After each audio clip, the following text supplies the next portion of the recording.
and chain. Ain't nothing can stop or restrain. We are a force to be reckoned with. Destiny, kingdom, and might.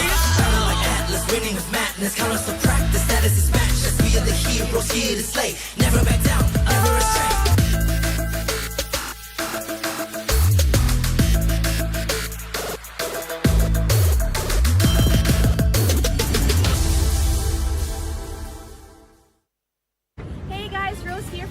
Malaysia. It's Mirko from Indonesia. Mickey, here from California. It's North America's favorite caster here.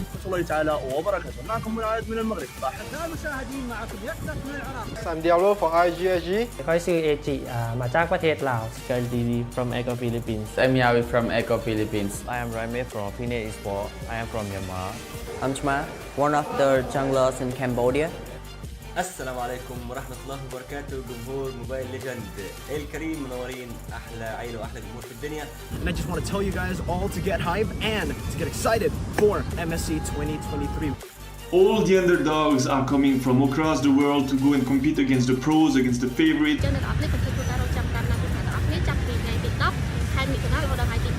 With that being said, hashtag see the world and hashtag roar for MSC. Roar for MSC. And for TODAK, buat betul-betul and langgar semua betul-betul, alright? Hashtag roar for MSC. Hashtag see the world. Roar for MSC and see the world. Hashtag roar for MSC, hashtag see the world, GG, RG. Roar for MSC and see the world. And Shark, I know you're hungry for first place. Outplay them, outclass them, outstyle them. Let's go get them, boys. Türkiye şampiyonasını güzel bir şekilde kazandık. Umarım MSC'de güzel şeyler yapacağız. See the world, roll for MSC. Don't forget to watch us in MSC. I hope you support us on MSC. See the world and roar for MSC. It's time to roar for MSC and hashtag see the world.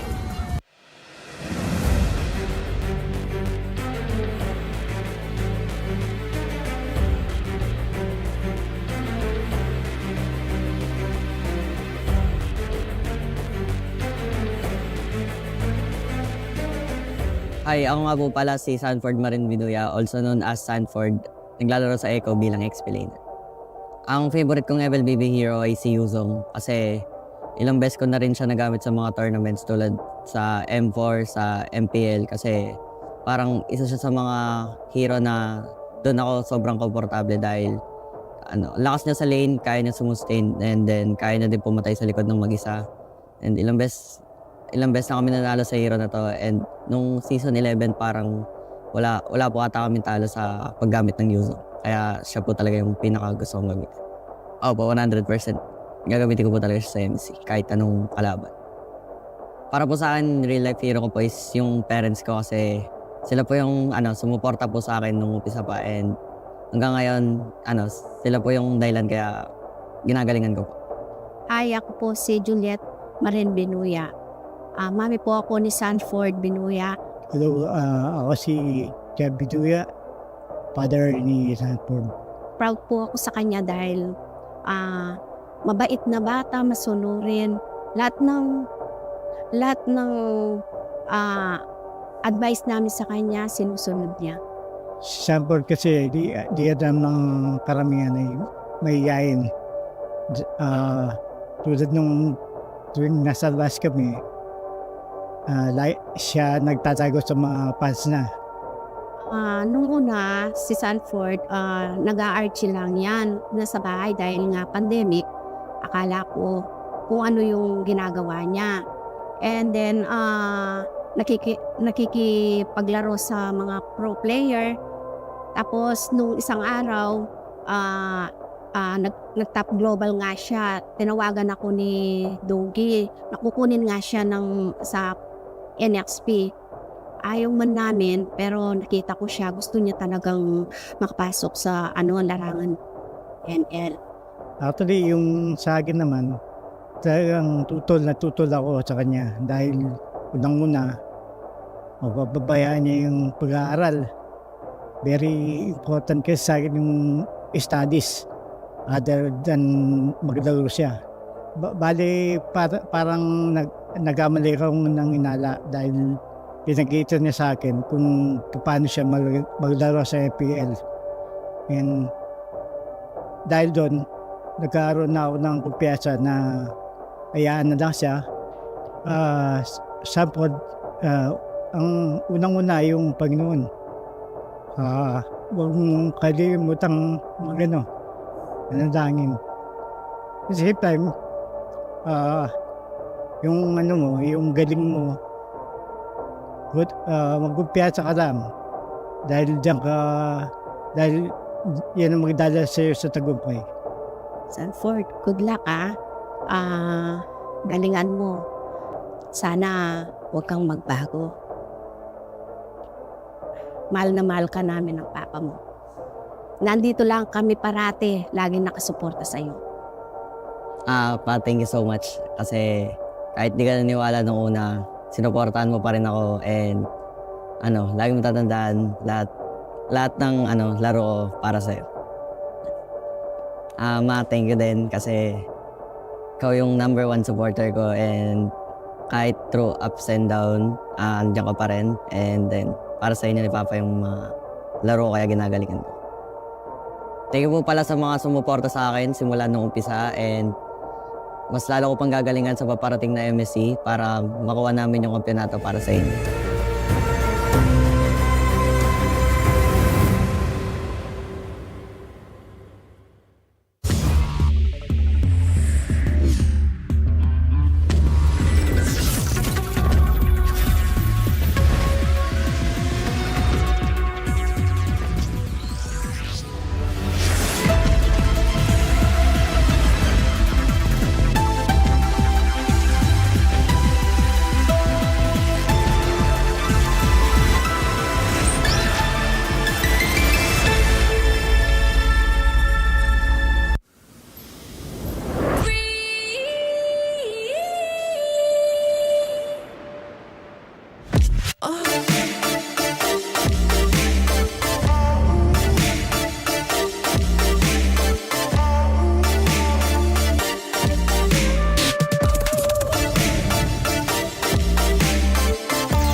boundary and chain. Ain't nothing can stop or restrain. We are a force to be reckoned with.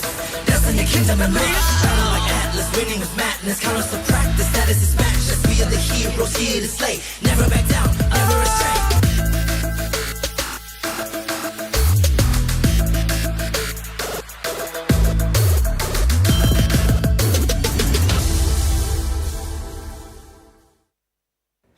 Greetings everyone! From June 5 to June 17, the MSC Guest event will be available in the esports channel in-game. Just log into the game and cheer for your team. Once you've made a guess correctly, you will gain a lot of MSC coins as a rewards. You can use the MSC coins to redeem a brand new Atlas Rune Sentinel epic skin, a MSC exclusive avatar border, emotes, and past MPL skins like Jawhead, Space Explorer, and Claude Earth's Mightiest. Don't wait, join the event now. How are the matches, everyone? From the 5th to 10th of June, the MSC Guest event will be in full swing in-game. Join the event and you can make your guesses on who will emerge the victorious as champion team. If your guess is correct, you will be handsomely rewarded with 1,000 MSC coins. You can exchange the coins for the brand new epic Atlas skin, Rune Sentinel. A 2023 MSC exclusive avatar border, emotes, and past MPL skins like Jawhead, Space Explorer, and Claude Earth's Mightiest. More rewards are waiting for you. Don't hesitate. Don't hesitate. It's time to get them. That's right, everyone. From June 17 to June 18, as long as you log into the game, you can claim MSC Banner of Morale and the corresponding MSC coin rewards. Use the coins you have to redeem brand new epic skin Atlas Rune Sentinel, a 2023 MSC exclusive avatar border, emotes, and past MPL skins like Jawhead, Space Explorer, and Claude Earth Mightiest. There will be other rich rewards waiting for you to claim. So what are you waiting for? Join the MSC Carnival and enjoy the event now. Join the MSC Carnival and enjoy the event now.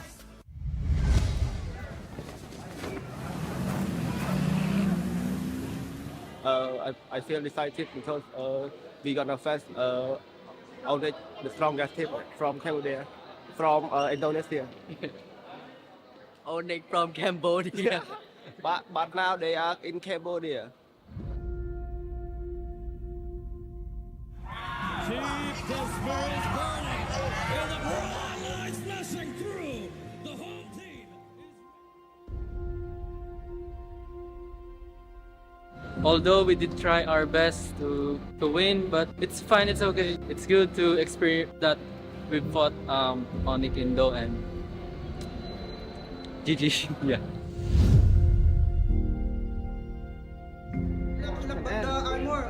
មូលហេតុដែលពួកយើងចង់ revenge ទៅ team outplay ពីព្រោះការព្រឹត្តិការណ៍ M4 ពួកយើងបានចាញ់ទៅលើ team គាត់ដែលយើងគិតពេលនោះយើងគិតថា team យើងអាចនឹងបដូរគាត់បានប៉ុន្តែនៅពេលដែលយើងប៉ះគ្នានៅវគ្គ play off បែរជា team គាត់បដូរ team យើងវិញខ្ញុំចង់ប្រាំទៅហ៊ុនវិញនេះគឺជាទឹកដីរបស់ពួកយើងចាំមើលថាការប្រកួតក្នុងមុខអ្នកណាជាអ្នកដំណើរបាន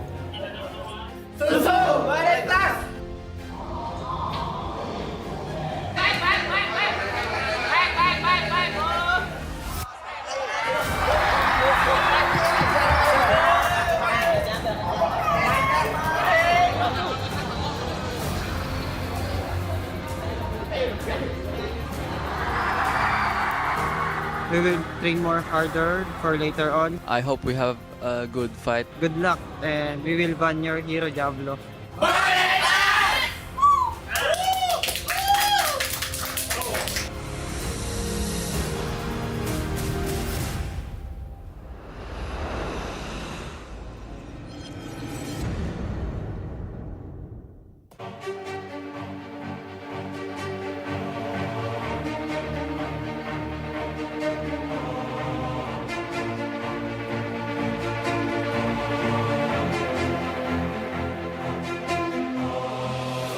Ako si Tristan Cabrera, ang role ko ay tank from Eco Philippines.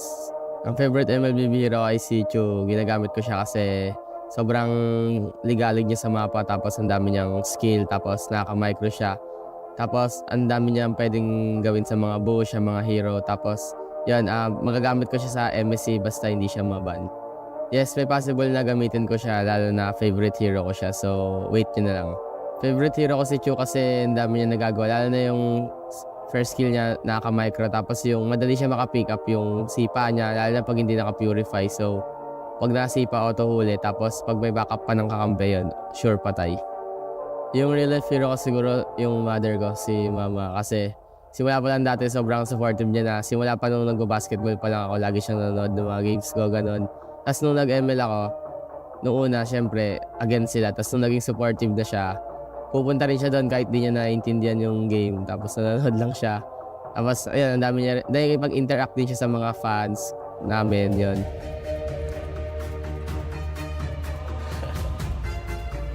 Hello.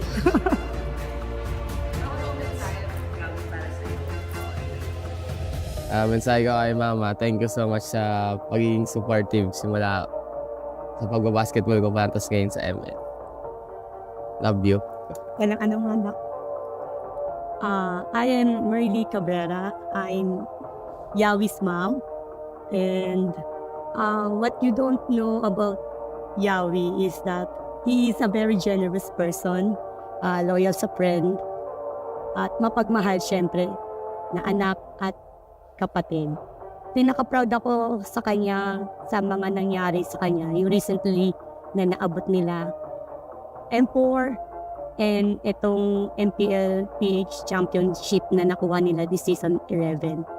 This is one of his dreams talaga. And I am so proud of him kasi pinanindigan niya yung dream niya na yon at pinaglaban niya sa amin actually. Yung hindi ko makalimutan na saya na naramdaman was when nung nanalo sila versus RSG na secured na sila for M4. So, I'm not sure kung naano nyo pa yun. Bumaba pa siya sa stage. Niyakap niya talaga ako. That's when I was so proud of him. Kasi, ayun na, isa sa mga dreams niya yun yung makatungtong sa world stage. Basta anak, lagi naman namin sinasabi sa'yo na proud kami sa'yo sa mga nangyayari sa'yo sa buhay mo, sa success na nakukuha mo. Basta lang anak, just be humble. Diba? Lagi mong isipin yung mga taong nakatulong sa'yo and always pray na lahat ng gusto mo, daan mo lang sa dasal. Lahat ng challenges mo sa buhay, may it be personal or sa profession mo ngayon sa pagiging pro player mo, lahat ibigay mo lang sa taas. And always believe in yourself, sa teammates mo. And for sure, marami pa kayong championship na makukuha, makakamtan. And good luck sa MSC anak. Kaya nyo yan. Yun, salamat sa pag-suporta kahit simula nung unang talo kami. Tapos, yun, supportahan mo lang ako hanggang sa makakuha pa ng maraming championships and more tournaments pa na mapanood mo. Yes, anak. Siyempre. And manalo matalo, nandito kami sa likod mo. Mahal ka namin.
boundary and chain. Ain't nothing can stop or restrain. We are a force to be reckoned with.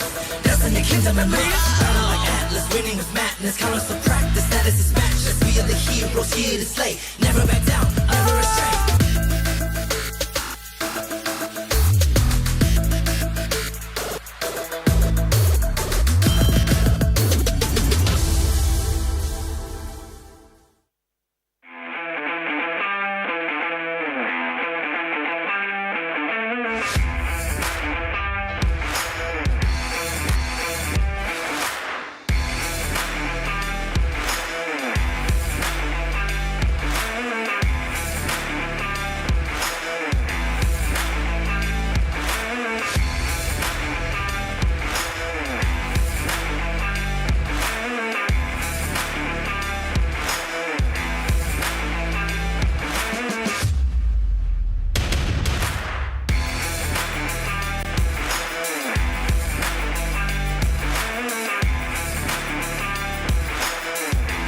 ការរៀបចំសិក្ខាសាលានេះពិតជាមានសារៈសំខាន់ ហើយក៏ដូចជាខាងក្រុមការងារបានរៀបចំការងារយ៉ាងល្អ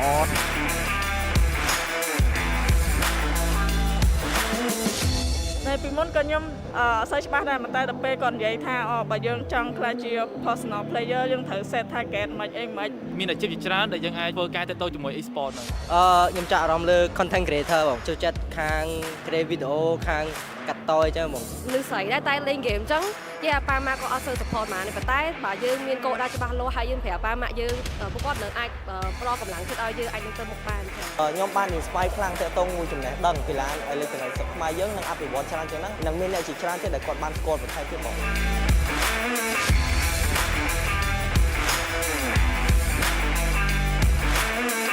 cho kênh Ghiền Mì Gõ để không bỏ lỡ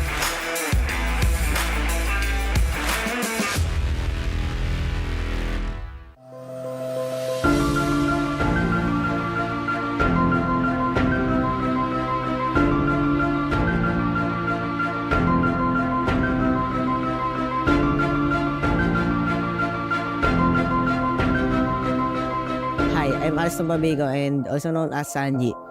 Mage support ng Echo PH. Ang favorite ko pong hero sa MLBB ay si Selena kasi po siya po talaga yung nagustuhan ko nung pagkapasok ko nung ML. Parang pinanood ko lang yung mga highlights na gumagamit sa kanya. Tapos yung first skill po niya kasi sobrang daya kasi yung vision niya sa mapa, ganun. Tapos parang support role po talaga siya dati. Tapos yung second skill niya, sobrang daya din kasi pag tinamaan ganun, pwede ka pa magtimpla ng kape tapos kung ano gawin mo. Kasi sure dead ka talaga kay Selena dati, sobrang OP niya. Tapos yun, dun sa hero na yun, sa Selena na yun, dun ako na-discover ng mga coach sa MPL. Tapos kaya ako siya laging gamit kasi yun yung meta talaga dati. Siguro po, magagamit ko siya kung papagamitin po ng coach namin. Ang real life hero ko po ay si Papa kasi palagi ako nakikinig sa kwento niya sa mga advice tapos yun, parang nahiligan ko na rin maglaro ng games ng tapos yun, sinusuportahan niya ako palagi. Tapos pagpasok ko nung sa ML, amateur pa lang ako, yung cellphone ko basag-basag. Tapos yun, binilan nila ako ng medyo maganda-gandang phone din. Tapos kaso yun, lag pa din, pero yun, kakayanin para sa pangarap. Hi, I'm Aaron Ram, tatay ni Sanji. Sanji hindi siya madamot na pagbigay sa mga kapatid niya, lalo sa mga pamilya niya. Si Sanji nagturo sa akin mag-ML niyaya niya ako maglaro hanggang sa nagustuhan ko rin. Tuwing hapon, pagka uwi ako, hintayin niya muna ako. Pag-uwi ng bahay bago maglaro ng ML. Hanggang sa sumali kami ng mga tourna, may pagpustahan. Tapos yung gamit niyang cellphone nun, basag. Iniikot niya yung cellphone para lang magamit na maayos. Nung napunta siya ng PPG, tinagaan niya talaga yung pag-grind sa ML. Tourna, sali talaga ng tournament, practice araw-araw. Hindi siya madali, pero yun nga, sa pagsisikap niya, nagawa niya maging pro player. Sa darating na MSC, gawin lang nila yung pinapractice sila sa scrim nila, makinig sa coaches, tsaka sa management, tsaka yun, good luck. Sana makuha niya yung championship. Ang message ko lang kay Papa ko, thank you kasi nabuhay ako sa mundo doon. Tsaka binuhay niya ako, tapos sobrang na-inspire talaga ako sa mga kwento niya. Sa mga lahat ng fans namin dyan, mahal na mahal namin kayo and salamat sa pag-support sa amin sa ECO. Tapos iniimbitahan ko rin kayo manood sa MSC 2023. Good luck sa amin sa mga kalaban namin sa MSC at ipapatunayan namin na Pinas pa rin talaga malakas.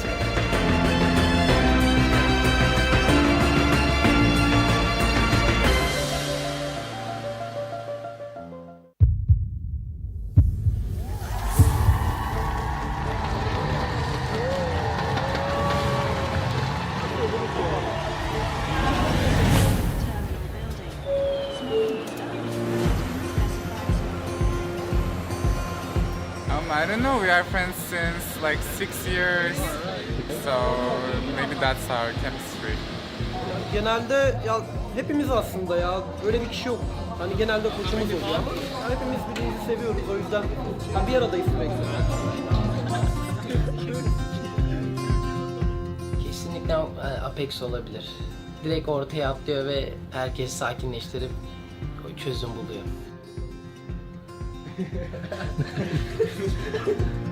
Teknis'te söylemek istediğim bol şans diliyorum. Karşında çok güçlü bir takım var. Geçen seneden daha güçlüyüz. İyi olan kazansın.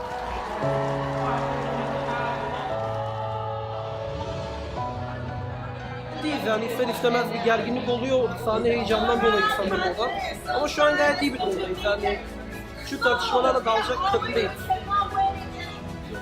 Ya kesinlikle bir aile ortamı var çünkü biz yıllardır birlikteyiz. Takımımızda ne kadar değişiklik olsa da diğer arkadaşlarımla yıllardır birlikte oynuyoruz. Başka takımda oynadık, şimdi bir arada toplandık, birkaç yılda birlikte oynayacağız. Yani kısaca çok uzun yıllara dayanıyor ilişkimiz. M4 ilk tecrübemizde onlara karşı kaybetmiştik. Şimdi ise biraz daha güçlüyüz. Kadromuzda birkaç değişiklik var ama eskisine göre çok daha güçlüyüz. Yenebileceğimizi düşünüyorum. We are feeling good. We will be waiting for playoffs. Blacklist'te başarılar diliyorum çünkü biz çok iyi bir takımız. Onlar için biraz zor bir maç olacak. Blacklist bizi bekle, biz geliyoruz.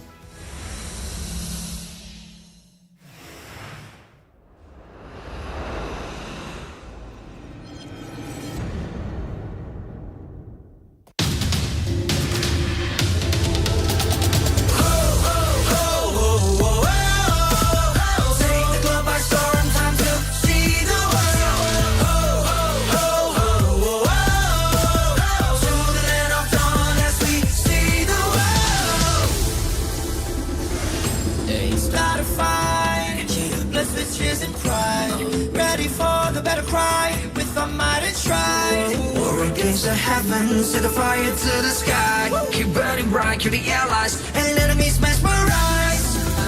Strive for domination. Feel the pressure rising. Fight with your life and for your nation. With your devotion, emotion. Lay it on the line, the choice is yours. Offense or defense, let the courage roar. Reaching for your hearts, it's up to soar. Now or never, climb and rise. We will strive for more. Take the globe by storm, time to see the world. To the land of dawn as we see the world. We're fighting to build a legacy in this better ground for kings. We're here to show the world that we're the chosen one that brings the heat, the passion, the heart, the soul, and the fury. Show it all, let the world see we are legends. Stepping on the ground, no time to waste. Striving to conquer, face the foes, make grace. Be the challenger, it's time to soar. Now or never, climb and rise. We will strive for more.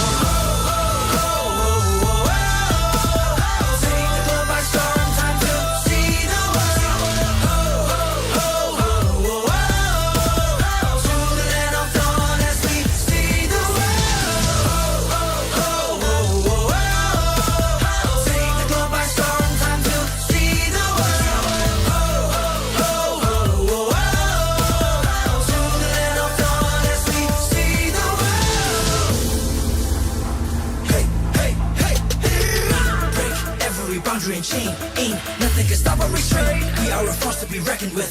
Destiny, kingdom, and man.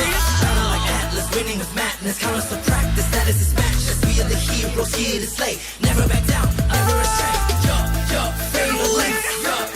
Sink or swim. Match by match, day by day. Determination, they won't let us win.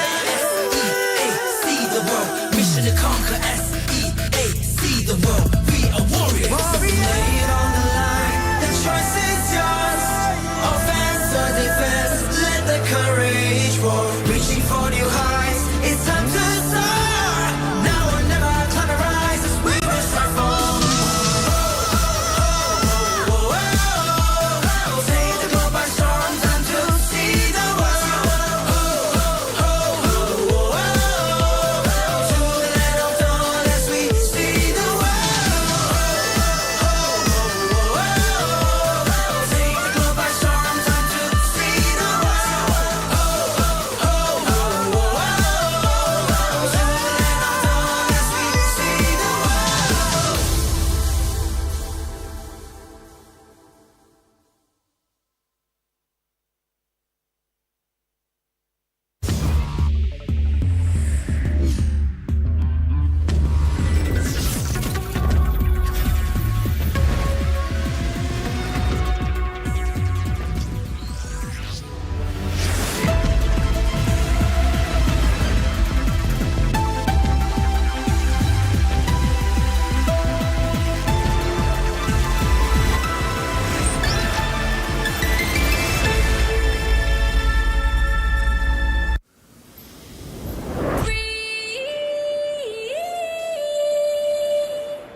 boundary and chain. Ain't nothing can stop or restrain. We are a force to be reckoned with.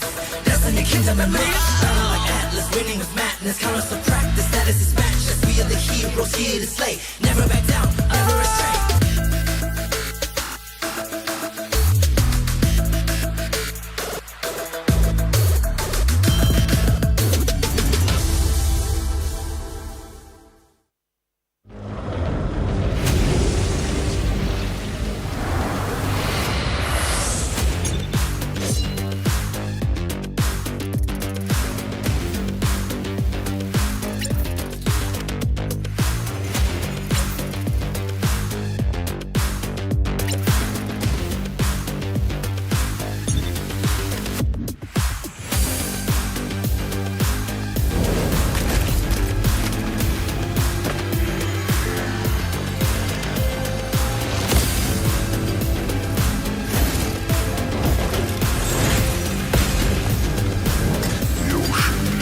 Just our home.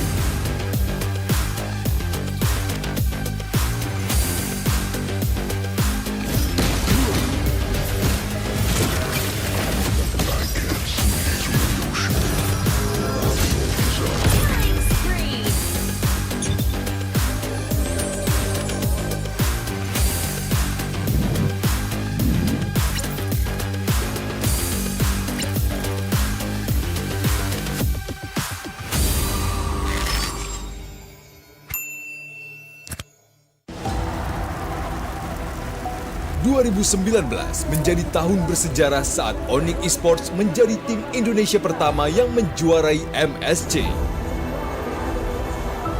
Tangguh, itulah satu kata yang tepat untuk menggambarkan ONIC Esports.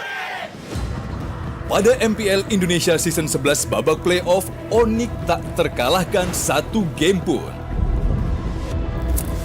Secara 2 tahun beruntun, MPL ini menjadi panggungnya ONIC Esports dengan mengalahkan Blacklist Internasional di 2021 dan Geek Fam di 2022.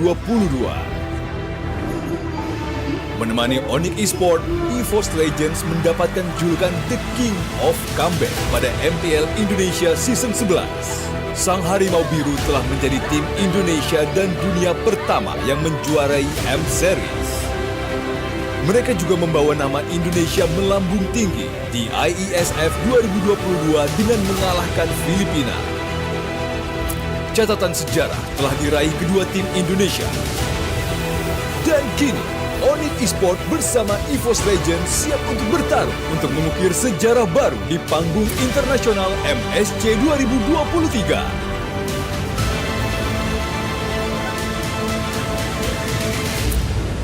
Berikan dukungan terbaik kalian untuk tim Indonesia.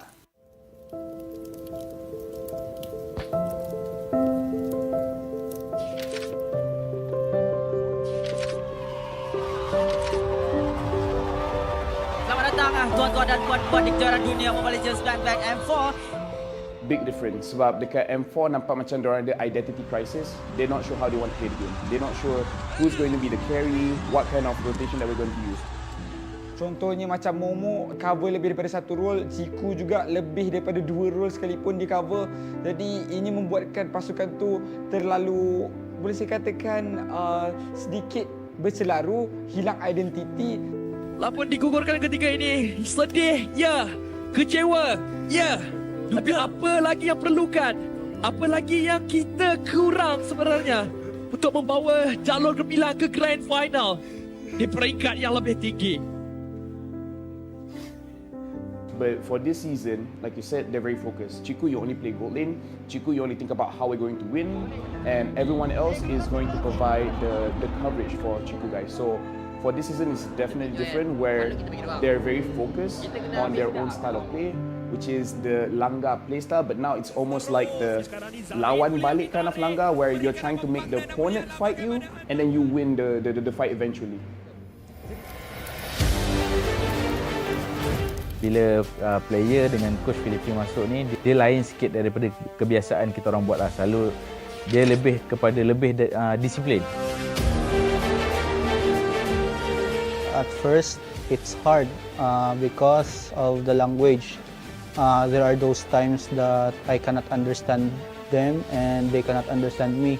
But me and Jim figured it out like, okay Jim, I will tell you the instructions, then you translate it to them. So that's what happened. That's why our work get easier because of it.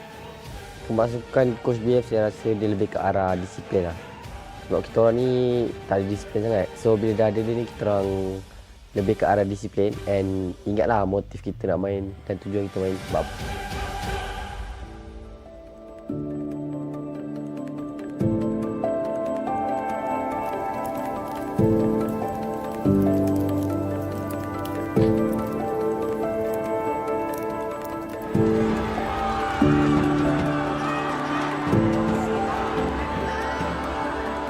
MVP is Chico, guys!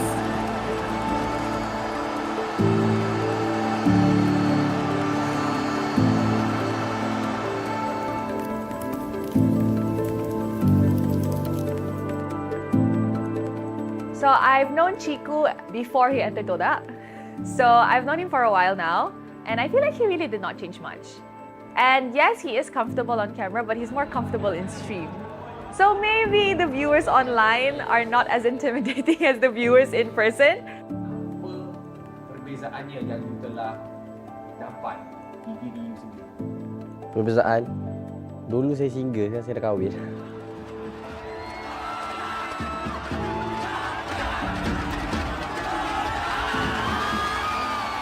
Kalau Ciku ni sebelum kahwin ni dia jenis kaki langgar, tak kisah kalau sebelum ni Punis kan girlfriend dia kan, dia langgar je Punis tu.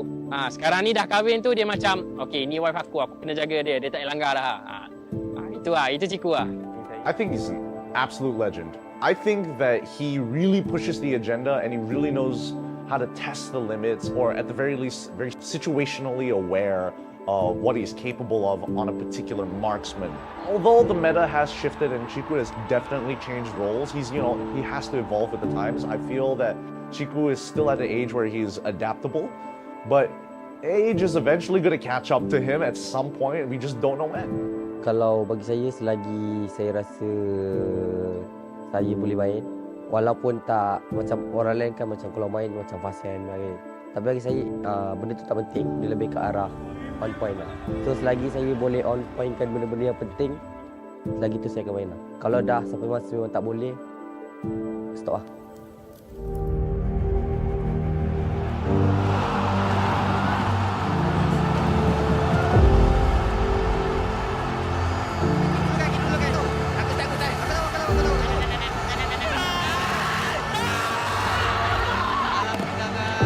Pasukan TODAK meneruskan dinasti mereka. 4 berbalas kosong, 3 kali juara MPL Malaysia. Untuk season ni ramai orang yang toksik, ramai orang yang maki, kata suruh keluar TODAK, Moon dengan Ciku suruh keluar TODAK apa semua. But in the end of the day, kita orang sendiri dapat buat lah. So bersyukur saya sangat kepada Allah SWT yang memberi kita orang kawan-kawan yang macam family macam ni. So alhamdulillah sangat-sangat lah.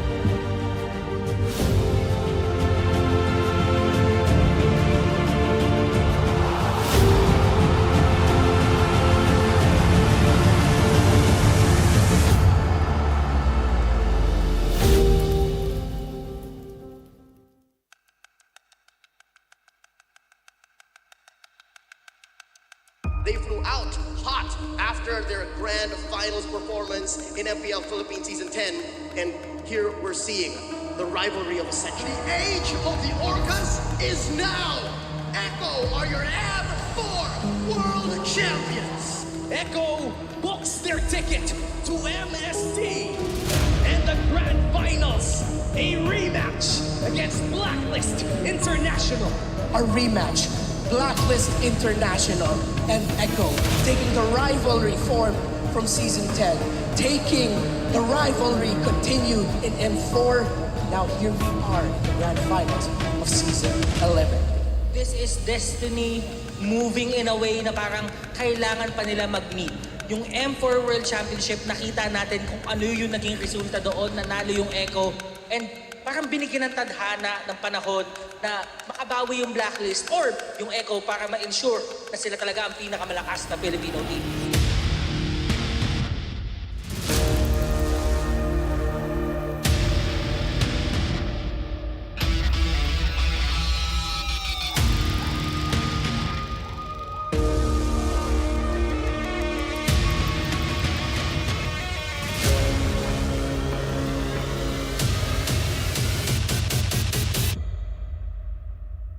Medyo po kami yan sa last day na ang playoffs po sa Grand Finals. Bigyan niyo po kami ng clear na pag-iisip and discipline po yun sa gaming na maganda po yung kalabas ng round. Blacklist International will now respect back the Franco and the Kaja.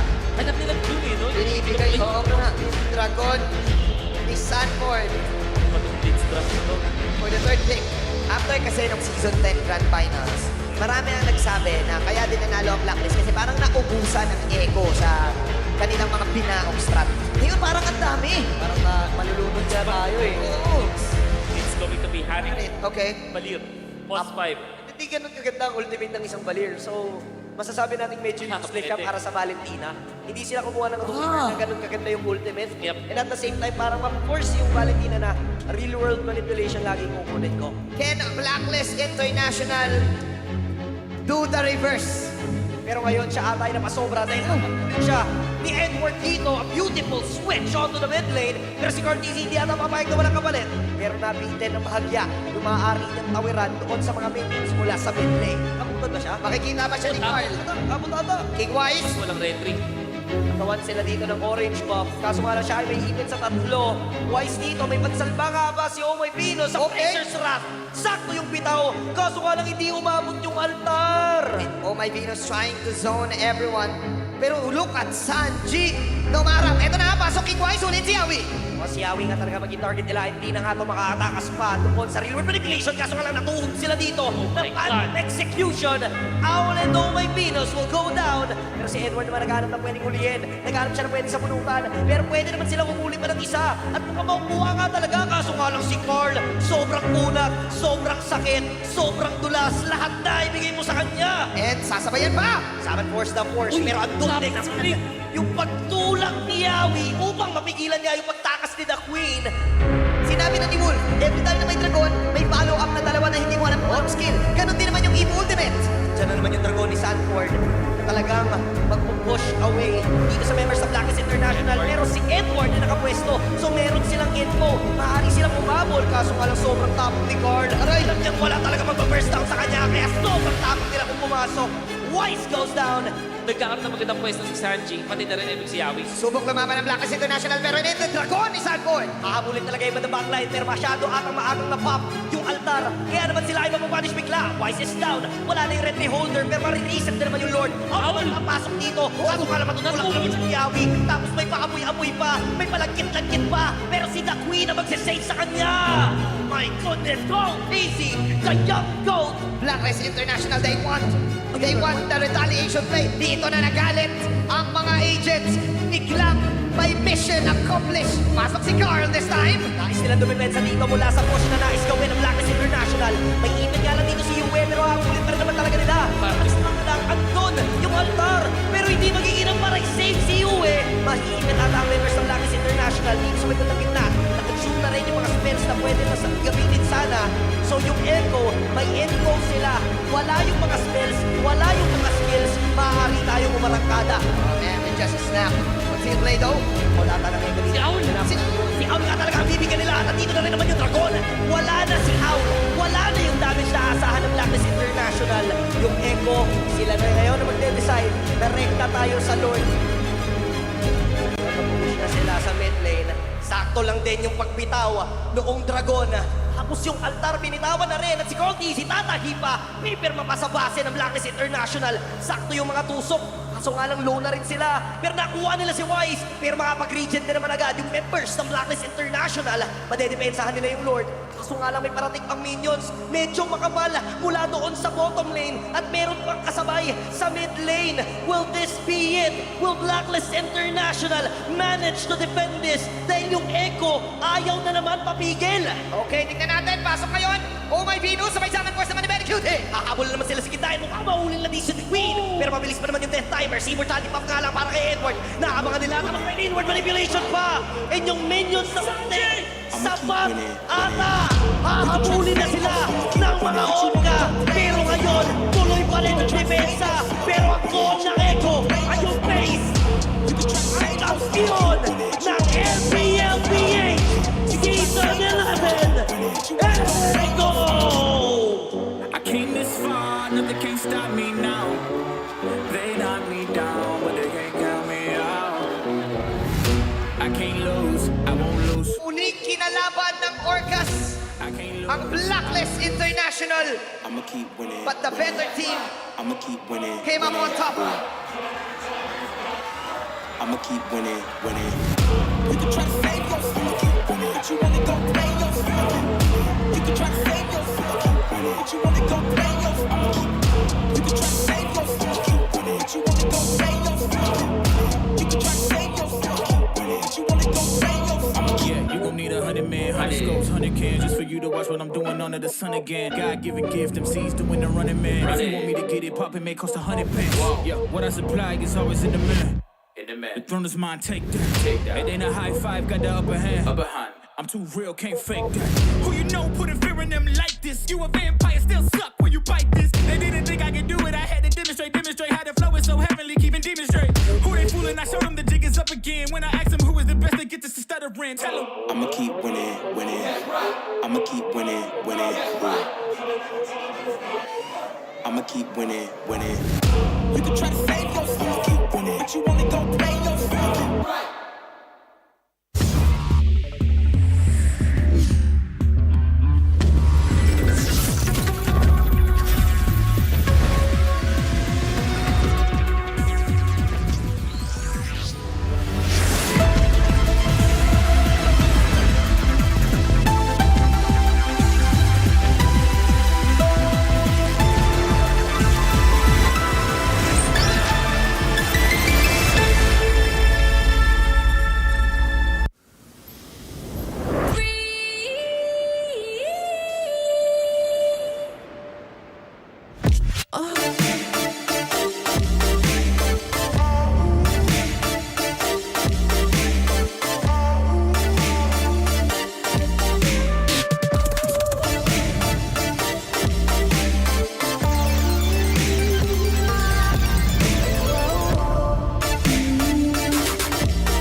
boundary and chain.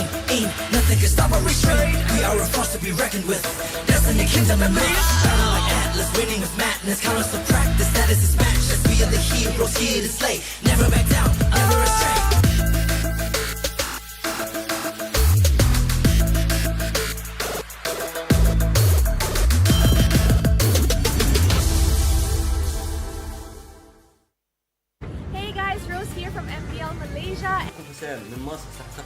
It's Mirko from Indonesia.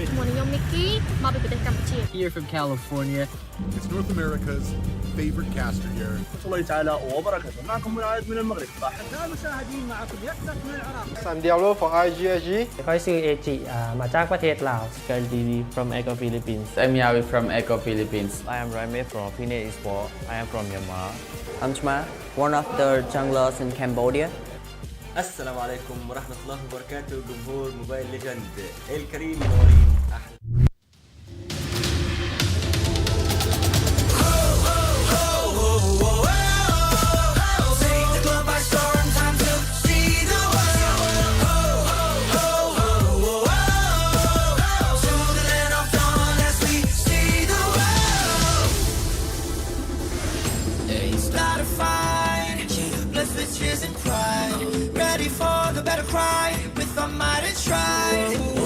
The heavens, set the fire to the sky. Keep burning bright, kill the allies, and enemies mesmerize.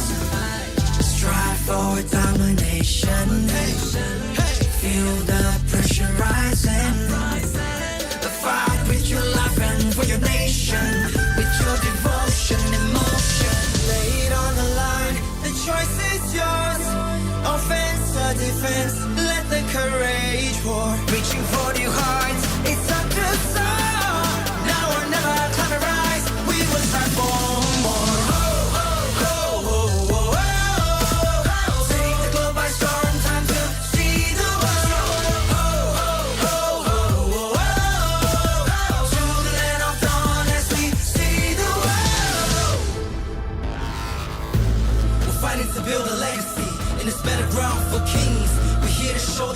that we're the chosen one that brings the heat, the passion, the heart, the soul, and the fury. Show it all, let the world see we are legends. Stepping on the ground, no time to waste.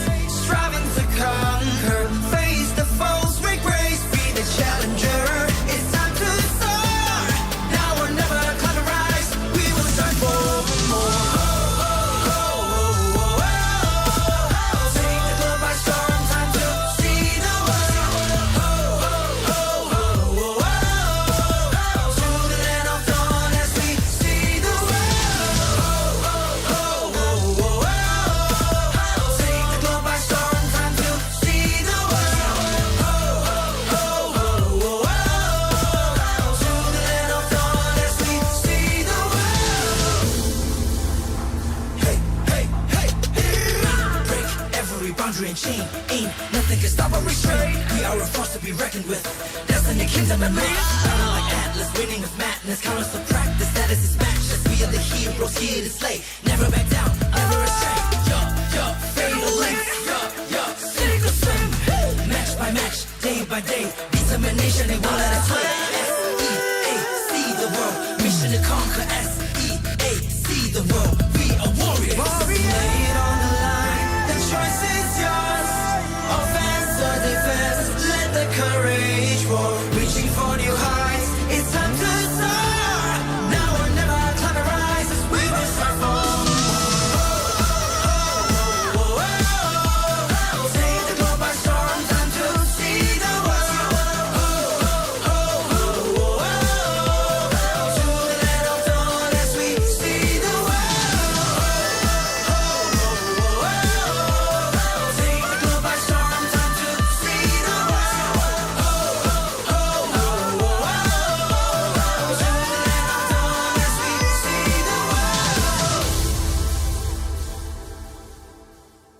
world.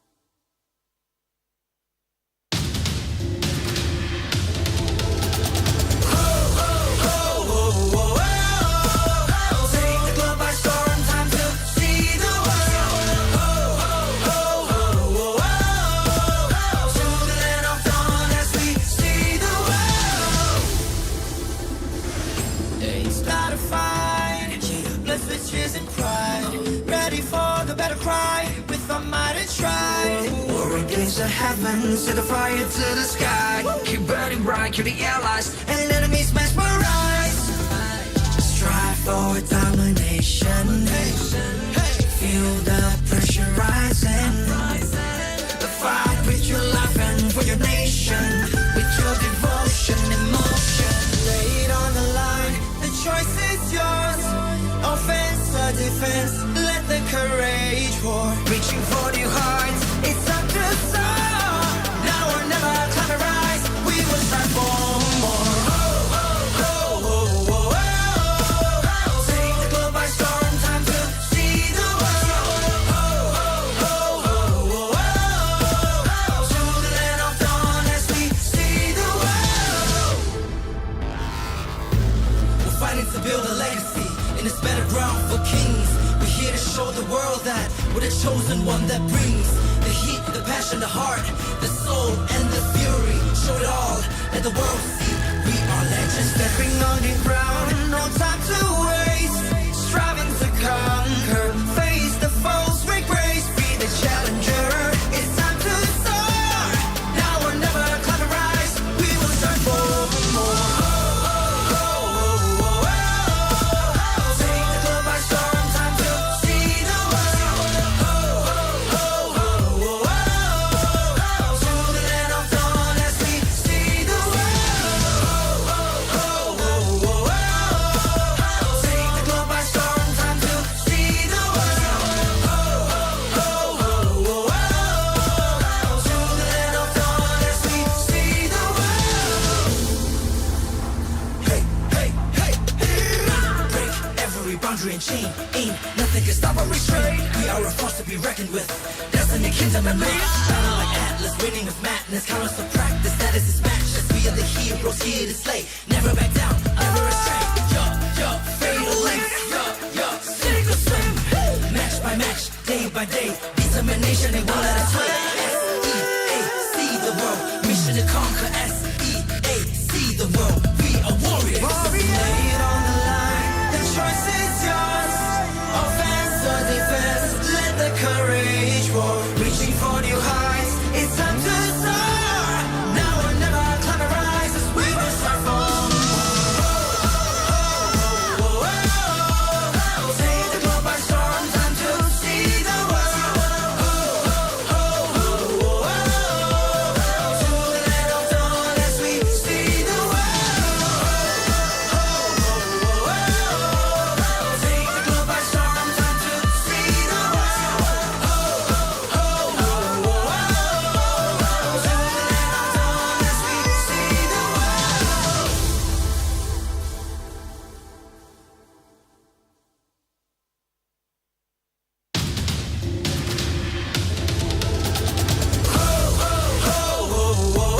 gotta fight. Blessed with tears and pride. Ready for the better cry. With our might and stride. War against the heavens. Set the fire to the sky. Keep burning bright. Kill the allies. And enemies mesmerized. Strive for domination. Feel the pressure rising. Fight with your life and for your nation. With your devotion, emotion. Lay it on the line. The choice is yours. Offense or defense. Let the courage pour. Reaching for new heights. It's up to soar. Now or never, climb and rise. We will strive for more. Take the globe by storm. Time to see the world. To the land of dawn as we see the world. We're fighting to build a legacy in this better ground for kings. We're here to show the world that we're the chosen one that brings the heat, the passion, the heart, the soul, and the fury. Show it all, let the world see we are legends. Stepping on the ground, no time to waste. Striving to conquer, face the foes, make grace. Be the challenger, it's time to soar. Now or never, climb and rise. We will strive for more. Take the globe by storm, time to see the world. To the land of dawn as we see the world. Take the globe by storm, time to see the world. To the land of dawn as we see the world. Hey, hey, hey, hey. Break every boundary and chain. Ain't nothing can stop or restrain. We are a force to be reckoned with. Destiny, kingdom, and reign. Battle like Atlas, winning with madness. Count us to practice. That is his matchless. We are the heroes here to slay. Never back down, never astray. Fatal length. Sink or swim. Match by match.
Good day to all the passionate MLBB fans all across the globe. Welcome to MSC 2023 Knockout Stage. My name is Mara Aquino, your host, and joining me today is the Cambodian Chang-Chi, Rabi. Hello. Thank you very much, Mara. I really wish that I have the superpower too so that I can do more good for the world. Now, what kind of superpower would you like to have? Just to make people happy. To make people happy. Right. Well, definitely that's going to happen, especially in the second day of our knockout stage. Because our first best of 5 series, we're going to dive deep into action and witness the tides of destiny. The orcas and the swordfishes will collide in an epic tidal showdown. So the question is, can TODAK, the Malaysian Mavericks, unveil more tricks up their sleeve to bring down the M4 World Champion Echo from the Philippines? Sum ho oi TODAK Muay Mau! Can TODAK, the MPL Malaysia Champion Challenge, the world dominance of M4 champions, can defeat the Echo from Philippines? Now, do you think the crowd is ready for this? Why not? I test their energy. They're Let's so test good. it out. How about you go right over there since you're on that side? I believe that's the TODAK side. I'm gonna go right over here where Echo Philippines is. Sure, so I'll go love ahead. this. All right, so it's gonna be a very exciting matchup of the day. We wanna feel the energy from the crowd. Ravi, what you got there? Okay, so I'm here with the fan here of Toda Langa. Ladies and gentlemen, repeat after me when I say that. Toda, you say Langa, okay? 1, 2, 3, Toda! Toda! Toda! Wow. All right. I think we can up that energy in here. Where are the Echo fans? When I say echo loud, you say echo proud. Echo loud. Echo loud. One more time. Echo loud. I'm loving the energy in here. You guys seem like you're all ready. We're ready, so we're gonna throw it over to the casters. Take us and see the world. Thanks so much, Marin Rabi. And this is another day for another brutal series that we are about to see. It's Echo going up against TODAK. My name is Wolf, your panel host. I'm going to be joined here by Aether, Leo, and Lafel, who's actually, he's doing his a little bit. And of course, Mr. Repo. How you doing, my man? I'm doing fine. doing fine. Are you excited at all? Yeah, I'm very excited for this match, Echo versus TODAK. So I really hope that TODAK can bring something interesting in the draft. Yeah, well, if you don't know, guys, Repo actually played for MPL ID for BTR for 2 years, but is actually Malaysian, right? Yes. Okay, so your heart is your heart with the Malaysians this time, though? What do you mean? Do you support TODAK? Oh yes, sure. I'm very supporting Team Malaysia, even though I'm not the same thing as TODAK. So, but same. Support. Same blood. Yeah. Same blood, same negara. Yeah. Malaysia country. No, he was a silver medalist with some TODAK members. Yeah. That is very Serumpun. Serumpun. Shout out to Malaysia. Shout out to Johor. Okay. Sama-sama Johor. We do have a pressing question to you. How do you feel about the knockout stages? Very quickly. Do you like it or not? Like a single elimination. For me, honestly, I really like it because single elimination is same familiar as football, Wow. So like, for example, if UCL or something like that, all the bracket is single elimination. So for me, this is very interesting. This is like first time ever MSC. Yes. If I'm not wrong. Yeah. And because of that, we want to thank the people who made this possible, actually. They made MSC 2023 possible. That's Moonton. And this is, of course, supported by ROG, the official gaming phone, and Secret Lab, our official chair partner. And thank you so much to our lovely sponsors. MSC wouldn't be possible without you guys. We'd also like to thank all the fans out there tuning in and watching the tournament right now. From all over the world, do tell us who you are supporting in the comment section, and let's hype this MSC 2023 up. And I believe that we have something interesting in-game, like Eterna? Yeah, definitely, right? Because MSC 2023 is coming in full swing. From the 5th to the 18th, don't forget to purchase the MSC Pass to get all a new skin Atlas Rune Sentinel, as well as complete your daily pass tasks to obtain lots of MSC coins and exchange them for returned MSC skins like Jawhead Space Explorer, Leomore Triumph Eagle, as well as the Claude Earth's Mightiest, because other rich rewards await you too. And aside from these, you guys can also participate in events like the MSC Support Chess, which is exactly what Leo is doing right now. Wow. And go for the champion guest, because what are you guys waiting for? Join the MSC 2023 event now and hashtag see the world, hashtag Mobile Legends Bang Bang, and of course, hashtag MSC 2023. Oh, Leo, how does it feel to claim stuff with a lot of hertz, like 160 plus? That's all of the hurts. I think I only lack just one more. I don't have the old Jawhead skin. Okay. That's the only thing I have. So I have about maybe 3 days? 3 days. No! Oh, it's the 18th! Is it Wait, the 18th? what? No, it's 2 days. Yeah, 2 days. Oh, I have 2 2 more days to days. grab it, and yeah, I've been playing a lot of Bane. All right. Do take note of that, guys, because the event will end by the 18th. But now we have to get into business this time, gentlemen and lady. We are... That's you. That's me. We're not going to be focusing on the right side of the bracket. And you saw the development yesterday, it was grueling for all of the teams, having to be facing their matchup. And now, fortunately, we will be reminded of what happened in the previous day. So why don't you watch this video for the recap of day number 1 of the knockout stages. As the curtain rose on the first day of the knockout stage, the MSC arena brimmed with excitement and energy. The first match of the day was straight fire, no cap. The hype was off the charts, with the crowd blazing and fully ignited. Present coming in, the red hot coming in right through onto Oki. In a devastating display, Burn X Flash incinerated all hopes and dreams of RSG SG. Caught out, 2 men down on the side of RSG, and the entire part of the side of Burn X Flash is going to be pounding themselves right down on RSG. Burn X Flash takes the game! Leaving the Singaporean representatives empty-handed with a merciless 3-0 defeat. Fireflux Impunity was caught in a maelstrom of aggression as Blacklist International's first knockout match of the day raged on. On Game 2, Cura showcased impressive Fanny mechanics, picking off a few kills early on. But despite Cura's valiant efforts, Blacklist managed to withstand the pressure and emerged victorious in Game 2. All in all, a valiant effort by Fireflux Impunity. Blacklist International came out on top of Game 3, eliminating Fireflux Impunity. Blacklist International, untouchable. As two teams met their untimely demise today, the question lingers in the air. Which two teams will emerge victorious tomorrow? Till then, hashtag see the world.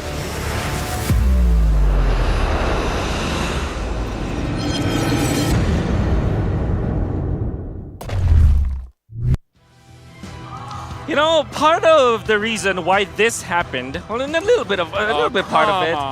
Yeah, we have to talk about this. Ripo is here, Lafel is here on the opposite side of the table. It's Echo and TODAK as well as ONIC versus EVOS. Some people will argue that the right side of the knockout bracket is the more quote-unquote competitive side. I cannot confirm nor deny that. I'll just say sorry, okay? You know, I apologize. I tried so hard to make sure both sides are even. Yeah. I couldn't do it. We saw that. We saw the I the didn't wash my hands. I'm sorry. Yeah, we saw the pain in your hands. Tangan busuk. I want to ask Ripo though, do you feel that way too? Do you think that on the, it's Echo versus TODAK and ONIC versus EVOS, is that a more competitive side of the bracket? For me, it's a deadly side. Deadly side. Love it. Love it. Yeah. Why? Why do you think so? For me, because at the right side, all the team is very, very strong. So, like, for example, have MPL champions, Echo champion also. Yeah. So, the bracket and TODAK also the champion side, and EVOS second place also, but very strong. For me, it's very, very competitive side and deadly side. Very well. Okay, let's use the term the champions side, right? But the rest of the panel, I wanted to ask you: do you feel the same way? Yeah. No, I agree. That's Tiga Juara over on the right. Yes. Okay. I feel very nervous, so that's all I gotta say.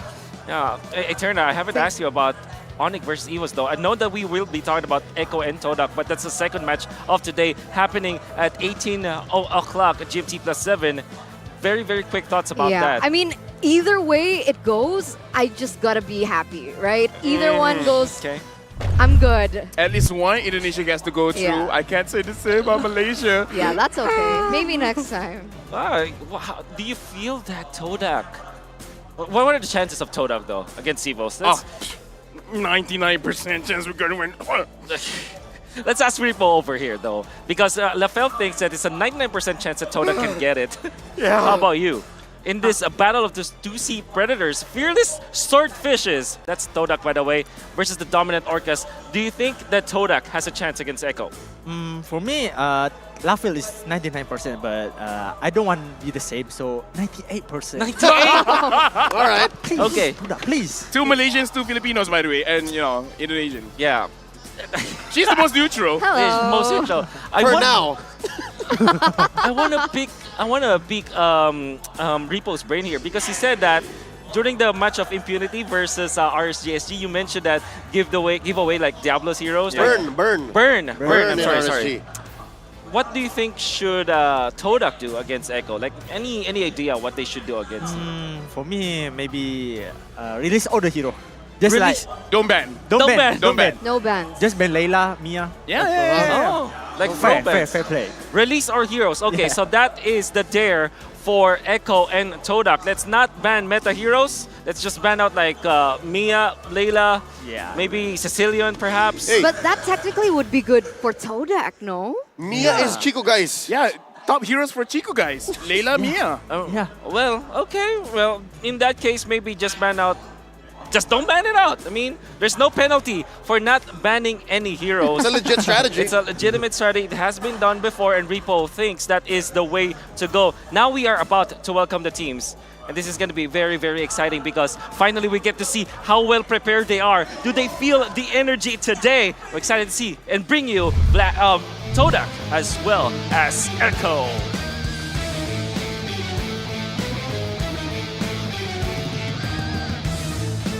Officiate the first series of MSC 2023 knockout stage. We have our marshals here to facilitate the game. They are here to ensure the fair play and esports integrity. Representing the Philippines, all 5 players of the Orcas are able to carry the game in their own ways. Here comes the F4 World Champions, Echo! We are living in the age of the Orca. With the World Championship title, MPL PH Season 11 title, they are not going to stop until they snatch the coveted MSC trophy.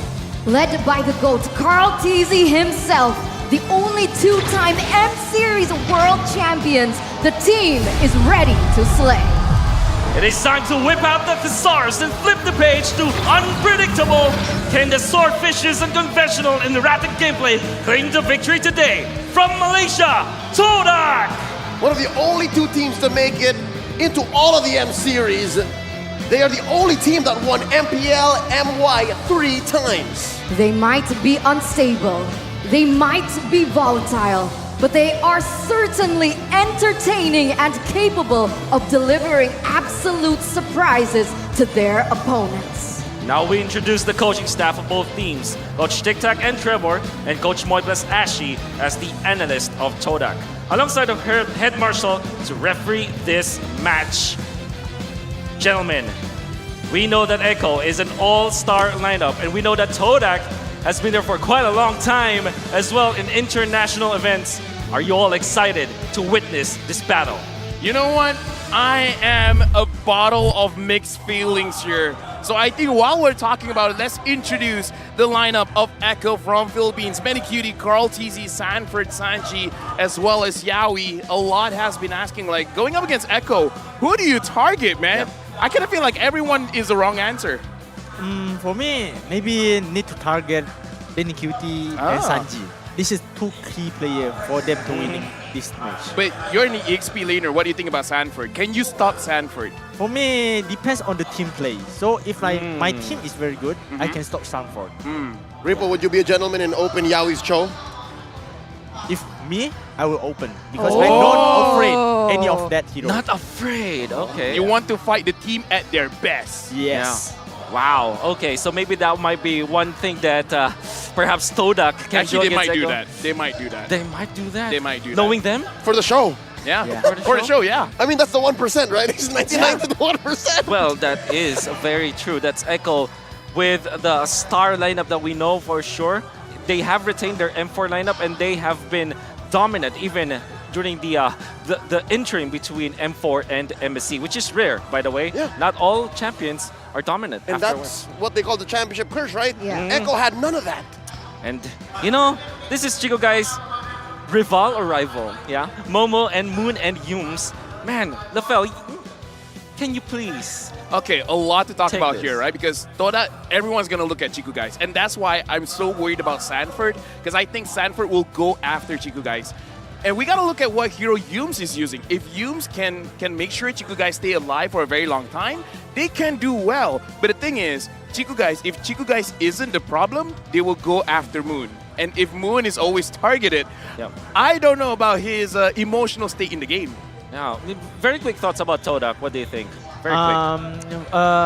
I hope TODAK's, especially Chiku, will do well. Do well. And Okay. their positioning or that dealing damage at the back line. At the Let's front line. ask you later on because I believe that we have a video, in fact, that will feature the teams that will be playing today. So I'm excited to see and witness this video. Hope that we learn something from this one.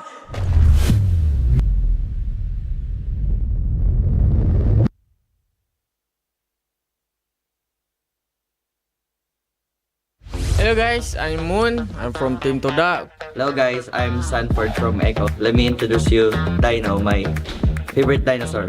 Okay, kita ini bilik yang pertama. Kita tekan loceng dulu guys. Let's check our room first. Let's go. And Benny, let me get some drinks first. So I'll get some coffee and Coke. Ini dia guys. Ini adalah bilik Chiku dan Momo. Nak tanya satu benda Mo. Mana Fomes Cuba cari dalam toilet. Tak ada pun. Tak ada. So kita berada di dalam bilik. Kita berada di dalam bilik Yum dan Rival. So Yum, nak tanya sedikit lah beberapa soalan. Apakah hero favourite? Chow. Kenapa Chow? Chow. Hello. Hello guys. This is Partisi and Yao's room, guys. They're eating some Filipino food right now, guys. This is honey barbecue and buffalo wings. Chicken. Boleh kami masuk?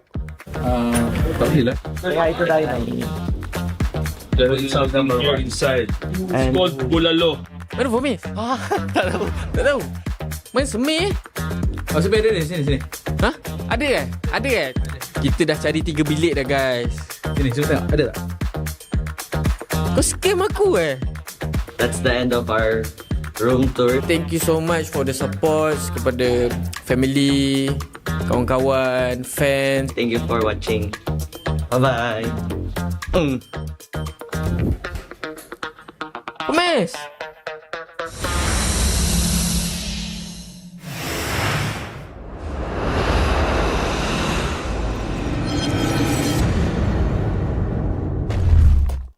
A bit of fun from both the teams. Now we are looking at the competitors. That is TODAK that you're seeing right now. And I want to ask Repo once again, what do you think is the reason why they were the champions of MPLMY? What is their secret, you know? For me, maybe of their mentality. Mentality, okay. Because of their champions, maybe around like 2-time champion or 3-time, I forgot. But 3 times. 3 times.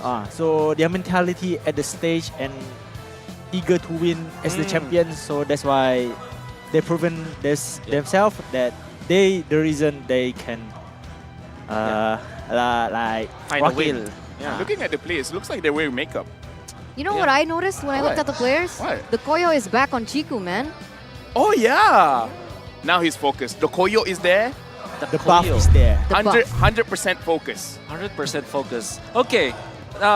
Some surprising heroes from the group stages as well as the first round of the knockouts. Which hero will be unpicked apart from these ones? We have the Badang as well as the Joy. Like, I would say 2 out of the 5 is already picked up by Diablo himself. And then there's Alpha. Chico used Nathan. That's also true. That's a debut. That's a debut. And of course, the AA Mon. What else do you want to see today? Like, we know for sure that TODAK is like, you know, the team that will actually give out some of those weird picks or pocket strategies. Do you think that something like a Layla or Mia along the way will be picked up here? Let's see. Like, honestly, in terms of the gold lane, we might even see fighters. We might even see Hayabusa gold. Okay, maybe not. Maybe not Hayabusa gold lane. It happened once, not again. But Chico has been using quite a lot, like the Grok, the Minsitar in the gold lane as well. Arlott in the gold lane. Yeah, we saw that. Yeah. Other non-meta heroes that you want to see today? Lunox jungle. Layla. Seriously, this hero is very good, very strong because I'm using Layla at gold lane. So damage is so. Maybe because it was you. Guys, that's probably the reason. Let me remind you guys what Repo did. He played carry, EXP lane, full tank. Yes. What? Sustain Okay. carry. Sustain carry. Also Okay. dealing damage. Did you win? No. Very unfortunate. But now we are comparing Benecutie and Chico, guys. This is perfect because Repo actually mentioned that Benecutie should be the one that's controlled by TODAK. And you know that Chico, guys, can be that kind of chaotic kind of gold laner. You are already frowning, Mr. I'm not Leo. frowning. I'm just surprised at the large deficiency in the stats. I'm colorblind. No, yeah, you're right. But folks, just so you know, this is actually the representation. Chiku's stats are inside Benecutie's stats. Woo. That's how big it is. Okay, okay. I mean, it's not that bad being inside Benecutie, right? Maybe. Yeah. No, it's not The at all. KDA 2.2, I guess that's not Benny's great. amazing. Benny's amazing. That's better than average? 2.2? I mean, like you can say that That's- Benecutie is more reliable, and you Yeah. can see that being reflected in the statistics That's and in right. the data, right? But That's right. Chico knows how to get things done when it comes down to it, right? His play, remember when he did that split push, was right. able to win them a game. Yep. So that's huge. Yep, and to answer You're Lavel's huge. question, to answer Lavel's question, rank number 9 KDA. 2.2 is not that high, but I do agree with you. Chico, guys, can think of unimaginable ways to win a game. And now people asked Moon, we have 110% confidence to beat Echo. Wow, even 90, 98, 99, 110. Okay, we Oh. definitely Yes. need this confidence if we want to win against Echo. Is Moon actually a very confident guy? Would you think that he's a rather confident guy? Look at his face, man. He's very handsome. How can you not be confident with This- that face? Look at that face. This is why I'm a Moonatic. Moonatic. Yep. Okay. I'd like to report that we have established Moonatics KH. Moonatics It's KH. done. Moonatics SG, Moonatics MY, Moonatics ID, Moonatics KH. Confirmed. And you're part of KH. Now He's everyone. I have, He's the president. I have a few members in. He's the global member. Yeah, okay. Well, play head-to-head. We can see some of the important stats here. Maybe the real question is, for the entirety of TODAK, do you even look at the stats at all? Does it even matter? Nah, fam. Nah. Why? Why is that the case? Here's the thing, right? Being in Malaysia, I'm an analyst for a very long time.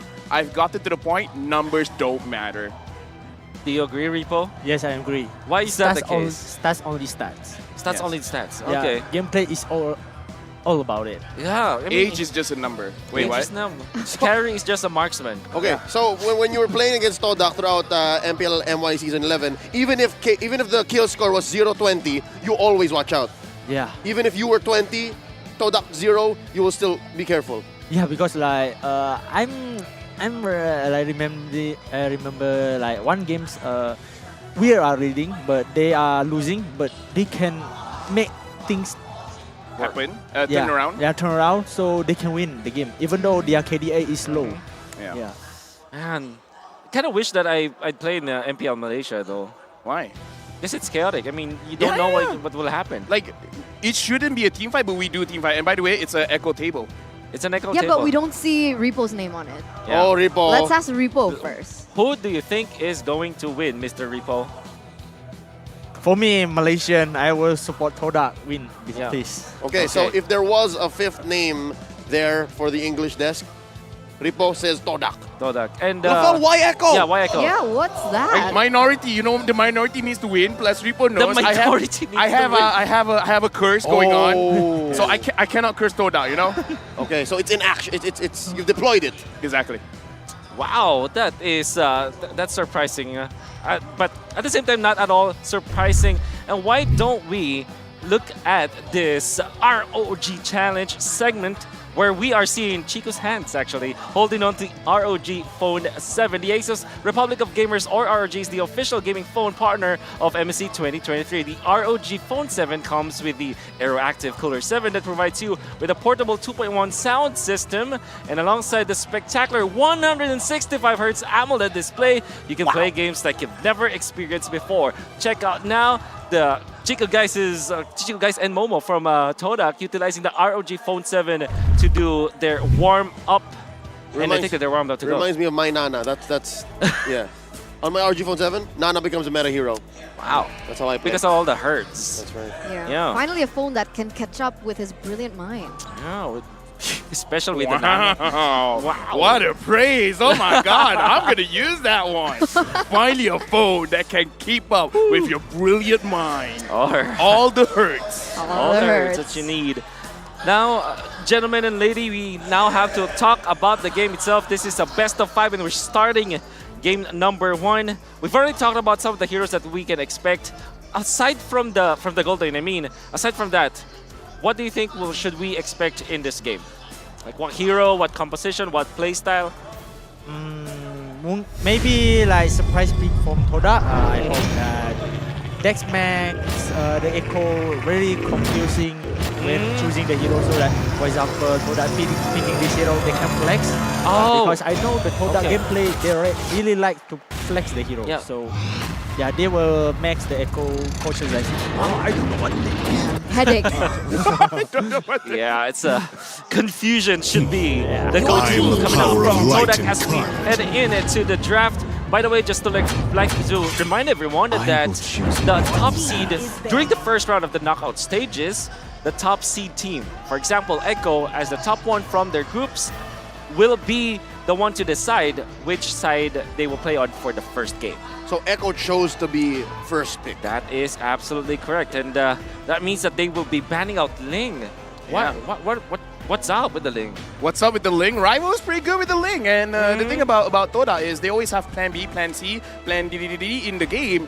Whereas like first D didn't happen, then the second D might go down. So with Rival on an assassin pick, they could either pressure or go for a split push, so a double split push kind of composition where usually when it comes to the team fight, Moon and Yum is definitely needed. Most of the time, Momo is there as well, especially if he's using something like a Joy that can go straight to the backline and burst someone out very, very fast. So the Ling ban is very, very much just respecting Rival. Okay.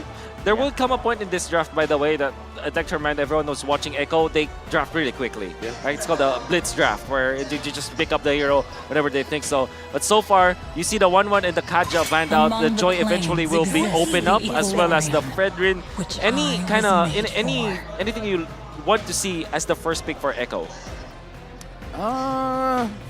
As a Malaysian fan, I don't know, maybe like a Uranus or something. Uranus, okay. Oh, okay. Yeah, just don't pick anything great. Don't pick the Fredrin. Yeah, I have a feeling it's gonna be the Fredrin. Don't pick the Valentina. You know, just I don't know, a Uranus. Why not? Okay. Okay. That's very likely maybe not 2 years ago, right, sure. perhaps. During MPL Season 6, perhaps that will be a first pick. But today, it's all about the Fredrin, the Joy, maybe the Valentina. If you're from TODAK, Repo and the Fel, what do you think is the best hero as the first 2 picks for TODAK? Time to drop the For me, beat of the if like Novaria is open, Novaria, okay. Maybe Novaria can is open. Yeah, because it is my mission. Oh, they to pick explore Lancelot. this. Yeah, Echo for the Lancelot. So maybe from here, maybe for me, maybe they can pick Novaria and for example, Cho maybe. Yeah, respect for Yaoi. Yeah. Because they didn't want Yaoi to pick their hero. How about Valentina? Or you don't pick Novaria and Valentina? Here's the thing, Novaria can be used as a roamer. Unsure whether TODAK wants to go that route because I kind of feel like TODAK really likes very heavy front lines here. So the only thing that I don't want to see is early pick for Rival unless it's a very specific assassin they want to pick up. Because I kind of feel like against Blacklist, they pick very, very early like the Akai and everything like that and then eventually just get countered. Maybe the Fredrin, in fact. If he wants early pick, maybe Fredrin. Fredrin Valen. Yeah, Fredrin Valen. Okay, that's our guess. And it indeed will be Cho. Wow. I call both of them. Wow. I call both. Okay. Gua pandai. What does that mean?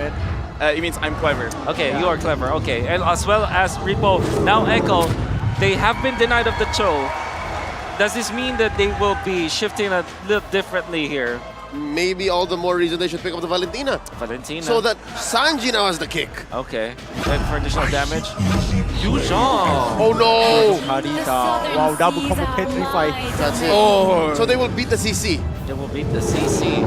Okay, so that's a very quick response coming out from Echo. We do know that the Kadita is a strong hero, but okay, the crowd is rising up. I wonder why. Maybe because of the Yuzhong. No, because the Kadita was dancing on screen. Oh, okay, okay. Yeah. It looked pretty good, actually. It looked pretty good. Yeah, so we are inviting everyone to actually come here in Cambodia for come to Phnom Penh. Phnom Penh, yeah. Like if you're from the Philippines, so nice. Indonesia, Malaysia, just come to Phnom Penh. Yeah, book a flight because it's so interesting here. There's a few seats left, literally just a few. Exactly. How do you respond now if you're TODAK? Are you scared at all of the Kadita or the Yuzhong? For marksman, maybe a little bit scary because those both heroes can go into backline very difficult. Yeah, difficult, like straightforward to the backline. So it's a little bit hard for Chico to. I think Claude will be banned here. Yeah, Claude is good against these two. Yeah. Okay. No room for Nova. No room for Nova. For Echo? Yeah. Yawi's not gonna pick up the Kadita? Could be. But I haven't seen him play the Kadita in a I've while. seen it on ranked. Oh, yeah. well. Just streamed it 2 days ago.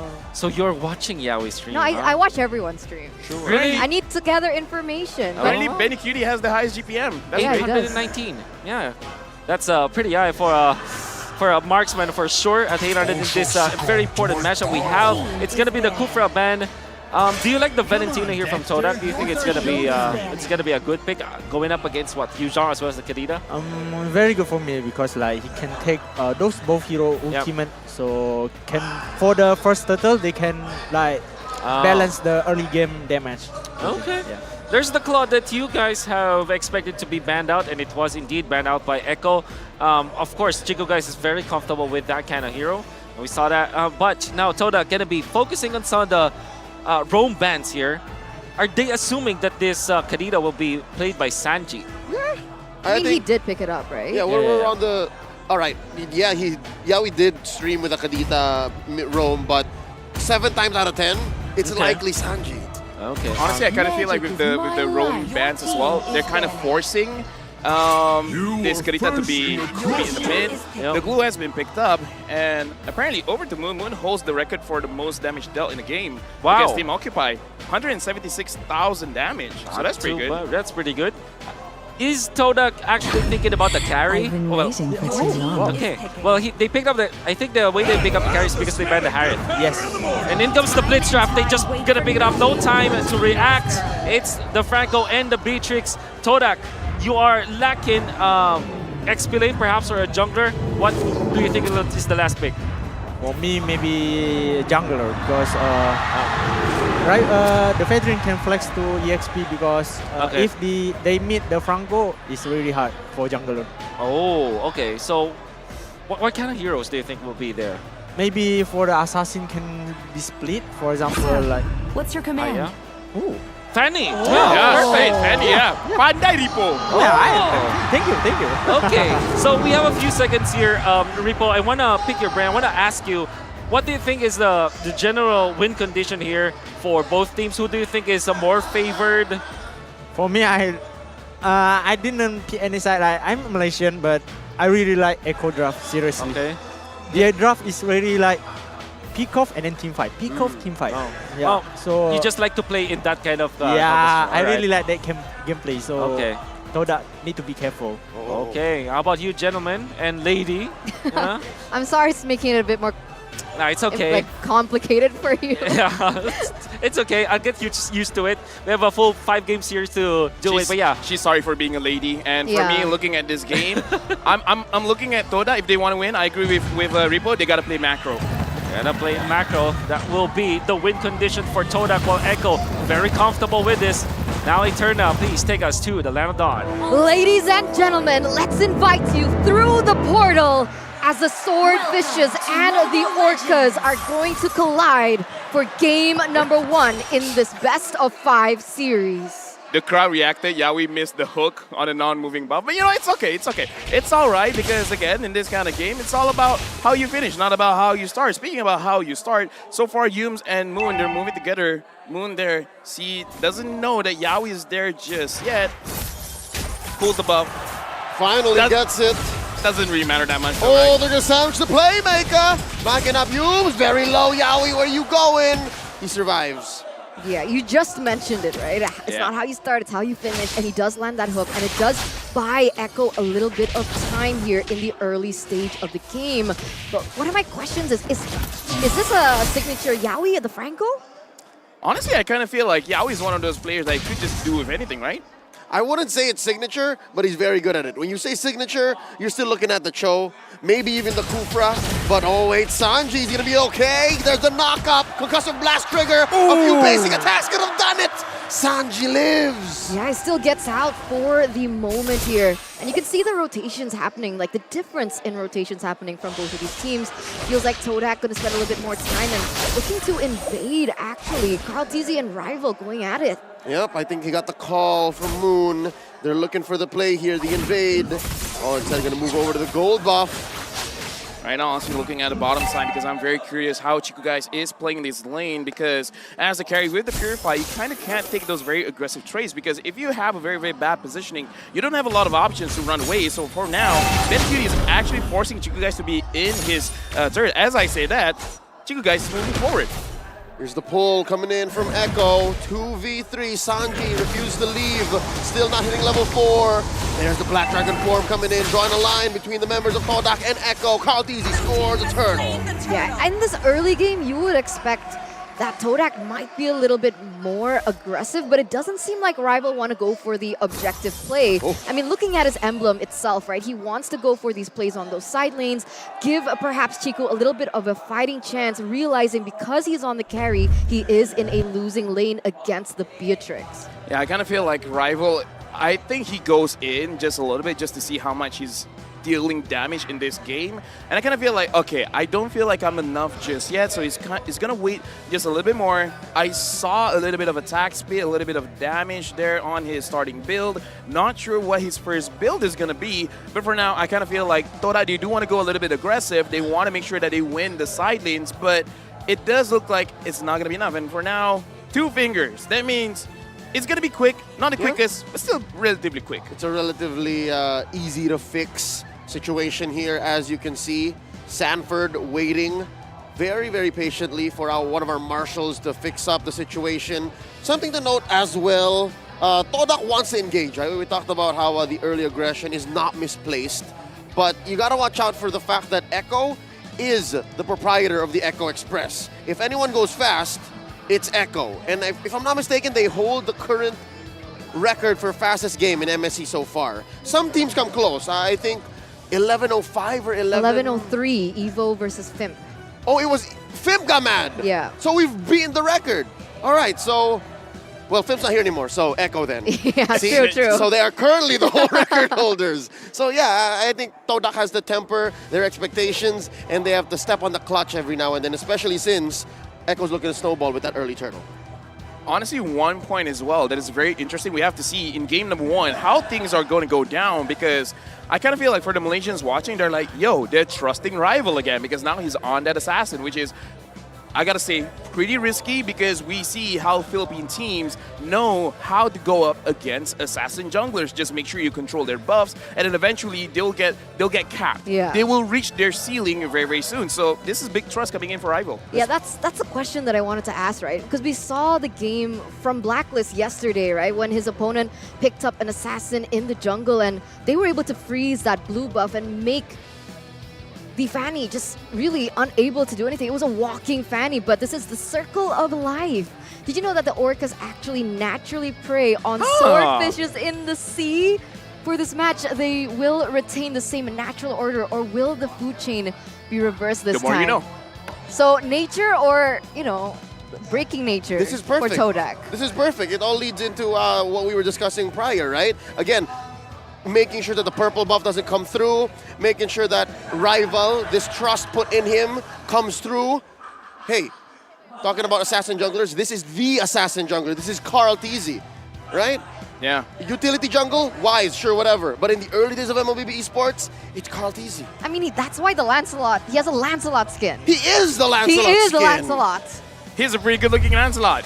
Okay, and with that in mind, let's see. Oh, what? There's a bite down on Ayooms.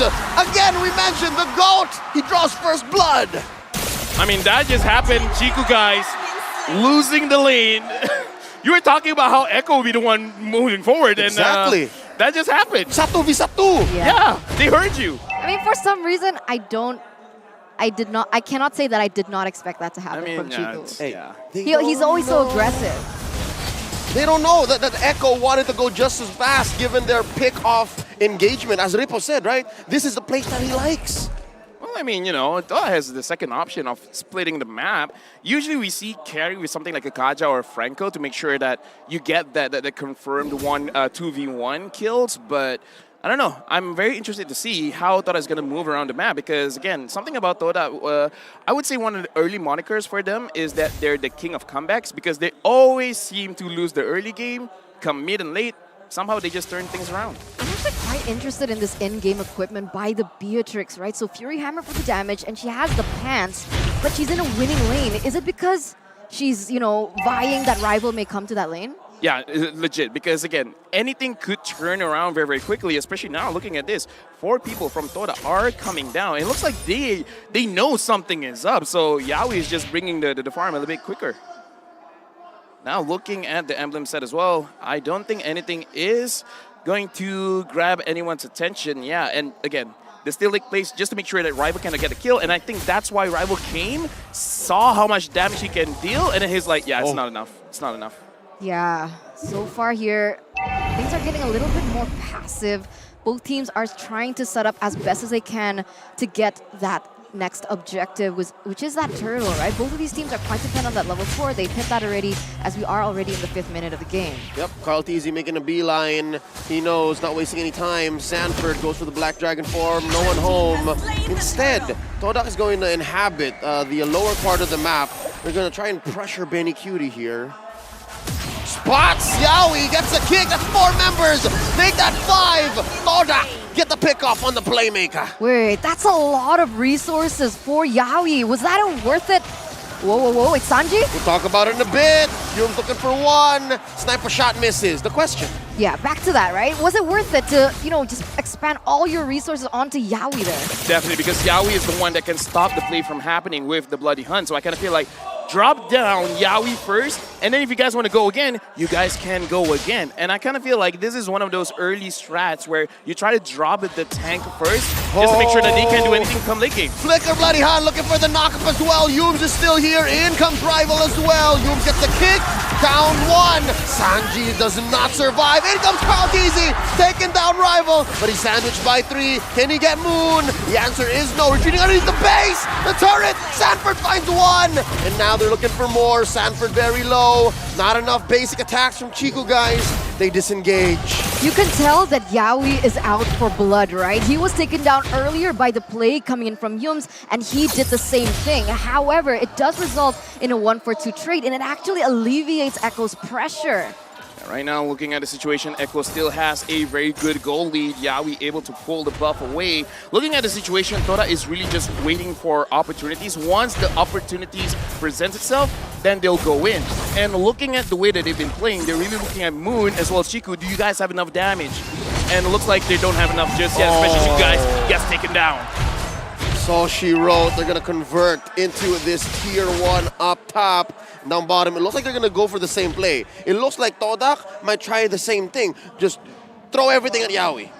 All right, but is that going to be fair trades happening, right? Is there a certain power spike that we need to be aware of for the side of TODAK? Because as of this point, 7 minutes in, they haven't been trading equally. Echo's been getting better trades. Long for that. Probably secures it. Nope. Nothing to trade here. They're outgunned and outwitted. The turtle goes over to Echo. That's a clear advantage going over to the Orcas. Honestly, one thing that you could look out for is Chiku guys having 3 items first, because Chiku guys is the most confident one. He has that 3 items, but there's another bite down and a pick off. Yums didn't know what hit him. You were saying? Nah, I'm just saying, like, how can you really do anything when the moment you want to move, you get caught? Because at this point, Toda keeps getting caught. But here's the thing. Not 100% their fault. It's just that Echo, their position well. Yaoi snags Momo! And another kill! Everyone was in there. I'm sorry, LaFell, but this is looking brutal, right? They know exactly what their composition entails. They go for the pickoffs right, left, and center. And even Sanford goes for a 1v1 kill and wins. Dude, I don't know. We've seen a lot of Fannies drop to the EXP laners, the Badang, the Yuzong, and I gotta say, Yuzong, the damage can be quite deceiving because the damage is coming in from that passive. And for now, look at this, the way they're controlling the buff. if Rival couldn't get a lot done in the early stage of the game, now it's going to be more difficult for him. Oh, there you go, Sanford. You mentioned this. They're choking out the purple away from Rival. Sanford popping the Black Dragon form preemptively. An easy take in mid for Echo. 7,000 gold lead already, but like we mentioned before, right, the beautiful thing about a Fanny, it's not just its advantage in terms of that damage, that prowess, but also the fact that you can utilize it in a macro way, in an objective way. And so Rival, you can see he is trying to look for something on the board, which is basically the only thing you do, the turret push. Yeah, right now looking at the itemization as well, Sanford just with that Hunter Strike. Oh, that could have been very costly, Rival. Anyways, looking at itemization from Chiku guys, he has 2. Looks like he's on the way to finish his Wind of Nature. Once the Wind of Nature is done, I kind of feel like they're a little bit more open to getting into those fights. But again, even if Chiku guys is open for the fight, you gotta be careful of Sanji, man. Sanji could one-shot him as well. Oh, there's a hook coming in. Yums, close call. Echo did not say go. Lord very low, 1/10 of its health left. Yorka score 1. Like, even if Rival wasn't that low, he's level 9. He was level 9. He just went to level 10, but he was a level 9 against Carl TZ, who is level 11. So is that really something that you can even contest at this point? Here's the thing, even if they're 15 to 15, going up against a Lancelot, it's not going to be easy. It's not even it's the Lancelot. Yeah, because even just Lancelot, right? The Lancelot is just so good. Okay, never mind. Conceal When can I talk? When can I Conceal talk? play. Rival just walked into that, and it's not even his fault. Go ahead, Lafel. Nah, you know what? I'm done. Echo Express. Echo Express, man. They didn't move the game so fast. Look, I'm just looking at the play, and I'm like, okay, the moment I say something, Yaoi's going to catch someone. Or Sanji. There you go. It could be Sanji. It could be Yaoi. Bombs away. Scores 1. A close call, but here comes Sanford. He wants to finish the job. Mid lane in jeopardy. They finally get it. Lord smashes that inhibitor. It's looking brutal. Okay, finally that hook does not land onto TODAK, but it does give TODAK maybe a little bit of breathing room. And at this point, right, Chiku guys, 2-0, level 11, just hit that power point. But does he have the items even to dish out the damage that he was meant to? I don't know, man. 10,000 gold lead. If it were me, I'd be having asthma attack. And now, Rival, no energy. They're sandwiching him. Sanji gets a beat on him. Yaoi misses the hook. No energy. Spotted by Carl TZ. Down by Sanji. Oh, he was cornered even before he knew it. 11,000 gold lead. Not looking too good because for them, now they got to make sure that they can survive and engage coming in from Echo for someone to eventually split push. But with Sanford and Sanji, the way that they've been playing, I don't think they can survive. Here comes Sanford coming in from the west. Breaking that holy shield, knocking up Momo, knocking up Yums, and there's the plan of execution. They're not letting TODAK breathe.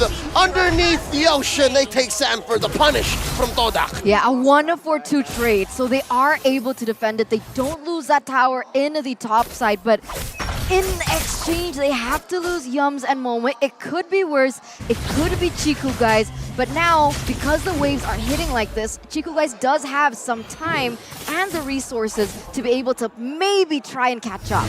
Okay, let's look at the instant replay, see what really happened here. And here's the thing, this is always how Echo starts a fight. Yaoi, you try someone, you didn't get it. Sanji, no? All right, well, Sanford is going to come in and make sure something happens. And in this situation, Chiku guys was able to dodge a lot of the damage, a lot of the attack. Chiku guys still has that Purify, so it's going to be good going up against the next team fight at the Lord if they want to go for it. But the thing is, someone has to be the one to take away the Franco ult. Someone has to be the black sheep. Someone's just got to be like, yo, Yaoi, look at me. Hug me, bro.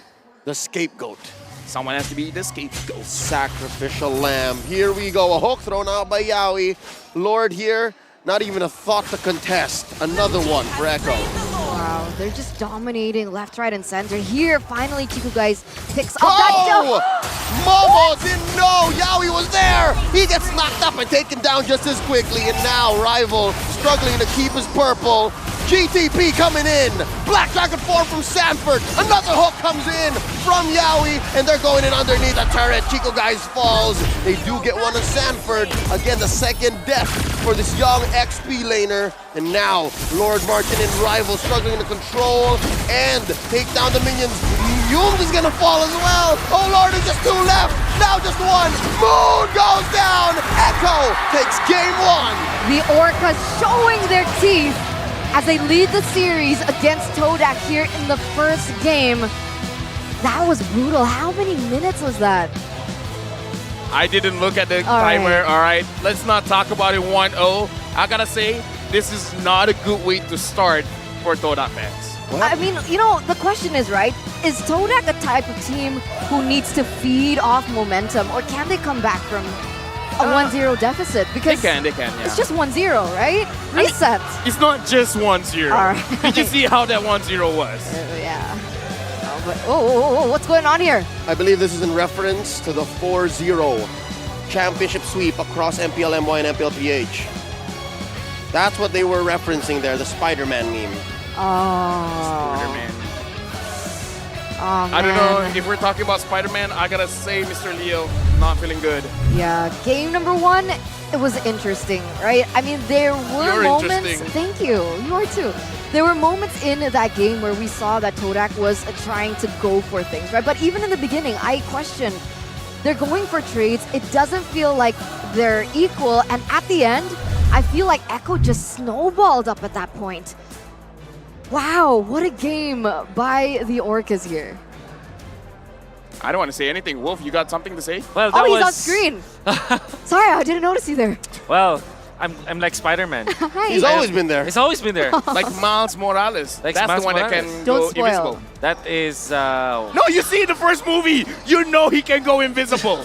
He's a Natalia. I specifically said no spoilers. How could you not know that? Well, unfortunately, she doesn't know. But what we do know is that game number 1 went in favor of Echo very quickly in a very dominant fashion. It was quite one-sided for sure. But why don't we look at the key players in this particular game? We have our own picks for sure, but the MVP has been chosen, and it will be Carl Teasy on the Lancelot.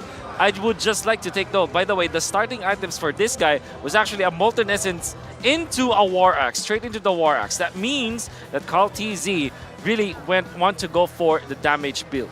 I mean, looking at the way that he's been playing, man, here's the thing. If you want to go for a damage build, you just got to make sure that you don't die. And 5-0 and 6, he made it happen. And here's the thing. The difference between, I would say, Echo as well as TODAK in that kind of situation, when Echo wants to do something, they get something out of it. TODAK, not so much. Heat map coming up from Carl TZ, very active in the map at around 5 minutes to 10, really conquering the side of the jungle that should be belonging to the side of TODAK. That means that he was able to invade and also go in between the tier 2 and the tier 1 turret in the mid lane. That is how dominant he was. Nafel, how important was having this kind of damage build kind of Lancelot not dying as well as still outputting the kills? Because there's one thing about, like, you know, not dying as the assassin, but also not getting the kills. Here's the thing, you know what? If you are hit by, say, 2,000, 2,700 gold, you can go for that damage build, because at this point, the thing about the Lancelot is you can heavily punish your opponents by making sure before they have an opportunity to outplay you, you kill them first. So if they die before they can do anything about it, that's actually an amazing build. Hey, Turner, you look like you're shocked from what you just Sorry, saw. I was like 942 GPM. Yeah, so that's a gold laner stat. That's a gold laner stat. I think that the highest GPM was Benny Cutie with 800, and surely Cartesi's performance kind of tops at 942, and it's all because of the fact that they were landing their spells. Or at least from what I can see from this game, it was just them outplaying the side of TODAK. Did you feel that way too? But outplay went home. Turna, behave. Sorry. You know what? Here's the thing. Yawi, the way that he was playing the Franco, I could have sworn there's a Novaria in play. Okay. The hooks had additional inches. Yeah. You know, one of the main things on top of that, right? On top what of what you just said. On top of Yawi having No. extra inches? I don't know. No. The Franco. That's what he just said. Yes. Okay. It's whatever you said. Okay. Is what I noticed in the map is the fact that because of how they kind of compose their drafts, right? You saw that a lot of the times Rival was too busy trying to help out in those side lanes to be able to go in for even a steal onto Karltizi's jungle or even contest on these buffs. And so Karltizi had a really free roam and movement space to do what he can. And you can see that through his GPM. We can see that through the composition as well, coming up from Echo. You're going to notice very standard pickups. This is Yuzhong, one of the most played for Sanford. Sanji plays the Kadita so many times. Yaoi's Franco is already a signature, and also Benicuti's Beatrix. So Echo just really played in their own playing field. For TODAK, this, all due fairness, this doesn't look like a TODAK draft to me because it really looks pretty normal. Yeah, and the thing is, they couldn't go for a lot of fights because TODAK is the, Langar basically means charging into your opponents. It doesn't look like a lot of them had a lot of opportunities to really charge for their opponents. I don't see Rival forcing kills. I don't see Yums and Moon forcing kills. I mean, like, in terms of being disciplined, they were disciplined. But is it too much discipline that they were, I almost want to say, scared to try something? Yeah, I was about to ask, does it seem like as if they were scared, right? Because, I mean, Yums did try to go in for the Way of Dragons. He did hit, but maybe the follow-up or just like the counter engage coming in from Echo. An alternative maybe was TODAK came in expecting to be reactive. I think they invested a little too much in the potential for a split push with the Fanny and with the carry. And maybe that's where the whole thought process ended, and that allowed for Echo to just snowball to the victory. And again, I agree. I think we're at the point wherein Yaoi's Franco has become a signature. Yeah, he was very good at it. We saw that in the game. Saw how well he landed all those hooks. And not only that, the fact that he is actually positioning himself in correct lanes. For example, there was a lot of focus in the gold lane. But whenever they find that there's a rather big opening in the other side of the map, it's going to be greater. One thing that I noticed, though, if you're going to see the kill participation of the entirety of Echo, no one went above 60 or above 65%. It's always, 61. It's because of the fact that there were so many solo kills in this game. Okay, stop bragging, stop flexing. I mean, like, come on. You got to do me like that. I mean, how do I feel? do you really want to know how the fail feels? Yes. Yes. A bit. Who said that? 7 out of 10. 8 Leo. out of 10. Leo. 8 out of 10. So how does Left feel? Shad. Sad. Shad. Yeah. It's more than just sad, it's shad. Shad. With an H. But it's okay, it's okay. Things It's could just happen. game Things could one. happen. Yeah, it's just game one. You know what? Game one barely matters. So that's the Doesn't matter. 0.1% of the 99% confidence that you have. Yeah. Is it In still case- at 99? Actually, in case you guys don't know, it was a meme last year, I think, from BTK, but, it's whatever. I mean, for BTK, okay. Do you still feel that the 99% is warranted, Mr. Leo? I think we need to temper our expectations. No, I think 99 is still true, just for the different team. It's still true, just, not... Is it not 100? Oh, sorry. I think we have broken the fell. Sorry. Yeah. He mentioned that it's for another team. Yeah. Typically, he's very confident. What happened to the curse? What happened to the curse? I'm still trying to make it work, guys. It's not as easy as you think. Yeah. Right? You think witchcraft is easy? No. Right. I'm not saying I do witchcraft. By the You way. think he just wakes up and it happens? It's a joke. It's a joke, guys. The curse is a joke. The curse is a joke, but the witchcraft I'm a isn't. joke. No, you're not. Oh, I'm not? But you make good jokes. Yay. Okay, let's not joke around any longer because we have to talk about the next game. Anything else that you think that that should be improved there by TODAK? Do you think that the flex pick of the Fredrin into the Fanny last pick is already okay? I'd like to answer the question, or at least address it, with another question. Wow. Given the league rules, is it safe to say that TODAK might want to go blue side as well? And what will that buy them? Oh. Right? What will that open up for the coaching staff and for the players? Because it's likely that TODAK might use that as one of their pivot points. Okay. What if we were blue side? Does that help? For me, honestly, I just want a composition where there's 3 or 4 very buff front lines, honestly, for TODAK. I just want 3 people that would die for Chiku. Because in that kind of game, Rival can die for Chiku. Momo was very difficult for him to set anything up. Even though Yum single targets, I kind of feel like I almost want to see everyone just dive. Everyone just dive. If you die, it's part of the process. Yeah. But, So, just give more space for Chiku. If I'm reading the room correctly, are we asking the question, where's the beef? Where's the beef? Where's the beef? Where's the beef? Okay, well, as the mediator for this one, you're the most neutral between these two Definitely. gentlemen. I wonder what your opinions will be, Eterna, on how each team will, eventually win game number 2. How will they win? Yeah. What do I you think honestly should they feel change? like TODAK should just play to their strengths. Oh right? wow, very neutral. I love it. Is it? I love Is it neutral? I love it. So my Okay. opinions are neutral, guys. Very interesting. But yeah, I did not feel the TODAK that we're so accustomed to usually. What's wrong? It's a note in their notebook. It is. Play to their strengths. Play to their strengths. That's right. You know What are their strengths? what TODAK? Yeah. They're unorthodox. They're hard. They're hard to, Figure out. in Yeah. the drafting phase. So don't ask us, Wolf. So don't make it obvious for Echo. Because honestly, okay, I guess that the Fanny pick, last pick was kind of like, oh, okay. Yeah, that was surprising. But even Repo knew.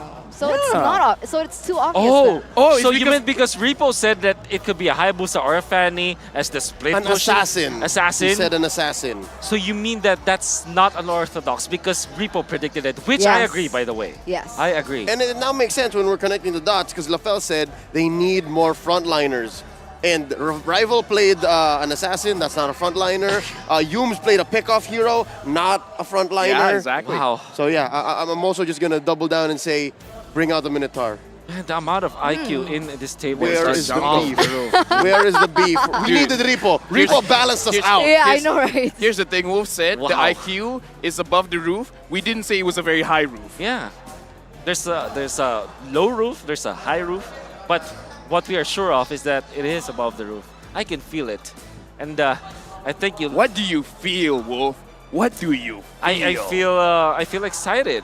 You feel excited. That's right. It's not a feeling actually, but yeah, I feel excited. Yeah, that's all I want. I want a game number 2. People a in good this game. table cannot figure out what might happen in game number 2, but yeah, what else? What else can we talk about? Like, I mean, we've already talked about.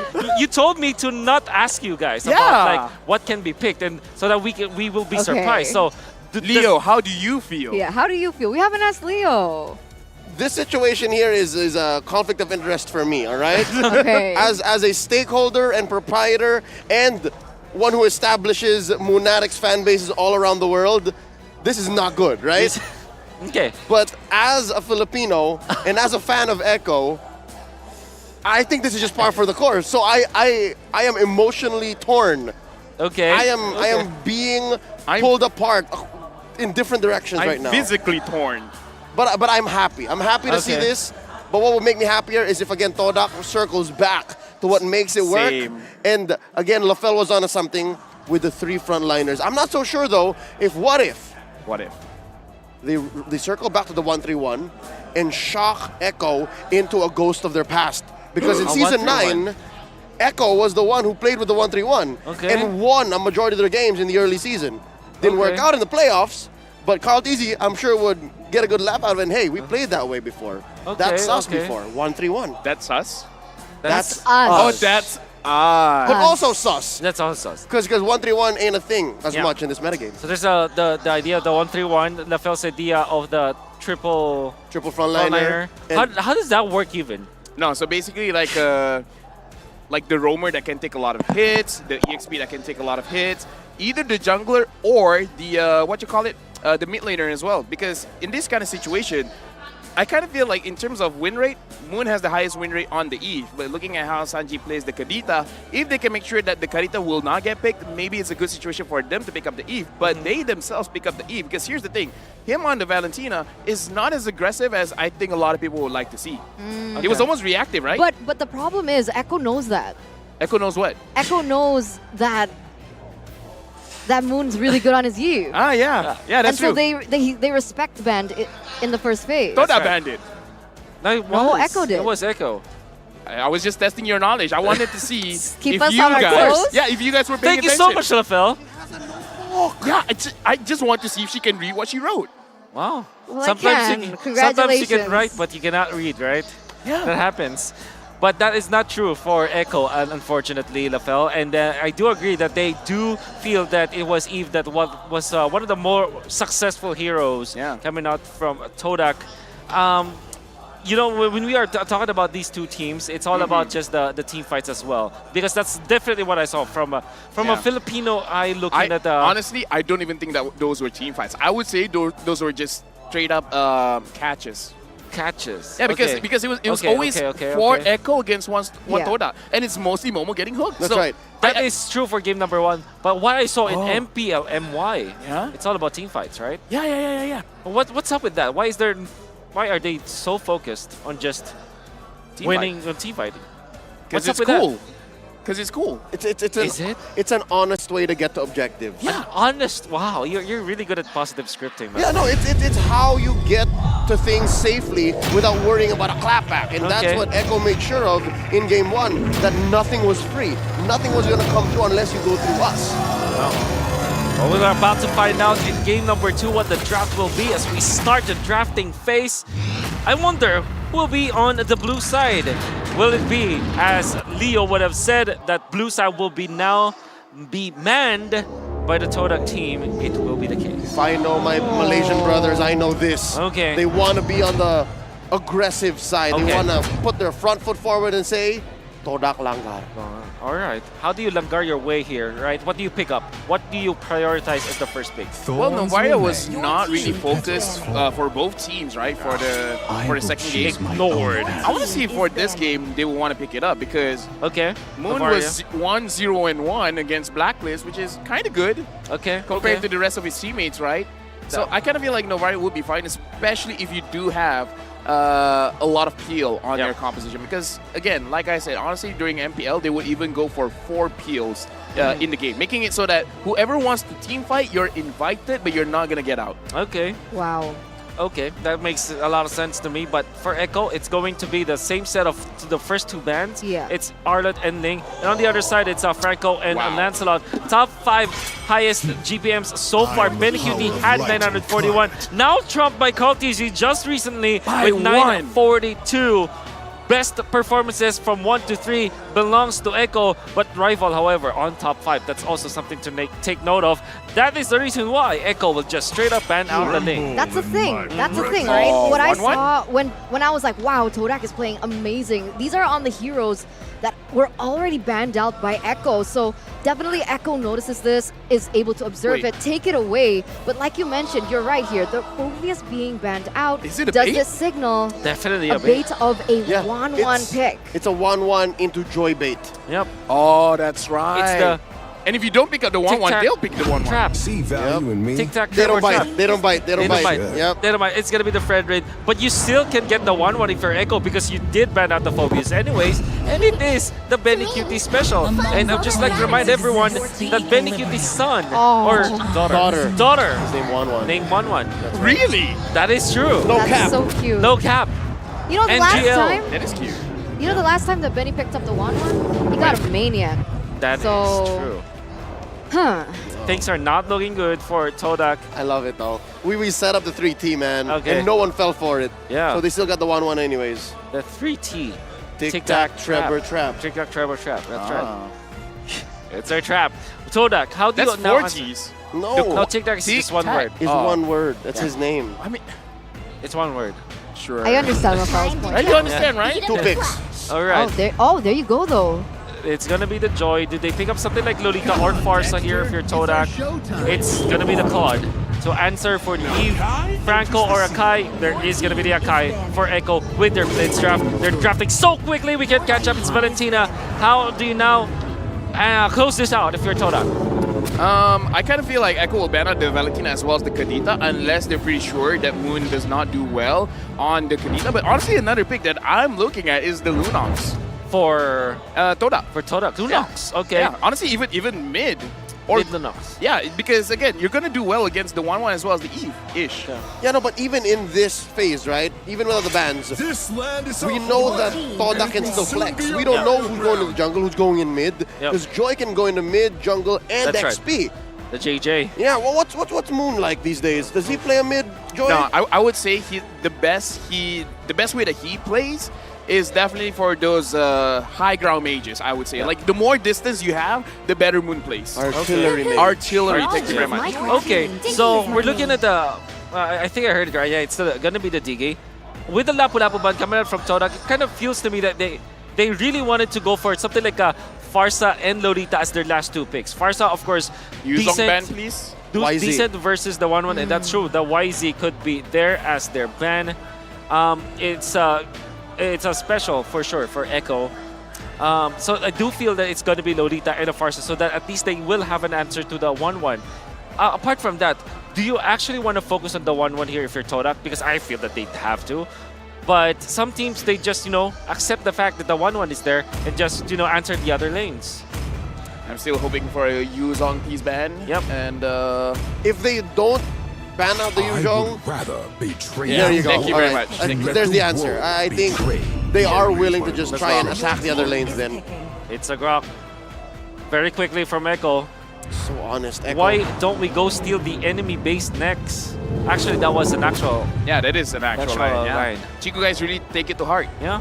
He understands English, honestly. That's Took it comic literally. accurate. Yeah. It's comic accurate. Yeah. Method acting. This is a canon event. Exactly. A canon event. Yeah. She doesn't get it, but it's all right. Yeah, we get it, right? We get it. We yeah. get it. We get it. If you get it, you get it. If you get it, you get it. You know, canon event. Yes, that's right. Can you spot out some of the important heroes here? Here's the thing. Is it really still safe for a Farsa pick? Nope. Oh, that's it's why they picked up Lilia. Lilia. Okay. Not the best thing going up against an Eve, if I'm truly honest, because Lilia is one of those heroes that the Minotaur picked up great. The Lilia is good in terms of defense, but here's the thing. The HP pool is more or less the same as the Novaria, and the Eve has very long range. I would honestly feel like Moon might get poked out. Yeah, but it's good against the Grok, though. Yeah, you it can is. take It's advantage of the definitely. early game advantage of the Grok not having much magic defense. So I get it. Whoa. The injustice in the world. Oh, no. Wait, what? Wow, it's gonna be the Chose. So this is Grok contact is great, XP. but- Grok XP. Grok XP. Yeah. No, I did thought it was going to be a Grok XP. I wonder what emblem. The Grok Assassin. Master Assassin. Master All Assassin. right, because we've seen different flavors of the Grok in the EXP and Yeah, Indo. Weapon Master sometimes. The Assassin is just too delicious, too spicy. Speaking of delicious and yum, the Chico is apparently a fruit. It is a fruit. It is a fruit, and also in the Philippines, it's also a fruit. Chico. Really? That's true. Is it a fruit in Indonesia? Chiku? Yeah. No. Oh, What's that? That's bad. It's a fruit. What a fruit. fruit? What's Chico. a fruit? No, Oh my I god! know what a think- fruit I is. think- I I'm think we- asking what All right. fruit. Before we get in trapped by a spider web of all of our emotions into this game, why don't we bring it to game number 2, Eterna? All right, thank you, Wolf. This is gonna be very interesting, right? Best of 5. This is gonna set the tone of the other games that follow.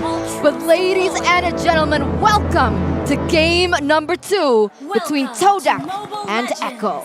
Right now, looking at the situation, it is going to be rival on that Fredrin. Some people will be like, yeah, of course, but I don't know. Against TODAK, you can't be fully sure. Now, Momo here on the Joy, taking a little bit too much damage, more than necessary, up against Sanford. Doesn't look all that great, but should be doing quite okay against the Grok, just because, again, the Grok early game does get a little bit of beating against magic damage. But something to note, he closed that gap. He nullified the advantage by using the Master Assassin to just all of its potential. Because again, Momo was alone, so he was smacking away at that Joy.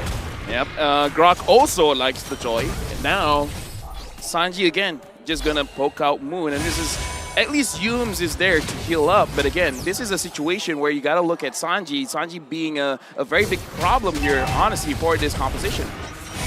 Taking a look at the in-game equipment right now, nothing too fancy. We do see that the Claude is going to respect the damage coming in from perhaps the 1-1 here in the early stage of the game. But that matchup is going to be very different once both of them hit that level 4 moment. Yeah, right now, looking at how Echo, they're moving around, honestly, they're trying to square off TODAK in a very, very small circle or very small triangle. They're trying to set up a Bermuda Triangle between TODAK and the other members of Echo, making me feel a little bit scared moving forward, going to the turtle, which is going to spawn in just a few seconds. But just the same, Echo answers by spreading themselves thin. This is the most spread out I've seen Echo in quite a while, especially approaching the turtle. Right now, Yums almost already hit level 4, Yaoi as well. So I'm looking forward. I don't know who's gonna have better fight here. Oh, there's a kick started up and the knockup. So both roamers are on point. Sanji with the RWM. Down goes Momo. Heavy spin from Carl Teasy. Mind you, he is at a third of his health. I'm looking at Yumes. Carl Teasy scores it. Can Yumes survive? The beef gets tenderized. 2K for the Apex Predator. Yeah, that's a 1-0 here for the early stage of the game. And something to note is the fact that most of the members from TODAK, oh, wait a minute. Up top, Chico guys starting up. Blazing duet right in your face. Benny Cutie answers back. Nothing much happening in the gold lane. He's able to Wow! The playmaker lives with about 1 HP. You can never really take your eyes off. Yeah, you can't. You close your eyes for a second and you can see Yaoi just charging at you. Don't blink, That's TODAK. a scary thought. And coming back to that, right? TODAK respects the capabilities of Yaoi, right? 2 purifies on Chico as well as Moon. That is going to cause some disturbance to his pickup potential. He needs to be aware of those timings, as well as the fact that Moon, because he is on Alilia, he does have 2 chances in that regard. There's another kick coming in. All of the ults right down on the Yumes. Didn't get to respond. Again, they're just picking everyone off. It's game number 1, except it's game number 2, different heroes, but the same idea. You get one person, shut him down, and then see what happens next. They're just trying to get more advantages here because, again, look at the goal lead. 1.8k, 0-3. Wait, I want to ask a question. What's the cooldown on Yaoi's ultimate? More or less around 23, 27 seconds-ish. Wow. Right now. Yeah, around so now. even if TODAK had brought 2 purifies, Yaoi can still find those moments. Yes, he would get an average of 2 kicks per cooldown. That's tough, that's tough. You're Echo. tough. Oh, I don't know if that's a good thing or a bad thing, but it looks like Echo is giving TODAK a tough time here. 1,200 gold lead already in the first few minutes of the game. It's starting to look kind of the same if TODAK can't look for more on the board. They gotta make sure they find a way to win fights at the turtle because they keep on losing here, and that's really not a good thing. Sanji is still feeding. Look at Moon's HP. The fight hasn't even started yet. Look at Momo deep in, looking to get that ult off. And there's a heavy spin already. Kaltizi gets the turtle. Clear advantage over to Echo. Momo understands this. They disengage. Momo tried to get a kill onto Sanji, but again, easier said than done. This is a very, very tough situation, but the way that TODAK would play this is, again, just wait those items on Chico guys, and at that point, maybe they can start winning the fights because the damage is there. Looking at itemization, in terms of gold between the 1-1 and the Claude, not that different, but is there a fight here at mid? RWM set up by Sanji. Look at Yumes. It was just a show of dominance. They just really wanted to show that we're gonna push in mid to get up top. Again. And another kick on the Yumes. Ground beef, anybody? Wow. 0-3 and 0.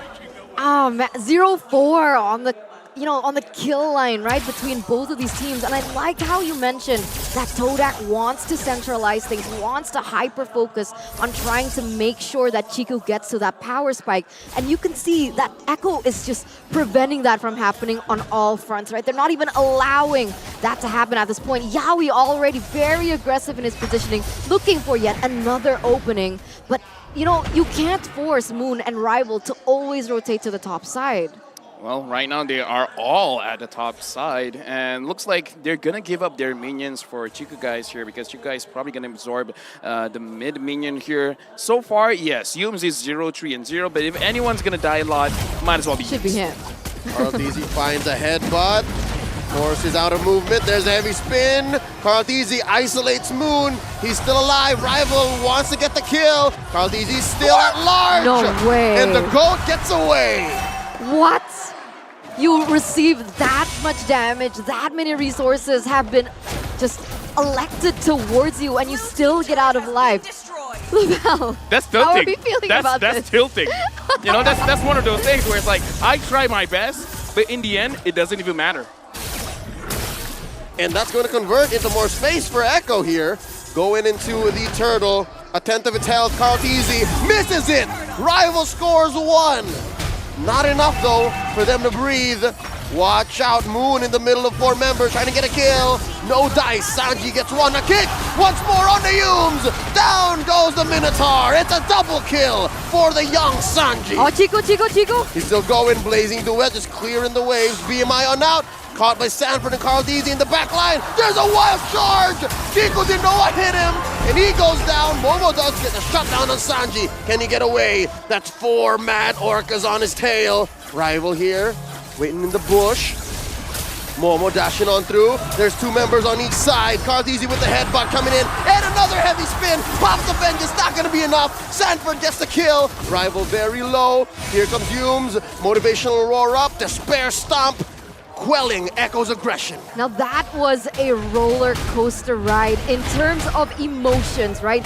Just when you think that TODAK is going to get something above Echo, they instantly trade back, but Moon... Black Shoe's not gonna save him, put him still in a very bad spot. And Yaoi pointing out exactly where Moon fell. Honestly, at this point, it does look bad, but at least this is more of a TODAK style. They're kind of like, you know what, I don't care anymore. I might as well be 0, 10, and 0. I'm just going to do what I'm supposed to do. And what Moon tried to do was get the mid just now. Sanford very low, but how are you going to escape this, man? Chico, guys, goes underneath the turret. Take me! Sanji gets one, and Sanford played it to a T. Okay, where is Chico? 0 to 1. Sorry. Does he have the golden staff already? I think so. Okay. I think so. Why not? So technically he's reached that power spike, so maybe that's why he's being a little bit more aggressive. But if he keeps trading things like that, realizing that TODAK just really desperately needs the damage coming out from him, is it wise to be this langgar? No, honestly, it's fine, because if you want to die now. I mean, you don't want to, but if you have to, you die now, because the respawn timers aren't that long. Bad. But coming like 16, 17, 18, 19 minutes is going to be really bad. So if you're going to sacrifice your own life for an objective, now's the time. Oh, you can see now Chico's going to go for that play. He's trying to imitate that, right? That's why he picked up the Claude. It's the only play that he has right now, the only option that Echo has allowed. A quick Lord take here, not wasting any time. Echo is painting the map red. But this is some room to breathe for TODAK, right? They got a mid lane tier 1. Chico just worked on that top lane, and there's some parts of the farm that even Rival is giving over. Oh wait, there's a fight in mid. They kick up the beef once more. The playmaker finds one. Then Cutie looking to take the skies. And there's a black shoes for Moon, surviving for just a little bit more. But Sanji makes sure he doesn't. Here comes Momo, does get the kill. Popping that vengeance, but Sanji gets 2K. Oh Lord, you get nothing, good sir. Yeah, but all the while, right, Chico trying to get anything that he can, right? He's focusing in that top lane. He's trying to push in those turrets. He's trying to look for any trades on the map that he can for TODAK, trying to replicate perhaps what they did before. I don't know about this though. What Echo is doing is very straightforward, but it's very effective. Just shut down Humes. Make sure that Humes dies first, and then after that, TODAK does not have any room to breathe, because let's look at the instant replay. You see it once, you see it 5 times. Choke kicks, Akai locked down. Same thing over and over again. Rinse and repeat. I kind of feel like later in the highlights, you could just take all of that highlights and it will be enough time for you to, you know, have enough KPI for Moonton. It's like, yeah, that's a very long highlight. It's tough right now. 10 minutes in, 6,000, almost 7,000 gold lead here, and it looks like Echo's looking for more. They're gonna get some damage there in the top lane, and once again, the Yve, right? Sanji built Yve in a very, very offensive manner. He just completed the Divine Glaive, more penetration. Does TODAK have the items to defend against that? Because, you know, Yve's damage, you don't necessarily feel it. Suddenly you're just like at 1 HP and then you're dead. No, honestly, at this point, the Yve hurts quite a lot. So it's going to be hard because you want to bait it out, but the way that Echo plays, they're not letting you bait. They're just going to go for it. They see Humes, they're going to kick Humes, they're going to spin to win, and then they're just going to get a kill. So in terms of can they survive, they can survive minion pushes. They have a lot of wave clear. In terms of damage, not so much. Not so much. And that's what's making Echo's approach here all the more scary, because at any time they can come in, right? They have such great range. There's the flicker kick, there's the RWM, there's the flicker wild charge, and I guess that's what's allowing TODAK here to breathe a little bit more. But again, it's the threat of activation. At any time, Echo can pull the trigger and say, you know what, we want this tier 2 in mid, we fight now. And that's not a good idea, given how outgunned they are, 7K ahead. And the crazy thing is, right, coming back into even their lineup, Moon, Lilia was supposed to be their safe pick, but look at the stats, right? 0-3-0. So not much of the impression or just the effect that you wanted the Lilia to have. Zero participation. Like I said, the Lilia is very dangerous going up against like a Farsa or an Eve because you outrange, and the Lilia has very, very low HP. Now Sanford as well as Yaoi looking at Rival. Rival frontlining for the team. You guys managing to take the orange buff. Momo, can you flank? Can you get damage? It looks like TODAK didn't want to go for this. Yaoi gets away of the dragon right on Arrival. Answers back with a heavy spin. Look at Chico, guys. They first take down Sanji. All 5 members of TODAK still on the map. Here's the Langar coming through. Chico, guys, still barreling away. Watch Rival. He still has his retribution. They push Echo out of their territory. Lord is more of a 50-50 now. Look at the playmaker, Yaoi, popping his immortality. Can they get it? Not enough firepower in the back lines. Benny Cutie looking to get a kill over on Chico, guys. It's a wash. No one goes down unless Momo has different thoughts. Sanford very low. Benny Cutie takes to the skies. Bagyo arrives, but no! Chico, guys, slaps back off the back of a Minoan Fury. But they trade. Sanford falls 2 for 1. The current economy coming in. 3K, the gold deal and Echo. They shrank it for the first time. TODAK in the driver's seat. Yeah, the Swordfishes are angry here in the 13th minute of the game here in the second game. It looks like they're trying to go for more. They're trying to zone Carl TZ out because, you know, Rival wants this. Sanji with the RWM. Carl TZ very low. Lord as well, a 5th of its health. Momo still alive, but Yaoi finishes him off. Carl TZ with a heavy spin. He wants to reset this Lord very, very much, but Rival scores it. Rival scores it. They take down the GOAT. Luminous Lord over to the Malaysian champions. right now looking very good. TODAK, they played it as best as they can. Right now, Echo only having 1.7k goal lead. And the whole play, Chico guys as well as Momo, they flanked because TODAK got a lot of vision. They basically saw everyone there. Momo got a very good pickup, and then Chico guys goes in, provides the additional damage. And this is what happens when Chico guys starts having the items. And look at the difference. 11,000 compared to 10,000 at this point of the game. It kind of doesn't matter that much, but again, this does show even if he does get pressure, he'll find ways to farm. Yeah, that's the beauty of it, right? Because even before, when Benny Cutie was leading in terms of that gold, honestly, Chico wasn't far off. He was only behind like 100 or 200, even in a bad scenario, bad decision. But right now here, the Lord is going to push in the top lane. All resources are up, except Yums. He doesn't have that flicker. Right now, honestly, TODAK didn't want to go in, but he got to be very, very careful. Yaoi looking for a kick, finds one, but he's very low himself. Arguing the answer from Sanji, Minoan Fury, quelling the aggression, the punish, and Benny Cutie takes to the skies. Yum's still alive. Benny Cutie might get punished here. There's the knockup. Not enough damage. Count easy. Takes down Yum. Moon falls as well. Look at me. Chico guys wants to penetrate. They heavy spin, push and rival underneath the tier 3 turret. That's double kill. 440. Yeah, but again, Chico guys was able to take like, hold on, 1, 2, 3. 3 turrets, 4 turrets there, honestly. So right now, TODAK is still in a pretty okay spot, but that was a very bad engage because honestly, Yums can't frontline now.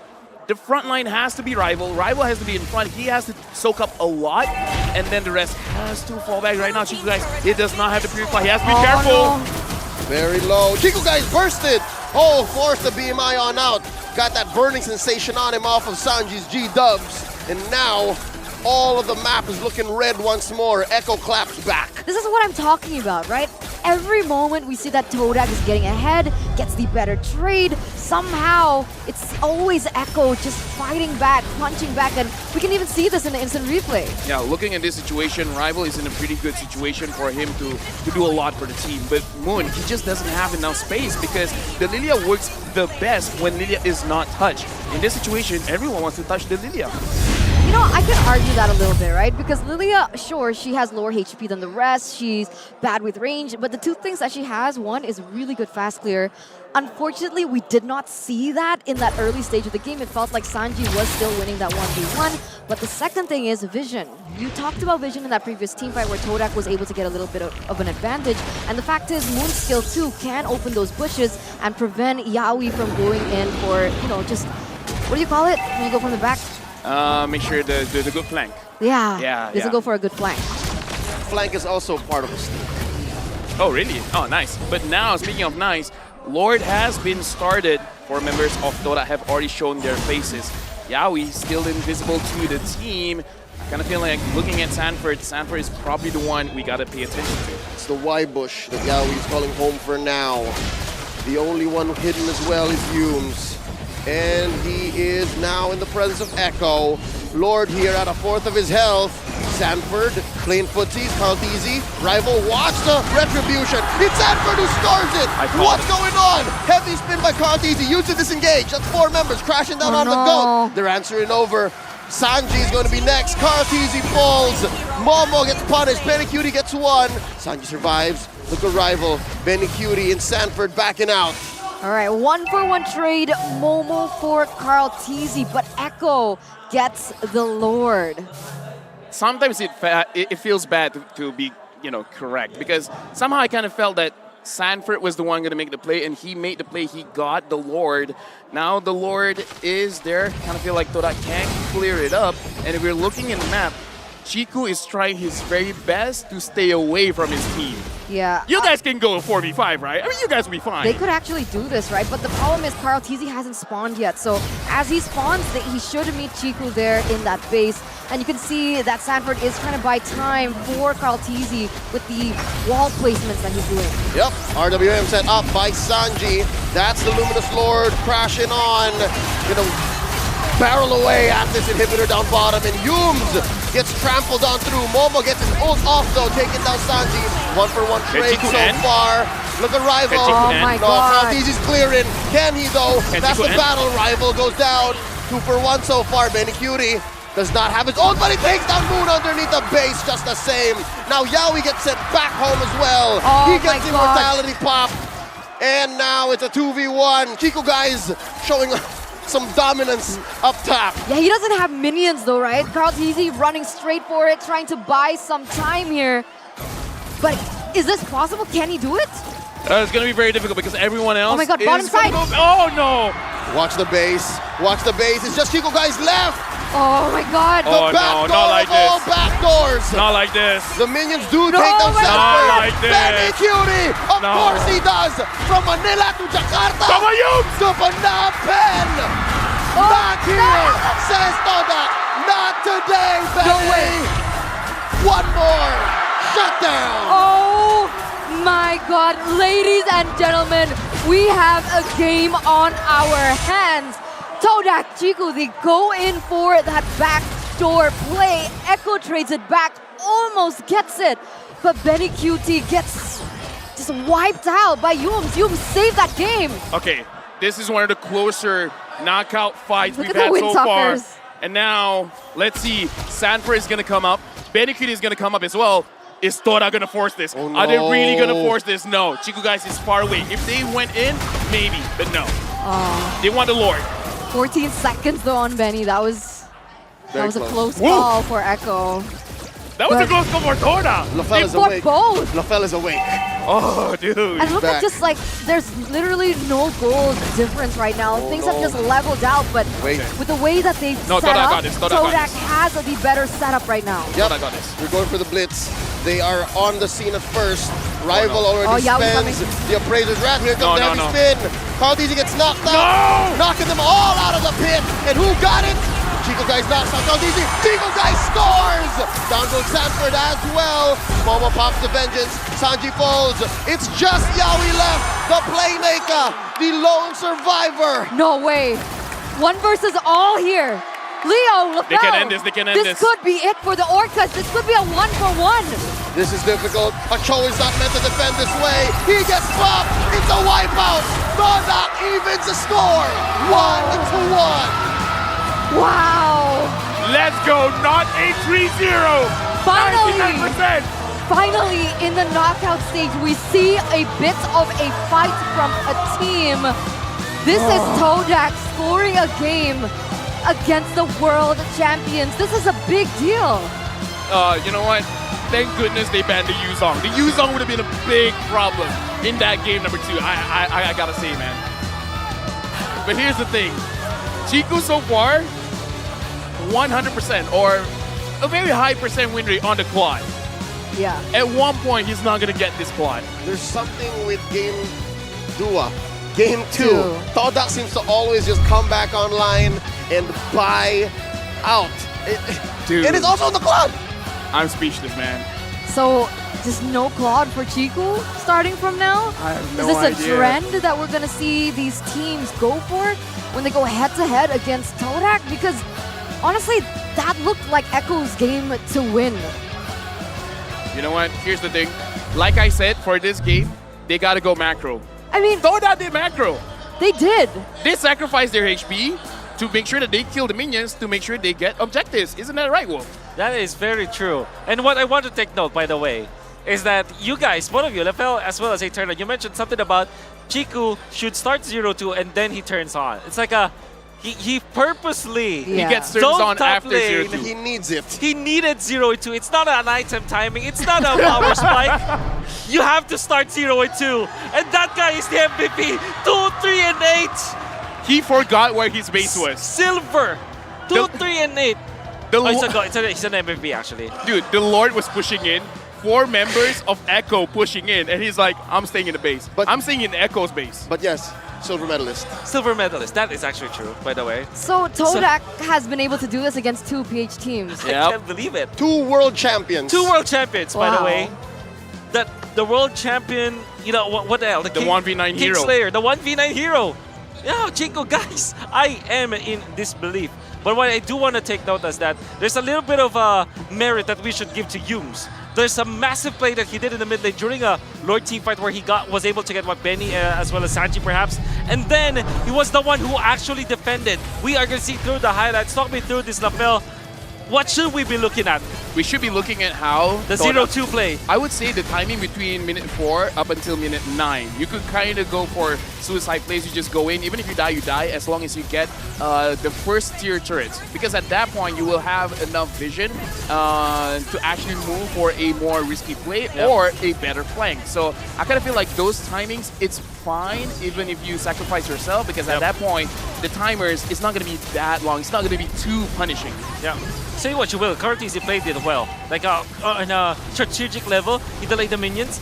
And he bought enough time for Benny Cutie, but there was a defense coming out from Yums, and Kartisi being zoned out in this particular team fight meant that he cannot go for the retribution. And then at this point, you now feel it's TODAK's game. Right?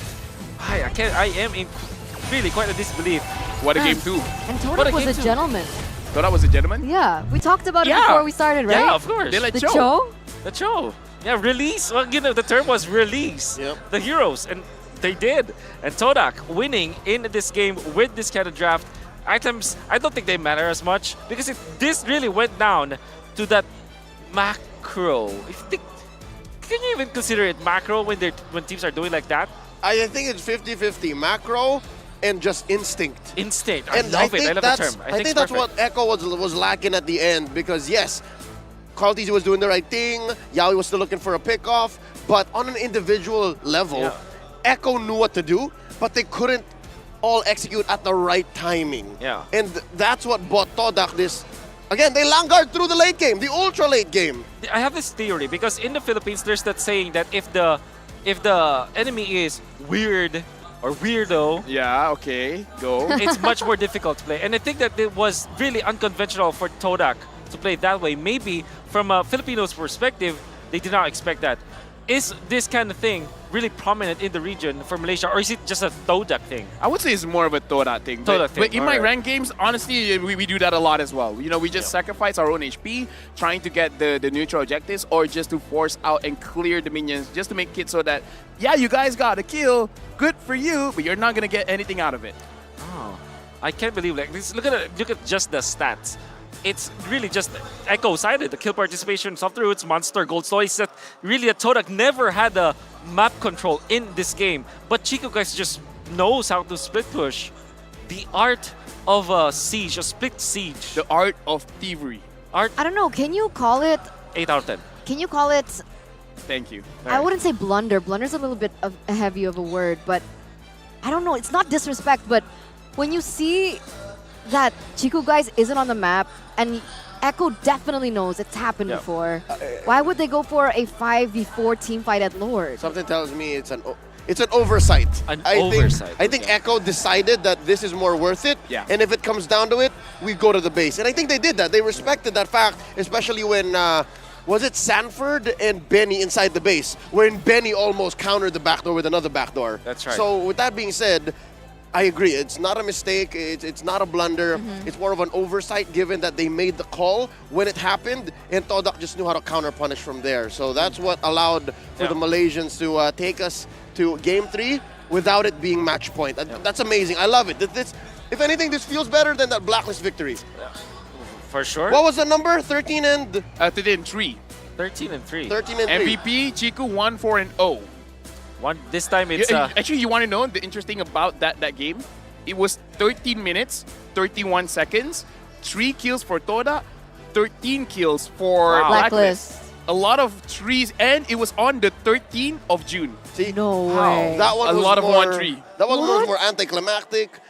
You could have sworn that was there was some... That was planned. There was something else by going God. on. I mean, Lefel was talking about witchcraft for the entirety of the first panel, so maybe that could be a thing. I mean, the devil's advocate question, however, is that how repeatable is this kind of thing for TODAK? What generally happens when they do score a win like this? Do they take the series afterwards? Do they gain momentum from that? What usually happens when TODAK scores a win like this? Very hard to say, because there are moments where they take advantage of it and they double down. Okay. Like they would die more just to get more objectives. But also, we see a lot when they happen to get a win like this, they feel like, that felt lucky. We got to change things up for game number 3. Keep them guessing. And then when you keep them guessing, even your own team's like, wait, what are we supposed to do again? And that's what led to the outdraft the last time this happened, right? Yep. It was a great win in the middle, stole it from underneath Blacklist's nose, and then Game 3's like, what were we doing again? What was that? Very well. And in that case, though, the converse of stuff, right? So you saw that happen from TODAK. What now for Blacklist International? Do you think that they can, for Blacklist, no, not for Blacklist, for Echo. Very quickly, do you think that they can recover from this kind of loss? Yes. Wow, okay. That was a very quick answer. And Leo is actually pretty confident that will happen. I'm excited to see game number 3 for sure. But for now, let's throw it over to Omar and Ravi for through the stage. My goodness, that was such an intense showdown! Oh my God, unbelievable! Now we are tied at 1-1, and here with us to represent the teams that they're voting for, we have Repo and Manjizi? Oh, I'm the long-lost cousin of Manjizi and Hajin. You're Hajin? My name is Manford. Manford! Yes. Manford! Okay, we Manford. have Manford in here. My gosh, what did you guys think about game number 2? Because I'm kind of sweating from that one. Go. For me, like, it's really like... It's like beating so fast. It's hard. Is it still beating fast right now? It is. What did you think about that? In the Philippines, we have a saying. Whenever you're going to match up against TODAK, you're not sure. We're not sure. You're not sure. So TODAK happened. TODAK happened. Period. Okay, now we gotta figure out what they need to do for game number 3 because it's 1-1 right now. You being the expert, the golden medalist, what do you think TODAK needs to do? I hope TODAK that started the engine already because that the first game they just warmed me up. They were just warming up. Yeah. So they were just playing with Philippines. So okay, I need to know what hero they're using. So okay, we should then that. Testing the waters before they see the world. What was happening with Echo? You know what? I wish TODAK good luck because they are gonna need more luck to win the next few games. Hey. ខាង Echo មិនណយទេណាប៉ុន្តែខាង TODAK ក៏មិនណយដែរហើយលើនេះយើងឃើញហើយថាខាង fan TODAK គឺគាត់បាននិយាយថាការឈ្នះលើកដំបូងគ្រាន់តែជាការ warm up តែប៉ុណ្ណោះមិនមានជាបញ្ហាគ្រាន់តែជាការលេងដើម្បីកំដរតែប៉ុណ្ណោះហើយលើនេះគឺ TODAK បានដាក់មួយវិញហើយមួយស្មើនៅជុំទី2ហើយជុំទី3នឹងទៅយ៉ាងណា Okay so do you believe that will happen in this second March that Echo and TODAK will win this. I mean, the TODAK will win the Echo. That's right. What do you think is gonna happen in match and third the game? Okay, what's gonna happen? For me, maybe it's already. I talked about you earlier. I just heard Echo early. Echo, go. Oh, okay. Okay. Okay. Okay. He's saying they can't find it. No, okay. he's saying okay. that if you're gonna say echo, the sound fades out. It fades out. It fades out. Can no longer hear. Right. But today, the first team that will fade out is TODAK. Whoa! Oh! Is that right? Nah, it's not right. Not true. Because this is third match, so we will see who is disappear in this match. All right. Look at your logo. Look at TODAK's logo. Okay. That's a foreshadowing of the number of wins that you're gonna get for the next few games. Look at the logo. Look at the logo. Look at that. It's a zero. It's a zero. Oh my gosh. Oh my God, Repo, are you okay with that? It's a zero. No more wins. No more wins. That's what he's saying. You see, it's zero, but you know the logo TODAK have this, like, the thing? The sword, The right? sword, yeah. You know the sword with. Oh. He will stab the orcas. I felt that. I felt that. Stab the I felt that. orcas. Mara, I think the tension is very high right now. I can't say anymore because now we can see the logo របស់ Echo គឺ zero ប៉ុន្តែរបស់ TODAK វិញគឺដាវតែម្ដងចាក់ទម្លុះបេះដូងតែម្ដង It's so មិនហើយឥឡូវ fan របស់ TODAK មិនបានស្ងាត់ជ្រាបយ៉ាងសូមសំឡេងឲ្យ TODAK មួយមក Wow, it's not bad. The fan of TODAK here is crowd. Okay. How about they're trying to hype up TODAK. Right, We need to hype up the fans of Echo. All right. Manford, go ahead, Manford. You guys know this. Echo loud. One more time. Echo loud. Echo proud. Oh, can you beat that? Why not? Sure, for sure. Okay, let's go on stage. Rock it! Okay, for TODAK fans. Okay, are you ready? TODAK!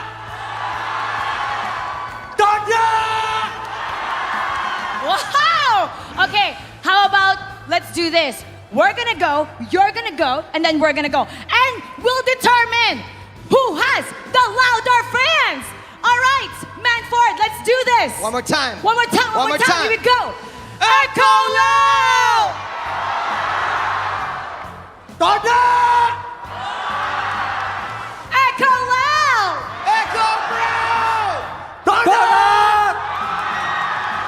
Whew. Now we gotta settle this inside the land of dawn. So we're gonna go back to the casters to see the world.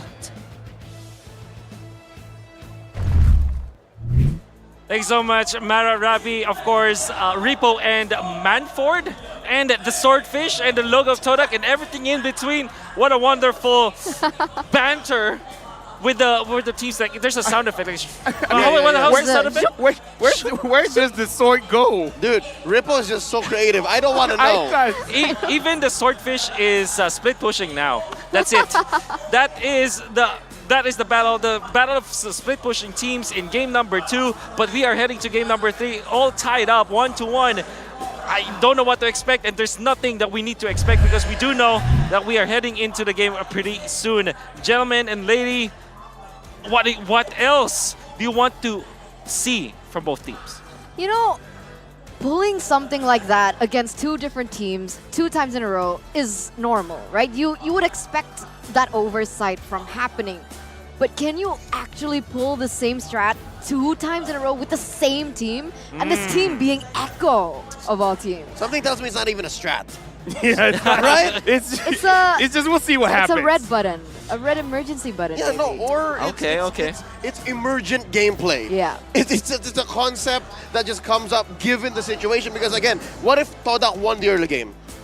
They Oh, yeah, have it would be just, different. They It would would have be snowballed as well. They would have Yep. just taken everything. Langar, the traditional way. But here, I think it's closer to what Ripo showed us. It just came out of nowhere and Yeah, just creative. as just as impactful. Get a sword out of nowhere and then Yep. stick it in somewhere you don't want it to stick in. Inside your base. Inside the enemy base. That's right. Thank you. Enemy base, just to be clear. Not your your own base. I'm so happy that you I mean, that can't- almost happened too. I'm so That's happy there was no true. self-goal here in Yeah, MLBB. exactly. Unlike in football. You know, okay. You know these boys, right? The ones that you're seeing on your screen. Oh, yeah. Very confident, very relaxed, I would say. Talking about the players, the coaches. And the coaches Them too. too. The coaches too. Them too.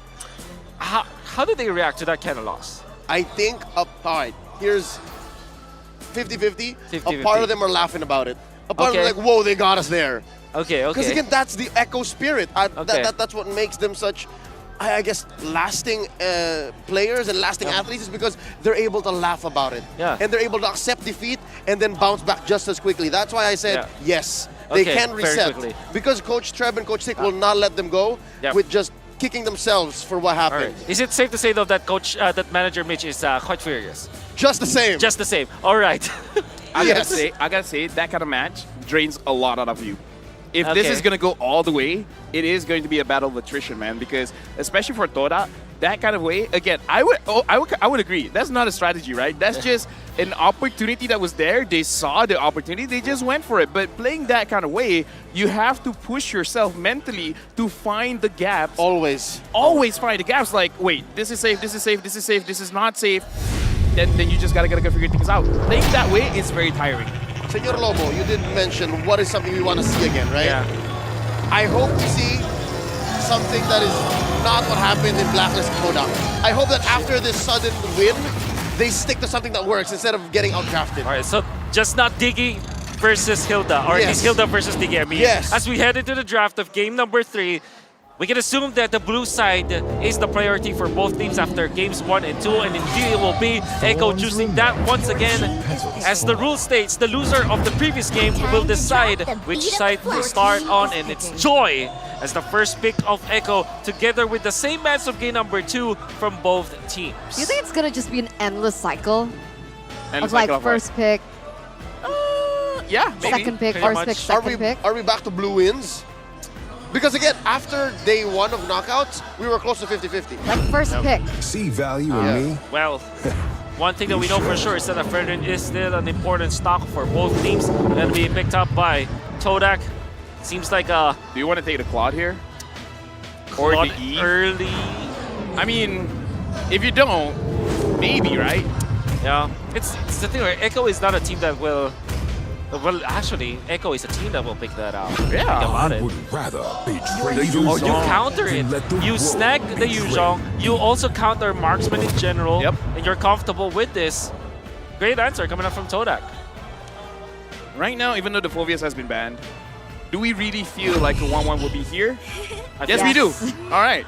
Well, thanks for answering the question. Yeah, that's an instant pick Yeah. onto Diana, but it's no longer at 100%. No. Now that they lost that previous game. Wait, do you pick up the Fermis now if you're TODAK? It's great versus the 1-1 in general. It's a great with Fermis the or Fredrin. Okay. Or just the Claude. That too. Actually, that might be perfect. That might be the top one of the priority. I think they'd like the Claude more. Okay. They won with the Lilia. They don't mind. Yeah, That's very, very true. And we're just waiting for it to be picked up. Then, if you do pick up the Claude, you already have the Yuzhong. Now you maybe just ban out something like a Lolita, perhaps, or maybe the Lapu Lapu, which is the other, explainer that can take out the Claude easily. These are the options that can be done by TODAK. And it feels like Mr. LaFell himself feels confident that this will be a Claude. Claude? It is Claude. It is There you go. Claude. It is Claude. As It's we just say how it, it goes. Yeah, as we say it, he comes up. I mean, yeah, you're right. At this point, I kind of feel like everyone is screaming Claude. Do not go for the Harris. And now, Art of Thievery. Chico guys is 3 out of 3 with Claude with 19,000 average. Wow. Turret damage, Yeah. tower damage, building damage, structure damage. Yep. The push potential Push from the potential. Chiku, right? That's what he's going for more when it comes down to the Claude. And we see that actually being just like the defining factor for TODAK in these really difficult matchups. Yep. But coming to the second phase, right, Wolf? Yeah. I mean, I think that you just prioritize taking out the killers for the it's the justice in the world. Wow. Now they don't release it. But the respect comes from Echo. Very, very quick on the bans of the Minotaur. Knowing Echo though, Leo, how do you close this out? Do you get an assassin for Mr. Kaltizi himself? Just settle for a defensive hero for Yawi? We might even be looking at Kaltizi here already. Horology is my He might be playful to pick up the Val in the jungle, but something tells me closer to an Akai can be picked up here. I think I like that more, maybe even a Martis. Because again, there is a Fredrin on the other side. That's right. That's right. TODAK could pick that up as well. Yeah. Oh, yeah. I mean, the Akai, because maybe Yums could use the Akai because the Diki has been banned, right? Yeah. Right. Yeah. So it's kind of good just to take it away. Yeah. So, Rival and Kaltizi are now still contesting. Yeah. Maybe they'll be even the last pick, yeah. Are we not feeling the Lolita right now for TODAK? Is that not something that Yums is comfortable on? Yeah, he can. I mean, sure, why not? I value it on Echo more though. There's no room for the Akai on Rival. There's a Fred. No, I mean like Akai roam on Yums. Yums using the Akai. That's what I mean. Steal. All right. Oh! Spicy. That is very interesting. Now Echo, do they look for an Akai this time, especially with this composition coming from TODAK? And there's that option as well to go for the Lolita that Eterna has mentioned. Instead, Kufra from Yawi and the Akai. All right, TODAK. They are looking for potentially a mid lane and a roam, N/R a roam, so that you flex this Kadita. Faramis is open. Faramis is open. Is that a Yums hero? He can use it because the thing is, Yums, his origins, he is a jungler. He is a damage-oriented kind of player. It's just that going to TODAK, he had to go to the roam position. So if needed be, he could even use the Fanny roam. But it goes against the Fanny roam. Not this game. I don't think this game. Not here. I was about to say Eve Roam. Eve roam, yeah. Eve roam. Yeah. Probably Eve roam. 100% win rate, yeah? Yes. Eve roam probably, yeah. Still. Eve roam. Yeah, Okay. Eve roam. Okay. When you go up against a team like Echo, you really have to dig deep on your bag of tricks. This time, Eve, it's a comfortable pick. As you would say, you're very confident with it. I tried it. You tried it. Did it work well for you? I win, so that's good. Let's see if that will work well with TODAK, though. Yeah, I don't understand it though, right? Eve Roam. Do you build damage or do you build defense? Start off, you could go for the Brute Force Breastplate, and then you see how it goes. You could go for damage, honestly. Well, it's like a Valir. Yeah. Well, then let's not wait any longer, though. Eterna, maybe will be the ones to take us through game number 3. Man, game number 3. This is going to be interesting. Already 1-1. Can TODAK lead the series here in this best of 5? We are about to find out. Ladies and gentlemen, welcome to the land of Dawn as we enter game number 3 between TODAK and Echo. Right now, let's confirm it again. Yes, it is going to be Yums on that E for now. Sanford going very aggressive onto Momo already using the healing spell. So for now, again, not a lot is going on here. Yawi managing to get Yums, but should be fine in the early stages of the game. You can see already a lot of respect coming through, right? You can see 2 Purifies once again, but this time it's for Yums and Chiku, realizing that Moon is going to need that Petrify to get in those pickoffs on the board. Right now, looking into the situation, Sanford moving quite early here.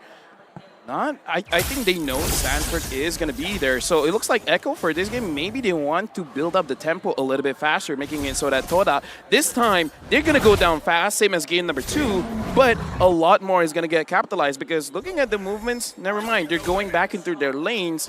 I think they're predicting TODAK was going to move faster, but TODAK's like, nah, we just want to farm. Okay, we'll see. So far, it seems like that has been the case. But this matchup, once again, right? BennyQt as well as Claude. In the previous game, we saw that BennyQt had a little bit of an advantage when it comes down to that 1v1. But Chico wasn't far behind. You can see maybe they're trying to make it a little bit more uneven as we see the rotations from Yawi, focusing more onto the top side, putting more pressure, and you can see this already coming through. But Yums is there as well, probably just to provide vision because, again, yes, Chico guys, I would say he lost a lot of those 1v1s, but this matchup he played before, so perhaps this time he has a better understanding of how Benecutie would be using that 1-1, and now looks like the turtle has spawned. Headbutt right into Momo. Carlteasy saving that heavy spin for the turtle take. Here comes the Black Dragon 4. Momo obliges. He's drawing a line. Does he see Yaoi? Still stretching, goes for the jump, no one home. Here comes Sanford looking for that old heavy spin plus the retribution. RWM coming in from Humes.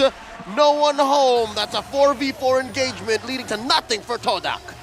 Echo is going to be able to get all on the board here in the first stages of the game, but this is the thing, right? TODAK has drafted themselves in a way that, sure, they do have the team fight because they do have the artillery coming in from Yums and the real-world manipulation, but they need to be able to prioritize and utilize Moon to do more on the board, right? Make these things uneven, because in a 5v5, I feel like Echo has more AoE damage, and therefore in team fights, it would give Echo a bit more to play around with in comparison to TODAK.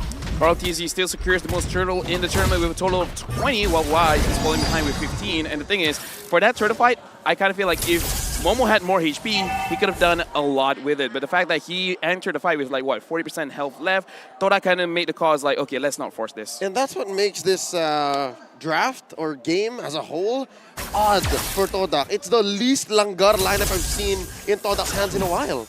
But I kind of feel like they can. The moment that Momo starts having a good play is going to be looking very, very good. For now, again, the main idea is to be very, very careful. Chico guys here in front. Moon manages to get. This is dangerous. Benecutie about to get popped. Does survive. Here comes Carlteasy and Yaoi. Heavy spin plus bouncing ball in.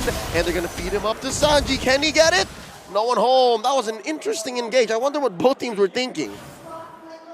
I kind of feel like that was kind of good coming in from Moon, wanting to get the kill. But again, the built-in Purify managing to get out of it. And Moon as well, saving his first kill to make sure that he doesn't get caught by the Akai, managing to purify himself out of there. So for now, TODAK and Echo, I almost want to say both of them are being a little bit more passive. You're right, there's a lot of natural purifies going on, but now Momo, Black Dragon form, 2v1. He's down to a fifth of his health.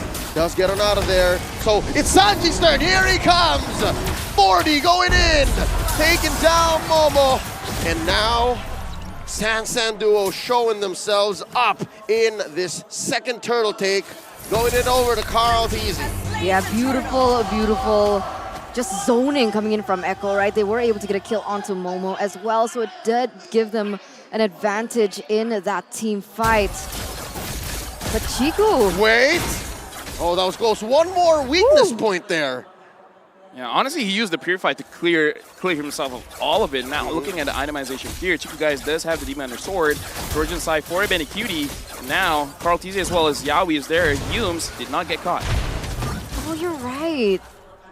What am I right about? I was like thinking, and I was like, Purify doesn't just counter Yaoi, it also counters Benecutie as well. So here we go. Moon looking to burst down Carlteasy. Rival misses a taunt on the Akai. And that's another disengage unless TODAK wants to force it. Bouncing ball by Yaoi. Not gonna find him.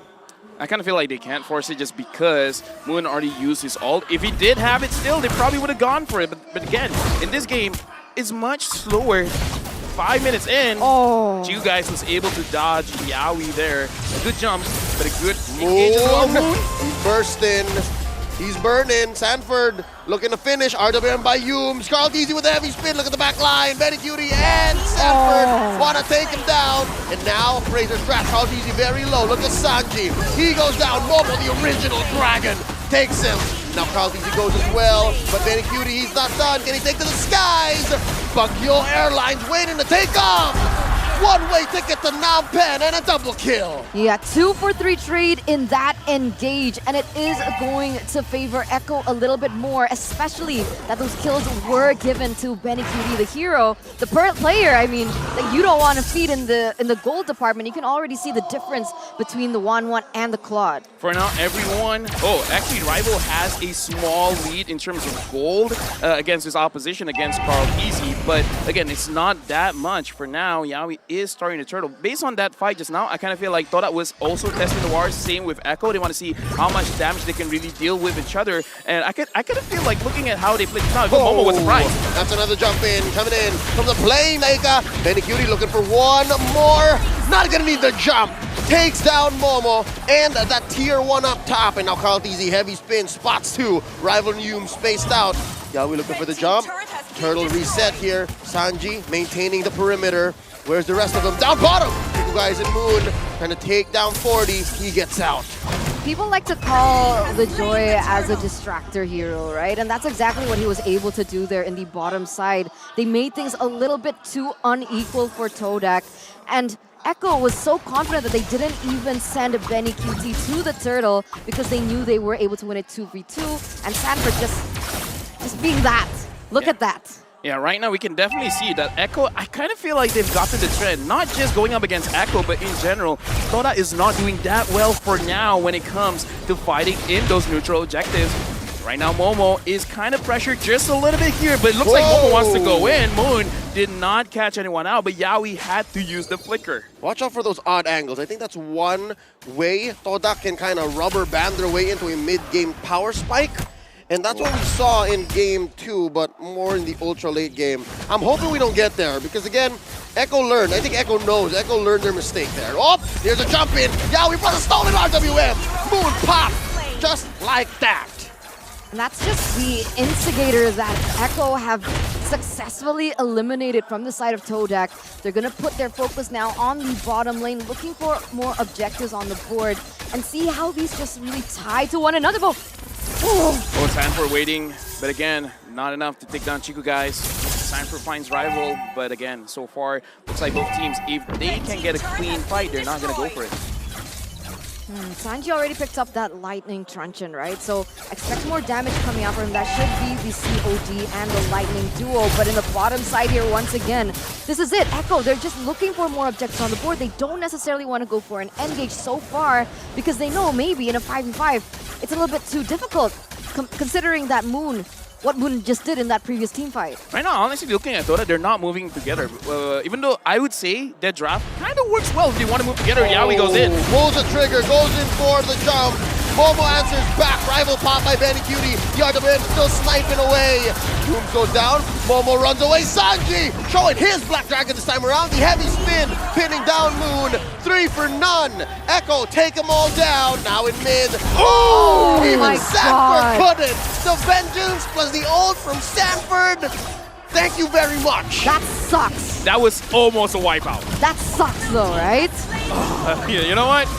As a Malaysian, yes, I do agree. But again, in that kind of situation, Echo played it so well. TODAK was ready, but at the same time, they weren't. They know a fight was going to happen, but they weren't sure how Echo was going to approach it. And the way they approached it, I got to say, they staggered the damage as well as the crowd control very, very well, making sure that, okay, we focus one, and then the other, and then the other. We make sure whoever has the potential to outplay this won't have the time to do it. That's why they split things up, right? They make things a little bit too messy for TODAK in all these team fights and all these, I wouldn't even say team fights because they're not 5v5ing. It's more as skirmishes for the moment. Now 8,000 gold lead.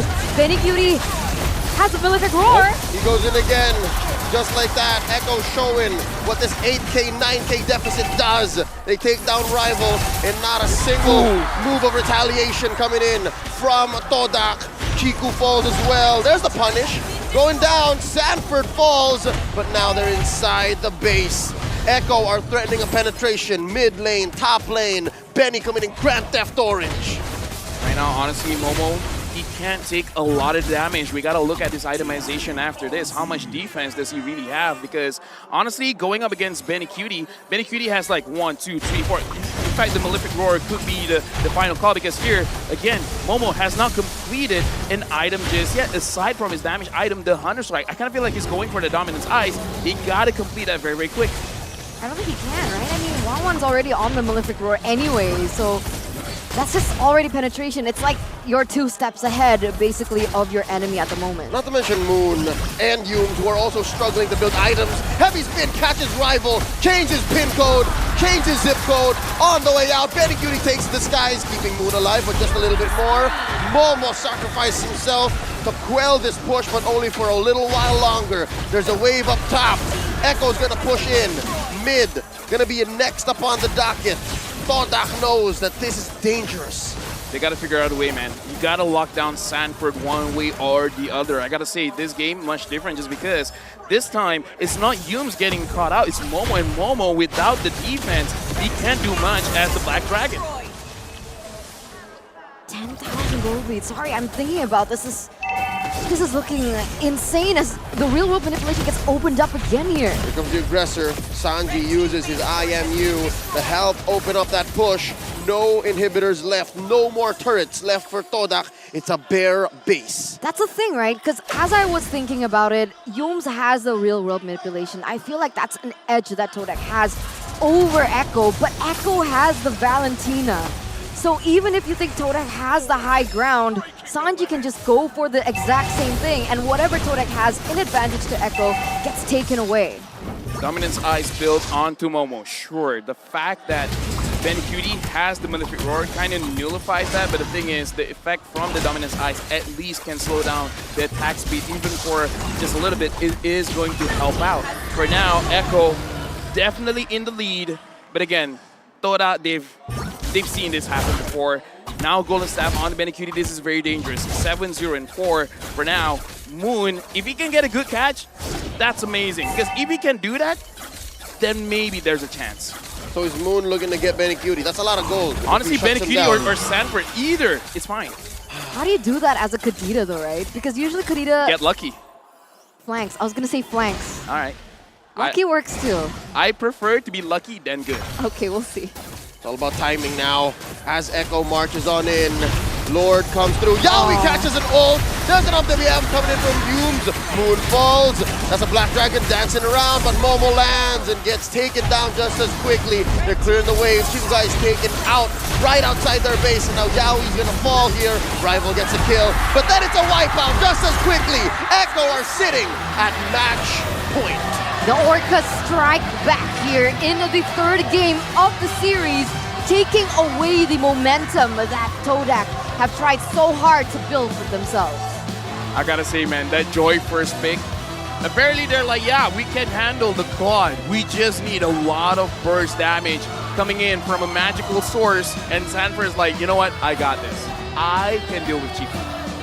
He kind of did. He pretty much Oh, did, he did, right? yeah. Right? He was able to buy so much time for his team, create just messy team fights all around the board, split TODAK up, so that Langar wasn't able to be achieved in that particular game.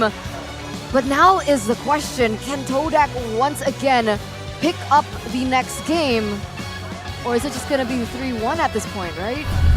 By the way, I just gotta say, during breakfast, when you were like, yeah, maybe a 3-1. I did say it! You did say I it. said it, right? I didn't record it, so people just have to take our word for it. You did say it. I said it. But I would prefer a 2-2 after this, right? All right. The difference is, game number 1, a lot of emphasis onto Yums. This time it's like, yeah, Yums can do whatever.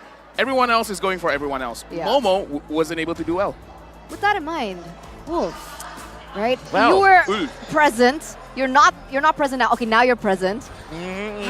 What are your thoughts on that game? Well, you know, one thing that's different this time is that Benny Cutie had very early kills. This time he was activated. Game number 2, it was, you know, they technically wanted Benny Cutie to just farm out and maybe carry them to the late game, but this time they activated him very early on, and that made a lot of difference. There was also a very important note that Lefel also said, something about the fact that they can have now that Joy going up against the Cloud. The thing is, when previously they wanted for heroes that will try to go for the Cloud, like Grok, for example, if you don't have your ultimate anymore, you don't really become a threat through the Cloud, right? So the Cloud can just gun you down. But with Vengeance on the Joy and the ultimates being very quickly when it comes to the cooldown, now you don't have the threat. So these are the things that I at least I noticed from a viewer's perspective when Echo went up against TODAK.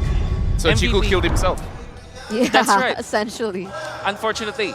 7-0 and 8, 904. They're just really topping each other. Now 947 for Benecutie. That's 6 more. 6 more. That's 5 more actually, because 941. 2. 942. They're both out of their minds they're right both now. out of their minds. Okay. Lafel, what now can you say about the Filipino MVP 7-0 and 8 for Benecutie's 1-1? Dude, that was an amazing play. The fact that in this game you look so free. Even though there's a lot of dive potential coming in from the Yuzong as well as the Kadita, it just didn't happen. It just didn't work out. Looking at the highlights here, again, during the intro we said, Echo is one of those teams that have all 5 players that all make a play. Yawi made a lot of plays. Sanford definitely made a lot of plays. And again, our MVP here, Benecutie, is there to clean everything up. Yep. 6 minutes, you already have 2 kills. That is actually 2 kills more than he was able to do in the previous game. And he will get a 3rd even. Really being prioritized in this game. Again, after 3 minutes, he utilized Benecutie once again. There's a lot of usage on the marksman, which you typically would expect to be just farming, but knowing that Echo has that Echo Express kind of strategy, they fielded it in today. Any other highlight players in this game? Yawi on the front end. Okay. He was amazing. You're amazing. You are amazing. Thank you. You are amazing. You can see that the reasons why they were able to really just start the fights is not only just because of Yawi, but also Cartesi. I mean, very underrated gameplay on the Akai. He was really sitting, playing slowly in the previous game, but now he's playing quickly. Do you agree with me on that one, Leo? Yeah, no, the way Cartesi played the Akai was less about securing much. If anything, 4 out of 5 heavy spins were the displaced members of TODAK. So that's what made the Langar, which was already very impossible to see come in, all the more just absent. I can already hear Meng Li or... yeah, it was Meng Li. Where's the Langar? Kamai Kairi. Yes. Kamai Kairi. Okay. Lafel, there was a Blade Armor which was early picked up by Cartesi. That to me spells you're not gonna make it comfortable for the Claude. Honestly, I would say, looking at the Filipino junglers, quite a lot of Steel Lake plates in the early game as well, where we see a lot of Molten Essence, but sometimes they're like, yeah, you know what, we can clear fine. The Molten Essence has been nerfed anyway, so might as well pick up the Steel Lake plates. And against the Claude here, it worked out because Chico just basically killed himself. The Vengeance, the Blade Armor, there's a lot of Reflect coming into this game. And Chico, guys, even though he has the Demon Hunter sword, sometimes the healing is not enough. Okay. In the Philippines, there's a dish called chop suey. Not entirely Chop suey? sure. Yeah, chop suey. It sounds very familiar. Sounds very familiar. It's almost a Chinese stir-fry mixed set of vegetables wherein you get different kinds of vegetables. Yeah, and that's what we call in the Philippines a chop suey build, or maybe just a casual item build-up where you get those Isn't small chop suey items. a band? What? It is. Right? I was going to say it's chapchai in Indo. Oh, chapchai in Indo. Malaysia also chapchai. I have no idea. Should be. Yeah, the mixture of vegetables, right? So wait, where are we going with this? We are going with food because yeah, that's true. Because we are hungry, but you know who else is starved in this game? It was definitely TODAK. With only 4 kills in this game, weren't able to farm.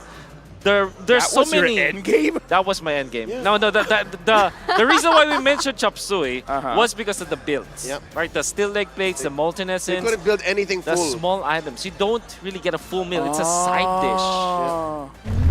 That's the reason. That makes sense. That's the reason why there's a chop suey build. But that wasn't my end game, unfortunately. Now at match point, we have to ask Lafel over and over again. What usually was TODAK do in these kind of situations? Before that, just want to say, I watched the game, but I feel like I'm more disappointed with that. What was that end game? You brought out chop suey, and I was like, okay. It wasn't the end game. I told you, it was all about the casual items. The build, the chop suey. Yeah, I know, build. but it's like, I like it. Yeah, we call it. Let's agree to disagree. What was the question again? Something about my feelings and the game and what TODAK has to do? No, no, it's totally not about that. It wasn't. Oh, then what are you asking me? You're asking me out? Yeah, maybe after this. Okay, let's skip Lafel for now and actually ask the gentleman, the gentleman with the green suit over here. I'm not. Wait, what? You're a green suit? Yeah, that's a green suit. Hijau. He's colorblind. Forget. Hijau. Yeah. Well, how do you feel what should the approach for TODAK as a Moonatics leader or That's right. yeah? Yeah, What should they founder do? Founder. of Yeah. Moonatics, yes. I believe right now, Game 3 draft was, I hate to say it, but they fell to old habits. This is similar to what Wow. happened to the Blacklist International versus TODAK from Game 2 to Game 3. They seem to have overthought the process, and LaFell, look, Humes has now broken his own record. It's now 4 out of 5 Rome Eves. The way that this Eve performed could have been instrumental to starving out the rest of TODAK, right? Because you're looking at Moon. Moon has to burst Sanford or Benny Cutie. He couldn't because Humes was also getting some farm because there's not much an Eve without at least a couple of items could do. That's And right. as a roamer, you have to be cost effective. As a roamer, you have to be okay with your chop suey builds. Yep, that's right. Chop Suey again mentioned. I'm wondering, what if the Eve is just because Yums was low-key tilted using a frontline tank, he was always getting caught. So I was like, you know what? I'm going to use a mage. I ain't going to get caught. Why do you get tilted if you win? That's though? right, he won! I mean, I don't know. That was the biggest of wins. Does he get tilted like that? Is that his character? No, but this Oh. is the world. Well, see, you know what? Southeast Asia is basically the world. The world stage here, you know? It's the world. So they say, so they say. Yeah, so they say. You know, so they it's say. not from me. It's just like the people. What they say. Yeah, what they say. You know who they are. You See know the world. They are amazing, by the way. What was I going again? Oh yeah, Who knows? maybe like being on stage, a different kind of character, a different ego brings out. You've just been here before. You've just been on the grandest He's never stage of been them on all. Phnom Penh. Well, How do you know? how do you know? Oh, that is true. I don't know. Oh, that's also true. Oh no, because he didn't go to SEA Games. Nevertheless, we saw that this kind of picks weren't effective, especially against a team like Echo. So I think that we have proven after games 1, 2, and 3 that it's not just about the hero picks that they should be changing, it's their playstyle that you saw. Whenever they do this kind of strats where they just literally find the opportunity, they just win. Now, this begs the question, how do you make yourself open to those kinds of opportunities? Here's the thing, how they won Game 2, again, that was emergent gameplay. It was a fruit of circumstance. Drafts are not fruits of circumstance. Yeah. Drafts You are decided. That's right. They're prepared for, they're planned for. You see what your opponents are doing. And yeah, I picked this up from former ONIC PH coach, Coach Lyric. He made a YouTube video on the whole Game 3 of TODAK and Blacklist. And did he? Yeah, that's what Okay. opened my eyes to what could happen here. And I hate to caster curse it, but it happened. Yeah. I mean, if you want to curse, let's curse it to make it to a 2-2, right? I mean, can I say something real quick? No. Yes. Yeah. LaFell, Yes. come on. Okay, I've okay. been No, so no, no. kind to Yeah, you please, today. Please. You know what? Yes. What is this? You're the kindest to me, Animosity, actually. You're the man. kindest, actually. Thank you know what? you. Unwarranted. I am. Please talk, please talk. You know, I want to Ever hear your since voice. yesterday. I mean, Okay, coming back to my point that I really wanted to make earlier is that now TODAK does have the choice to be first pick again. Is that going to be right. detrimental to how this drafting phase just unfolds? Yeah, I think that was a very valid point because there's a lot of power with the first pick. Remind me again, what was the first pick of Echo? It was Joy. Joy, which was Valentina. also the priority for. Joy is a very good hero, by the way. Joy is amazing. Yeah, Joy's great here in MSC. Yeah, they really like it up. But yeah, I do.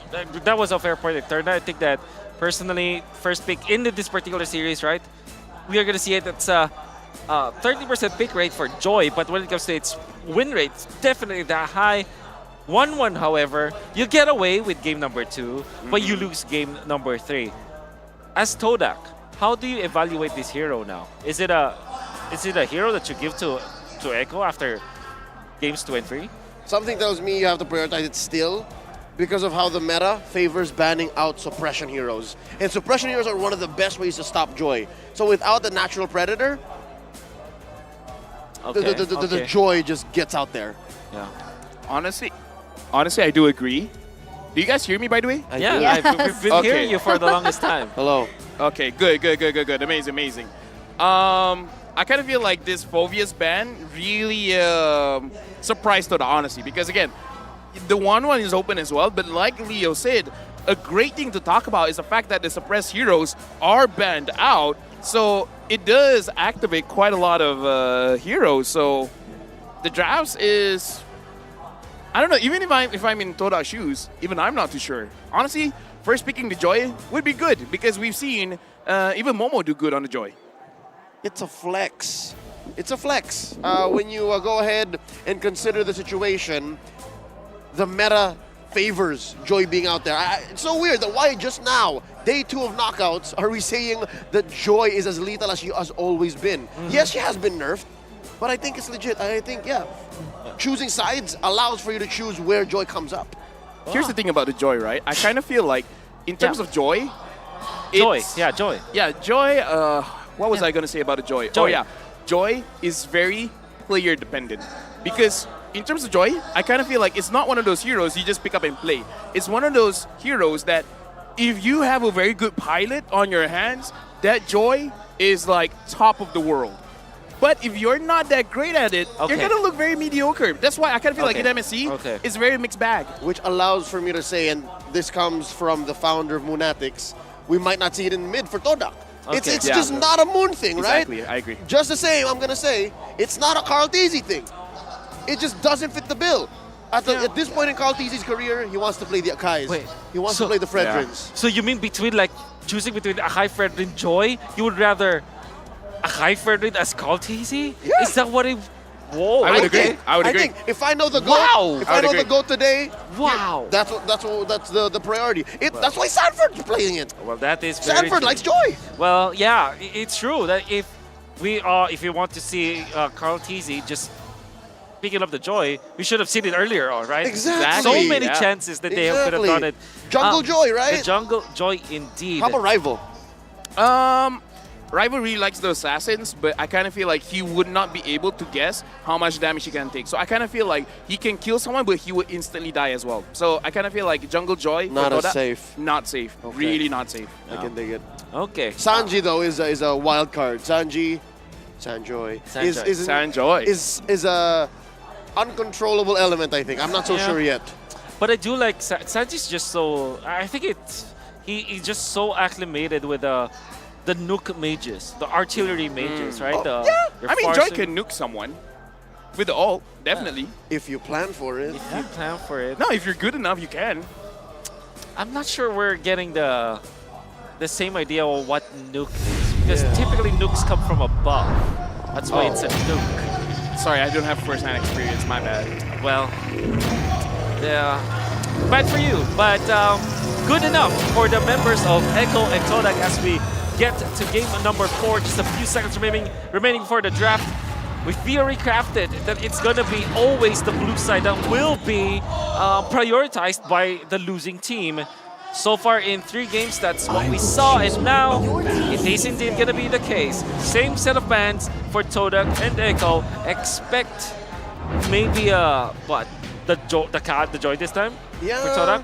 I think so. If they ban out the Kaja here, then they'll very lovingly go into the 3T maneuver. The tic-tac Trevor trade, they don't mind it because they can win it. I kind of feel like Kaja ban and then Joy ban because they always ban out the Phobias. But in this game, I kind of feel like Betty Cutie does not necessarily need the 1-1. I'm pretty sure Betty Cutie could go on the Beatrix and he will still be fine. So perhaps if you really want to change things up, you know? Yeah. So we're expecting Kaja here for TODAK, and then for Echo, probably another Phobias. Or they ban out the Joy and try to pick up the Kaja. To me, your team. Or maybe just ban out the 1-1 and then don't worry about it. Oh no! Joy ban. Echo was on it. They know. Kaja is open. Is it the first pick TODAK thing? Is Yums Would you rather go Fredrin here if you're TODAK? I almost want to go Fredrin. Okay. Because the Kaja is an amazing hero, but there's options, you know? Yep, there are options. Never mind. Kaja first pick. All right. Kaja first pick. What's your answer, Echo? There's the Valentina that they always utilize against this Kaja. Yeah. And the Fredrin is also open. We can expect that as the first 2 picks for Echo. Valentina or Fred-Eve? Oh, that's right. I feel Fredval. Fredval, I do. I do FV. Let's go. The FV? Yeah, FV. Yeah, the FV. Yeah. Because if you pick up the Eve, it's gonna be suppressed anyway. So no, because if you pick up the Eve early, this time TODAK could pick up something like the Kadita to fight back. Yeah, and the thing is, if TODAK eventually just pick up the Eve, you have an Eve yourself. Oh wait, just the same. it's possible that it might even be Fred Kadira. Fred Kadira, no. No, but it's just FB, all right. We overthought it. Yeah. Cloud still is good for TODAK. Then there's that argument that can be made. That Actually, here, carry might be the, yeah. There's an argument can be made for carry because it's a Kaja carry. Yep. Right? That could be the case. Then pick up the Eve. And your draft is pretty good if you're TODAK. Let's say for Moon, because there's not much room for the Kadira unless they put the Kadira in the Yawi's hands. So it's a carry Eve, the KY or the YK. Why do we always want to acronymize all of You this? pick your spots. That's what Yeah. makes it funnier. Not everything. And tide wait for no one. Oh, but no, the Matrix We haven't seen Beatrix in a while. Moonsong, instant pick. You see, Instant pick. It's not even think about it. you know that it's a counter. The Beatrix will suffer from this hero. Yeah, true. And then, of course, the general idea is that you kind of mess up the combo. If there will be a Kaja to jump into the backlines, stack, and then damage with the Beatrix, Yuzhong will be perfect. That's why the ban here instantly is Eve. We thought about this. Yep.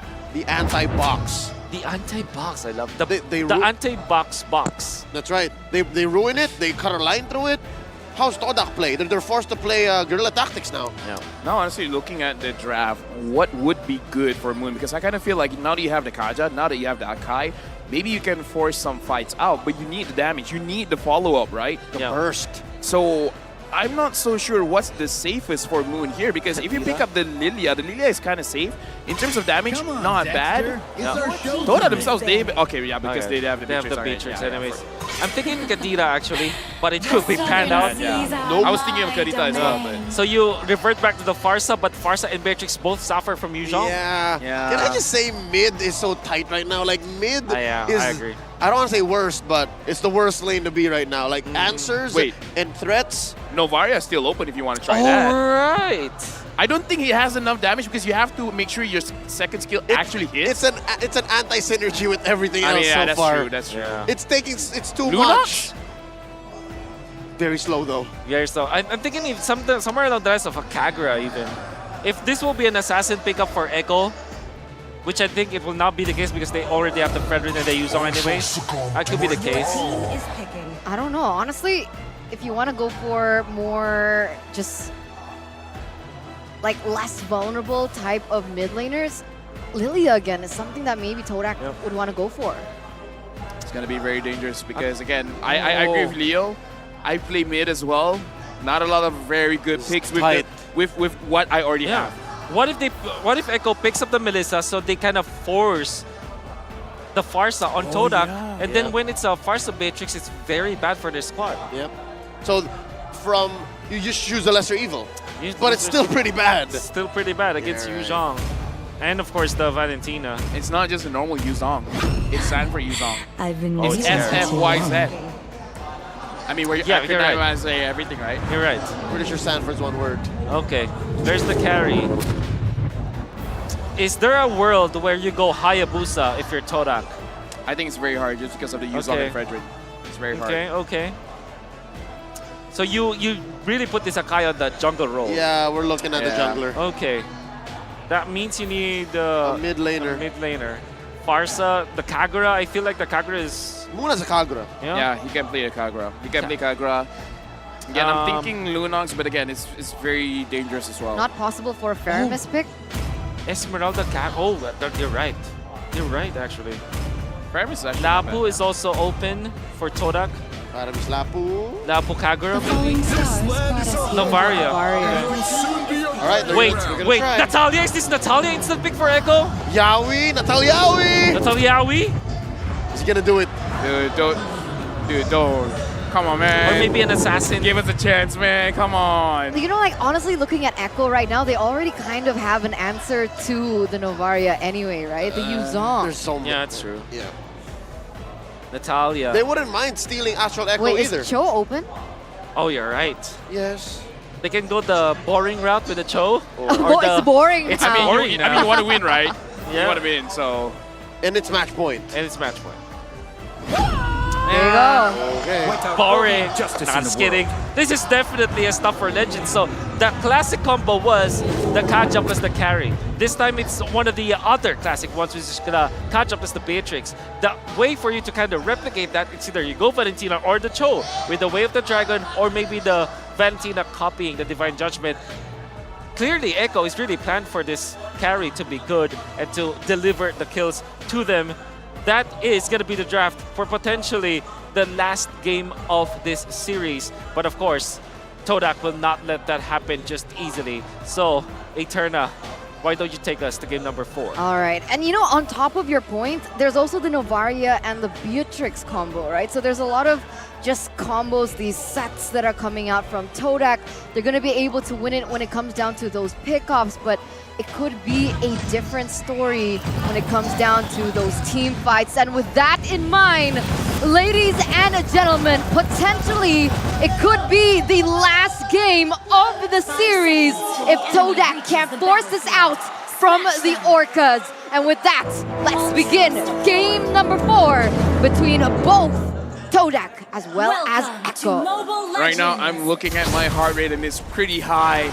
Speaking of which, right now, looking at the situation, we got to see how Yums as well as Moon is going to play this out, because there's always that potential of Novaria stealing away the buff very early on. Yep, there's a lot that the Novaria puts on the table. It's just a matter of timing, and if TODAK's communications are on point, especially now that their backs are against the wall. True, true. And that actually is going to be applied in all these 3 lanes as well, right? So far, how is this Yuzong and the Lapu Lapu matchup going to look like? Well, it looks like Momo is going to take a lot of damage, so I don't know how to follow up on that conversation now. I mean, it changes at level 4, no? Yes, definitely, definitely. But, yeah, that's because Sanford used his full combo. Yeah. His level 2 combo. Dude, again, that's pretty hard. MediCutie breaks the GPM high score again with 947 gold per minute last game. Rival is here to help out Momo. And now, again, so far, it looks like a lot of attention has to be given over to Momo. Momo needs the babysit for just a little bit. Sanford showing Momo not a good time. And that's the question, right? Because right now, it's very different. When we saw those 2 lanes, it's usually in favor of Echo, but this time TODAK does have a winning lane, which is in the gold lane. Do you think they're able to play around that, play around Chiku? Honestly, I kind of feel like this is also a false sense of security, but because the moment Chiku tries to go for that trade, all of a sudden Yaoi is there. So even if you're winning the lane, you could end up losing just because all of a sudden Yaoi is a thing. So it really depends on where Yaoi is situated on the map, right? Okay, but so far he's in mid. He hasn't really focused on the gold lane just yet. You can see that Echo, they're trying to play with their winning lanes. And here we go, so much action here in the bottom side, or what is going to be a lot of action in the bottom side. But actually, no, yo. It's a lot of action from Echo, and TODAK understood that, you know what, they have such a great advantage in early. Let's just give him the turtle. Clean take for Echo. Sanford, man, this is the Sanford effect. The fact that once he opens the Black Dragon form, everyone's like, you know what, I don't want to mess with this. The guy is kind of strong on this hero, so we're not going to do much. For now, Chiku, guys, is able to win out just a little bit. But again, Yums and Yaoi. So both roamers have roughly the same idea, but Sanji is there. He could provide the backup that could change the tide. So looks like TODAK, they're not going to go for it. What are they going to go for here, right? There's not really any objectives on the map, but... Look at the sandwich play. There's a kick on the Yums, the first to fall. Echo draws first blood. 800 gold lead already here in the first 3 minutes of the game. And before the first turtle, right, everyone wanted to go to that level, that EXP, right, to get that level, to get that level 4, because both of these roamers are reliant on that. So far, there is a pick on to TODAK, but what else can they utilize? Because like I mentioned before, there's not many objectives on the board just yet. Do they want to focus on pressuring the gold lane?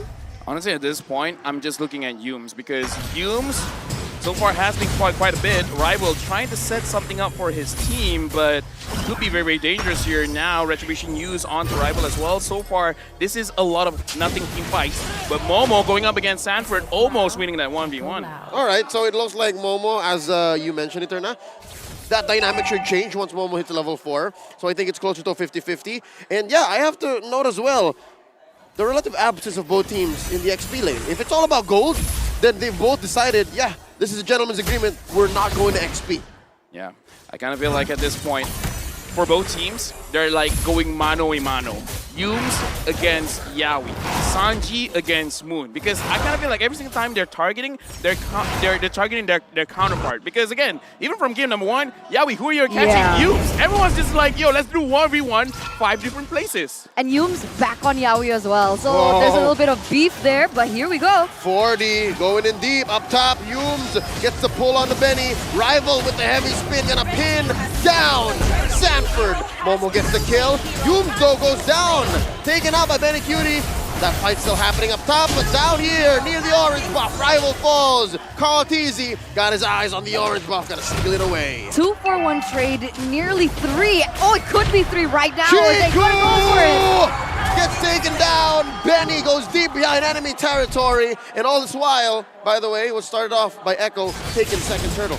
Again, I gotta say, that was a very risky play going for those minions. But again, this is kind of like the TODAK playstyle. It's like, yeah, I die, it's okay. I don't look at KDAs that much. And now, Rival and Carl Teasy again. Mano a mano up top. Yumes gets caught again by Yawi. Who the orange, the purple go to? All right, so at least Rival got his purple. That's not so bad. But given these movements in the jungle, that gold lane got popped wide open. Tier 1 goes down. And that's not great, right? Because now, what we thought was a weak lane, what we thought Benny Cutie was playing weak side, he's been fed 3 kills already in the first 5 minutes of the game, and he already has his first item on the way to the second. Meanwhile, Beatrix still stuck at that. I mean, ultra late game, Beatrix should have the advantage just because you have a lot of range as long as you can handle both Sanford as well as Yawi. Now, concealed play, Yumes. Will he go for Sanford right now? Sanford wants to fight back. He sees Chico guys, he sees Moon, he wants Moon. That's a full combo set in by Sanford. Black Dragon form straight into 4. Let's see, Rival playing footsies. Astral Echo set out. Sanji catches that bolt. And now Yumes, the only one left forward. Divine Judgment. In comes Chico. Looking for more. Not enough damage. Carl Teasy, the middle of 3. In comes the headbutt from Rival. No dice. But look at mid. Oh, all this time, Echo's buying time. Benny gets a push. A little bit of miscom, I think, there because Yumes wanting for the cash, but I kind of feel like Chico guys, he did not have his ult ready. If he did, I kind of feel like that was a kill. The basic attacks, not enough just yet because Chico guys just has the Blade of Despair, which is great, but kind of great when you're using your ult. Basic attack for right now, with the deficit that you have, not great. 3.6k, 3.7k. Chico guys just needs a little bit more. He needs a little bit more. His team needs to buy him a little bit more time, but that's the problem. Do they have enough time? Echo are playing the map exquisitely, right? Already getting that top tower as well with just how they were able to manipulate those side waves. Even in the mid, right? It seemed like TODAK were hyper-focusing on the bottom lane, looking for that pick, like you mentioned before, but that actually just gave Echo the room and the space to go for another objective on the board. Right now, look at Echo. They're clumped up together. Uh-oh. Moon giving just a little bit of vision, so they roughly understand that it's not a 1v1. Right now, there's 3 members there. Fredrin has to get his buff. Yumes, do you want to catch Yawi? Do you feel that vengeful? The 4v4 just waiting to happen. Feel the tension. Rival spots Yawi. Heavy spin, forcing out a flicker. In comes Sanford. Watch Carl Teasy getting those stacks in, forcing out a flicker away from Chico guys. Yumes already popped the conceal. No dice. Rival headbutts in. Spent his ult already. That's a false engage. And now look, it's Momo off camera. Up top, taking a tier 1. Right now, looks like they're just trying to split. They're trying to find Yumes. Yumes able to dodge out of that. Yumes still has his Divine Judgment. And again, for now, it looks like both teams are trying to see who has the better trigger finger. Okay, now in that trade, definitely worth it for TODAK, right? Wait. Yeah. Flicker? Dude, okay. If that was me, I'll flicker out. Flicker out too. Yeah, all I'll right. flicker out because that was so scary. All right, understandable flicker, but in that trade, I feel like TODAK, they're finally trading back. They're finally pushing the punches back again, right? Because if Echo was able to get perhaps a pick at least onto one member in the bottom side, then it could be a worth it trade for them, but they weren't able to. TODAK, they're trying to outsmart Echo at this point. Yep, anything on the map is actually something TODAK would like to get their hands on in the least amount of cost, right? So if Yumes has to die, so be it. If Momo has to die, sure, but he hasn't yet. Rival, sure. So this is fine. I think TODAK's map isn't very small as compared to what the gold lead might show. And I think Moon's Astral Echo is helping now. Lord started up at half health. Humes with that angle, going for the flank, spotted by Kaltizi. No one home, but wait, Benny Cutie versus Momo, forcing out a Bravest Fighter. Forward flicker by the Storm. And Sanji with a heavy spin on Rival. Still yet to use his OG heavy spin. There's a knock-up, Chico Guide falls, 40 finds him. Humes falls as well, 2K for the Apex Predator. And now Echo on full swing. The aggression finds Moon, way of the Dragon. Here's Rival trying to solve a losing situation, and that's a wipeout at 9:43. We saw what TODAK was trying to do. They're trying to split everyone up. They're trying to get into a good position to pinch Echo in. But the moment Benny Cutie found Momo, you do not have that flank coming in from the top side. And the fact that Kaltizi saw Humes on the bottom side, it made it so that that whole pincer thing, trying to box them in, it did not work out. TODAK, unfortunately, Echo knew what was going to happen and they stopped that. Prevention is better than cure. For sure, they started that team fight already at a deficit, already at a handicap there, with the fact that he was already taken out before they went for it. And you can see Echo once again picking up the space here. Yaoi gets a kick, and it's on Humes. Here comes Sanji. Rival took some time to get his purple. Humes is still alive. Watch how Momo and Rival draw a line. Heavy spin set up. Yaoi very low. Gets on out of here. They pop Rival. Sanji gets the kill. TODAK are holding on. Lord has been taken down. Sanji with the flicker. That's 2K for him. Momo falls. Sanford with the Black Dragon form. Full on combo. Moon falls inside his base. And Echo get 3 for none. 10 minutes, 11 minutes, 10,000 gold lead.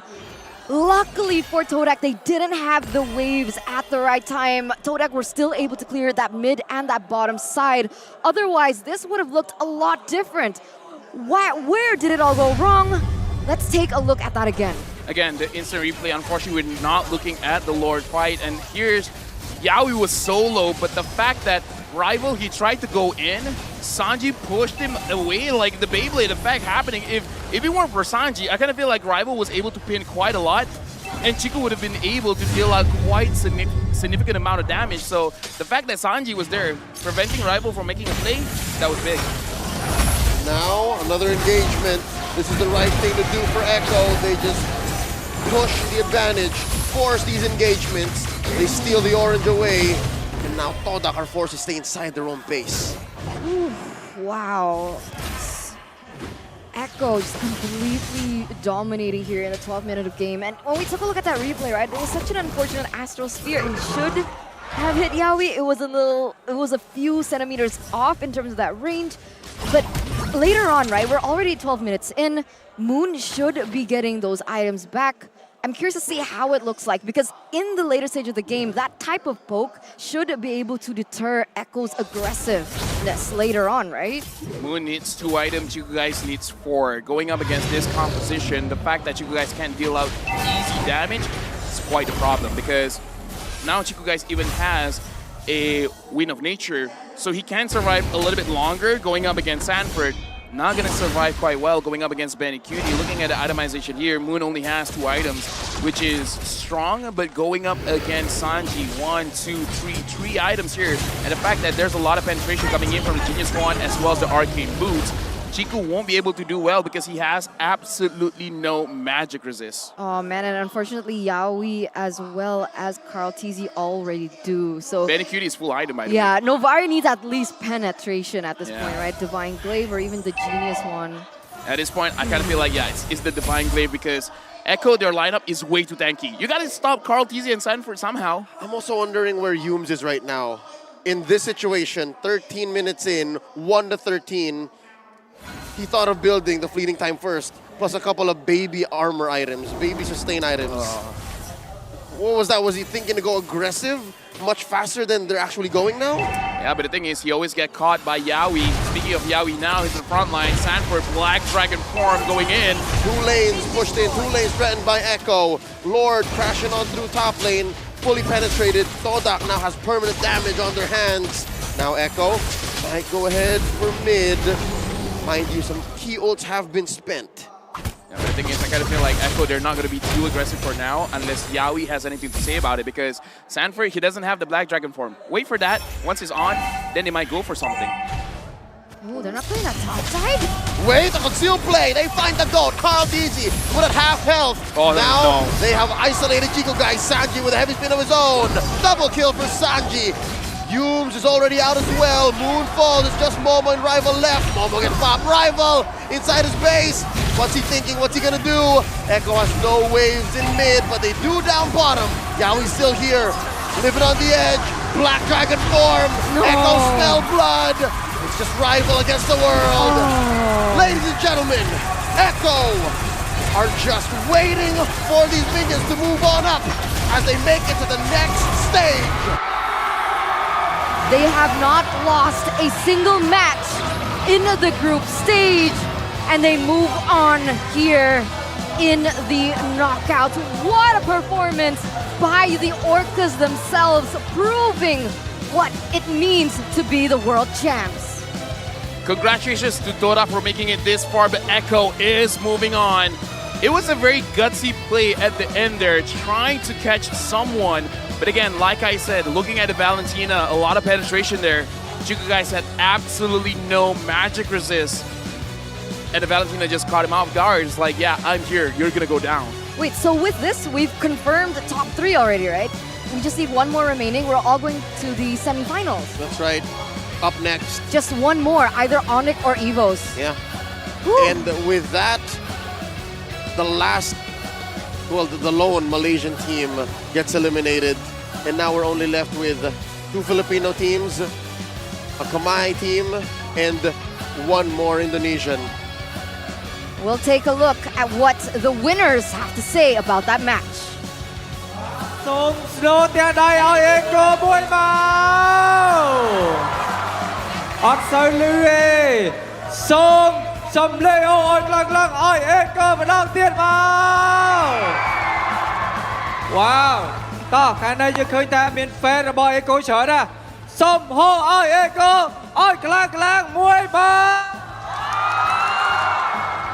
វ៉ាវ energy ពិតជាខ្លាំងមែនតើឥឡូវនេះយើងឃើញថាអេកូជាមួយនឹងតូដាបានវាយគ្នាត្រឡប់ទៅវិញទៅមកមួយស្មើប៉ុន្តែបន្ទាប់មកទៀតគឺអេកូទទួលបាននៅជ័យជំនះនៅក្នុងការប្រកួតនៅវគ្គមួយនេះផងដែរឥឡូវនេះយើងរកឃើញម្ចាស់ពានហើយនៅក្នុងវគ្គនេះគឺបានទៅលើអេកូរបស់ហ្វីលីពីនវ៉ាវឥឡូវនេះយើងចង់ដឹងថាតើអេកូអ្នកទទួលបាននៅជ័យជំនះមួយនេះគាត់មានអារម្មណ៍យ៉ាងម៉េចដែរអូខេសូមត្រឡប់ទៅកាន់ Mara ទាំងអស់គ្នាលើ stage I'm gonna pass it to Mara on stage Congratulations, Echo!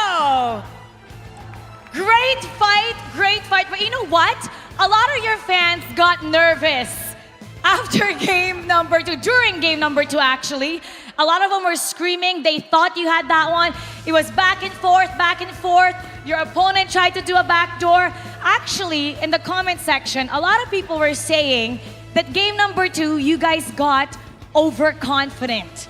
Especially you, Yaoi, because they saw you doing a lot of TPs. How true is that? Were you really overconfident for game number 2?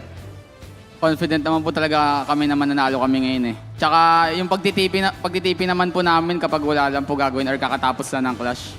Yun lang po. So they're really confident that they're gonna win today. And in terms of TP, they usually do that after the clash. So it's a thing that you like to do. Why is that? Nakaka-boost po ng moral po namin. Tsaka na-hype po lahat. Yun po. Nabuboost po yung moral namin, tas na-hype po kami lahat. Oh, their morale is boosted and even their own players gets hyped up. Wow អញ្ចឹងយើងមានន័យថាយើងអត់ចាំបាច់ទៅឆ្ងល់នេះច្រើនទេព្រោះអីដោយសារតែអេកូគាត់បានដឹងហើយថាគាត់នឹងទទួលបានជ័យជំនះនៅក្នុងការប្រកួតមួយនេះជាធីមតែម្ដងព្រោះអីដោយសារតែ player គ្រប់គ្នាគឺសិតតែទទួលបាននៅការបង្វឹកក៏ដូចជាការលេងយ៉ាងល្អមែនទែនបាទ San brothers, Sanji, Sanford, after game number 2, you guys went to your room. What did you guys talk about? Because after that, everything went uphill from there. Parang ano po, pinag-usapan lang po yung mali namin and dinadjust lang po yung draft and mas kalmado po kami nung, anong game yun? Game 3 and Game 4 po, ayun. So, sinabi ko rin po na babawi ako kasi parang crucial po yung nagawa kong error ng Game 2. Oh, okay. Well, they just talked more about their strategy, the draft, what they needed to do. And actually, he said that he was going to make it up. He was going to make up for it for his team because he felt that he made crucial mistakes for game number 2 and he bounced back. អូខេនៅពេលដែលអេកូមិនបានទទួលបានជ័យជំនះទៅលើតូដានៅក្នុងវគ្គមុនអញ្ចឹងគាត់ត្រឡប់ទៅដល់បន្ទប់គាត់វិញគាត់ពិតជាបានសុំទោសទៅកាន់ធីមគាត់ដែលគាត់មិនបានលេងដោយប្រុងប្រយ័ត្នហើយគាត់ថាគាត់នឹងរៀបចំនៅ strategy ក៏ដូចជាយុទ្ធសាស្ត្រនៅក្នុងការវាយតូដាឲ្យចាញ់នៅក្នុងវគ្គបន្តទៅទៀតផងដែរបាទ And this one is for Benny Cutie. Now, what did this mean when you were doing this? What does that mean? Ano po, hindi ko po alam eh. Nakita ko lang po kay Siko guys. Ginaya ko lang po. So you don't know what it means. You just saw Chiku that he was doing it, so you were just copying it. Apo. Now, unfortunately, you eliminated Malaysia's Pride TODAK. What is your message for them? Message sa TODAK, nice game and sobrang ganda nung pinakita nating laban para sa mga viewers. And good luck sa MPL. He's sending a message to TODAK that it's a nice game, and both of them, even TODAK, put such a great effort and put such a great show for the audience. And he's wishing TODAK good luck for MPL, and perhaps you'll see each other យើងឃើញ again. ថា battle មួយនេះគឺពិតជាស្វិតស្វាញមែនទេព្រោះឯដោយសារតែមិនដូច battle មុនទេគឺ 3-0 តែម្ដងប៉ុន្តែគឺចំពោះនៅក្នុងការប្រយុទ្ធមួយនេះគឺយ៉ាងហោចក៏ទទួលបានមួយពីខាង TODAK មកវិញដែរអញ្ចឹងគាត់ជូនពរឲ្យ TODAK ទទួលបាននៅជ័យជំនះក៏ដូចជាសំណាងល្អនៅក្នុងឱកាសក្រោយផងដែរបាទ Now up next, it'll be 2 Indonesian giants. If you get to choose, let's give it to Carl TZ. If you get to choose between ONIC or EVOS Legends, the very first world champions, you being a 2-time world champion yourself, okay, which one would you rather choose? A fellow world champion or ONIC?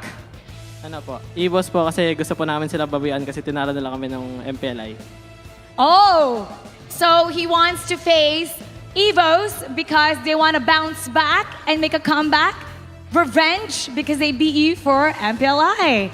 Now, what is your message to all the Echo fans, especially those who flew all the way here to support you? Sanji, ikaw. Thank you sa mga fans and salamat po sa mga sumuporta sa amin. Thank you to all the fans and thank you to all who supported them.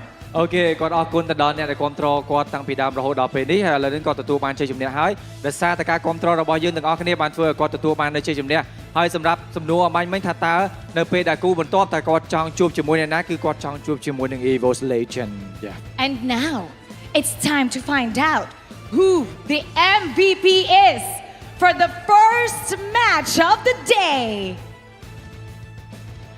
Let's take a look. And the MVP is... wow, Sanji! Sanji, MVP! What are your thoughts on that? Did you expect that? Isang turo. Sanji, point. Copy that post. Go ahead. Oh! Do you have anything to say about you being MVP? Because a lot of fans love you here. Anong gusto mo sabihin sa lahat ng mga fans? Kasi ang daming nagmamahal sa'yo dito, ah. So ikaw yung MVP ng masasabi mo doon.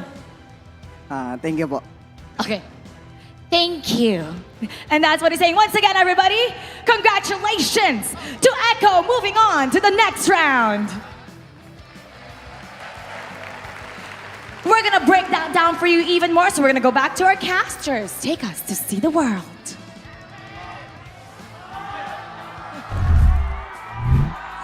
That's how it is. Oh, That's how it is. on. It's not just Okay. me. It's also the boys and the lady. I mean, the gentleman and the lady. Yeah. You know, at this point, you just refer to me as gentleman. Yeah, I mean, if you know, prefer that, okay. The people. It's okay. The people. The people. Alright. The panel. MVP is Sanji for that game and for that series. 7-0-5. Wonderful performance on the Valentina. Unforgettable copy the ultimates, utilizing the heavy speed for the Beyblade action, as Lafell would say. He has but everything. overall, he did have Let it everything. rip. What did he have? He had the Beyblade again, heavy spin. Okay. He could use Divine Judgment. I'm not Okay. even sure if he stole at some point Bravest Fighter. I'm pretty He sure he could- didn't. It would be a waste. Even Astral Echo. Getting Astral Echo would be so good. That's right. Let's see. Lafell, you saw through the. Can you talk us through what Echo did correctly in this game through our highlights? They saw the future. 20 They saw seconds the future. 20 seconds ahead, because every single angle Toda was trying to do, they knew it was coming. This is the fight around the Lord where, okay, Yumes, you wait in that bush. Momo, you're gonna come from top. All three of us are gonna charge at the same time in mid. They saw that happening, killed Momo first, killed Yume seconds. The other three, doesn't matter. At that point, in the bottom side, they knew that Toda wanted to go for anyone. So Carl TZ just made himself his bait.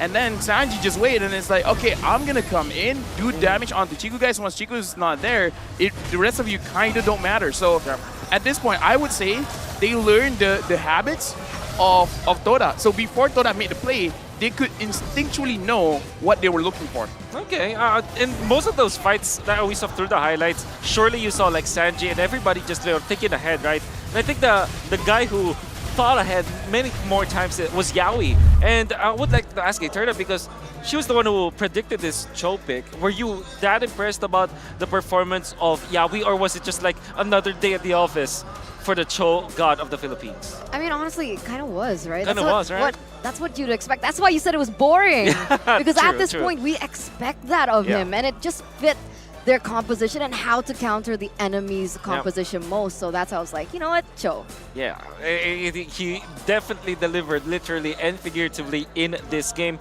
You see some of the important items Yeah. in here. I'm actually surprised that Carl TZ didn't have a death or a kill. Honestly, 007. honestly, James I agree with Leo. The early fleeting time felt pretty on Yumes. Unwarranted. That was greedy as hell. Just go for defense, because again, you're always gonna get caught. And the thing is, looking at here, again, I love the boys. I love the Toda boys, but I kind of feel like because mano a mano, every single lane, they're winning by themselves. Benny Cutie could handle Chiku guys, no problem. Yaoi could handle Yumes, no problem. Sanji could handle Moon, no problem. So it's kind of like they're a better team individually.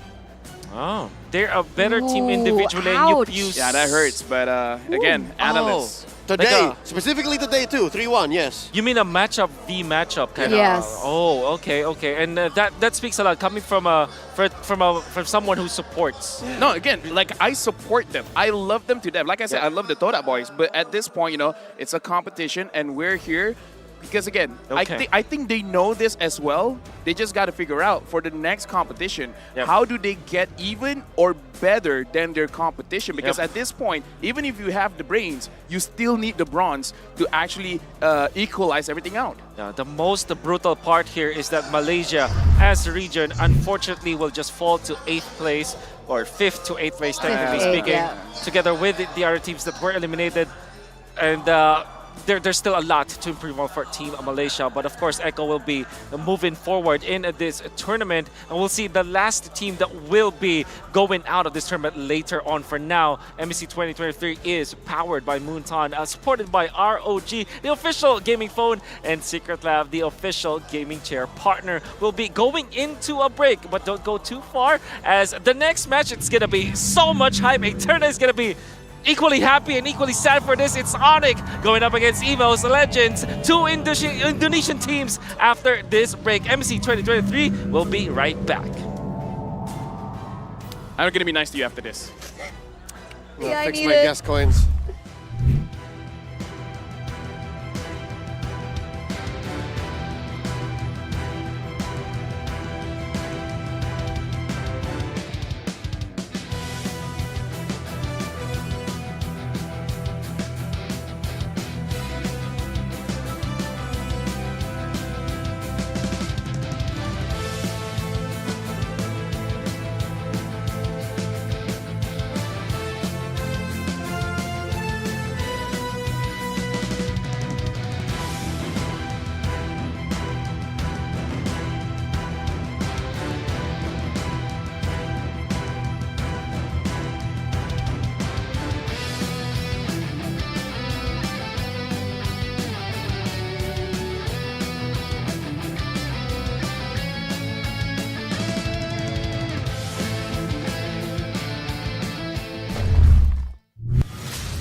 boundary and chain. Ain't nothing can stop or restrain. We are a force to be reckoned with. Destiny, kingdom, and might. Battle like Atlas, winning with madness. Count us to practice, status is matchless. We are the heroes here to slay. Never back down, never restrain.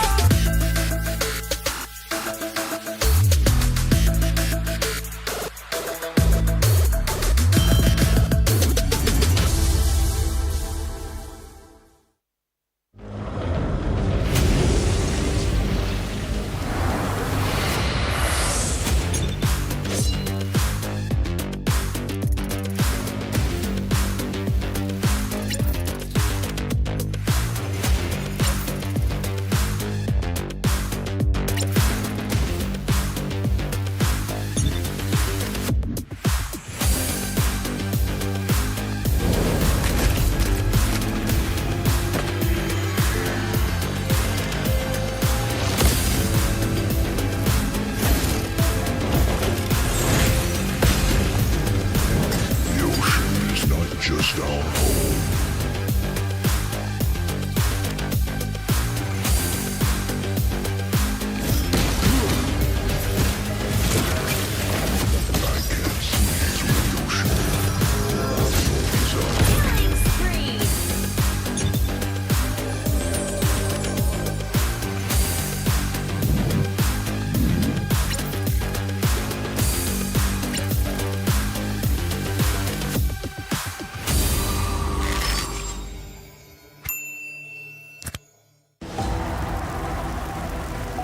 ...2019 menjadi tahun bersejarah saat ONIC Esports menjadi tim Indonesia pertama yang menjuarai MSC.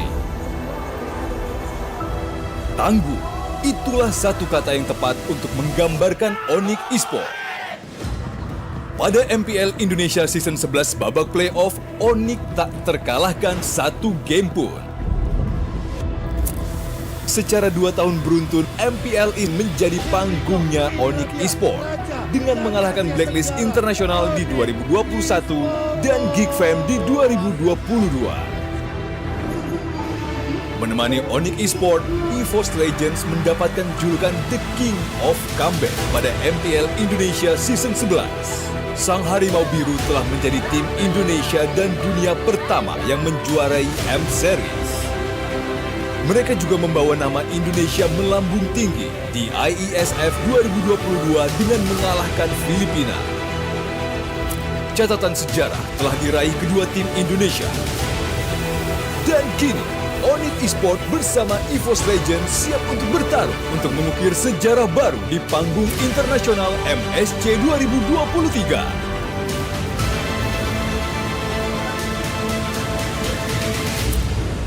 Berikan dukungan terbaik kalian untuk tim Indonesia.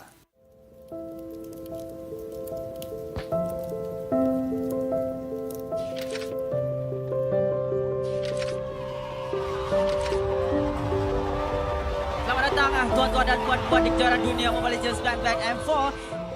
Big difference sebab dekat M4 nampak macam diorang ada identity crisis. They're not sure how they want to play the game. They're not sure who's going to be the carry, what kind of rotation that we're going to use.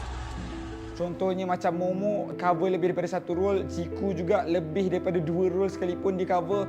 Jadi ini membuatkan pasukan tu terlalu, boleh saya katakan sedikit berselaru, hilang identiti.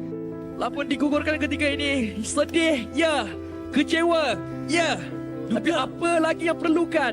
Apa lagi yang kita kurang sebenarnya untuk membawa jalur gemilang ke Grand Final di peringkat yang lebih tinggi? But for this season, like you said, they're very focused. Chiku, you only play gold lane. Chiku, you only think about how we're going to win. And everyone else is going to provide the coverage for Chiku guys. So for this season, it's definitely different where they're very focused on their own style of play, which is the Langga playstyle. But now it's almost like the lawan balik kind of Langga where you're trying to make the opponent fight you and then you win the fight eventually. Bila player dengan coach Filipin masuk ni, dia lain sikit daripada kebiasaan kita orang buat lah. Selalu dia lebih kepada disiplin. At first, it's hard because of the language. There are those times that I cannot understand them and they cannot understand me. But me and Jim figured it out like, okay Jim, I will tell you the instructions, then you translate it to them. So that's what happened. That's why our work get easier because of it. Kemasukan Coach BF saya rasa dia lebih ke arah disiplin lah. Sebab kita orang ni tak ada disiplin sangat. So bila dah ada dia ni, kita orang lebih ke arah disiplin. And ingatlah motif kita nak main dan tujuan kita main sebab apa.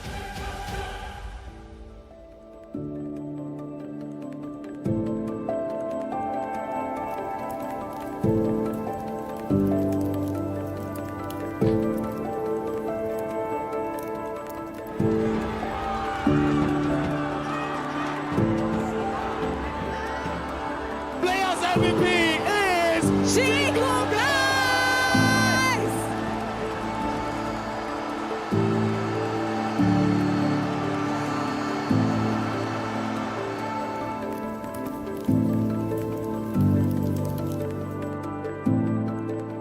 So I've known Chiku before he entered TODAK.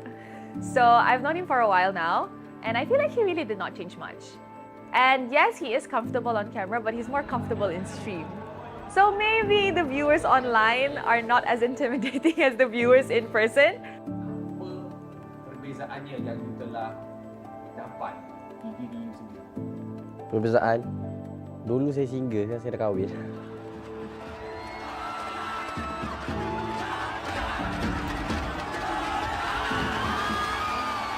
Kalau Ciku ni sebelum kahwin ni dia jenis kaki langgar, tak kisah kalau sebelum ni Punis kan girlfriend dia kan, dia langgar je Punis tu. Sekarang ni dah kahwin tu dia macam, okay ni wife aku kena jaga dia tak langgar dah. Itu Ciku lah. I think he's an absolute legend. I think that he really pushes the agenda and he really knows how to test the limits, or at the very least, very situationally aware of what he's capable of on a particular marksman. Although the meta has shifted and Chiku has definitely changed roles, he has to evolve with the times. I feel that Chiku is still at the age where he's adaptable, but age is eventually going to catch up to him at some point, and we just don't know when. Kalau bagi saya, selagi saya rasa saya boleh main, walaupun tak macam orang lain kan, macam kalau main macam fast-hand main. Tapi bagi saya, benda tu tak penting, dia lebih ke arah on point lah. So selagi saya boleh on point kan benda-benda yang penting, selagi tu saya akan main lah. Kalau dah sampai masa memang tak boleh, stop lah.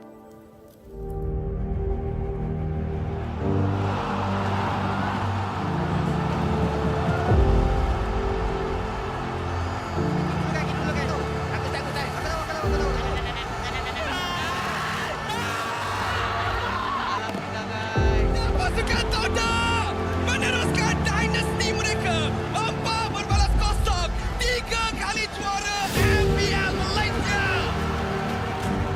Untuk season ni ramai orang yang toksik, ramai orang yang maki, kata suruh keluar TODAK, Moon dengan Ciku suruh keluar TODAK apa semua. But in the end of the day, kita orang sendiri dapat buat lah. So bersyukur saya sangat kepada Allah SWT yang memberi kita orang kawan-kawan yang macam family macam ni. So alhamdulillah sangat-sangat lah.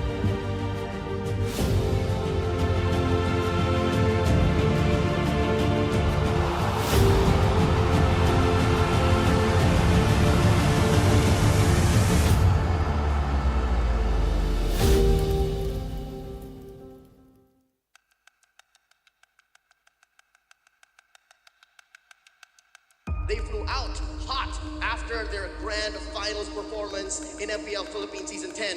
And here we're seeing the rivalry of a century. The age of the Orcas is now.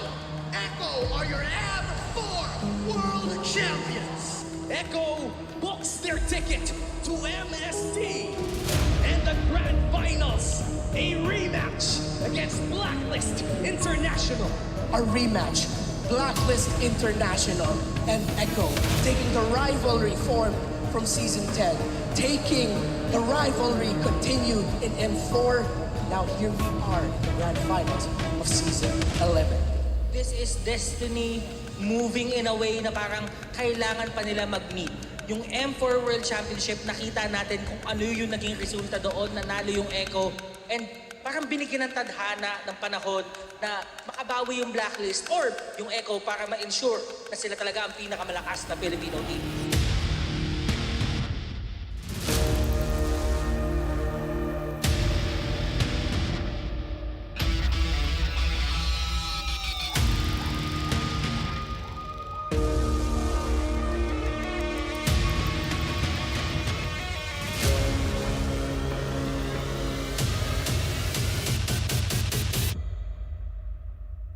Medyo po kami yan sa last day na ng playoffs po sa Grand Finals. Medyo po kami ng clear na pag-iisip and discipline po yun sa game na magandang magkalabas ng pro. Blacklist International will now respect back the Franco and the Kaja. Hanap nila dun eh, no? Binibigay, oo nga, Dragon, ni Sanford. For the third pick. After kasi nung Season 10 Grand Finals, marami ang nagsabi na kaya din nanalo ang Blacklist kasi parang naubusan ng Echo sa kanilang mga binaong strat. Ngayon parang ang dami. Parang malulunod siya tayo eh. Oo. It's going to be Hanik. Okay. Balir. Post 5. Hindi ganun kaganda ang ultimate ng isang Balir. So, masasabi natin medyo useless siya para sa Valentina. Hindi sila kumuha ng na ganun kaganda yung ultimate. And at the same time, parang ma-force yung Valentina na real world manipulation lagi kukunin ko. Can Blacklist International do the reverse?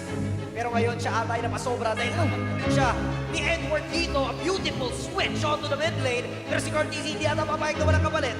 Pero nabitin ng bahagya yung maaari niyang tawiran doon sa mga minions mula sa mid lane. Abutan ba siya? Makikita ba siya ni Carl? Abutan. King Wise. Walang retry. Natawan sila dito ng orange buff. Kaso nga lang siya ay may ipit sa tatlo. Wise dito, may pansalba nga ba si Omoy Pino sa Blazer's Wrath. Sakto yung bitaw. Kaso nga lang hindi umabot yung altar. Omoy Pino's trying to zone everyone. Pero look at Sanji. Numarap. Eto na, pasok King Wise. Ulit si Yawi. Si Yawi nga talaga maging target nila. Hindi na nga ito makatakas pa tungkol sa real world manipulation. Kaso nga lang natuhog sila dito. Ng execution. Owl and Omoy Pinos will go down. Pero si Edward naman naghanap ng pwedeng hulihin. Naghanap siya ng pwedeng sa punutan. Pero pwede naman silang umuli pa ng isa. At makukuha nga talaga. Kaso nga lang si Carl. Sobrang kunat. Sobrang sakit. Sobrang dulas. Lahat na ibigay mo sa kanya. And sasabayan pa. Summon force the force. Pero andun din naman yung pagtulak ni Yawi upang mapigilan niya yung pagtakas ni The Queen. Sinabi na ni Wolf, every time na may dragon, may follow-up na dalawa na hindi mo alam kung skill. Ganon din naman yung EVO Ultimate. Diyan na naman yung dragon ni Sanford. Talagang mag-push away dito sa members ng Blacklist International. Pero si Edward na nakapwesto, so meron silang info. Maaari silang umabol, kaso nga lang sobrang tapos ni Carl. Aray, lang niyang wala talaga mag-burst down sa kanya, kaya sobrang tapos nila kung pumasok. Wise goes down. Nagkakaroon ng magandang pwesto si Sanji, pati na rin si Yawi. Subok lumaban ng Blacklist International pero hindi ito dragon ni Sanford. Hahabulin talaga yung the backline pero masyado atang maagang na pop yung altar. Kaya naman sila ay mapapunish bigla. Wise is down. Wala na yung retry holder pero marinisip na naman yung Lord. Awal papasok dito. Kaso ka naman tutulak naman si Yawi. Tapos may paapoy-apoy pa. May palagkit-lagkit pa. Pero si The Queen na magsisave sa kanya. My goodness, go easy. The young goat. Blacklist International, they want the retaliation play. Dito na nagalit ang mga agents. Biglang may mission accomplished. Pasok si Carl this time. Nais nilang dumipensa dito mula sa push na nais gawin ng Blacklist International. May ipin nga lang dito si Yue pero hakulit pa rin naman talaga nila. Tapos lang andun yung altar. Pero hindi magiginang para i-save si Yue. Mahiipin ata ang members ng Blacklist International dito sa magandang gitna. Nakashoot na rin yung mga spells na pwede na gamitin sana. So yung Echo, may Echo sila. Wala yung mga spells, wala yung mga skills. Maaari tayong umarangkada. Oh man, it just a snap. What's yung play though? Wala talaga yung gamitin. Si Owl nga talaga ang bibigyan nila. At nandito na rin naman yung dragon. Wala na si Owl. Wala na yung damage na asahan ng Blacklist International. Yung Echo, sila na ngayon na magde-decide. Direkta tayo sa Lord. Nakapush na sila sa mid lane. Sakto lang din yung pagbitaw noong dragon. Tapos yung altar binitawan na rin at si Cortez, si Tatahi pa. May pirma pa sa base ng Blacklist International. Sakto yung mga tusok. Kaso nga lang low na rin sila. Pero nakuha nila si Wise. Pero makapag-regen din naman agad yung members ng Blacklist International. Madedepensahan nila yung Lord. Kaso nga lang may parating pang minions. Medyo makapal mula doon sa bottom lane. At meron pang kasabay sa mid lane. Will this be it? Will Blacklist International manage to defend this? Dahil yung Echo ayaw na naman papigil. Okay, tingnan natin. Pasok ngayon. Oh my Venus, sabay sa course naman ni Very Cute. Hahabol naman sila sa gitna. Mukha mahulin na si Queen. Pero mabilis pa naman yung death timer. Si Immortality Pump nga lang para kay Edward. Naabangan nila naman may inward manipulation pa. And yung minions na sapat ata. Hahabulin na sila ng mga Onga. Pero ngayon, tuloy pa rin ang depensa. Pero ang goal ng Echo ay yung base. Ang kampiyon ng LPLPA Season 11. Echo! I came this far, nothing can stop me now. They knock me down, but they can't count me out. I can't lose, I won't lose. Unik kinalaban ng Orcas ang Blacklist International. I'ma keep winning. But the better team I'ma keep winning. came up on top. I'ma keep winning, winning. You can try to save yourself, keep winning. But you wanna go play yourself. You can try to save yourself, keep winning. But you wanna go play yourself. I'ma keep. You can try to save yourself, keep winning. But you wanna go play yourself. You can try to save yourself, keep winning. But you wanna go play yourself. Yeah, you gon' need 100 men, 100 scopes, 100 cans just for you to watch what I'm doing under the sun again. God-given gift, MC's doing the running man. If you want me to get it poppin', may cost 100 pence. Yeah, what I supply is always in the man. The throne is mine, take that. It ain't a high five, got the upper hand. I'm too real, can't fake that. Who you know putting fear in them like this? You a vampire, still suck when you bite this. They didn't think I could do it, I had to demonstrate how the flow is so heavenly, keeping demons straight. Who they fooling? I showed them the jig is up again. When I asked them who is the best, they get this to stuttering. Tell them I'ma keep winning, winning. I'ma keep winning, winning. I'ma keep winning, winning. You can try to save yourself, keep winning. But you wanna go play yourself.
boundary and chain. Ain't nothing can stop or restrain. We are a force to be reckoned with.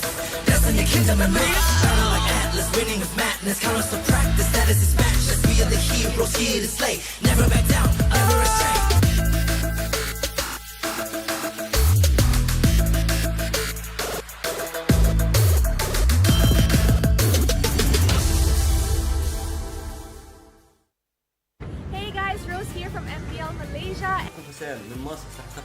It's Mirko from Indonesia. Morning, Mickey. Here from California. It's North America's favorite caster here. الله تعالى وبركاته. معكم منعاد من المغرب. أحباء المشاهدين معكم يكتك من العراق. I'm Diablo from IGSG. ก็ชื่อเอจิมาจากประเทศลาว Sky TV from Echo Philippines. I'm Yawi from Echo Philippines. I am Raime from Pine Esport. I am from Myanmar. I'm Chma, one of the junglers in Cambodia. السلام عليكم ورحمة الله وبركاته جمهور موبايل ليجند الكريم منورين أحلى عيلة وأحلى جمهور في الدنيا. And I just want to tell you guys all to get hype and to get excited for MSC 2023. All the underdogs are coming from across the world to go and compete against the pros, against the favorites.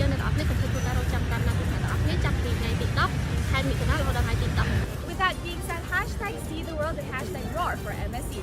Roar for MSC. And for TODAK, buat betul-betul and langgar semua betul-betul, alright? Hashtag roar for MSC. Hashtag see the world. وجمهور تعالي جميع. Roar for MSC and see the world. Hashtag roar for MSC. Hashtag see the world. GG RG. And Shark, I know you're hungry for first place. Outplay them, outclass them, outstyle them. Let's go get them, boys. Türkiye Şampiyonası'nı güzel bir şekilde kazandık. Umarım MSC'de güzel şeyler yapacağız.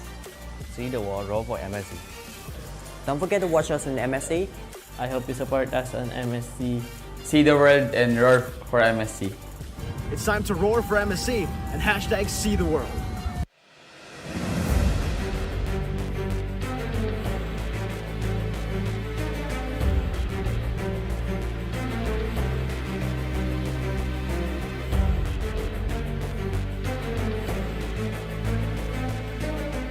Hi, ako nga po pala si Sanford Marin Binuya, also known as Sanford.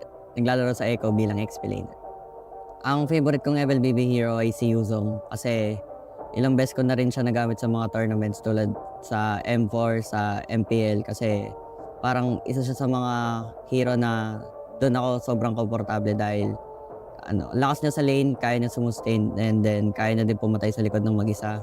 And ilang beses na kami nanalo sa hero na to, and nung season 11 parang wala po ata kami talo sa paggamit ng Yuzo. Kaya siya po talaga yung pinaka-gusto kong gamitin. Opo, 100%. Gagamitin ko po talaga siya sa MC, kahit anong kalaban. Para po sa akin, real life hero ko po is yung parents ko kasi sila po yung sumuporta po sa akin nung umpisa pa, and hanggang ngayon, sila po yung dahilan kaya ginagalingan ko po. Hi, ako po si Juliet Marin Binuya. Mami po ako ni Sanford Binuya. Hello, ako si Jeff Binuya, father ni Sanford. Proud po ako sa kanya dahil mabait na bata, masunurin. Lahat ng advice namin sa kanya, sinusunod niya. Sanford kasi di alam ng karamihan ay mahihayin. Tulad nung tuwing nasa labas kami, siya nagtatago sa mga fans na. Nung una, si Sanford, nag-a-archie lang yan nasa bahay dahil nga pandemic. Akala ko kung ano yung ginagawa niya. And then, nakikipaglaro sa mga pro player. Tapos, nung isang araw, nag-top global nga siya. Tinawagan ako ni Dogi. Nakukunin nga siya sa NXP. Ayaw man namin, pero nakita ko siya. Gusto niya talagang makapasok sa larangan NL. Actually, yung sa akin naman, talagang tutol ako sa kanya. Dahil unang-una, mapapabayaan niya yung pag-aaral. Very important kasi sa akin yung studies other than maglaro siya. Bale, parang nagkamali ako ng inala dahil pinakita niya sa akin kung paano siya maglaro sa FPL. And dahil doon, nagkaroon na ako ng kumpiyansa na hayaan na lang siya. Sample, ang unang-una yung Panginoon.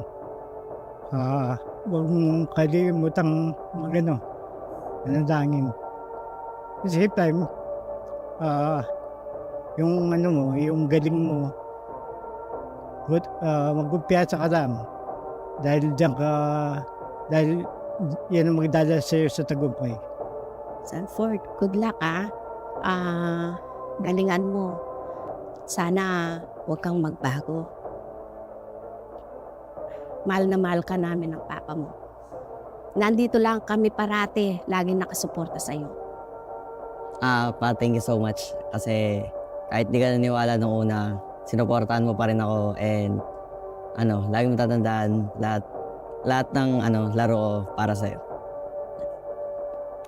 Thank you din kasi ikaw yung number 1 supporter ko, and kahit through ups and down, andiyan ka pa rin, and then para sa inyo ni Papa yung mga laro kaya ginagalingan ko.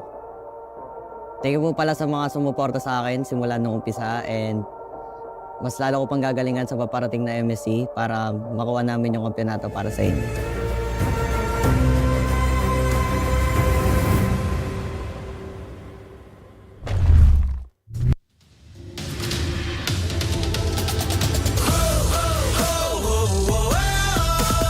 Take the club by storm.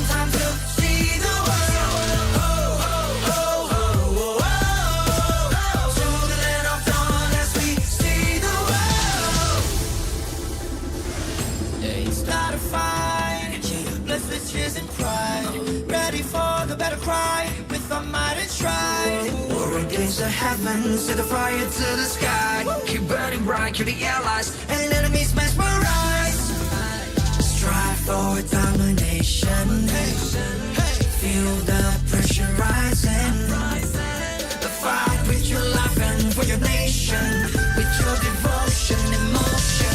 Lay it on the line, the choice is yours. Offense or defense, let the courage pour. Reaching for new heights, it's up to soar. Now or never, climb and rise. We will strive for more. Take the globe by storm, time to see the world. To the land of dawn as we see the world. We're fighting to build a legacy in this battleground for kings. We're here to show the world that we're the chosen one that brings the heat, the passion, the heart, the soul, and the fury. Show it all, let the world see we are legends. Stepping on the ground, no time to waste. Striving to conquer, face the foes, make grace, be the challenger. It's time to soar. Now or never, climb and rise. We will strive for more. Take the globe by storm, time to see the world. To the land of dawn as we see the world. Take the globe by storm, time to see the world. To the land of dawn as we see the world. Hey, hey, hey, hey. Break every boundary and chain. Ain't nothing can stop or restrain. We are a force to be reckoned with. Destiny, kingdom, and man. Battle like Atlas, winning with madness. Count us to practice, that is his matchless. We are the heroes here to slay. Never back down, never astray. Fatal length. Sink or swim. Match by match, day by day. Determination, they won't let us sway. S-E-A-C the world. Mission to conquer. S-E-A-C the world. We are warriors. Lay it on the line. The choice is yours. Offense or defense, let the courage roar. Reaching for new heights, it's time to soar. Now or never, climb and rise. We will strive for more. Take the globe by storm, time to see the world. To the land of dawn as we see the world. Take the globe by storm, time to see the world. To the land of dawn as we see the world.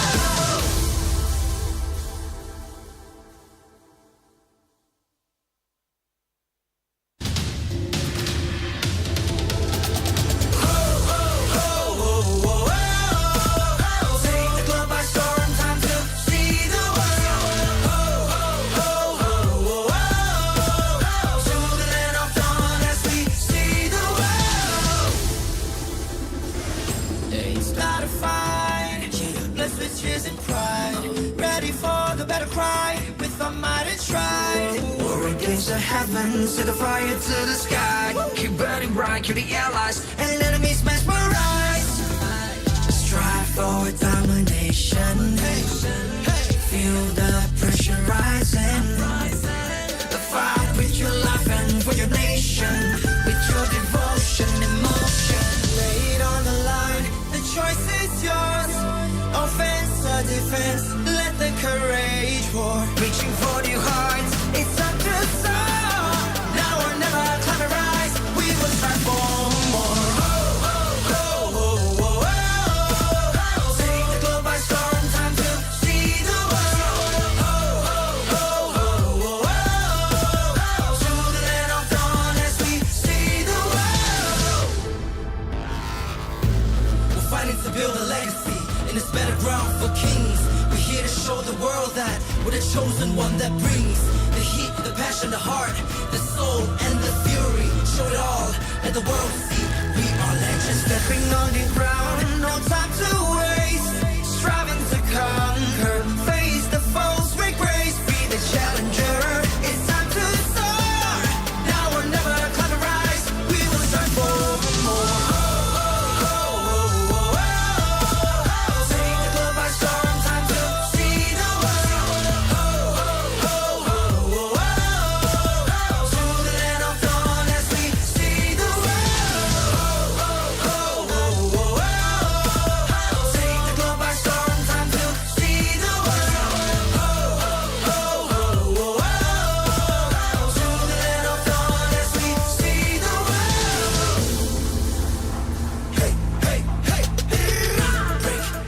boundary and chain.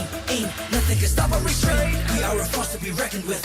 Destiny, kingdom, and reign. Battle like Atlas, winning with madness. Count us to practice, status is matchless. We are the heroes here to slay. Never back down, never astray. Fatal length. Sink or swim. Match by match, day by day. Determination, they won't let us sway. S-E-A-C the world. Mission to conquer. S-E-A-C the world. We are warriors. Lay it on the line. The choice is yours. Offense or defense. Let the courage roar. Reaching for new heights. It's time to soar. Now or never. Climb and rise as we will start for. Take the globe by storm. Time to see the world. To the land of dawn as we see the world. Take the globe by storm. Time to see the world. To the land of dawn as we see the world.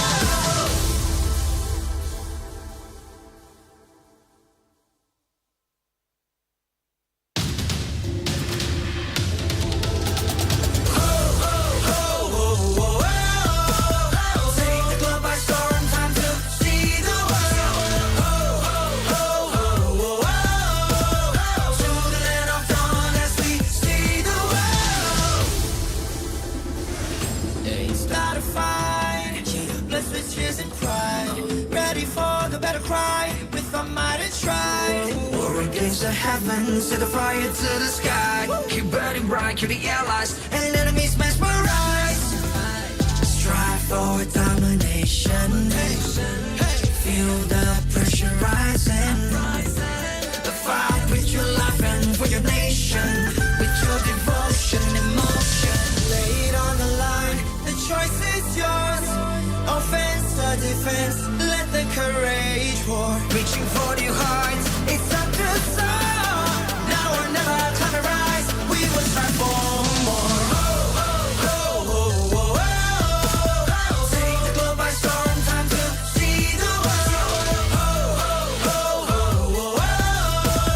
To the land of dawn as we see the world. We're fighting to build a legacy in this better ground for kings. We're here to show the world that we're the chosen one that brings the heat, the passion, the heart, the soul, and the fury. Show it all, let the world see we are legends. Stepping on your ground, no time to waste. Striving to conquer, face the foes, break grace, be the challenger. It's time to soar. Now or never, climb and rise. We will start for more. Take the globe by storm. Time to see the world. To the land of dawn as we see the world. Take the globe by storm. Time to see the world. To the land of dawn as we see the world. Hey, hey, hey, hey. Break every boundary and chain. Ain't nothing can stop or restrain. We are a force to be reckoned with. Destiny, kingdom, and reign. Battle like Atlas, winning with madness. Count us to practice, status is matchless. We are the heroes here to slay. Never back down, never astray. Fatal length. Sink or swim. Match by match, day by day. Determination, they won't let us sway. S-E-A-C the world. Mission to conquer. S-E-A-C the world. We are warriors. Lay it on the line. The choice is yours. Offense or defense. Let the courage roar. Reaching for new heights. It's time to soar. Now or never. Climb and rise as we will start for. Take the globe by storm. Time to see the world.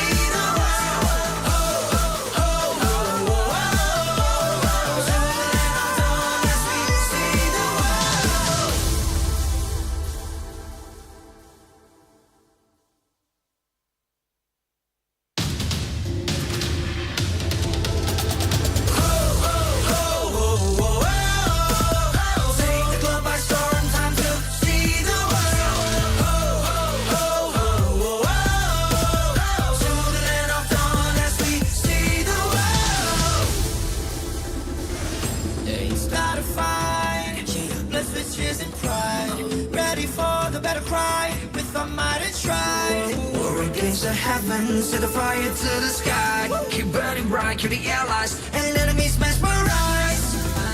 Strive for domination. Feel the pressure rising.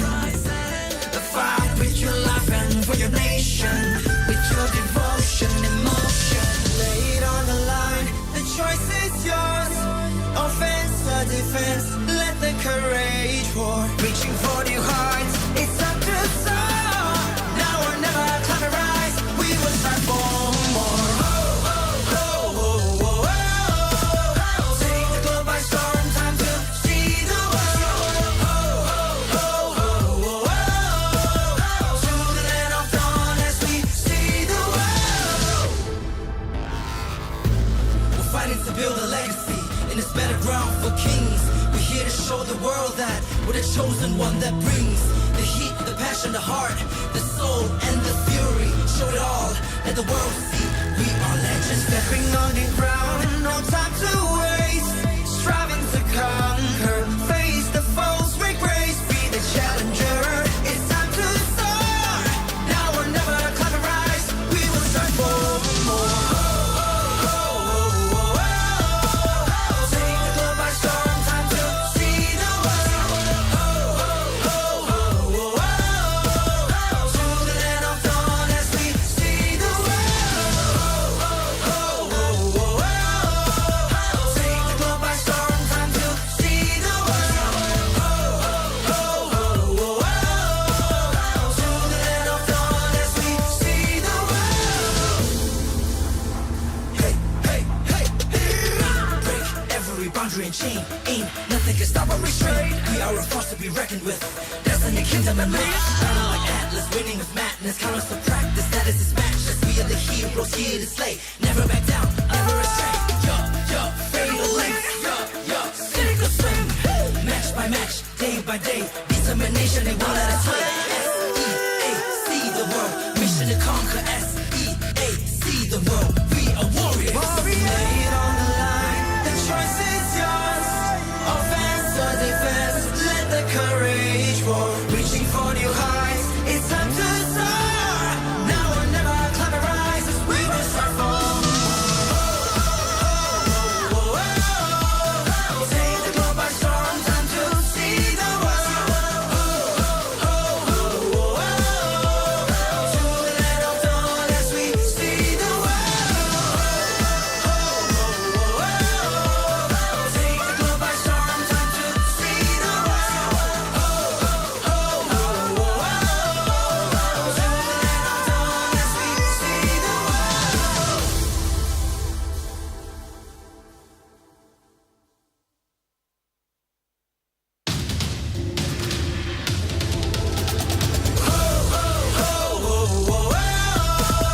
Take the globe by storm, time to see the world.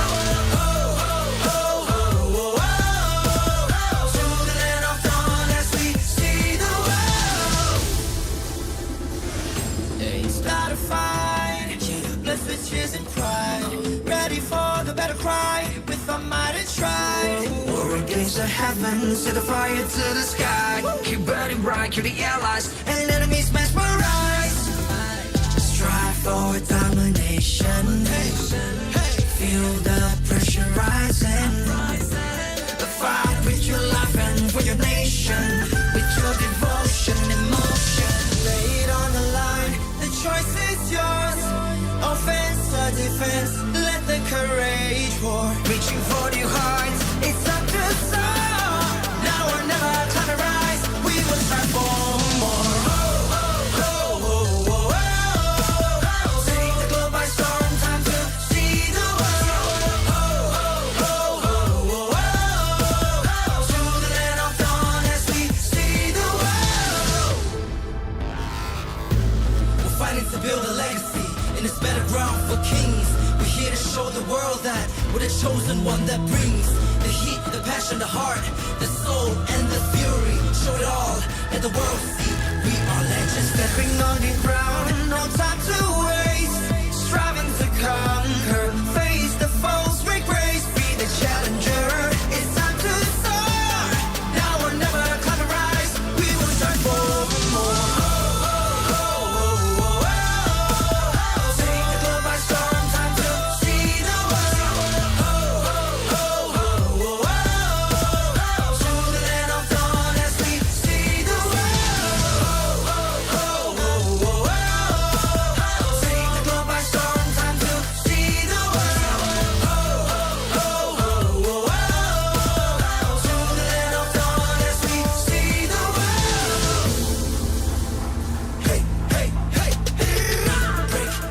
boundary and chain. Ain't nothing can stop or restrain. We are a force to be reckoned with. Destiny, kingdom, and man. Battle like Atlas, winning with madness. Count us to practice, status is matchless. We are the heroes here to slay. Never back down, never restrain. Fatal lengths. Sink or swim. Match by match, day by day. Determination, they won't let us win. S-E-A-C the world. Mission to conquer. S-E-A-C the world. We are warriors. Lay it on the line. The choice is yours. Offense or defense. Let the courage roar. Reaching for new heights. It's time to soar. Now or never, climb and rise. We will start from. Take the globe by storm. Time to see the world. To the land of dawn as we see the world. Take the globe by storm. Time to see the world. To the land of dawn as we see the world.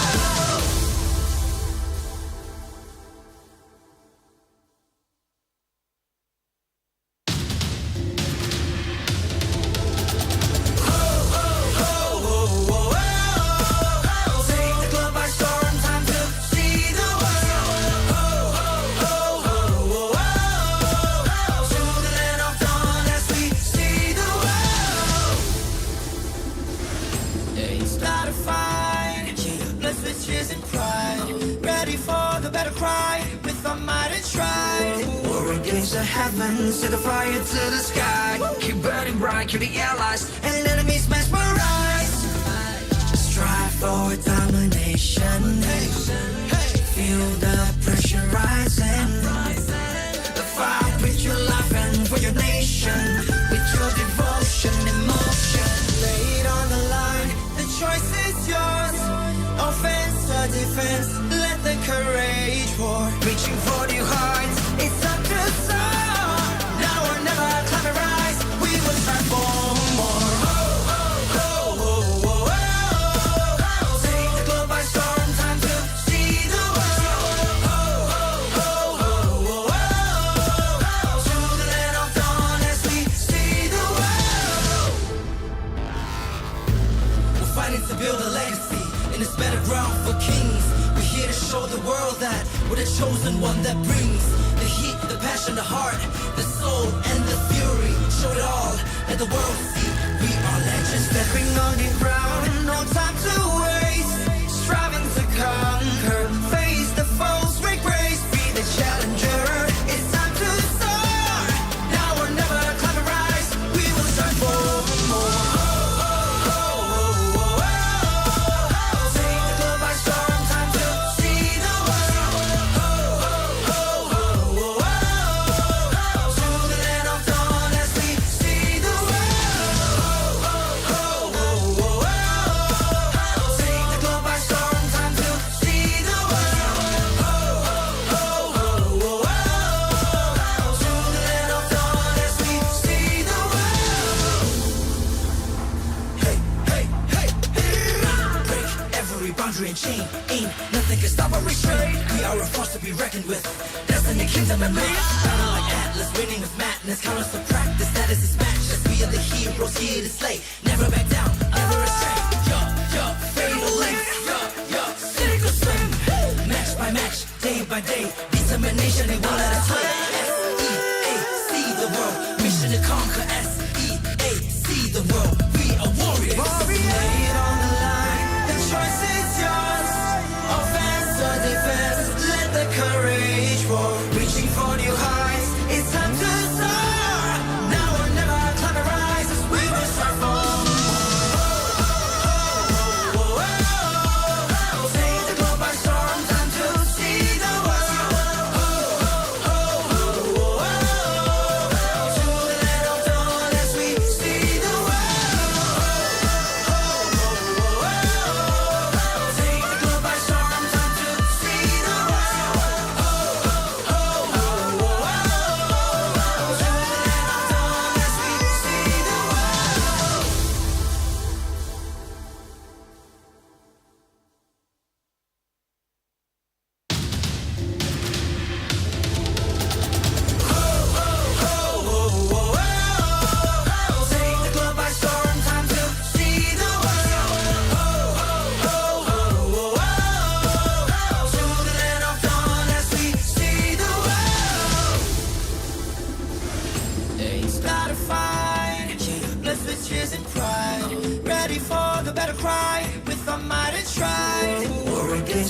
heavens, set the fire to the sky. Keep burning bright, kill the allies, and enemies mesmerize.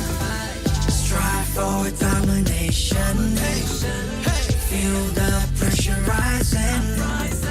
The fight with your life and for your nation. With your devotion, emotion. Lay it on the line, the choice is yours.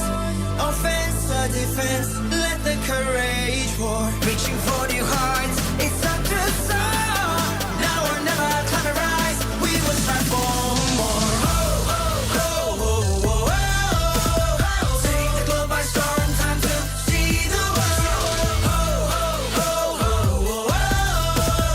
To the land of dawn as we see the world. We're fighting to build a legacy in this battleground for kings. We're here to show the world that we're the chosen one that brings the heat, the passion, the heart, the soul, and the fury. Show it all, let the world see we are legends. Stepping on the ground, no time to waste. Striving to conquer, face the foes, break grace, be the challenger. It's time to soar. Now or never, climb the rise. We will strive for more. Take the globe by storm, time to see the world. To the land of dawn as we see the world. Take the globe by storm, time to see the world. To the land of dawn as we see the world. Hey, hey, hey, hey. Break every boundary and chain. Ain't nothing can stop or restrain. We are a force to be reckoned with. Destiny, kingdom, and reign. Battle like Atlas, winning with madness. Count us to practice, status is matchless. We are the heroes here to slay. Never back down, never astray. Fatal lengths. Sink or swim. Match by match, day by day. Determination, they won't let us swim. S-E-A-C the world. Mission to conquer. S-E-A-C the world. We are warriors. Lay it on the line. The choice is yours. Offense or defense, let the courage roar. Reaching for new heights, it's time to soar. Now or never, climb the rise as we will start for more. Take the globe by storm, time to see the world. To the land of dawn as we see the world. Take the globe by storm, time to see the world. To the land of dawn as we see the world.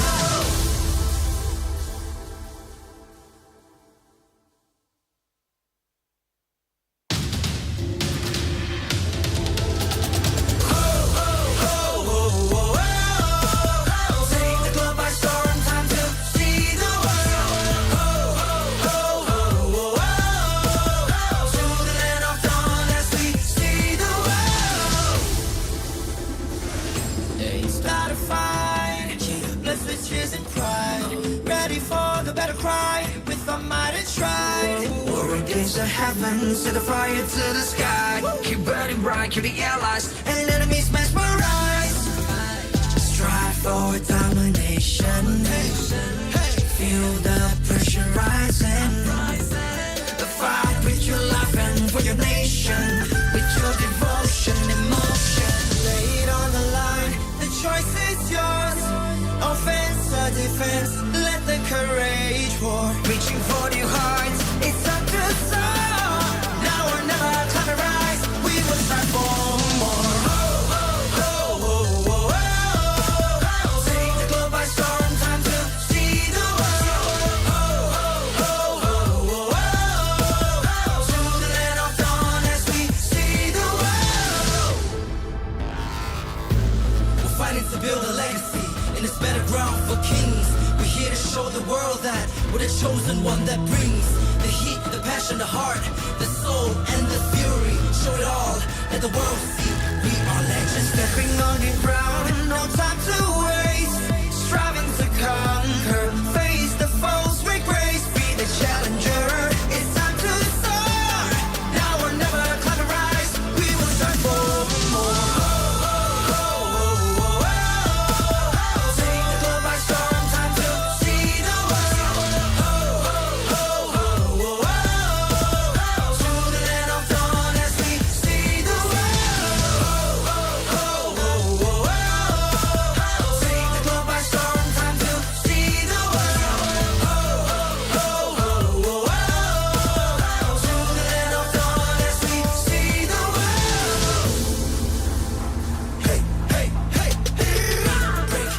every boundary and chain. Ain't nothing can stop or restrain. We are a force to be reckoned with.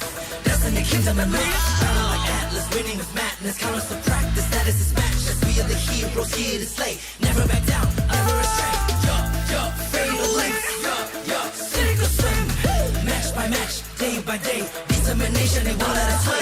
S-E-A-C the world. Mission to conquer. S-E-A-C the world. We are warriors. Lay it on the line. The choice is yours.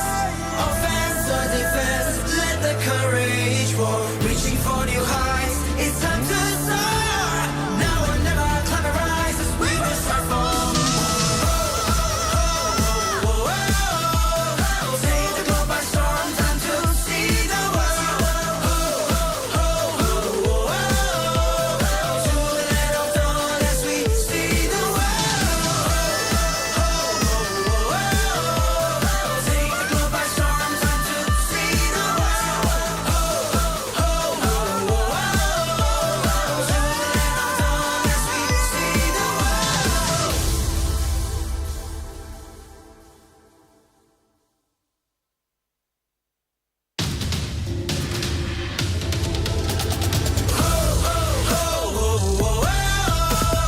Take the globe by storm, time to see the world. To the land of dawn as we see the world. Ain't start a fight, blessed with tears and pride.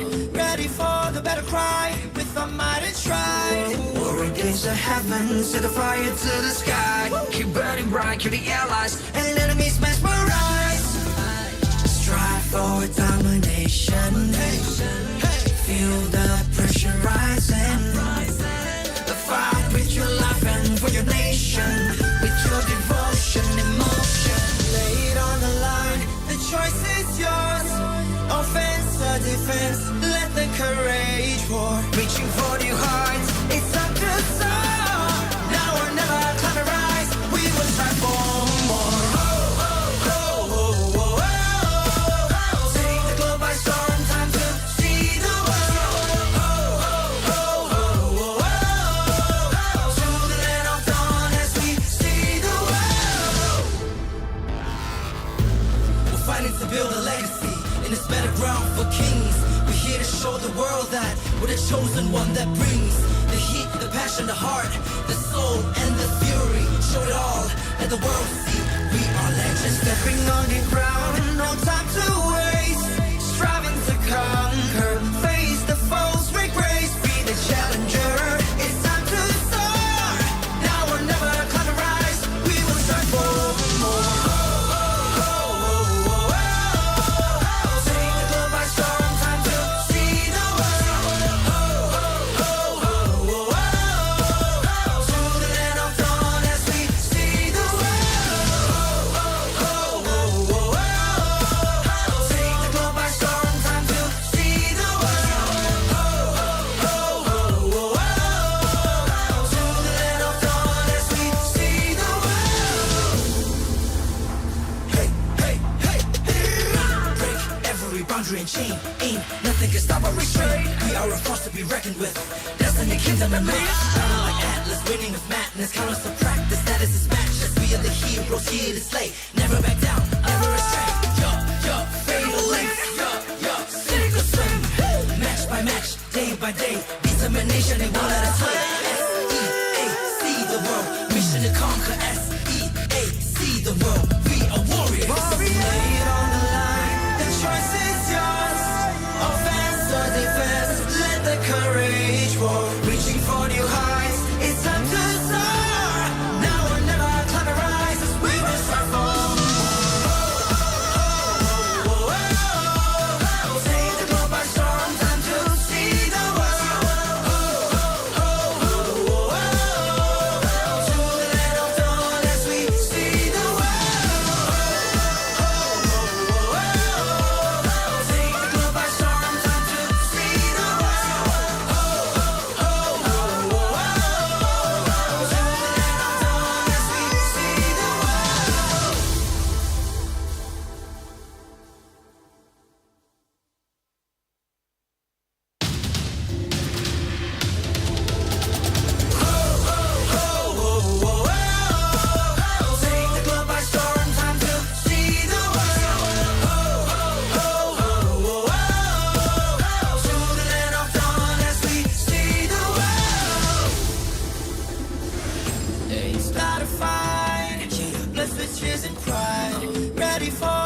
cry with our might and stride. War against the heavens, set the fire to the sky.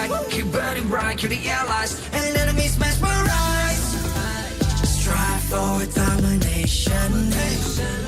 Feel the pressure rising. Fight with your life and for your nation. With your devotion and emotion. Lay it on the line, the choice is yours. Offense or defense, let the courage pour. Reaching for your hearts, it's time to soar. Now or never, climb and rise. We will strive for more. Take the globe by storm, time to see the world. To the land of dawn as we see the world. We're fighting to build a legacy in this battleground for kings. We're here to show the world that we're the chosen one that brings the heat, the passion, the heart, the soul, and the fury. Show it all, let the world see we are legends. Stepping on the ground, no time to waste. Striving to conquer, face the foes, make grace, be the challenger. It's time to soar.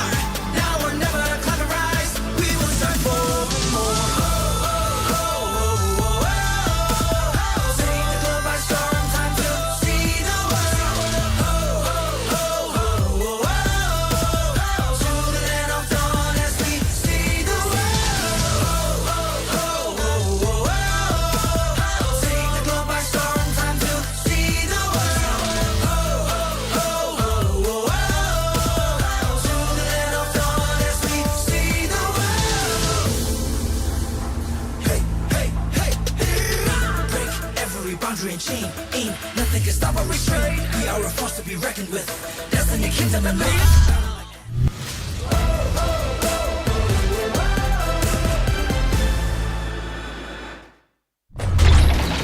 Welcome back, everybody. And this is the intense knockout stage of MSC 2023. My name is Mara Aquino, your host, and here with me, the dashing Rabi. Whoa, you know that. The last match, I was so excited and my heart bumping so hard. And I can't believe that. And I believe that the crowd are ready and so excited too. That's right, because the last series of the day is a heavyweight matchup. This is a highly anticipated match between two Indonesian giants as they prepare to lock horns in a battle that will surely be remembered. A rematch of MPL Indonesia Season 11 Grand Finals. It is the Sky Kings ONIC going up against the M1 World Champions, EVOS Legends.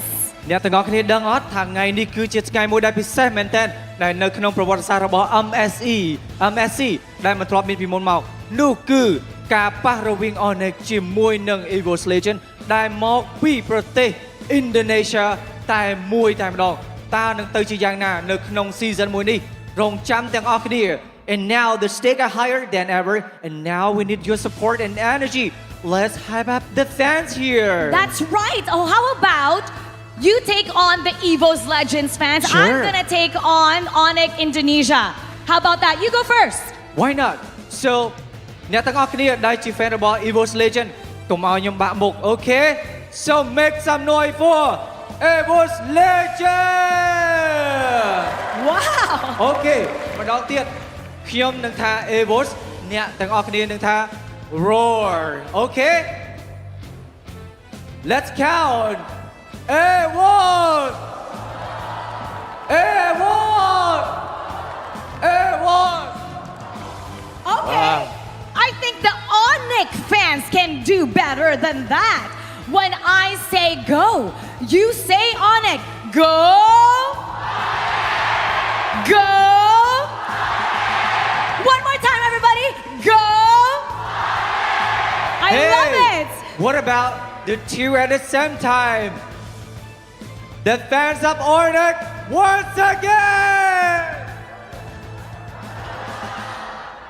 Once again, please. And what about EVOS Legend?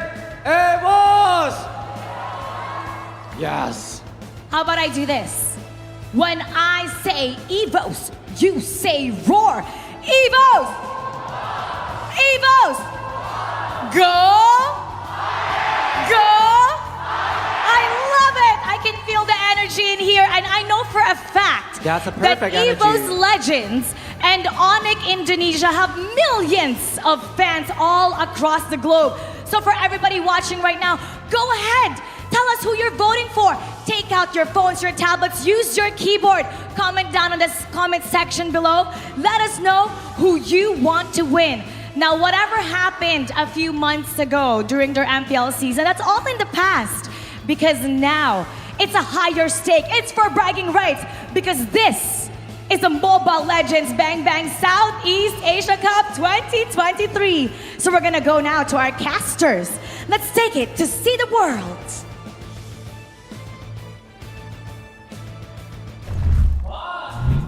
Hanya bisa satu. There can only be one. And here in the first match of the knockout stage, on their brackets, we see ONIC going up against EVOS one more time. Welcome, my boy, at your service. My name is Leo. Here on the desk with our esteemed guest, Ripo, one more time. Hello, and of yeah. course, Abstract, Lafel, and Wolf. Honestly, looking at the crowd reaction, I don't know, it kind of feels 50-50, but for me personally, go ONIC. It's a classic. Do you say EVOS? I say go ONIC. Oh. Go ONIC. I mean, I don't know. We haven't seen the prediction, but for now, so far, it does seem like ONIC. But Ripo, why going for ONIC? Because I know ONIC is a champion on MPL season 11 ID, so I choose ONIC. Fun fact, 10 games, EVOS going up against ONIC, EVOS only won once. Season 10, I think. 1 in 10. Wow. 1 in 10. 1 in 10. Speaking of season 10, Ripo, you were still in MPL Indonesia in season 10. Can you tell me what it's like facing off against both ONIC and EVOS? Let's talk about ONIC first, because again, they're the champions. Okay, so for me, ONIC maybe it's a little bit hard because the opponent is very strong, especially have Kyrie. So for me, I'm already facing them in MPL ID, so they're really hard to fight. But for me, EVOS is a curse for BTR. Oh, okay, just specifically BTR. All right, well, he would know. Abstract, as a observer from MPL Singapore, what's it looking like now? Because maybe we can see some optimism from you. Just maybe. Just maybe. Okay, so that sounds great and all, but unfortunately, ONIC is really leading the charts. I believe that a lot of Singaporeans is also a big fan of ONIC. You know, the entire branding and all. Yes, we do used to have an EVOS SG in Singapore, but unfortunately, after that has been disbanded. You know, so we don't really have the EVOS name in Singapore anymore. But looking at the other regions, yes, we'll definitely get some people to kind of convert and transfer and all that kind of stuff. But, you know, ONIC is still the big boys. Looks like it's a tough hill to climb here, to claw through for EVOS. But real quick, we would like to thank everyone making MSC 2023 possible. Once more, we'd like to give a special shout out to Secret Lab, our official gaming chair partner. When it comes to built-in lumbar support that you can adjust to your spine, an incredible magnetic memory foam head pillow, and brand new fabrics to enhance the perfect designs, enjoy the same performance advantage trusted by the world's biggest esports tournaments at secretlab.co. MSC 2023 is also powered by Moonton, supported by ROG, the official gaming phone, and Secret Lab, our official chair partner. Thank you all so much. Now, Wolf, talk to me about this. Is there a chance? Is there something that EVOS might be able to pull out? Because again, it looks like even this desk is very much for ONIC. You know, if I can set aside my analyst brain and just, put out my coaching heart, I would love to see Dilar in there. That's the only chance for them to win. But kidding aside, I think it's ONIC with Coach Yeb in there as well as Kyrie. I trust these guys so much. But the thing is, all 4 members or other 4 members of ONIC that's in the starting 5 is just so good at the game. Right now, we're going to look at the brackets, boys, because for now, we got to look at the only last match, best of 5, is ONIC going up against EVOS. And after this, we will see who will be going up against Echo. Now, I got to say, right, because of the story between ONIC going up against EVOS, I kind of feel like this is a point where, in terms of storyline, ONIC, a lot have said during this international tournaments, they choke. And EVOS, I kind of feel like if they're number 2 for a very long time, they've got to be starving. They got to be really hungry here. So in terms of storyline, I kind of say a lot more is on the is on the shoulders of EVOS, but on it, I kind of feel like they have as well, because you got to make sure that you perform well. You don't choke going up against EVOS. Speaking of, let's dig into that real quick. Ripo, why is EVOS a curse for your former team? Why is EVOS a curse for BTR? I don't know, but every time BTR meet EVOS always lose. It's a curse. It always and always. EVOS always lose. Yes. Oh, EVOS always lose. Yeah. Oh. So you know what? So Bigatron is kind of like not good for EVOS as well. So all the more EVOS just can't catch a break. It seems like even their run throughout the grand finals, throughout the playoffs of MPL season 11. You watched that, right? Yeah, I watched that. Everything was almost always 5 games. Yeah. How does a team like that work? Ripo, talk to me about that, because let's say you're in a series, right? Yeah. You lose game 1, you lose game 2. It's best of 5. Yeah. How does EVOS do that? Maybe they reset their mindset, and then like the coach giving them like strategy or like something good to them. Like for example, you can do it. You guys can do it. I know you can. Okay, you must do this, do that. Know the enemy strategy. So yeah. LaFell, does that work? Okay, here's the thing. I got one question directly for Ripo. And it translates between him and Brands as well, because the headlines here, Clash of the Indonesian Titans. Now, I gotta say, right, Ripo, the king of taunting. You're used to people giving you the attention, right? But right now, Brands, we gotta put this out there, right? A lot of attention is on Brands. He even has his own theme song, right? Yeah. But for you, Ripo, how would Brands handle that stress? Maybe like just don't figure out. Okay. Don't picky. All right, we're gonna jump on that a little bit later, because now I hope to see more of Brands, and we no longer have to wait. He's coming on stage alongside the rest of the teams and players going in. First up, let's bring in our marshals. They're here to facilitate the game and ensure fair play and esports integrity.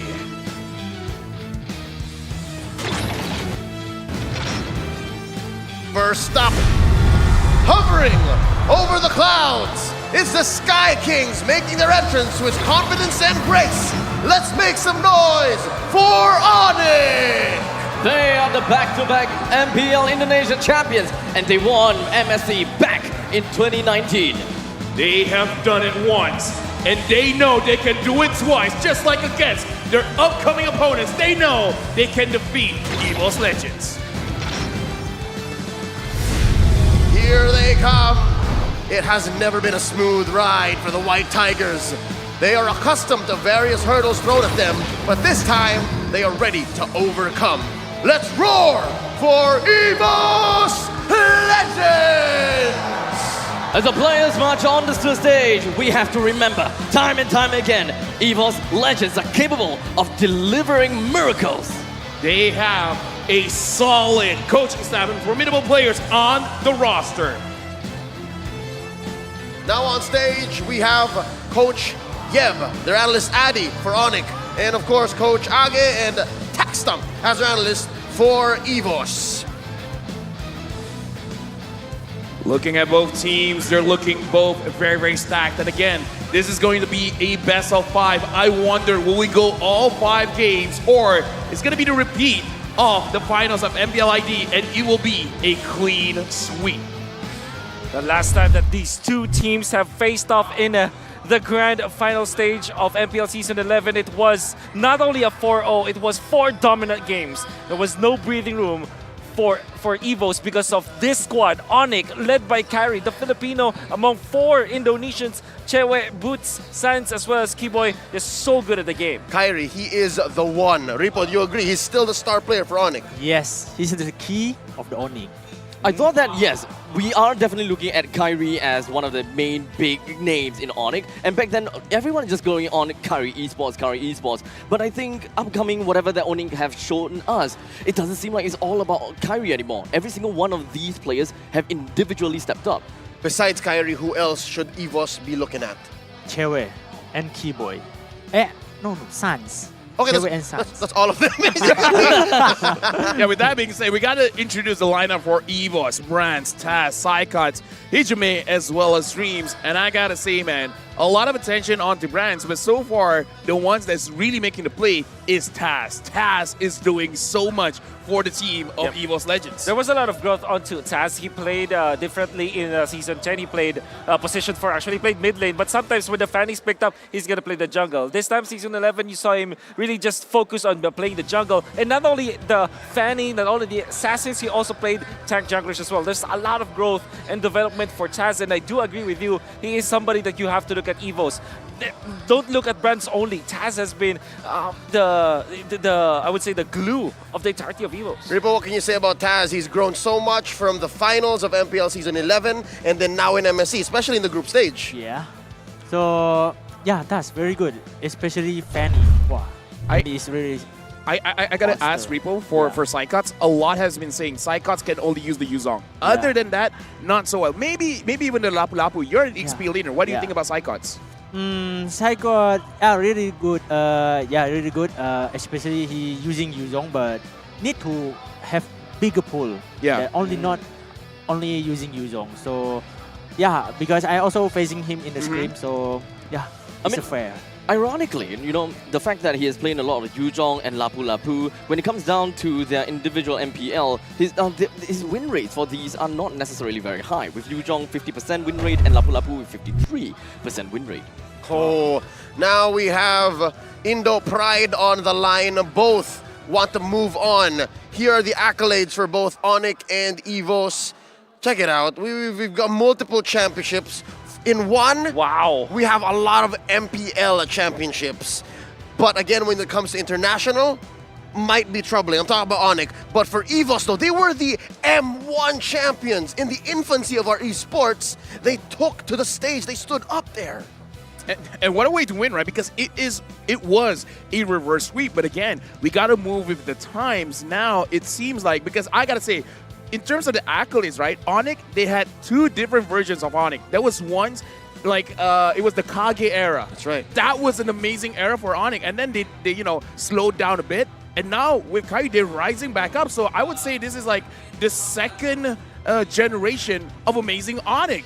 Yep, and here we have a comparison between the junglers, and you see how well built both of them are in the specialties that they both have. I remember Kyrie. There was a time where I was working with Kyrie as a coach, and he was talking about the pattern of how he played Fanny was from Taz DD, when Taz DD was a thing, because he was playing MDL, right? Or not even MDL back then, but he was a famous streamer as well. Famous in the highlights because he was really good. But now, Kyrie has definitely surpassed so many of those heroes. And the thing with Kyrie, the most, I would say, impressive thing that he did in between Season 9 of MPLPH to Season 10 of MPLID and 11 was to actually use tank junglers, with Balmond, for example, being in there, but of course, Akai as well as Fredrin. Yep, he debuted Balmond here at MSC in the group stage, and to much success against Burn X Flash. Now, to think, what might Kyrie bring out this time? Because he's debuted some picks. You think EVO's gonna give him the Fanny? Maybe, but I think EVOS is afraid because EVOS is really hunger to win. So I think they should ban Fanny if they want to win this game. Right now, I kind of want to ask the question: if ONIC bans out the Yuzong from EVOS, will EVOS have problems?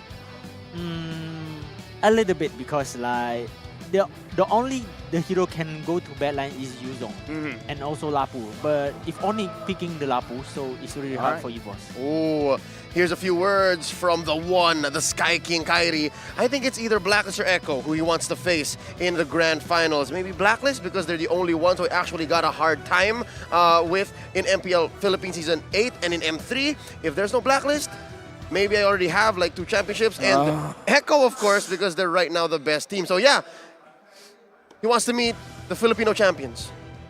He misses home. I mean, he will get his wish eventually, by the way. So some way, somehow. He's going to meet Echo first if he wins against EVOS. And then after this, if Blacklist drops down for an X-Splash, he's going to meet them as well. Well, there's a lot of foresight from you already, Lafel. But what I do like to take note is that Kyrie's the kind of kid that actually wants to play the best team all the time. He doesn't want to play like you know, he wants to skip to the best part already all the time. He's not afraid to be challenged. Enemy protagonist then. Exactly. Well, right now, I was thinking of, you know, on esports, what can they possibly show us? I mean, so far it kind of seems as though they may still be, you know, hiding some tricks within their sleeves. They've mostly been playing more assassin, junglers kind of thing, and even a Bomber coming into the group stages. He played a lot of Fredrin when it comes down to the MPL ID, but we haven't seen him play it once in the MSC. What about the Alpha? What about the Bane? So far, we've seen our teams being utilizing it quite well. I kind of feel like Kyrie, I kind of feel like Alpha might be a better one just because Kyrie does seem to be the type where I see an opportunity for a kill. I kind of want to go in for the kill. Oh, here's another look at Kyrie versus Taz in this head-to-head. Ripo, you saw how Taz played in the group stage, right? He's popping off. Yeah. It looked like EVOS Legends was now playing around Taz instead of playing around Brands. You think that's a good direction? You think they should start now letting Taz do his thing? Yeah, maybe because Taz is the jungler of the EVOS, so it's meaning that it's the heart of the EVOS. He's taking objectives, all of that, so Taz need to do his job. Oh, well, came from Ripo himself. And now let's look at our predictions across the board. Just add another porcupine, right? Ripo, just put it in there? Yeah, it should be adding me. Like Ripo, Oni. There you go. Yeah. Dude, I mean, okay, looking at the table, it is full on ONIC, but again, EVOS, because there's a reasoning, right, behind this, because we're going to talk about history, because even EVOS, they always talk about history, you know, M1 champs, but against ONIC, almost seems like ONIC is the kryptonite for EVOS right now. It's same as BTR, or maybe it's just because of Repo effect, but going up against this game, this time, Taz is looking pretty good. I kind of feel like, in my heart, Taz alone is not enough. And I'm not even just talking about Brands. I kind of feel like Hijumi needs to step up as well, because going up against Sans, that's going to be quite a big threat that they have to handle. Yeah, that's a long list, Lafel, and I will not complain to that. It's the Echo TODAK problem. Everyone's a problem at Echo. Which I agree with you. I think ONIC has mastered this game, and particularly on how they matured as a team, that they will not go for the 50-50 play anymore. They want to really just go for the best play possible in each of the situations. My pick so far really just boils down to the fact that EVOS Legends hasn't really been very consistent. So that is the main question for today's first game between ONIC and EVOS. How is their game gonna be like? Will they be consistent? Let's get into the draft here. Game 1 is ONIC's choice. Do they want to go blue? Do they want to go red? First pick or second pick? As the draft unfolds, it looks like ONIC wants to go red side. They want to get those 2 picks. Ripo, how do you feel about the meta game right now? What's stronger, first pick or second?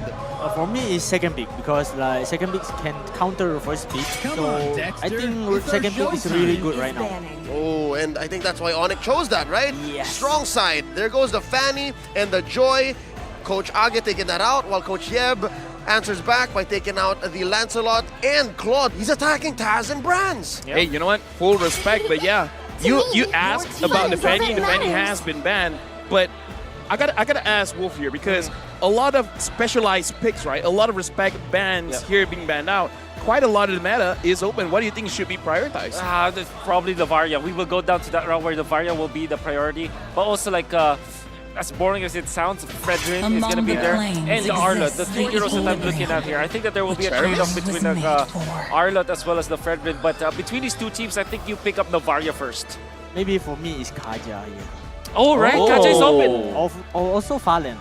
Yeah, Valentina is also pretty good, especially now that the Eve has been banned out, the box doesn't exist. So in a way, if later in the pick-up bans you want to pick up the Faramis, you kind of can, as long as you have a good composition for it. But again, a lot is open. The Kaja is open, the Novaria is open, and like Wolf said, if you want to go a bit boring, even the Fredrin. Yep. Which I kind of feel like, nah, you got to give a Taz a carry type of hero, you know? Yeah, for sure. It's going to be... Alright, it's definitely Novaria.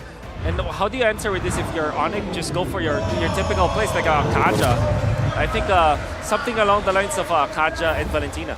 Yeah. See value in me? It looks like they're the ones who are the boring ones. Boring. But can be flexed. Again, Boots can play this. Right. Ripo, when and how do you say Fredrin is going to the XP lane? It's really good, because the early pick we can flex. So like they already picked Fedrin, so they can flex the Fedrin. So makes the coach of the EVOS like a little bit like messy. Like, Yeah. what? I don't know the Fedrin will go to jungle or EXP. Yeah. Oh, I wonder if that's what Coach Yeb and Adi want to do. They do pick up the Kadira to close up their first 2 picks. Abstract, what are you thinking of? What's the trade? Honestly, right now, the main thing that I'm looking at is the fact that, yes, Fredrin has been picked up. The matter of fact is, Fredrin is a very tough frontliner. Yep. Does EVOS really want to immediately pick up a carry for themselves just so that they don't deny ONIC from taking it away? Yep. I agree with the carry. I think it's a Brand's hero, although he hasn't really been successful with it, but it's traditionally a Brand's hero.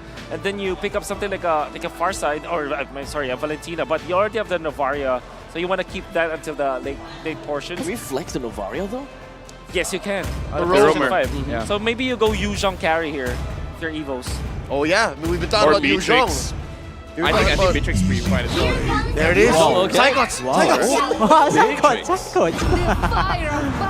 And there's a Beatrix. So, yeah, they prefer the coverage. Oh, but wait! Wow! Immediate! Is that Boots? Is that Boots? Yes, is that Masha EXP. Confirmed. Okay. Okay, so the main idea for ONIC is they just want to have the Masha to just run right straight through everyone just for the Beatrix.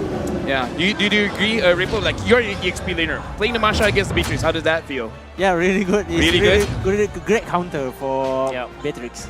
One hit ult. Yeah, one hit ult. Yep, I definitely agree. I think this is this is such a Yeba. You see, this is just a Raja Yeba pick. Yeah, I spent a few minutes with him talking, and he said that in the scrims prior to MSC, they were trying a lot of heroes, and now it's showing. Yep, and I think you're just gonna let it all out. In the first game against EVOS, they pick up the Masha. But now this is ONIC just correcting, just trying to shut down Chaz and maybe force him to pick up the Assassin. Picking up this ban on the Akai might be followed up by perhaps a Martis, so that they'll definitely have this Fredrin, which we now confirm is going to be the jungler. Right now, my only question is, now that you see the Yuzong as well as the Novaria, what kind of marksman is going to be good here going up against the Yuzong? Because I kind of feel like a lot that you still have in the pool right now might not be so good. Ripo, when you're a Yuzong, what's one of the harder marksmen to kill? Need some stitches? I can help. Maybe Kari. Carry. Carry's still open? Yeah, still open. They can probably pick. Yep. How about Brody though? Brody being able to, kind of stun and immediately get the distance away? Yeah, but for me, Brody is a little bit hard meeting the Yuzong. Better Kari, because Kari can really dealing damage a lot. Plus, I think Carry can use the Purify. The Brody Purify is kind of like, It's much slower. Yeah. Here we read into it, of course. Again, ONIC will try to corner Taz into picking an assassin, which will again also make that Masha all the more valuable. Exactly. So you ban on Carry or Brody here for EVOS.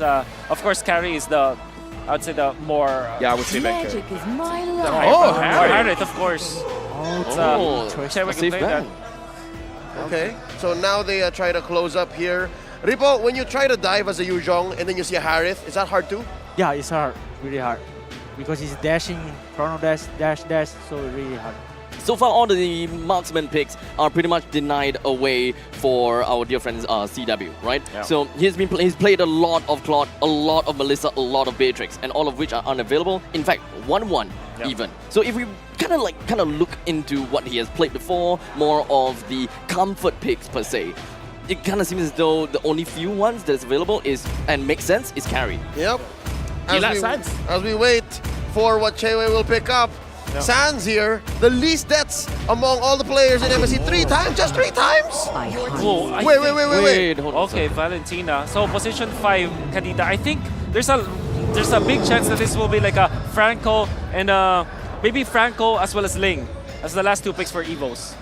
I don't know, man. The Ling here is going to be quite risky because not a lot of good targets you want to kill instantly. Nope. I gotta say, even the the Hayabusa maybe not the best as well. A lot of ways to handle, especially with the Kadita being there. So I kind of feel like, having the assassin would be very interesting, but not a lot of options. Any options kind of feel like a bit boxy. What's the real threat coming from ONIC? Wow! Well, I guess the Baxia is an interesting pick. Okay. You know, back in M1, it was EVOS who... Still a good carry game though. It's their counter to the Masha. It's the Baksha. Yep. Anti-sustain. It works, and now they have a Diggy as well. It's Dreams are rocking that. So you go carry. How do you feel about the Baksha? Really good because can sustain all the damage in the front line. So yeah, very good. Okay. Also, the enemy don't have any burst, especially if they PMM carry. I kind of feel like it's very good adding pressure as well because the Baksha can move around the map very, very fast. You can clear the jungle creeps. I would say relative towards a Fredrin as well. And as we expected, this is going to be a carry. And early game, I kind of feel like the Baksha will be able to handle the carry. So honestly, personally for me, guys, looking at both drafts, I'm looking at EVOS. If they can pick up the tempo, it's a pretty good game for EVOS. I think so far EVOS has got quite a lot of lane priority, right? Even when it comes down to the middle lane, even when it comes down to the gold lane, a little bit, you know, a bit of a 50-50 despite going up against the carry. I'm expecting that ONIC will probably put a little bit more pressure down onto the bottom lane. Right now. Across the world, they also scream, go ONIC. So I'm wondering, where are all the EVOS fans? They're gonna need all your support. I agree. So far, EVOS Legends draft, it's very frugal. They only really need to give farm to the Beatrix and to the Novaria, and then they can get into business. Repo, real quick, one more time. Who do you think is gonna take game one? From the draft, I think EVOS. If he keep the tempo, I think they will win this game. All right. Draft alone doesn't speak much, but let's get into game number one here, gentlemen. White Tigers going up against the Yellow Porcupine. We gotta see EVOS Legends. Can they pick up the tempo? Can they punish ONIC? Let's go into game number one in this best of 5 series. All right, to talk about tempo, this is Baksha. This is probably one of the top ones or top 3 when it comes to controlling the tempo. You clear the lane so fast, you clear the jungle so fast, you might be able to overwhelm the Fredrin. I thought that the real interesting thing is that EVOS Legends pretty much have lane priority for every single one of these lanes. So if they continue to really keep up with their rotations, ONIC may actually lose quite a lot of these pressure right smack in the early game. Right now, Dreams as well. Honestly, looking at Dreams using this Diggy, I'm really interested to see what kind of roam item is going for. If it's going for the Encourage, I kind of feel like it's going to be very, very good for the team, especially if he's just making sure that he uses ult to make sure that Keyboy doesn't get a good engage. Now, I talked about the fact that EVOS pretty much have got the priority as well as the fact that they've got more or less early game. But I don't see a lot of reliable stun, reliable lockdown, aside from the fact that Dream S does have the reverse time. Not gonna lie, man, I kind of feel like with this kind of draft, as long as Psychots as well as Taz can have a very good setup, like they could frontline, I kind of feel like everything else will be given to them for the damage coming in from Bronze as well as Hijime. I think the last 2 picks coming out from EVOS were very good. The Diggy kind of solves a lot of their problems, especially like protecting the Beatrix from the Masha. You also have the Diggy to protect the Beatrix away from this Kadita. So there's a lot of like engaged potential coming out from the side of EVO. So if they do play around that kind of playstyle, they can take this game. I saw the Encourage on the Diggy, so I kind of feel like in this game, honestly, if they don't want to engage, it's totally fine. They could just siege with the Beatrix alone. I agree. Now, the turtle has been started by both Kyrie as well as Taz. And Seikon immediately grunts himself into the Black Dragon form. Taz as well. Seikon's just waiting for the perfect time to jump eventually onto Kyrie. But unfortunately, Kyrie as well as Keyboy's HP doesn't seem to be working very well. Kyrie still managed to take the turtle away, plus a kill down onto Seikon. Things are not looking good as Butz immediately puts himself right in the face of Dream S. That makes Dream S go for a flicker. I mean, that is kind of how you want to approach the fight, right? You want to make sure that the Yuzong goes in, and then Dreams making sure no crowd control can hit onto Taz. But what went wrong there? Well, it was the go-ahead coming out from Butz. The go-ahead play that he did went in to burst down the Yuzong, really popping the Dragon Form way too early for the benefit of the side of EVOS, and losing your main tool to initiate against your opponents meant that you don't have the necessary tools around the turtle fight. So it was a well-timed initiation coming out from Boots, and then Kyrie just took care of the turtle. And by the way, very nice retribution coming out from Kyrie. Yeah, very nice retribution for now. ONIC with a 1,000 goal lead. Keyboy is TPing in front of Dreams as well as Rance. Taz is there, already using the retribution onto Keyboy, but able to escape for now. It looks like Rance is just going to poke a bit here on the goal lane. Quite a lot of emphasis in the goal lane here. Doesn't really seem like a small little poke if you ask me. CW's HP doesn't seem to be looking very well. He wanted to recall, but the thing is, if he does actually recall right now, that is one entire wave that is gone for him. But at least one thing that we know of the fact is Brand is actually is a little bit under EXP, you know, as compared to CW. For now, looking at how ONIC is moving around the map, it looks like they're kind of, in my personal opinion, they're reacting as well to what EVOS is trying to do, because we talked about this before the game starts, Wolf, where it looks like they try to put more onto Taz, but it looks like this game, they kind of want to go back to, in a way, their own basics, where they want to put a lot of emphasis on Brand's lane. Yeah, I mean, the fact that they didn't win the first turtle fight despite having this backshot means that they really now have to focus on Taz. So Brands, I mean, so that's the win condition. And it's going to be very difficult. Sans holding on to the Diggy ultimate, this is massive for ONIC. Yeah, super massive now, especially even if Psychots comes in, there's going to be a way to challenge that. Now the Lord is half HP. Taz thinking about resetting it, and now Keyboy goes in. The turtle is just gonna be immediately melted down. Kyrie still takes the turtle. It seemed as though Brand could have gotten it through the Bandit's Rage, but it didn't quite go so well. Honestly, that was quite close, because looking at the situation just now, it was timed perfectly. I think the whole communication was between Keyboy and Kyrie to be like, okay, you ready? I'm gonna go in. You see the timing was just so good again from ONIC, especially because they have the threat of the Time's Journey coming out from the Diggy that they copied through this Valentina. And of course, Kyrie had a level advantage over Taz, and this is the reason why you want to win the first turtle all the time. If it's a tank v tank kind of a jungling matchup, you want to secure the first turtle as soon as possible. Oh, Sans is there, gonna get caught just a little bit. Looks like failed again coming in from ONIC, and Hijime wants to try to snipe someone out. Keyboy was found out, but he was able to recall fast. Taz in the back line, just gonna be there to see the positioning coming in from ONIC. Quite a bit of resources is actually already used by ONIC, right? Sans was forced to go for a flicker as their gank didn't quite work so well. EVOS's babysitting service from Dream onto Brand is working pretty darn well, but ONIC, they have their own answers, and that is to get their equal value in the bottom lane by really putting boots there. Could have sworn that this was a massive play already coming out from EVOS, as they do take up the top lane with the aggression coming out from Taz, but it was quickly answered with just a one-man pushing machine. That's the Masha. Every time that Psychots wants to get into this lane, Boots will just freely just hand over one of his life bars and just gun down Psychots, poke him down so that he will have to go back and there will be no defense in lane, and Psychots has really been destroyed in this lane. Not his fault, it's the Masha. Yeah, honestly, looking at the situation now, based on the reaction, I think Kyrie was able to steal that away. And again, Boots is making sure that it's always a 4v4. Psychots, you stay here. You have to use Dog. Good for you, but you're not going to be able to use it now. Taz and Kyrie, they're both starting to lure, but Psychots goes in. Is it going to be another time where Kyrie will be able to get a turtle? Yes, he will.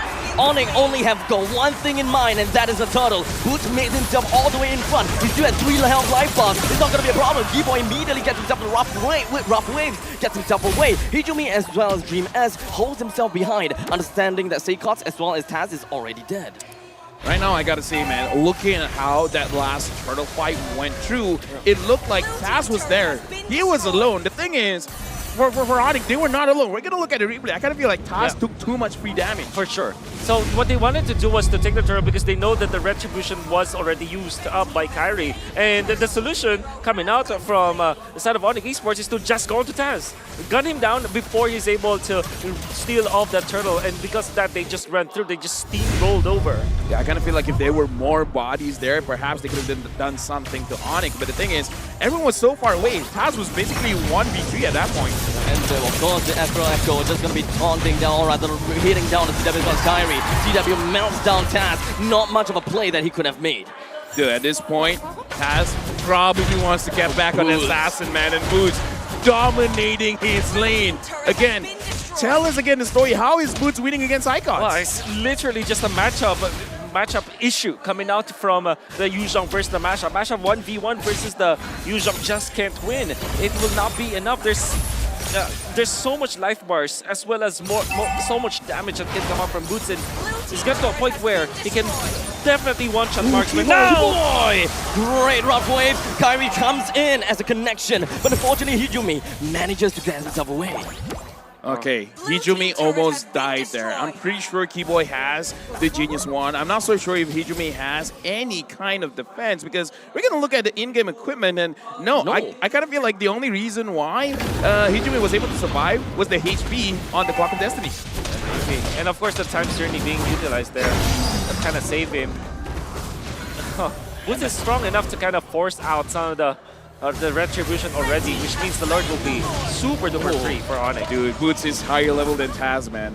There's a lot of beefy front lines from the side of ONIC, and it makes it even worse that EVOS just don't have a lot of ways that can actually deny ONIC of these neutral objectives. Not much of ways to really push Fredrin away, not much of ways to just lock him down, no suppress whatsoever. The only thing that they have is just reverse time. It's unfortunate because we were talking about the draft coming in from EVOS where it's a lot of potential, right? But you got to pick up the pace. You got to make sure that you have a very good start and you transition well. But so far, ONIC's the one that is having their foot on the gas. I really just see this as more of like a snowball composition from EVOS, right? They want to win their lane and just shove the lanes as fast as possible and eventually meet up and to really win in team fights. But that doesn't seem to quite be the case. Right now, looking at ONIC with a 9,000 gold lead. The Lord is marching up top. Boots is basically just there saying, yeah, you guys aren't going to go anywhere. Right now, EVOS, how are they going to defend? ONIC doesn't seem like they will want to jump onto EVOS anytime soon just yet. They don't seem to want to extend the fight in order to keep the Lord alive. Keyboy barely making it alive after all of those pokes, but he's gonna be A-okay. ONIC continues their counter. They continue to push it down in the middle lane, but EVOS, they defended this pretty well. That was super duper close to get a kill, finally to get a kill, but it wasn't enough. Keyboy was able to get out, and they do defend, so that's what's more important here for EVOS. That kill wouldn't matter if they had lost more, and they did defend. So they will live to see another day, but they were so behind now. What's that? 9K at 10 minutes. Here's the thing. I got a question. Brands, Hijumi have not died. They haven't got a kill. They haven't got an assist, but they haven't died. Is it all doom and gloom? Can EVOS do anything to win this one? What they need to do maybe, because they don't have like a massive like initiation, they don't have a win condition like a Franco or maybe a Minotaur. Ooh. They will have to look for a mistake actually. Okay, well, no damage anyway. Yeah, no damage. Yeah. I thought that there might be only one of the few ways is to just really get Hijumi as well as Brands to really work together to pull off the RSG Slay SG move, right? Yeah. Immediately burst down the back lines, bring CW down, that's the win con gone. So this really plays the part where ONIC gonna have to make that big of a mistake and EVOS capitalizing on that small little margin of error. It's difficult to say against ONIC. It did manage to flip CW though. His HP is all the way down to half, but it doesn't seem like the time journey would even be able to do quite much at this point in time. His stream has immediately melted down to the hands of Boots, but CW takes the last hit after all. EVOS, they still have got 3 members left. They only want to defend the turret and not necessarily trying to get any more kills, despite the fact that ONIC, their HP were looking to be, well, not that high. All right, here's the thing, man. Brands did quite a lot of damage just now. Half HP. CW was chunked quite a lot, but Kyrie was fast on his feet. It's like, yo, I see where you at now. You did good dealing the damage, but you just revealed your own positioning. He went in, and then everyone else just took care of the rest. And everybody from the side of ONIC is 1 item ahead of their matchup. You can see the Fredrin with 8K versus almost just 5K for the Baxia. Also 1 big item ahead for the Marksman too. I think the ideal was there, but not necessarily the right time and the right place for Brands. Yeah. Fortunately. It's unfortunate, but here's the thing. You got to take a chance, right? No matter what kind of situation, you got to do something, because if you're not, then you're just slowly giving the game away to your opponents. But now, 11,000 gold lead. The kill score isn't a lot. It's 0 and 6, but 11,000 gold, that's a lot. At 12 minutes, that's too much. Okay, so big question. EVOS is already in a really bad shape, right? And they gotta have to play defensive. Do they do a gambit in order to turn things around? The only gambit that they can do is to find the CW. That's the only, I would say, worthy gambit. Taking out Boots will not achieve anything. Taking out Keyboy will not achieve anything. Maybe Kyrie at a certain point, but Chaiwei is really the target here. Conceal play. Unfortunately, that didn't really quite amount to much. The Lord marches down in the middle lane with his big trusty trident, while Boots is all the way in the bottom lane, clearing out every single one of the inhibitor turrets of EVOS. We are looking at a barren wasteland, and EVOS do not even try to touch onto ONIC. They're just holding themselves back and focusing onto every single one of the creep waves, and probably waiting for ONIC to make a mistake and try to jump over. They're waiting for the overextension, but the overextension doesn't seem to do quite much, because even though all of that, Taz goes down, the rest of ONIC focuses on to the core. Very clean game by ONIC coming into this game thinking we're gonna think with our heads. We're not gonna go for those unnecessary kills. They went in, came to do business and profit. 7-0 for ONIC, and in that last clash you saw how strong they are when it comes to their economy and when it comes to their focus on who they want to kill. Taz, as the backsha, was put from 100% health to 0 in just a second. Just because of the fact that the carry was there, you have the attack speed already, and you also have the supplement of the time's journey. So there wasn't anyone to stop the damage of Chaiwei.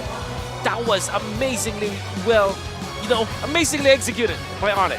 Honestly, this is one of those games where you could take the entire game from minute 1 up until the end and study how they move to play a perfect game. Because again, this is one of those things where kills don't matter that much. As long as you can push the opponents away from their objectives, eventually you'll just get everything that you want anyways. Just the presence of Boots itself, or rather Boots himself, is enough to really just drive himself right into the face of Beatrix, and Beatrix will have no chance to get anywhere closer to the front lines. And ONIC knew that as long as they push the Beatrix away, they can crumble themselves and collapse themselves over to the back lines, because they're not going to be afraid of the Manet's Rage nor the Nibiru's Passion. And that is one of the prime ways they can melt down Taz in an instant.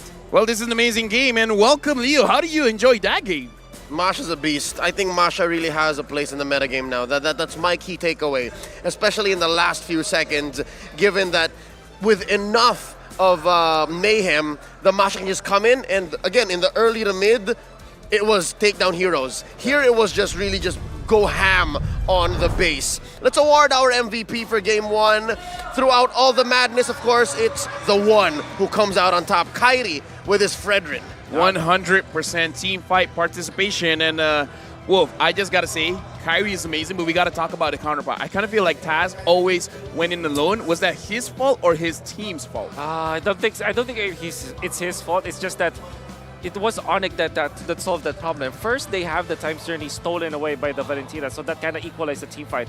The next part is Kyrie won the first turtle fight, and I would attribute the win of ONIC to that single play, this particular one. You can see that there was already a good connection, but Sans popping the time journey in the right moment when it was already time for the retribution battle. When the threshold is there, the line was already set by the in-game assist, and they were able to get it. That alone gave the snowball potential to ONIC. That I absolutely agree, right? When it comes down to Taz playing as a Bouncer, you would want to get yourself the neutral objective in order to really keep yourself on the pace with Kyrie's Fredrin. But unfortunately, that didn't quite work. So the best thing that he can do to even provide any more value, to really just be present, be there to peel, to soak, and from that point onwards, hope that the rest of the team moves together with him. If anything, I'd like to present a third option. It's not Taz's fault, it's not his team's fault. I think I see it. It's a misunderstanding of who has the tempo, of who's the aggressor. Because going into the draft, I think even Ripo said, EVOS should be winning this, especially if they're pushing the tempo.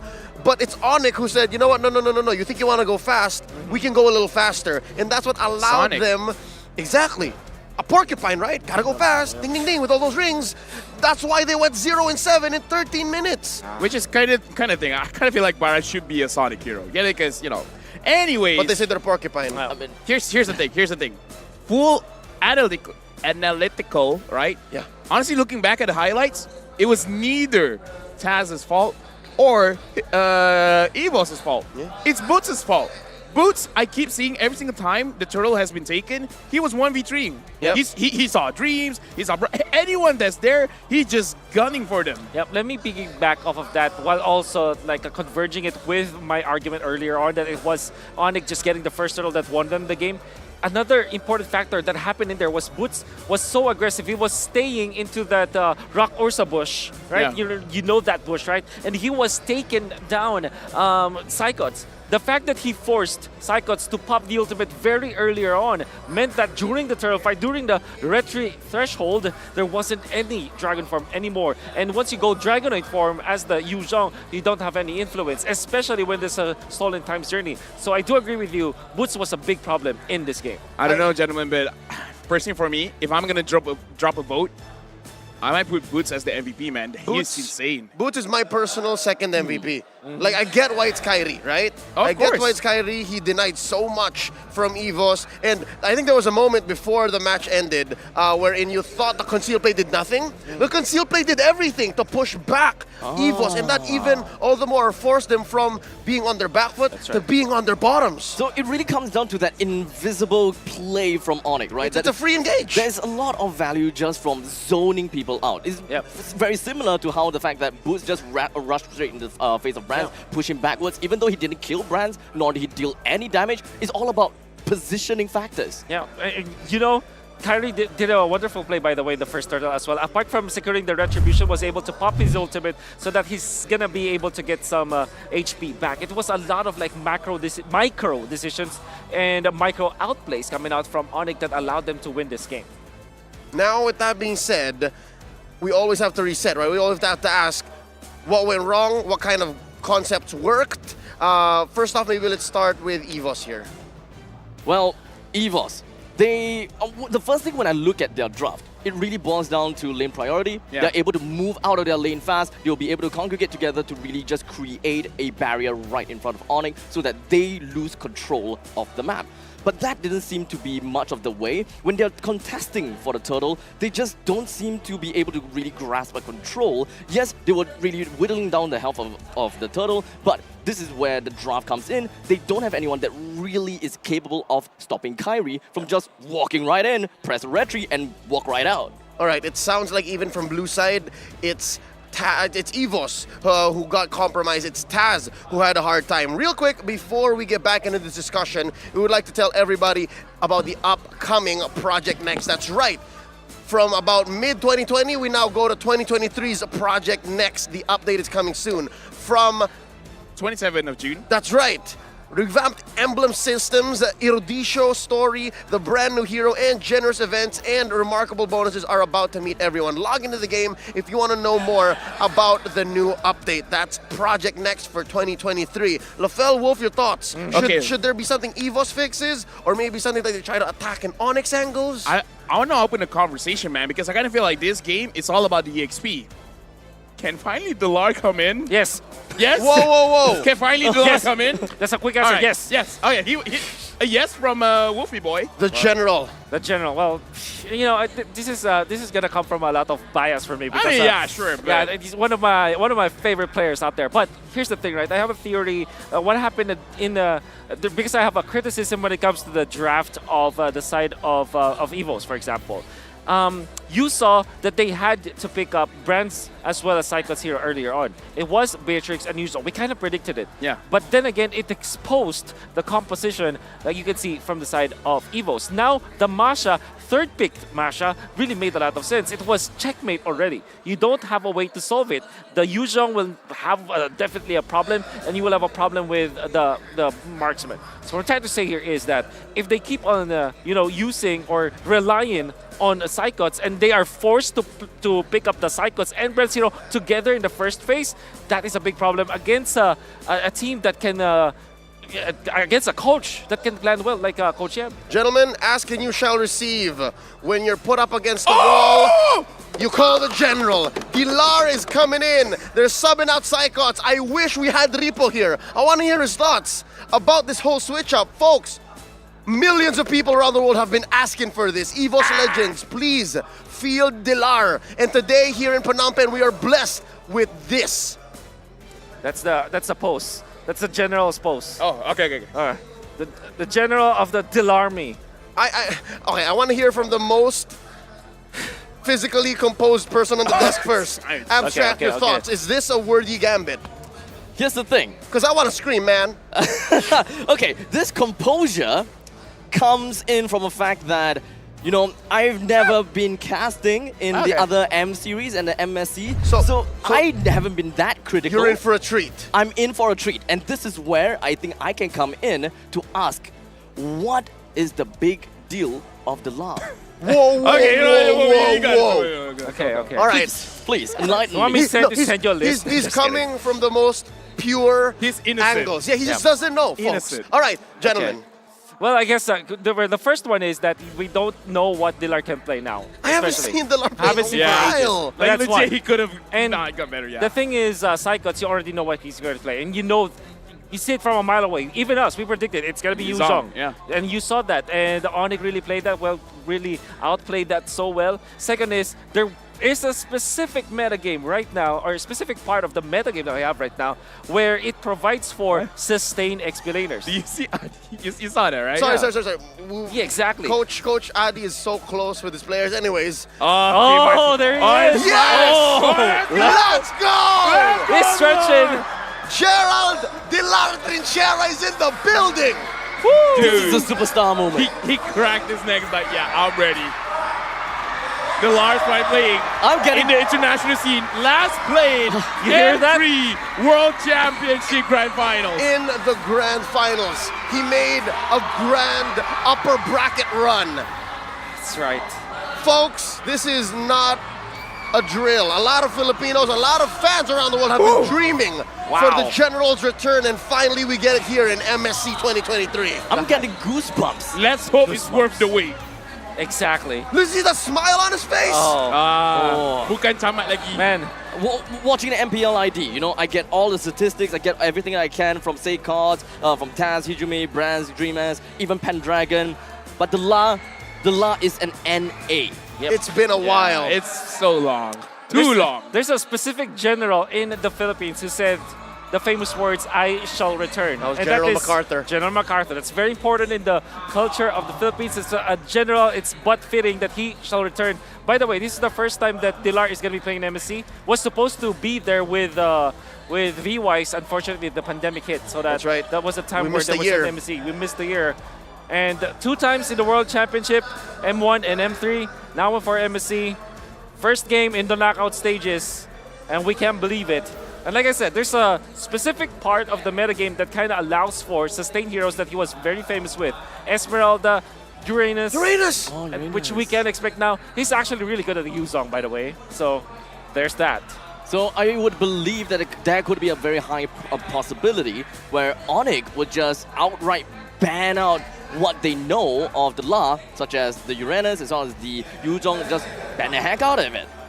Yes, but just the same, if you do that, you're playing to what EVOS wants. This is exactly what Coach Age and Taxstamp want. They want to steal the show so that you divert from what's actually happening, because even if Dilar does come in, I'm pretty sure the team dynamics shouldn't change much. I'm pretty sure it might still be Taz and Brand-centric. And I'm guessing if ONIC does bite onto the bait, then that's to EVOS's benefit. Leo, I got to ask you, man. Is the playing field even now? Both teams have one Filipino. Hey, you know. it's still 2-1. It's still 2-1, unfortunately. It's still 2-1. But, okay, to be fair, to answer your question, it's always been even. Despite the loss and despite the sweep in the Grand Finals, both teams come in 100%. Both teams want to compete at their finest. It's just that last time in Jakarta, ONIC was a better team. Yeah. Tonight, we don't know. Tonight, especially with Dilar coming in, we don't know.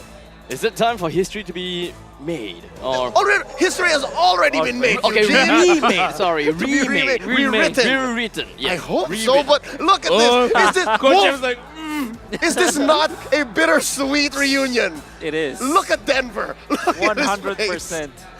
Even for Kaine, I'm pretty sure he wasn't. For sure. I don't know. Were they expecting this? I don't think so, man.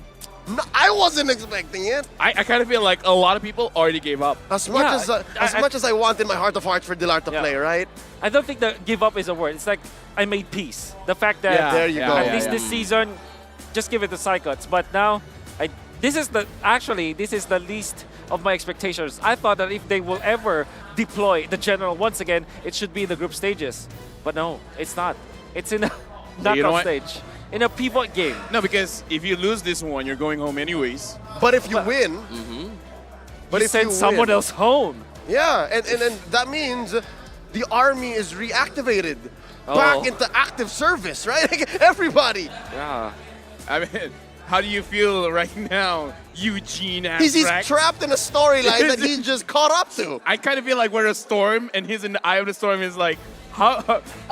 This is fine. Especially because you're an EXP laner, so you're yes, like, I'm an EXP laner. Like, how will he play? Like, why is he so amazing? This is where I will get to learn a lot. Actually, here's the thing, right?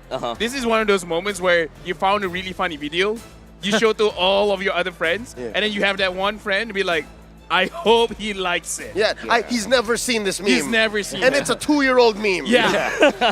That's right. I hope I do like this meme as well. At the same time, I hope, because again, the LAR has, let's be realistic, the LAR hasn't been stretching his legs. It's been a while. It's been such a while. That's an understatement, so, even. Okay, so you're preparing me in the very event that, you know, something doesn't go too right for the LAR. Yep, finally we've been screaming and singing his praises. How about a word from the young man himself on his MSC debut? Dilar says, I'm very happy to go here in MSC because I've already experienced all tournaments except MSC. So I'm very excited to play. Taz, don't cover him, Taz.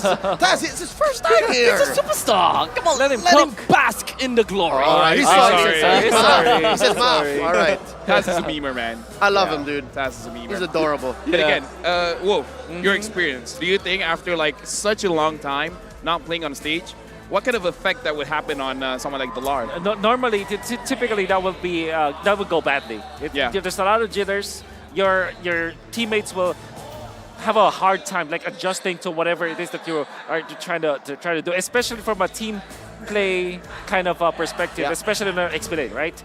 But the thing is, Dilar's a veteran. He doesn't feel any kind of those jitters anymore.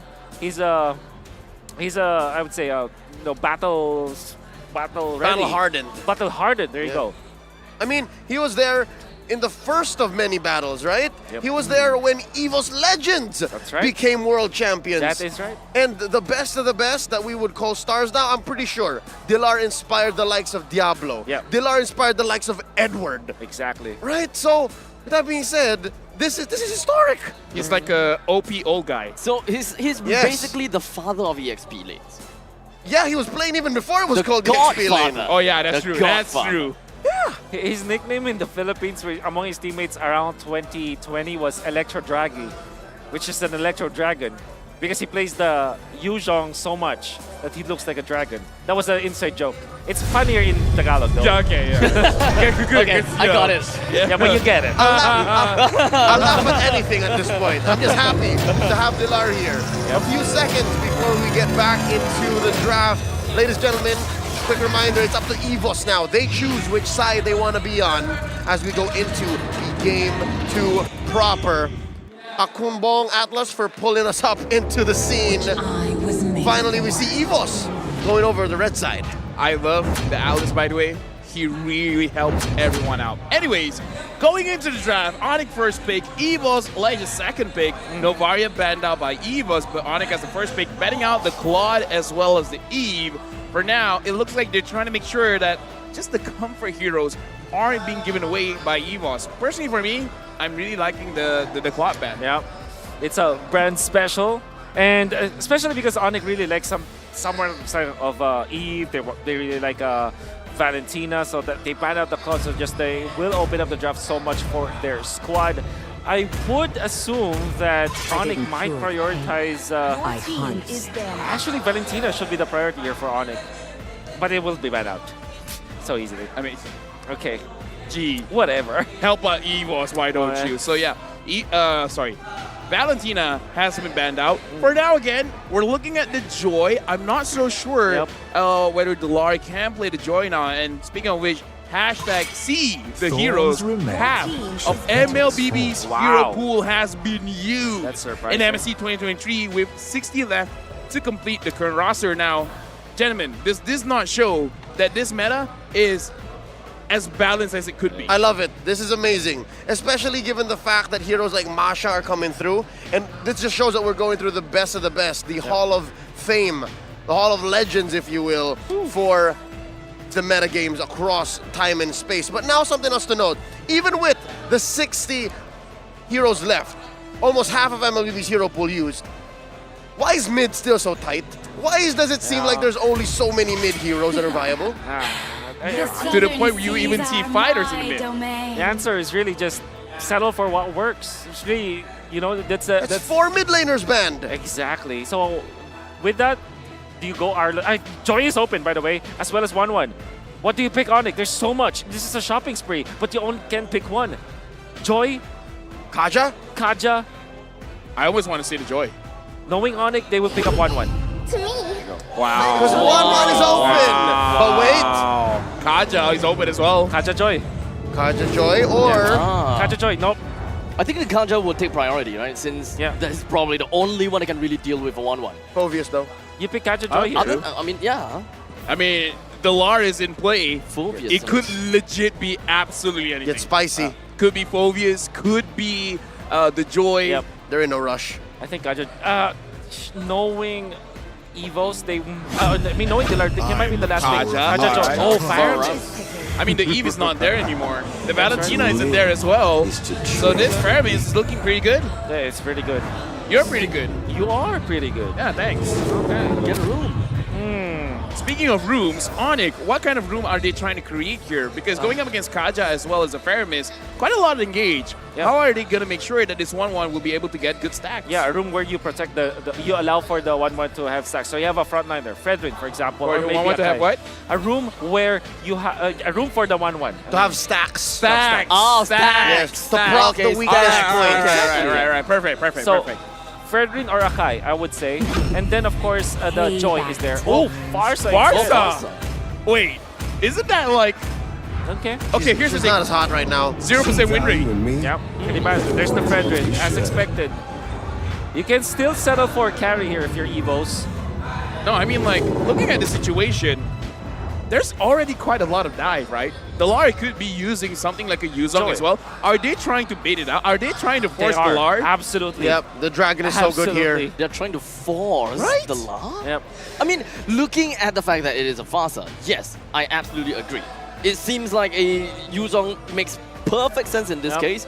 Wait, even the Arlet? I mean, ONIC hasn't really shown who their EXP laner is, how that movement and how the lane priority would be like. But regardless, we're still looking at the Fredrin. We're still looking at the fact that Fredrin can still flex into the EXP. I think this is just Joy or Carry as the third pick for EVOS. Instead of... We talked about it! Yep. We mentioned it before the game started! Let's go, the Lar! This is all reliable.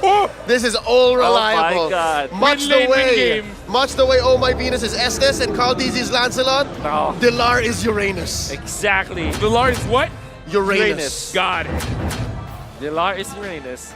And I'm standing now because I'm so happy about this. This Okay, is a fine, classic. I'll stand as well. All right. I'm happy too. So you ban out Carry here if you are Agreed. EVOS. Or maybe... You can pick it up after. You can pick it up after? I'm thinking actually Lapu-Lapu as a ban for EVOS.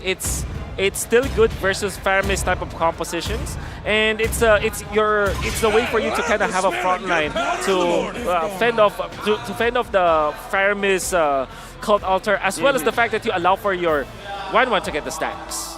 Honestly, I like the ban on to Franco right now. I kind of feel like, just go with the roamer ban. Any kind of roamer that could give a problem towards the Kaja as well would be pretty good, because I'm also thinking like when I'm playing the Kaja, it's very annoying going up against something like the Atlas where you could pull me up when I want to pull you down. Yep.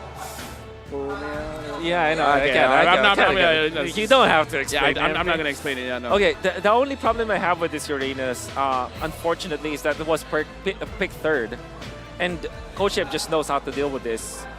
Raja Yeba, Raja Langit Yeba.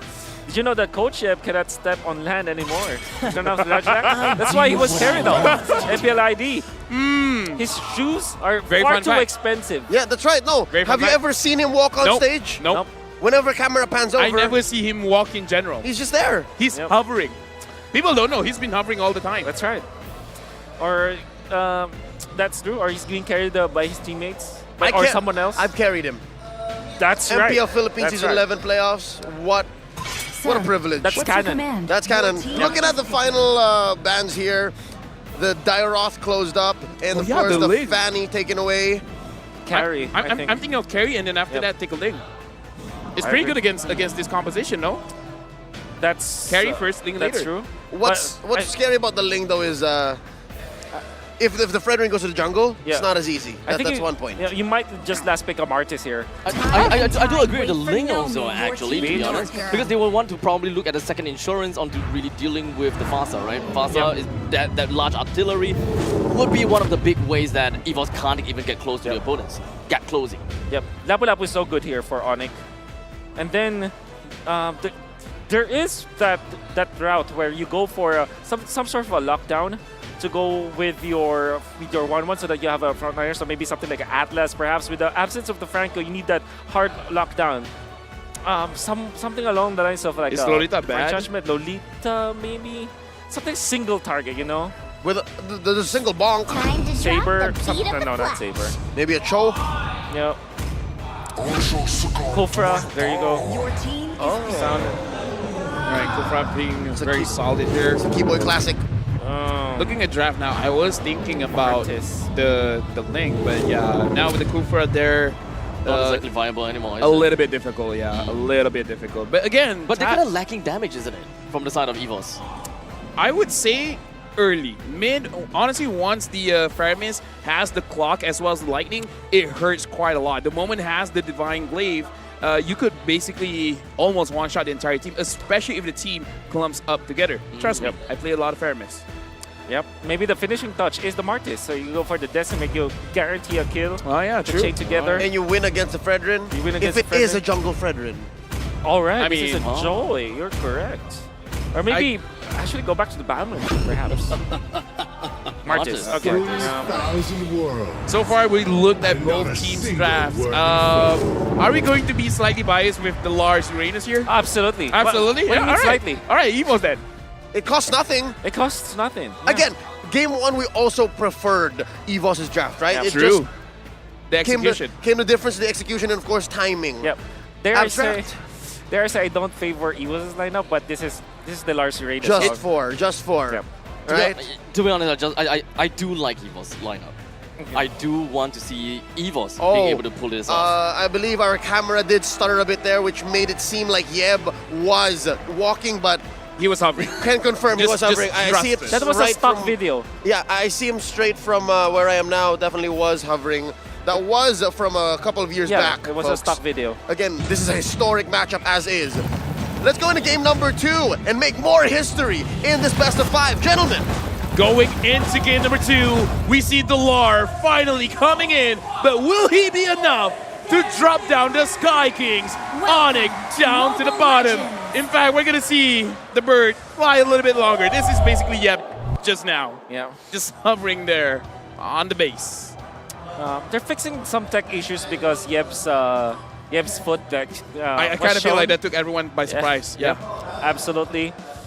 Oh, okay. So now looking back at the draft, I'm just thinking like this Joy, although it is still a good game for the Joy because of the presence of the Beatrix that can go to the backlines, this is not going to be the typical Joy that can easily go up against Marksman because now you have the Kaja. Yeah. Traditionally a good counter, or if not an answer to the Joy because you just lock him down, right? And you have the damage output and you have a killing blow. So it's still...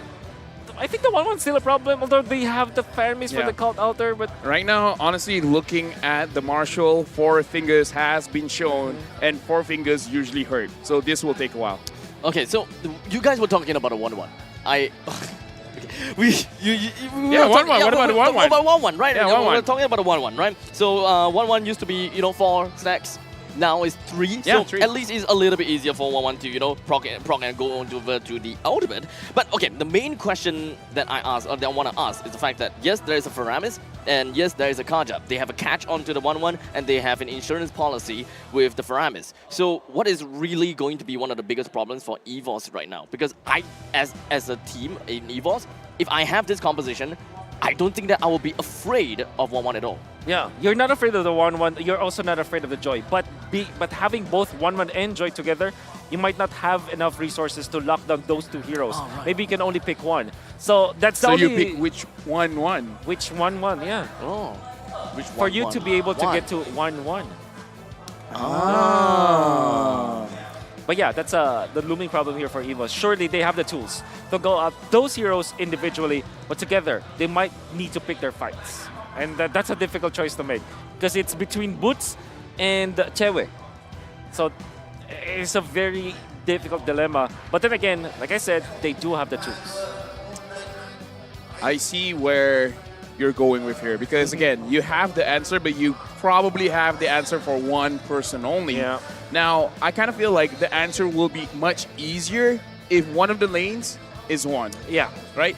If the Uranus was able to deal with the Joy, then the Joy won't be that big of a problem later, right? So you can use all your resources to make sure that the 1-1 comes down. But if the 1-1 doesn't see much trouble, then yeah, you can focus on the Joy. If neither of them are much of a trouble, then do whatever you want.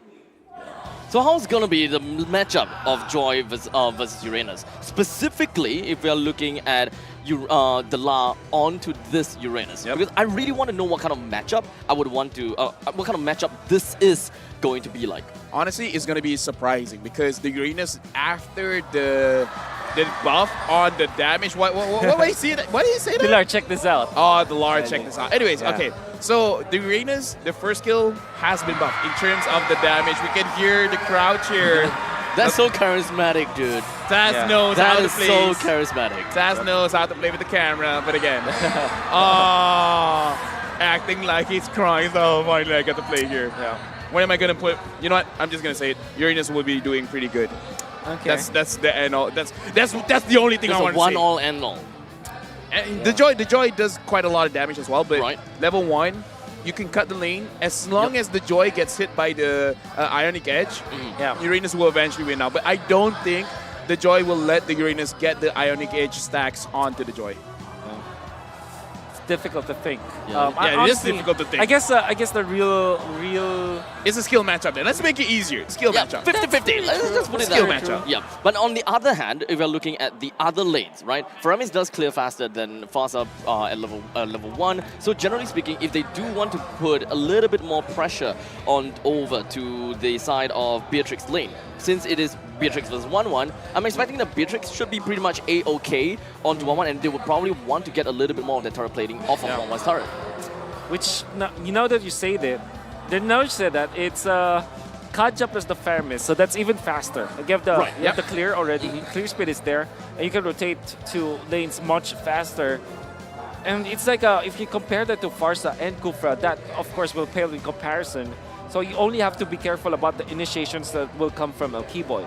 That being said, Dreams and Hijame, they need to be active this game. They have to make sure that the first two picks, the Kaja plus the Faramis, will count. Honestly, right now, I'm actually quite interested in the Farsa because, again, Farsa so far hasn't been doing too well.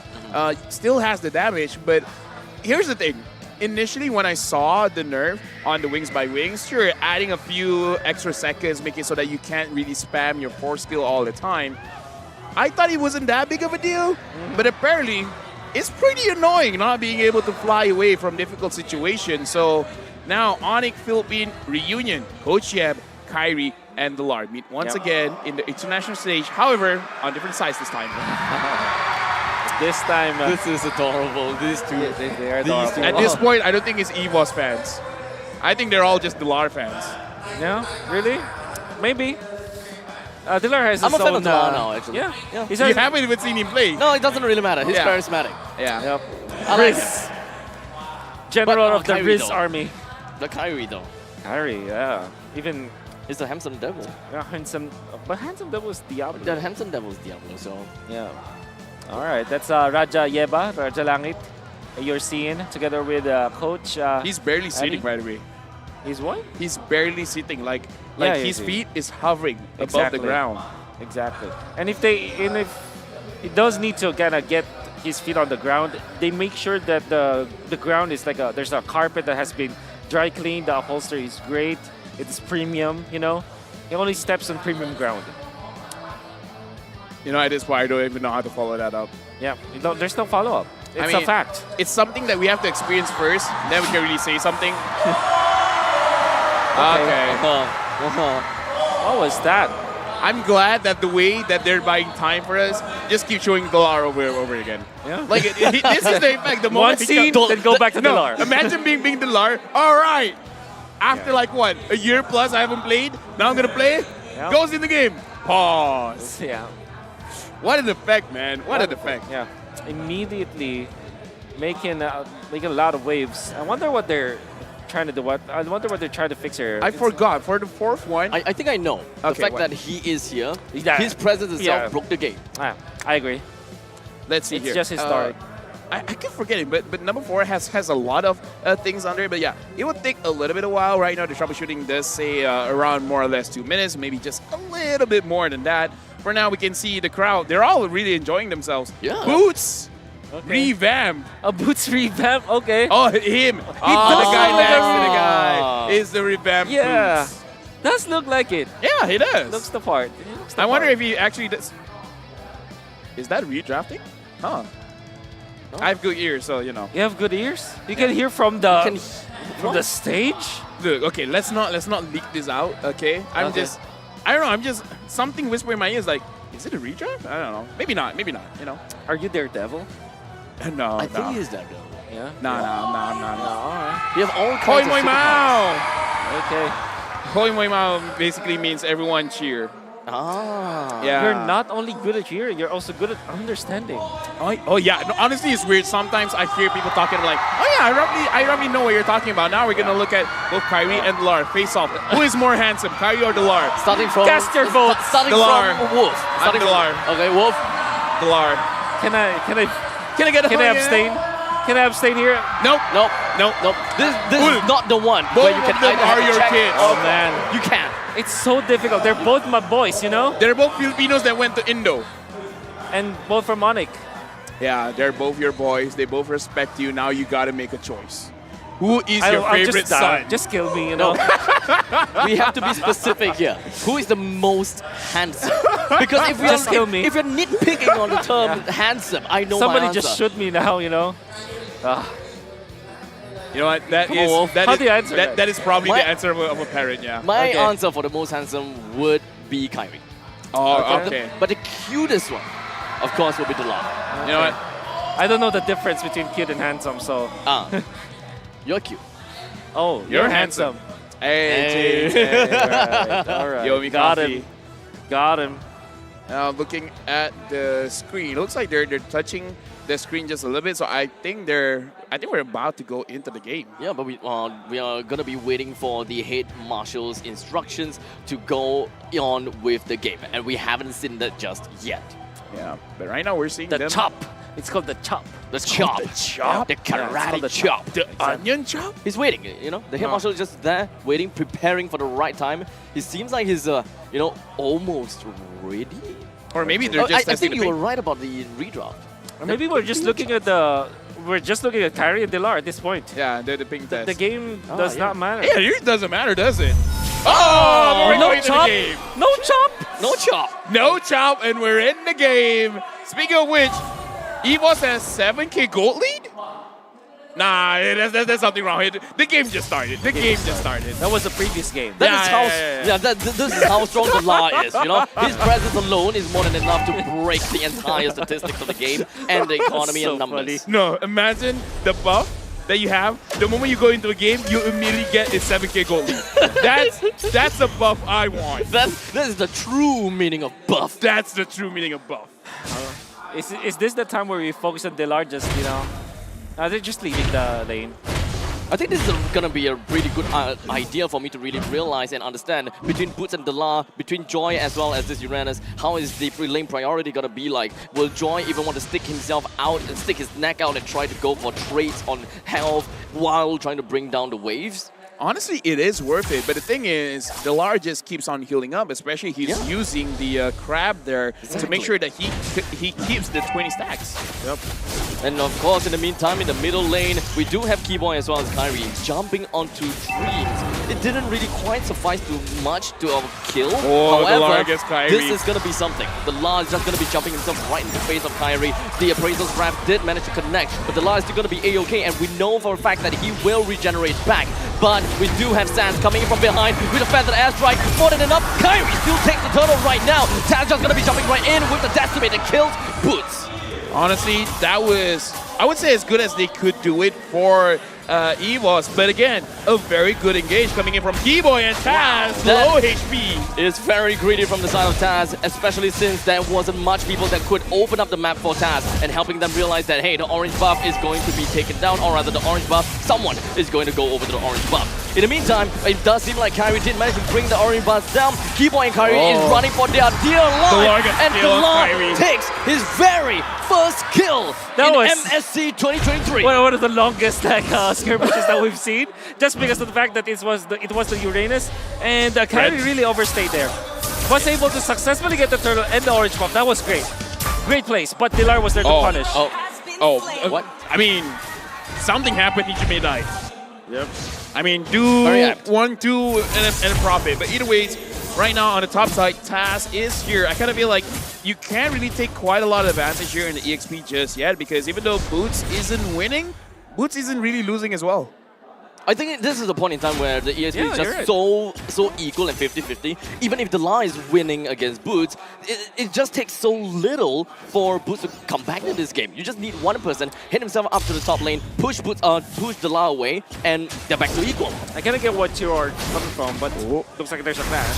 Keyboy, bouncing ball. In the meantime, suppressed in, and Keyboy is not in a good spot at all. The entirety of EVOS collapses themselves and brings the front line down. I would have said that it was Taz who's suffering. Even when like Delar as well as Friends having a great time, Taz will be the one suffering.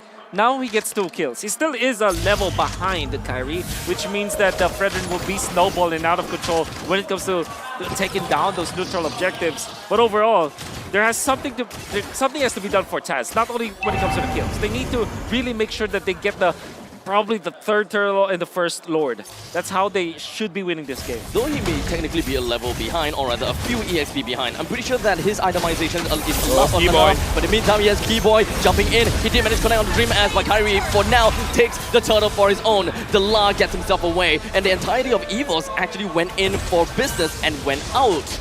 Yeah, looking at the situation just now, Dreams 0-0 and 3, but he does not have his ultimate up, because at this point I kind of feel like EVOS, they kind of want to move proactively, but even if Kaja does catch someone, looking at the damage, I kind of feel like if it's just 2% there, including the Kaja, they won't have enough damage. But 4 people here, they might be able to do something. Dreams just got his ult, but the thing is, still doesn't have the flicker. You can see that already. You can see the strength of the Fredrin. Like he's able to really tank up, and whenever he gets the 1st turtle, he's really a massive boost on the farm and tank ability of a Fredrin. Oh, too early. Just a sliver, runs himself away and pops off with the feather aspect for a little while longer. Kyrie, with the Appraisal's Wrath, he will be able to bring Taz down. I don't know whether Taz had the orange buff or not at that point, but I was so low. Sans should have died, but still was able to run away. And just an interesting point that I got to give over to Wolf now. Delar, he's not building the Enchanted Talisman first. Yeah, he's building the Oracle, meaning he's going straight for defense. Yep. Because he knows that he needs to tag up against the Joy. Somebody has to take care of business. So you have a little bit of damage mitigation for magic from the Oracle. Yes. Of course, that's Farsa as well as the Joy is going to be a problem later on. Then you go to Talisman afterwards. Best of both worlds, huh? You're able to sustain for extended team fight, and of course, you're going to be A-OK with Sans and Blue. I like that. 100%. Right now, looking at the bottom lane, Keyboy is charging up. Dreams catches him. Dreams immediately brings CW down while Keyboy was looking to try to bring down the bottom lane. Keyboy, great Tara's break, slams creepers right over to the wall, and the rest of ONIC follows by. Sans almost managed to help to bring Dreams down, Oh, but Taz. Taz is here with the first decimator connect down onto the front end. Keyboy jumps himself right within the range of the turret, and he's gonna be a-okay. A lot happened, but I gotta say, man, perfect timing by Keyboy. He knows, like, okay, you guys are gonna recover it in 3, 2, 1, clap back. That was, there's just a lot of micro things that happened in there. First, the jump coming out from the Kaja, that was Dreams. That was immediately piled up by Bennett's Rage. And he was able to pull back his target, which was Chewe, to multiple bombs from the grenade, from the Bennett. That's why he's able to kill him off. Then afterwards, when the Cult Arthur was activated, you know that you get suppressed, right? You get stunned when the shields are up. So Kyrie just popped the ultimate and immediately, you know, effectively stunning up 3 heroes that set up for the Kufra. Keyboy. Speaking of catch, Keyboy, he tried to go for it, but no one else was really around that to follow up. Oh, and Kyrie was able to retrieve that gold crab away. So, small win, but you know what? Any kind of win, you're just going to be appreciative of it. Right now, let's look at the items. Anything we should be thinking about here? Okay, so yeah, you mentioned the Oracle. There is an upcoming Dominance Ice for Dilar, which kind of deals with the 1-1, which is much needed. And on the opposite end, some just casual items from the Kufra so that he's being able to last up against the Moradin. Right now, Dilar is deep into enemy territory. Looks like he's just getting vision a little bit. So far, looking at the mana pool, he should be able to handle Boots quite well. Speaking of which, Boots and Dilar, not winning, not losing, both EXP laners, they're just kind of like doing their job, biding their own time. It's a very equal fight, right? We're looking at both teams pretty much hanging on the knife's edge. Anything that will happen, it will eventually erupt. Now, looks like EVOS tried to catch Keyboy off guard with a little bit of damage. And so far, Keyboy, he is going to be the linchpin. Kyrie goes in, finds Hijime. The taunt didn't really quite connect on the Hijime though. Forced him to went off with the Cult Altar. Oh, what a good go-ahead play coming out from Kyrie, utilizing the Retribution, knowing that the next objective will be about 20 seconds away, so it will be cooling down for sure. What he did was to force out the Cult Altar just because of one micro play. Didn't really quite connect the Tyrant's Revenge though. Hijime was looking for a small little happening, but it doesn't seem like he would want to go in anytime soon. But Sans finds something, and that is a Feathered Airstrike. They actually managed to strip down the Hijime and Brands more than enough to force them away. This is a small little priority that they can have. I gotta say, man, EVOS, they gotta slow things down because Hijime needs a bit of time to come back to the Lord fight. But right now, Keyboy, the Lar is there. Keyboy doesn't want to go for the Lar just yet. Oh, that's crucial.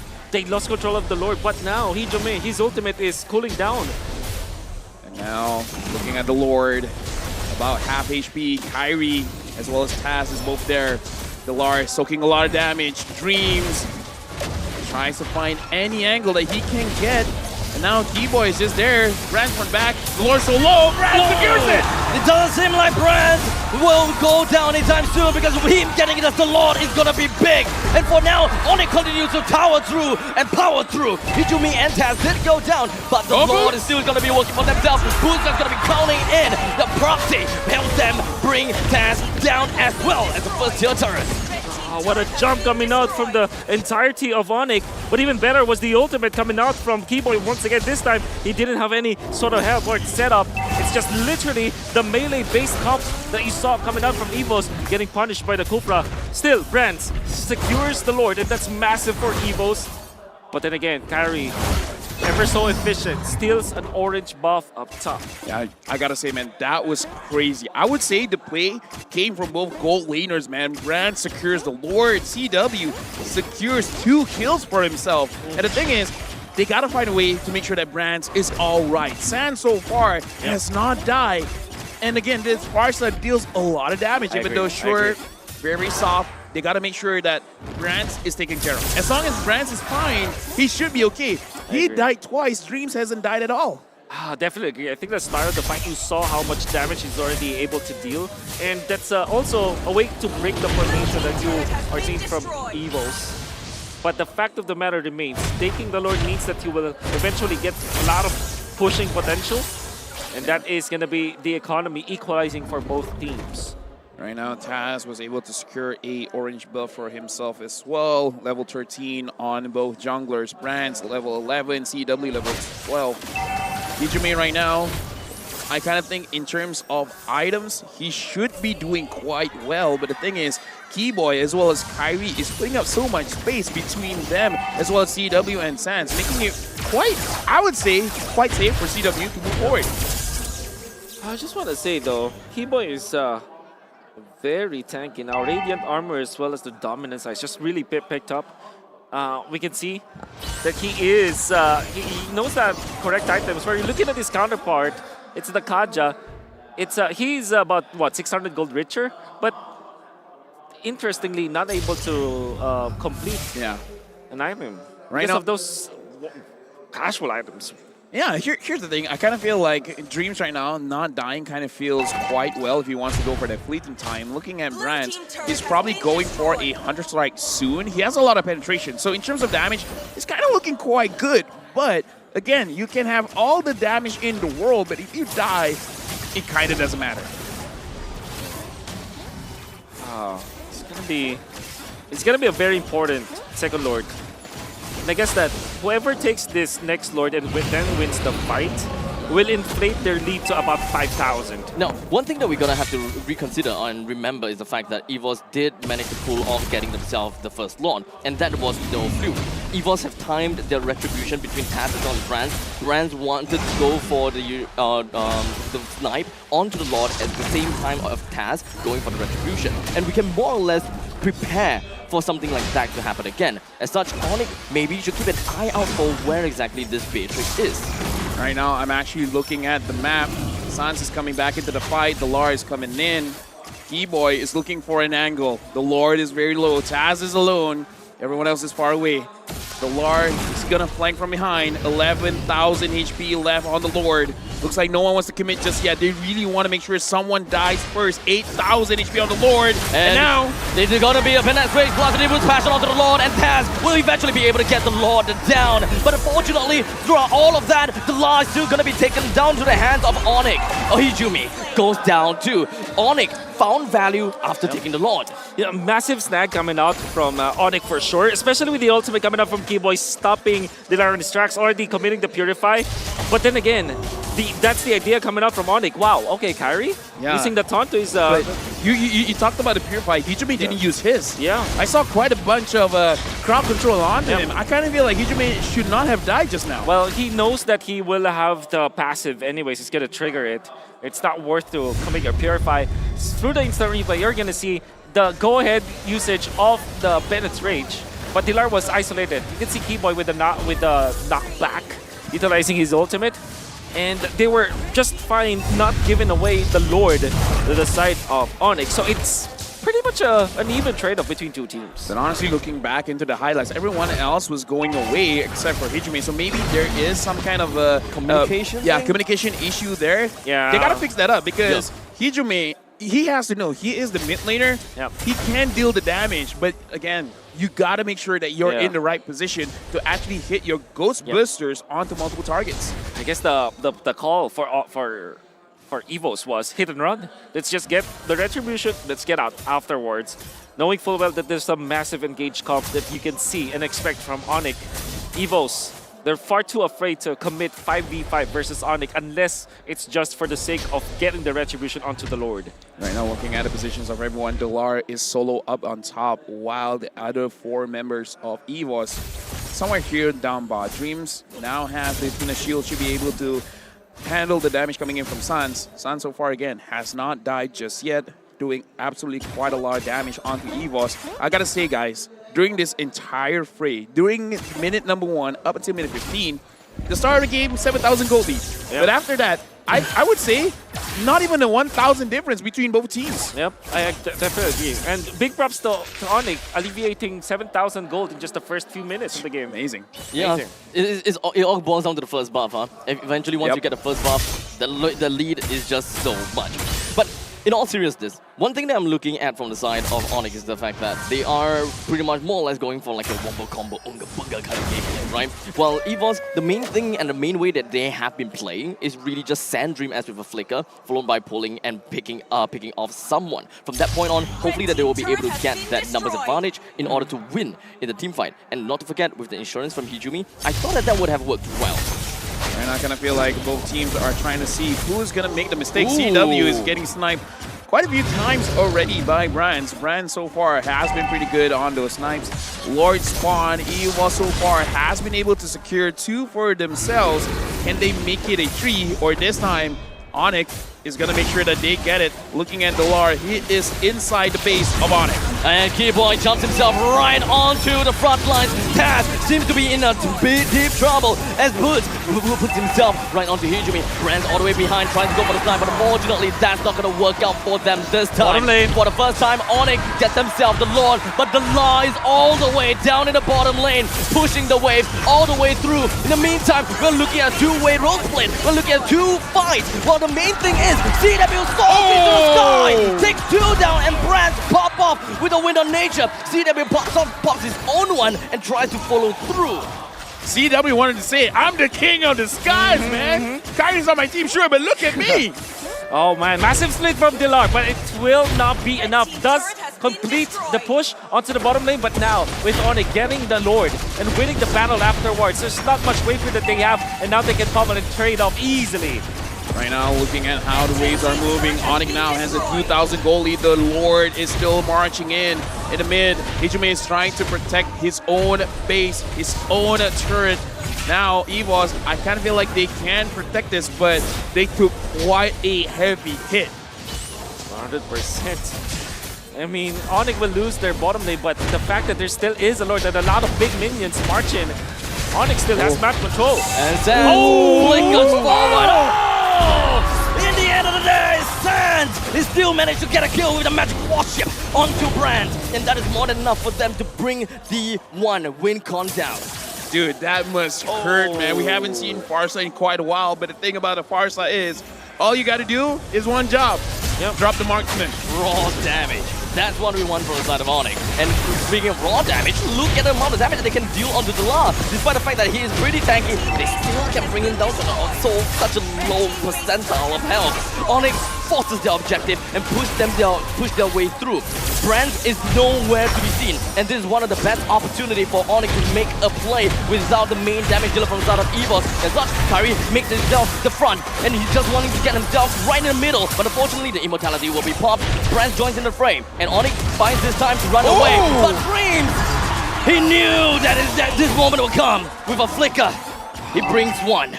ONIC look like they overstayed their welcome. Definitely. They've already pushed out 3 lanes of turrets. You should be happy with that, especially knowing that Brands' timing is going to be cooling down. You know, he's going to be respawning. The fact that Kyrie stayed in front of that base building also forces all his immortality, which, by the way, is a mortal sin in that portions of the game.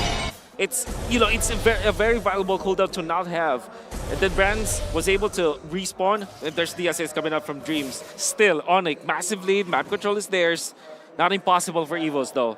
At this point, everyone is almost full build. I see Hijime not full build just yet. I kind of feel like after this, he will go for the Blood Wings. Lord coming up in just a bit.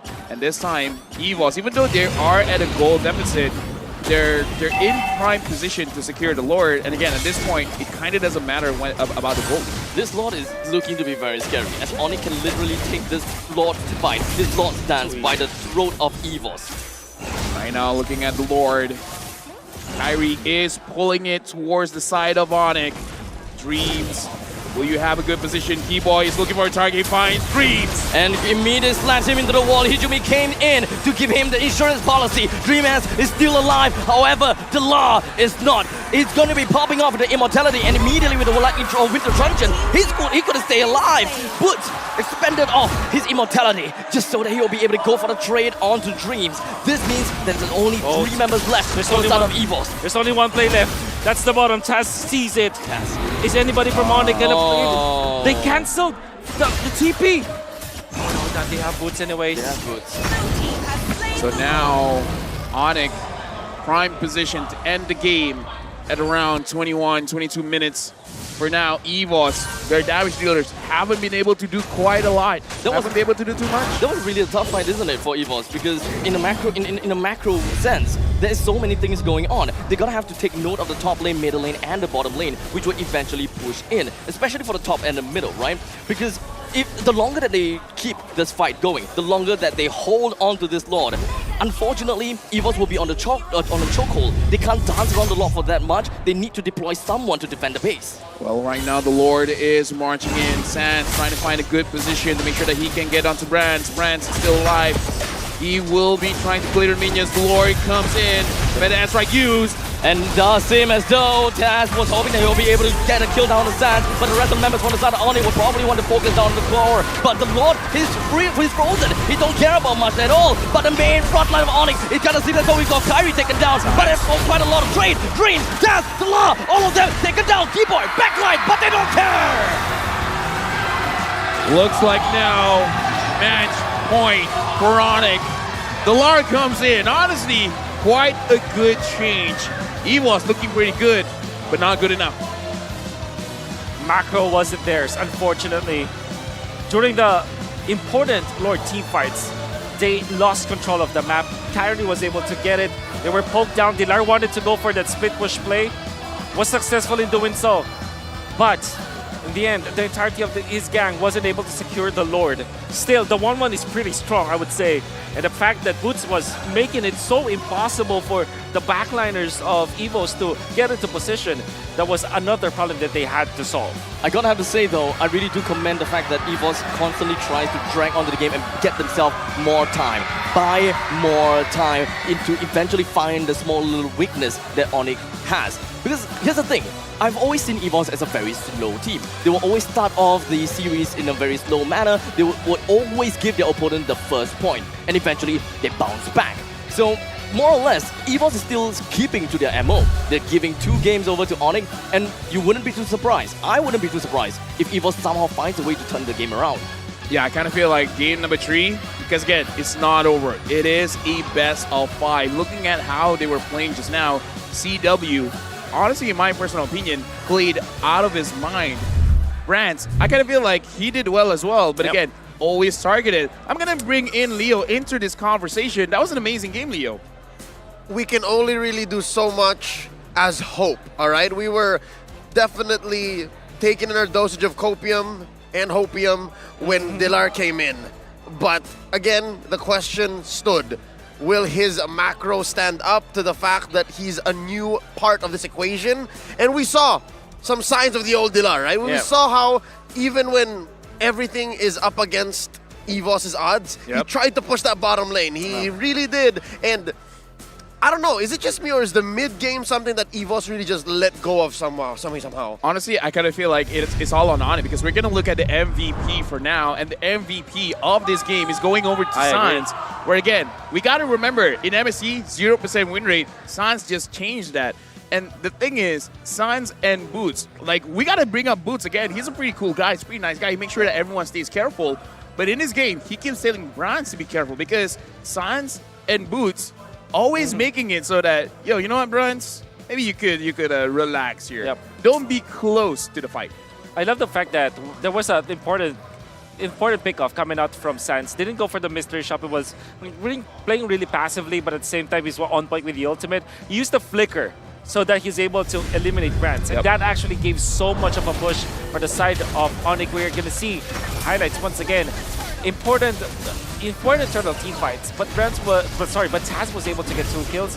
Great start. You see Keyboy with the counter play. Oh, that was beautiful. That's nasty. That was nasty, and it was started because of the cult altar that expired. Now, here's the thing. Whenever we are looking at the initiation coming from EVOS, the main thing that we want to grab on is the person in front. Most of the time it's Kyrie, the other time is CW if the opportunity presents itself. Otherwise, Sans will never be caught. So right now, the main idea is that Sans had got free real estate. As long as he's in the safe place, he will have all the free feathered airstrikes. He can deal as much damage as he can. And the main problem about Fasa right now is the fact that everyone can deny him, everyone can stop his ultimate, but in this game, not much. It's only this one time where Taz actually managed to find that knockup onto Sans, where there's not that much value to be made. Oh man, look at Sans is just like a menace against Brands. He seems like a Ochip as well as Coach Achille or Adi just gave him one task to do today. Make it so that Brands will not be able to play. Don't let Brands play. That's and what he did it. He did it. He set it up, right? If there would be a secondary MVP, I'd say it would be Chewe. But that's a completely payoff type of MVP. Sans was both. Sans helped set up amazing team fights for ONIC, and he had a great pop-off from the mid to the late game. Let's look at the items here.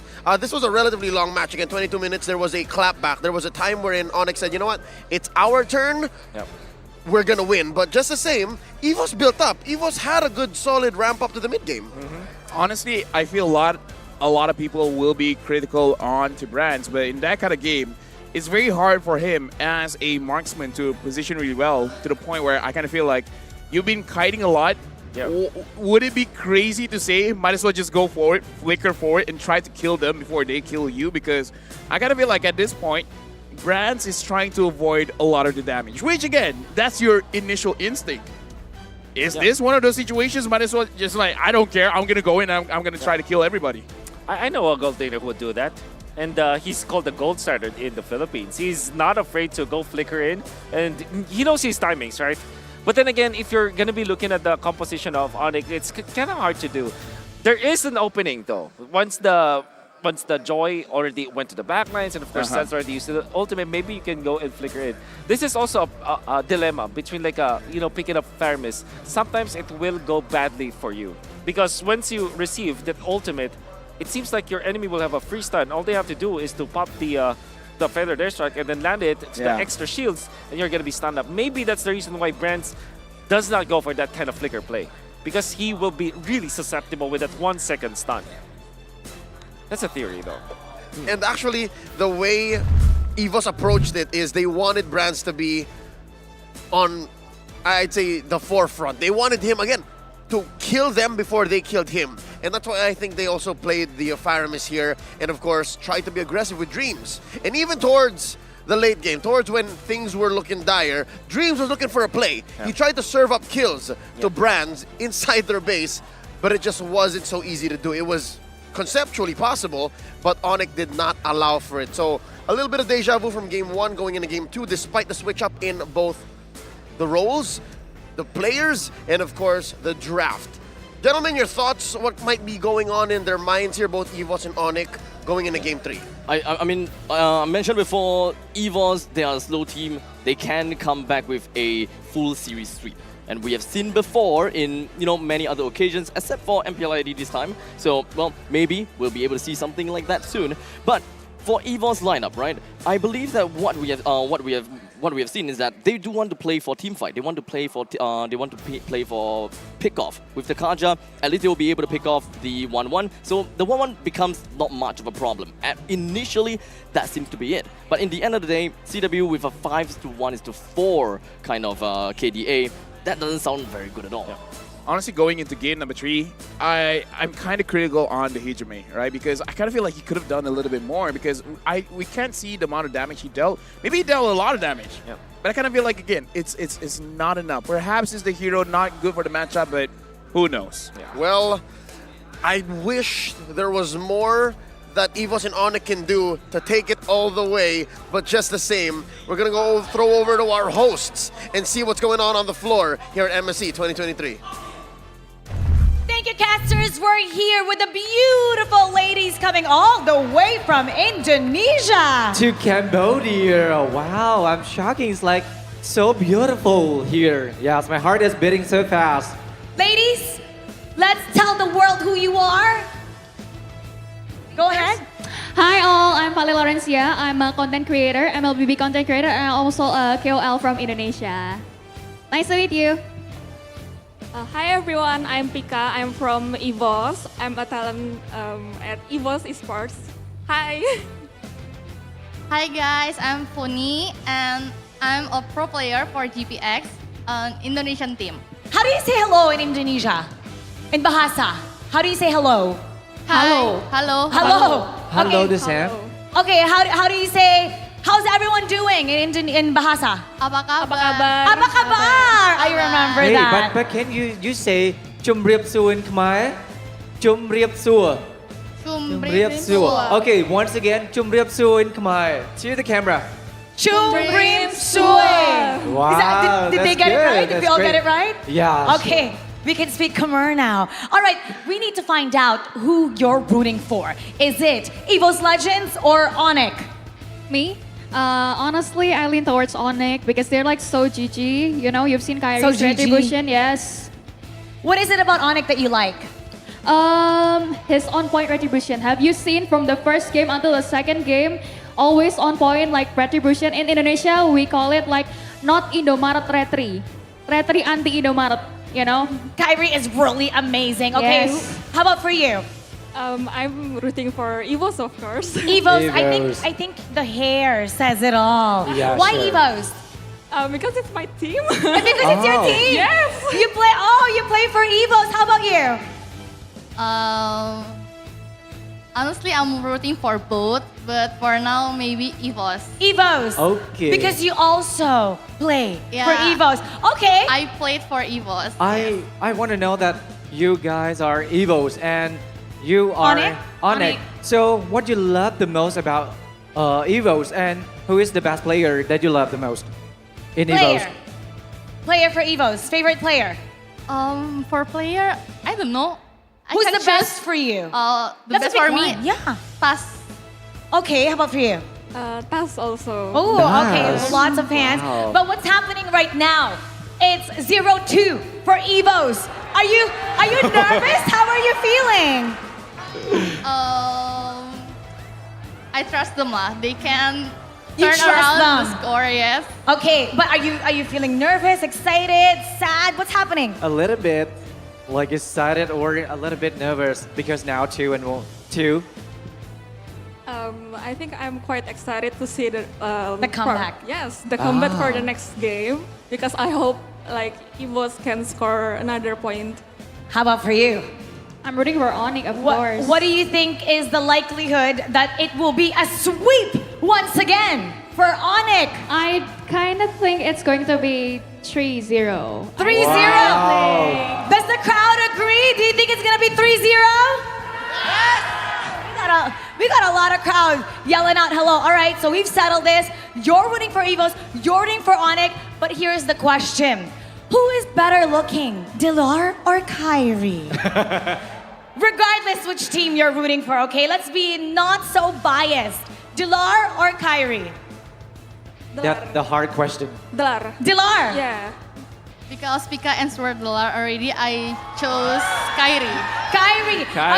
Okay. Why Dilar? Why Kyrie? Because Dilar is funny. Dilar is funny. Yeah. You like funny guys. Yeah. Okay. How about for you? Kyrie because? I chose Kyrie simply because Pika chose Dilar. Oh, okay. So you want to be the opposing. But Yeah. how much better looking is Kyrie in real life? Like, do you think? I think he's the same in picture and in person. Same. Yeah. Okay. How about for you? Dilar or Kyrie? We're It's settling the tie. actually a hard question. They're both cute, but you know, I pick my boyfriend. You pick your Wow. boyfriend. Yes, of course. Where's the boyfriend is here? Where's This the is my boyfriend? boyfriend right That's the here, boyfriend. yes. Okay. Boyfriend. Good girlfriend right over there. She can't choose because you're right here. All right, she's being loyal. You choose for her. Who's better looking? Dilar or Kyrie? It's hard, but I think it's Kyrie. Kyrie! Okay, the vote goes to Kyrie. Great girlfriend that we have right It's here. like no pressure to ask the question. Okay ឥឡូវនេះយើងឃើញថាគាត់កំពុងតែដណ្ដើមគ្នារវាង Kyrie ជាមួយនឹងជា team តែម្ដងគឺ ONIC ហើយនឹង EVOS ថាអ្នកណាមួយដែលល្អជាងអ្នកណាមួយសង្ហាជាងគឺកំពុងតែដណ្ដើមគ្នាតែម្ដងឥឡូវនេះគឺអត់ហ៊ាននិយាយច្បាស់ហើយព្រោះដោយសារតែ boyfriend គាត់នៅហ្នឹងប៉ុន្តែឥឡូវនេះយើងចង់ដឹងថាតើបន្តទៀតគឺនឹងមានអ្វី កើតឡើងនៅក្នុងវគ្គទី3ជុំទី3របស់យើងប៉ុន្តែមុននឹងវគ្គទី3របស់យើងខ្ញុំនឹងមានសំណួរមួយទៀត I have some question for you. You see that a lot of people here are fans of EVOS and ONIC. Are you surprised that a lot of people here in Phnom Penh City are fans of Indonesia player? I'm really surprised actually because it's like Cambodia, right? I don't think there's any Indonesians here, only like a little, but Sure. there's so many audience right here. That's so great for both Team EVOS and ONIC.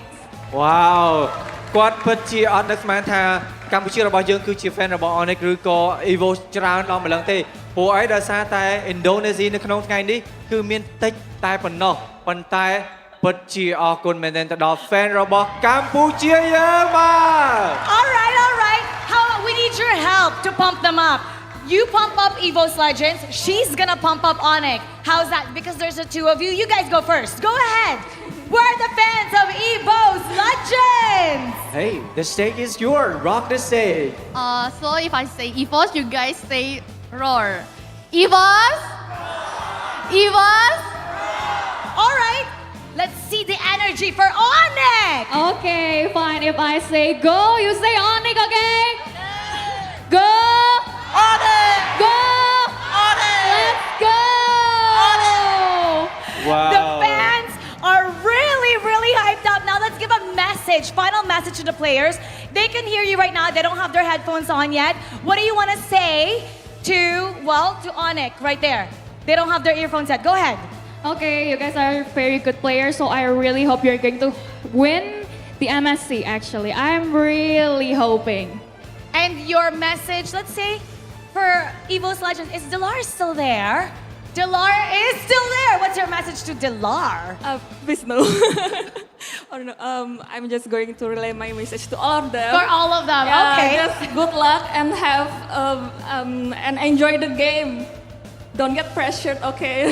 Okay. Don't get pressured. គាត់បាទ Is there anything you want to say to EVOS? Just focus more on the next game and do the reverse sweep as they did in MPL ID.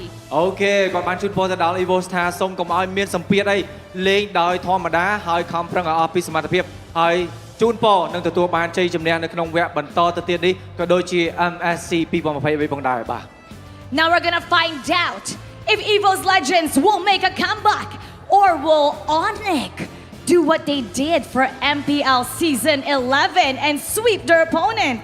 That's what we're gonna find out. So we're gonna head back to our casters. Take us to see the world. Akun Bong, Mara, Rabi, and of course the ladies of MPL Indonesia. Welcome back to the Desk at your service. My name is Leo, here with Abstract, Lafel, and Wolf. And I think it's fair to say that we also just want to get in on this whole argument, right? Who is the most handsome? Who is the cutest? And I think we agreed to say it on the count of 3, all right? All together, just to see what comes out. Whatever comes in our head, then we just say it. All right. 1, 2, 3. Rabi. Huh. We're not playing your game's production. We choose who we think is better looking. All right. Now, going back into the matchup. It's a best of 5, and only one can move on.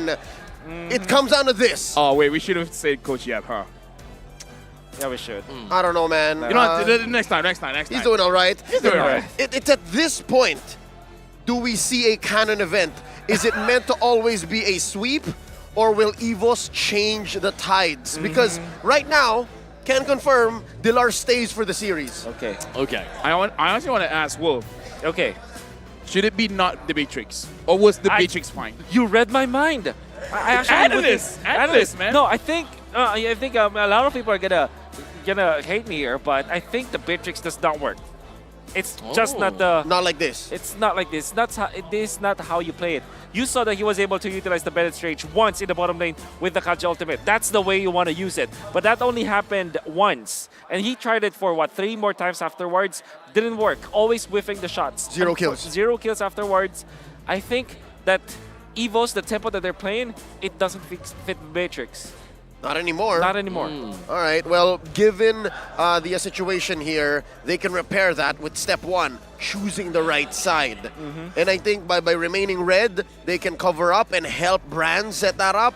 But I don't think it's on Brands anymore. I think Brands is an accepted factor in the way EVOS plays. So there's only so much adjustments you can do in that front.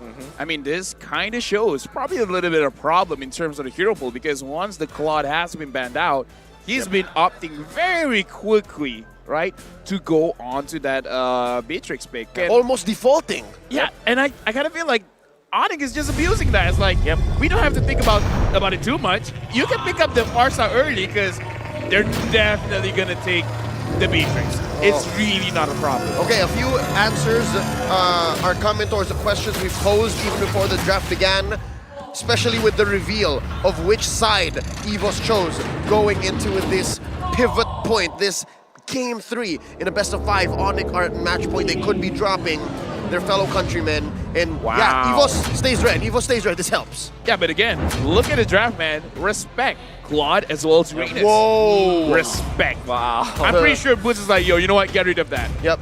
I don't want to fight a planet. The general. The general.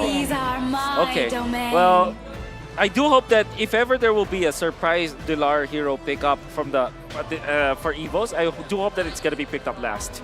So Agreed. With the ban on the Uranus, what's next is the Esmeralda, and that will be the last pick. Esmeralda quite a lot of setups as well, because Esmeralda is kind of a late game kind of hero, so you got to make sure that your mid can put enough pressure. You got to make sure that your side lanes can deal with themselves. 1-1. ONIC themselves as man now, so they have a different idea for a first pick here. Is it a Kaja? Perhaps a Kaja. Or Valentina? Or a Valentina, but knowing ONIC, I guess my low odd or high odds kind of bet here is weird. It's Eve. How important, Eve. How important is it to give Brands a winning matchup by putting him to pick last? Or would it make more sense to use Dilar as that wild card and let him pick last? I would say Dilar wild card. Yes, I agree. I think it's not just about the hero pick for Brands. It's not just about winning matchup. He had Beatrix. And the thing technically is, he's supposed to win 1-1 in terms of matchup. In a way, I guess the idea is what really is the baseline of Brands. Brands wants to fight as soon as possible. Beatrix, although you can do that, and with the Kaja, you're supposedly you should be able to do that. But the way that they're playing is they want to farm first. So maybe put Brands in something like a Brody instead that can, fight. Or force him to fight. Not just. Even the front lines have to adjust, because Hijime has been playing pick-off heroes, and Taz has been playing in and out type of heroes. You need a good solid front line here. Yeah. But yeah, you read into it. They're setting up the box. Setting up box. Eve is 100% present in all of MSC matches so far. What's a good trade for EVOS? Oh, it's difficult. Maybe Arlet. At a certain point, you don't want to give that up. And also, it's Valentina. It's kind of bad, right? Because the Claude could fight against the Eve, but it's banned out. It's banned out. Kadena would have been there. They banned it out as well. Yeah. Would have made a very good idea as to what ONIC really trying to go for. Kaja or Franco, maybe from Dreams. Then, of course, the Arlet, and then the Valentina. Those are the probable 3 options here. Instead, they're okay, that is a surprise, at least for me. Generally, when I look at a Eve, I wouldn't expect a Frederick pick from on the other side. And look, there's still Franco, there's still Kaja. 2 heroes that can definitely be played by Keyboy. Is already good versus the Joy, but also good with the Eve. So I wonder, I think that the Joy might have been far too early for EVOS, because you also reveal, or at least you reveal 2 side lanes, or 2 confirmed lanes, like the jungle. I kind of feel like there's a lot of layers why the Joy has been picked up, right? Because we're assuming this is going over to Dilar. Yeah. Need some stitches? And the thing is, maybe Dilar just wants to flex his abilities. But again, it also was a big problem for Brands to handle. And now, like I said, the Kaja has been picked up, and the Melissa as well. So team fights, man. Yeah, ONIC has been good in team fights. This is so much better for ONIC. They left open the 100%. Franco, because the Franco is awkward with the Eve. Yes. The Franco going into the Eve is so awkward, and there's that negative synergy between the Melissa go-away and the Franco, so they don't mind. Oh, you should have something like a Farsa here for EVOS. I agree. Deal with the Melissa. Or maybe, Arnold would have been perfect. However, they already picked up both Frederick and Joy, so there will not be any more space for the Arlot. Yeah, I mean, it's not like Hijime is going to use the Joy, right? Statistically, honestly, he can. Statistically, Did he? No. Okay. He has never played a single Weird. Joy in mid. Was able to breathe for a little bit. Your team is burning. Oh no. Oh, no. Fellas, Oh no. folks watching at home, Let's just believe, you know? It might be the final game. You know, at this point, let's just trust. Keep the man where he okay. wants. It's not that it's impossible, it's just difficult. It's very difficult. So okay. I hope Coach Agi pointed it out. Well, this time the Joy isn't going to do a lot to the Matrix. I mean, the Eve still... I don't know, man. Okay, so Eve Kaja, Melissa, Yeah. doesn't have a lockdown for the Bennett's Rage nor the Nibiru's Passion. I don't think it's gonna work. Okay. And I'm Fredrin sorry. being their main front line right now, at least when it comes down to the jungle, will have a problem going and entering onto ONIC side.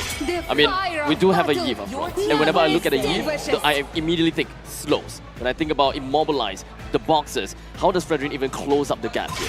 And I think that's why Coach Yeb and Coach Addy are going to lock down mid. They're going to take away solid roamers and mid laners to make sure that that engagement becomes all the more difficult. It's already hard as it is, but now they're going to make sure that, all right, King of Marksman not going to play again. Yeah. Is there a mage that we're just not thinking about?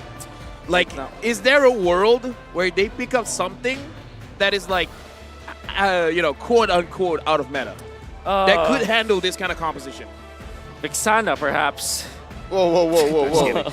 I mean, maybe. Valentina's still out there. Valentina, I feel that the Lilia might be the choice, the additional choice here. Alright, good bans. At least they're setting up for the Matrix. There's still Arlott though. Arlott v Joy, that's still much doable. And guess what? The glue is still there. Yeah. Honestly, we haven't seen the glue at all today. Not even bans. That is true. It's been quite some time since that has happened. But the final ban goes over to the Atlas. Yep, again, mid laners, right? That main artery. Okay. I think a Lolita would be kind of okay here. At least being able to deal with the Melissa. The Grog. I didn't cure the pain. Okay, Valentina is there. Okay, if you're on it, what's your last pick here? You have the Martis still, pretty good. You also have the glue. Perfect. And I think the glue will just really close it out. And of course, Arlott still available, like I mentioned earlier on. So, man, XP lane was free pickings. Not a single ban except for the except for the Uranus in the first phase there. So we are only missing out for the junglers from the side of ONIC. Martis is the safest pick. Ling might be the flex. Like, they just want to win it, you know? Or the Fanny as well. Fanny as well is there. Honestly, even the Hayabusa wouldn't be that bad. Yeah. Oh. Hayabusa. Become my guest. Okay. Okay, sure, why not? Sure. Huh. I guess they wanted more contributions in objective takes. That's safer. Is there a world where the Saber is picked up by EVOS? As the Saber roam? Yeah? You know what? At this point, why not? Just go for it. Yeah, you know what? Oh, the Franco is still open. But again, it's awkward. Yeah, true. The front line already have a problem, you know, closing the gaps. And if they were to pick a Saber, I think they wouldn't even be able to control the battlefield at all. Ooh, check it out. Bane has been one of the best Would be nice, performing junglers in MSC so far. 80% win rate with an average KDA of 7.85 and an average GPM of 723, which is, you know, above average for especially a sustain type jungler. Now, here we go. How about a better front line? This is much better, I think, to help Brands activate himself. There's a Minotaur in the hands of the Indonesian Nightmare Dreams. Actually, you know what? I like the Minotaur pick because when you're enraged and then you heal up, you're not going to take a lot of damage coming in from the Melissa, so it could work, but almost like game number 1, game number 2, everything has to go right for the members of EVOS. And it helps with the whole DPS situation, given the passive that Minotaur has when he CCs opponents. So yeah, this is it, folks. The pivot point. Will the sweep between ONIC and EVOS remain a canon event, or does history rewrite itself right here or right now? Again, pre-recorded footage of Coach Yeb walking off stage. This is that was weird coming out of my mouth. Superimposed. 100% superimposed. That was AI. Yes. I gotta say, I'm like, Photoshop. What do you feel about this game before we going in? Actually, never mind. We're gonna go straight in to game number 3. Perhaps the last game of the day. EVOS going up against ONIC. ONIC now 2-0. Very much of a team fight composition that we would want to expect from the side of EVOS. And of course, having the Minotaur pretty much solidifies the pick. Nothing too out of the ordinary, I'm gonna have to say, from the jungler side, but wait, hold on a second. We do have the Bane that starts off onto the orange buff instead of opposite of the gold laners. What would that mean?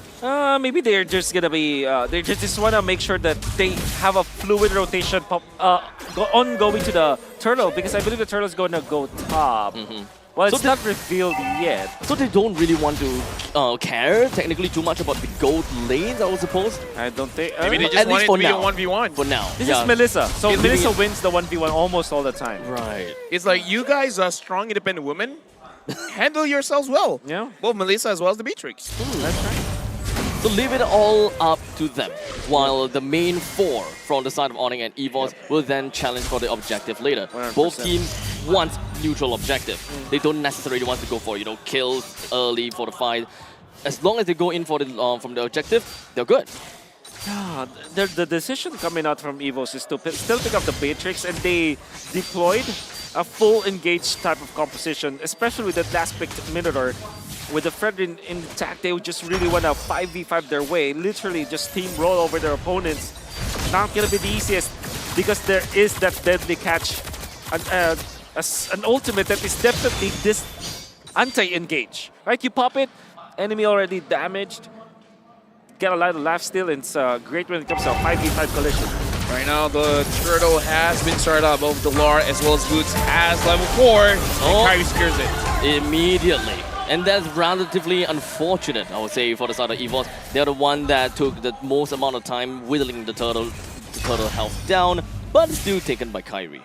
Right now, looking at both roamers hitting level 4. So, right now, Dreams as well as Keyboy are they going to engage after this? Apparently, Kyrie didn't even use his retribution. Oh, wow. And if they want to, they can even go super aggressive into the opponent's, into EVOS purple buff. But unfortunately, that's not exactly what they are trying to go for. As you're really feeling bad if you're EVOS right now, especially because it's a Fredrin. Fredrin needs to win that first turtle, and Kyrie already invading up top. You can see that his pattern, he's already taken away so many of those jungle camps away from the Fredrin. He's already up by a specific certain level. Like, I think he is up 1.9 compared to 1.5 when it comes to gold. That's a lot in the early stages. In the meantime, Boots all the way up top.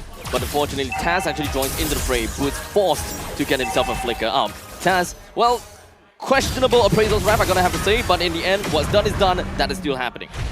And down at the bottom side, Dreams making sure that Brands will be able to hold himself quite well.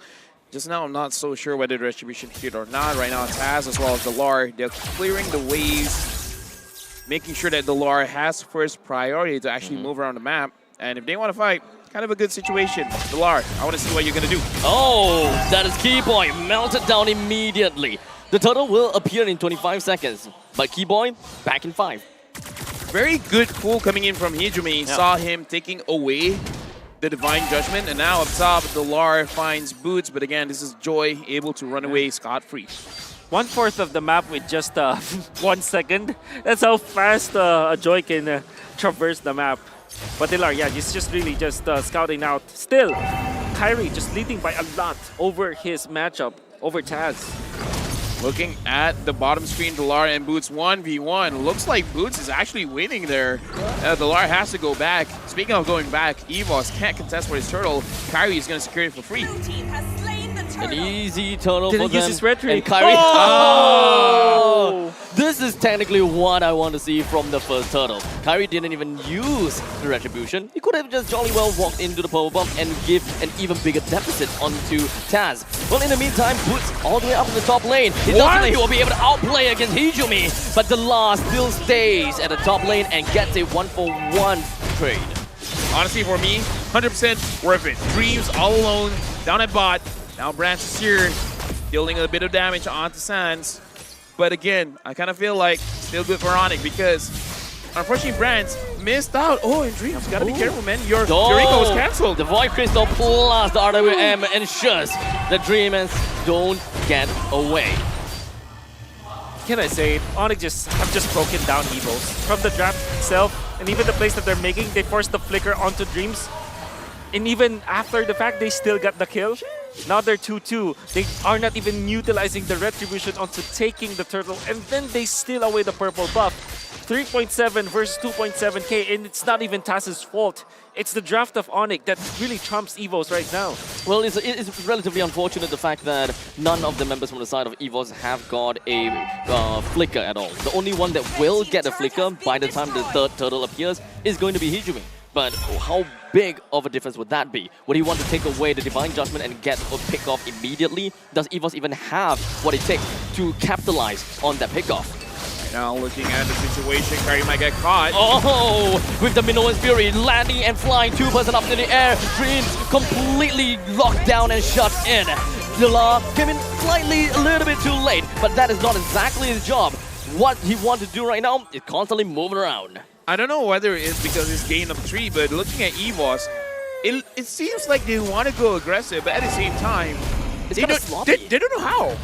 I guess that's the term. They're really sloppy. They're not on point when it comes to the pixels of what they wanted to go with. For example, Taz just utilizing the ultimate. Well, it's not okay. I would have said that it was okay because Kairi's dead anyways, but Kairi's already respawned. And even after a kill onto Kairi, they weren't able to get a turtle. Now they will lose their turret up top as well. They're not being fluid at all. Whereas ONIC, they're so efficient. Well, at least now they even try to jump on the keyboard. And keyboard, all he needs to do is take, just a single dash. Even use the retribution. They basically use everything and got nothing out of it. So now, I don't know, maybe the tilt is coming in, but I kind of feel like they got to slow down somehow. It really seems like a mental game right now. And EVOS is losing that out completely. Like, I definitely agree with that because you can see it through the non-verbal cues that you can see from the EVOS players. It's like their body language of their heroes right now. They're not hitting the shots. They're not pixel perfect and timing perfect with the combo that they have.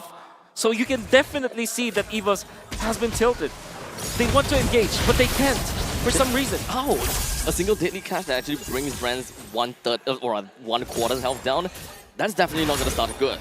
Yeah, and again, I kind of feel like Keyboy is also one of those people that is deactivating EVOS because he's kind of like baiting things out and then making them, forcing them to make mistakes. Looking at itemization now, Brands does have Athena for Keyboy. Yeah, apart from Keyboy, I think it was also Sans. Sans is so on point with the slows that he's outputting. Well, in the meantime, RWM coming in from the side of Sans. The rest of the side of EVOS would want to continue, or rather they see the fact that Taz was all the way in front. But that all became a bait. 2% went in, or rather 1% went in, and 1 got caught out. That is Dreams and Hijumi. EVOS probably don't have a proper way to even defend this. I gotta say, that was a very long pull there, Wolf. Yeah, that very was long pull. Keyboy. That looked like a pizza streak. That's true. Cheese, yeah, the cheese pizza streak. That was Keyboy also being pixel perfect now himself. Like the maximum range of what he can do with the ultimate was on point. Sans, I would say he was the MVP of that particular fight, activating his ultimate. Then it was Boots to top the final slash so that he brings in Dreams, who tried to get out of the real world manipulation. Now the Lord will spawn, looking at the goal lead. Probably gonna go over to ONIC, especially so far. All 3 turtles have been secured by Kairi, and not every single time. Actually, I think not even once. He even used his retribution. Taz in the front line. Level 10, Kairi, level 13. Not looking good for EVOS. You're right. 3 of those turtle takes, none of which were with retribution. So it's relatively fair to say that EVOS's Taz from EVOS doesn't really have a very good play for the retribution, but this could be it. This could be what we want to see. Exactly with the Divine Retribution plus a flicker to bring Keyboy out. Not much of a pickup potential for ONIC anymore. There is the picture that we want to see for EVOS. Good initiation, on point usage of the penetrate, then engage. Oh, Sans. Oh, this could be it. And now Dilla is just going to be running it down over to the back line. Unfortunately, the only thing he can do is force Sans back and forcing the RWM. But that is going to be big coming in from Dilla as he brings CW down. Dilla continues his onslaught, and the front line is just going to be left with Boots as well as Kairi. Sans is not going home anytime soon, but Keyboy, he's back. He even has the Divine Invention in the Fiend in this fight. Yep, the Divine Judgment did a lot there. And now the Lord tries to go back in, but again, his HP is so low. I gotta say, the start of that team fight looked like it was going over to EVOS, but ONIC buying enough time Flat back. I thought that they would have won that fight. I agree. But they overshot. The Boots, thing is, man. definitely, Boots was so phenomenal in this game, was able to punish the members of EVOS. Now they steal the orange buff. Efficiency coming out from ONIC. They will not stop once they get one objective. They get more mini objectives. Instant replay, you're gonna see them overshooting. Like, Dilar was onto the backlines, Dreams was there. No one was there to follow up Dreams when he went in for the jump, and Taz was heavily controlled. Brands going for normal attacks at this point, no ultimates whatsoever. That meant that Boots will be able to survive. No items, no spells, even after really hitting what, for 2 seconds? Not enough for the Beatrix. I mean, like, here's the thing. His HP was low, but the thing about the Arlet, he can heal with his vengeance. Tenacity as well. So now, ONIC, they're pushing top and bottom. The Lord is at top. I think this is just an elemental Lord, so not the strongest of Lords available, but again, with a 7k goal lead, you could make anything possible. I mean, more or less, as long as you bring down all the other turrets, I think ONIC is going to be pretty happy about it already. You don't have to go and overshoot anything right now. EVOS is already having a losing game. The skill shots is just not coming in, and they just need to bide their time and wait for the perfect opportunity to go right in. I remember the chant for ONIC, and I really love it. When, as a Filipino getting into Jakarta, they have their songs. Like EVOS has their own songs, but ONIC, it's very catchy. It's like Di atas langit ada ONIC. Di atas langit ada ONIC. Did I pronounce it correctly? Yes, you did pronounce it correctly, actually, yeah. It's like at the skies. Yeah, is above where, the skies, there's ONIC. Okay. And again, in this entire series, you can feel it. EVOS not able to go up in the skies for now. Taz frontlining again. And Kyrie basically off cooldown, just use the deadly cash just to like, okay, let's chip down the turret just a little bit. Whatever, I'm happy with. Yep. All right, let's look at some of the important items. Brute Force Breastplate and the Sky Garden Helmet coming up from Kyrie means that he can really sustain and frontline, still dishing out the damage. And the real threat here, which EVOS does not realize really, is the Melissa. 4 items, 4 full items on this Melissa. And of course, you have the setup. You have a way to do it. You have the swimming pool technique wherein you pop in the real-world manipulation and then the sharks in there. Oh. It's a bad. Maybe you Actually, can rename it's not that it. bad. A swimming pool, all right. Yeah. The Actually, swimming pool. Actually, that is a small little, fun interaction that I thought would happen. As long as Arlet is, trying to get the final swing from left to right? And then Kyrie gets a deadly catch from that exact left to right. Exactly. Is it possible for EVOS members to get hit by daily catch twice with the repositioning of Boots' final slash? I don't think that's allowed anymore. That's not the case anymore, right? At this point, kind of doesn't matter. Doesn't matter, but I thought would be fun. It's super difficult though. Right now, honestly, let's just keep it with the swimming pool analogy. Okay. The swimming pool. 8k gold lead, ONIC. Non-surprisingly, starting up the Lord. At this point, EVOS, they're kind of just like, yeah, we're not going to take the bait. The moment we come up, someone is going to die, so Lord going over for free. So the only way that EVOS can play now is defensive. Wait for a mistake. Brands can clear the wave. Difficult. Ijume can kind of clear the wave. You got to wait for Dreams to catch all 5, and then maybe a beautiful Bennett's Rage. Maybe that could happen. Dare I say though, unlike the previous games for EVOS, there's a rigid win condition from them when the game does go late. Around what, 23 minutes? 23 minutes is where everybody's just like maxed out, no matter what. So it won't matter how much lead you have. When that time comes, you have the Minuan Fury, and you have unlimited knockups already with a stump. Minuan stump? Yeah. So maybe that's the win condition here for EVOS. Don't give up on the defense. As much as possible, retain your outer turrets, or your inner turrets, I mean. Then just wait for the time where you're already very strong with the Valentina as well as the Beatrix. Right now, the conceal has been used. ONIC, they're taking their time. One at a time, they're chipping off the turrets. And now, the Lord tramples down onto the core. The deadly catch moves itself across the battlefield. EVOS, all they want to do is just try to bring down every single one of these creep wave. But CW manages to successfully get a kill down. Hijumi, everyone flies up, followed by the final flash. from the side of booth, pushing onto the La. His HP very low, but he still managed to get himself back home. But one thing that is still very evident is Taz was way too deep in. He's gonna go down. LDUS as well as the La will have to give their final all to defend this game, leaving absolutely nothing. ONIC clears it all off, and they finishes the throne. ONIC moving forward. Congratulations to EVOS for making it this far. However, this is goodbye for EVOS Legends. Despite the 5-man Minuan's Fury and all of the stomps that happened, the damage wasn't enough. That's how much ONIC Esports have led throughout this game. The castle that they have built, it's not made of cards. It's made of solid bricks that they just stomped and steamrolled over EVOS Legends. Again, amazing play. By the way, ECU record, we just hit 2 million. Thank you. Thank you so much. Thank you, everyone. You know what? You guys have been amazing. Speaking of amazing, it was an amazing series again. Congratulations to ONIC, but it's not over for them. After this, they're going up against Echo.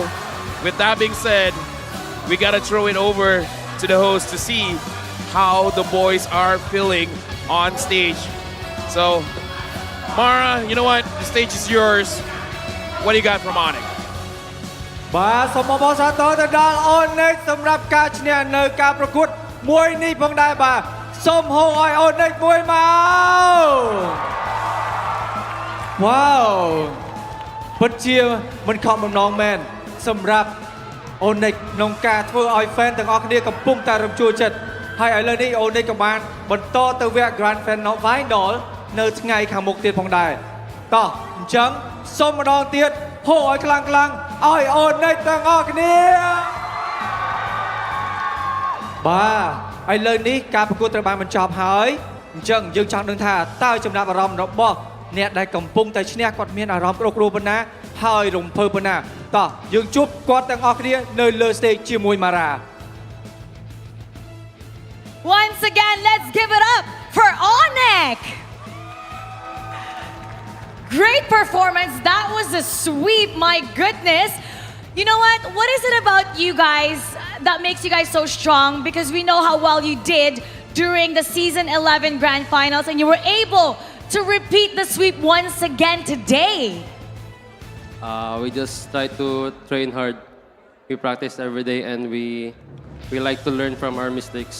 Train hard, practice every day and learn from their mistakes. បាទអញ្ចឹងសារមួយនេះគឺល្អមែនទែនសម្រាប់អ្នកទាំងអស់គ្នានៅក្នុងការធ្វើអីមួយក៏ដោយគឺត្រូវតែខិតខំឲ្យអស់ពីសមត្ថភាពហើយធ្វើការ practice រាល់ថ្ងៃក្នុងការទទួលបាននូវជ័យជំនះនៅក្នុងការប្រកួតក៏ដូចជាការធ្វើអ្វីមួយនៅក្នុងជីវិតផងដែរបាទ Were you guys surprised when EVOS Legends brought in Delar all of a sudden because he hasn't played in a very long time, especially in the international stage. And I know that you guys were teammates back in the Philippines. So what did you also think about his performance and how happy are you that he got to step on the stage? I think he did great. I think he had a great impact for the team. He did great and he made a great impact. Wow អញ្ចឹងគាត់និយាយថាការដែលគាត់បានចូលរួមប្រកួតនៅក្នុងMSC ក្នុងឆ្នាំ2023នេះគឺគាត់បានធ្វើឲ្យមានការមានឥទ្ធិពលខ្លាំងមែនទែនក៏ដូចជាទទួលបាននូវជោគជ័យខ្លាំងមែនទែនចំពោះការប្រកួតមួយនេះផងដែរបាទ I don't know if you noticed but there was a battle earlier. They showed your picture and Delar's picture and it says who's better looking. Let's settle that. Who do you think is better looking? Delar. He's a model. He's a model in Indonesia. Now I'm going to ask how about CW. CW, how do you feel about Melissa? You're really great at Melissa, and I know you're 10-game Melissa undefeated, but no one has been successful using Melissa. What makes you so great about that? I think because I trust my teammates. Because you trust your teammates. So, but why is it that you're very dominant and no one else can do it like you? No, I think they just not using it. I think they can use better than me. So he trusts his teammates and they're just not using it better than him. អូអញ្ចឹង គឺជាការនៅពេលដែលយើងលេងជាក្រុមគឺមានន័យថាយើងគួរតែជឿជាក់ទៅលើដៃគូរបស់យើងយើងដឹងថាដៃគូរបស់យើងគឺខ្លាំងដូចគ្នាអញ្ចឹងការជឿជាក់នេះគឺធ្វើឲ្យយើងអាចឈ្នះនៅការប្រកួតមួយនេះផងដែរបាទ Now, Sans, I hear you speak great English. Tomorrow, you're going to be going up against Echo. And they defeated you back in M4. So how do you think this matchup is going to be like tomorrow? And what is going to change?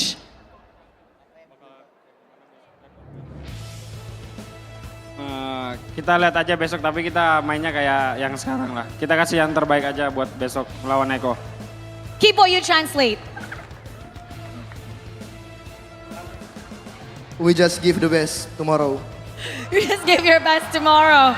អូខេអញ្ចឹងអ្នកទាំងអស់គ្នាបានដឹងហើយថាគាត់នៅពេលដែលគាត់ឈ្នះនៅក្នុងការប្រកួតមួយនេះគាត់នឹងទៅជួបជាមួយនឹង Echo នៅថ្ងៃស្អែកអញ្ចឹងឥឡូវនេះគាត់បាននិយាយថាគាត់នឹងព្យាយាមអស់ពីផលិតភាពរបស់គាត់សមត្ថភាពរបស់គាត់នៅក្នុងការទទួលបាននៅជ័យជំនះនៅក្នុងថ្ងៃស្អែកផងដែរបាទ Now you are the Sky King, so Sans, you answer this. You're going to be facing Echo tomorrow, right?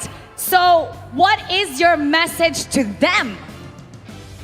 អូខេយើងចង់នឹងថាតើ message របស់គាត់ទៅកាន់ Echo តើជាអ្វីបាទ I know you can speak English. You're tricking me right now. Gak tahu sih mau bilang apa, ya kasih yang terbaik aja, berdoa. Kiboy, you translate. You translate again. Maybe we want to revenge because we lose M4. You want a rematch. And if you have a deeper message, what else do you want to say? Challenge them. If you were going to challenge them, how are you going to challenge them? Just give the good game. Just give a good game. How about let's give it Kyrie. Boots want to say something. Okay. The captain. Let's hear from the captain. Yeah. What do you want to say to Echo for tomorrow? Good luck, have fun. Wow. Ikaw, you were able to face them before back home. What do you want to say to them? I think that you're the best one to be able to send a message. If you were to challenge them through your words, how would you do that?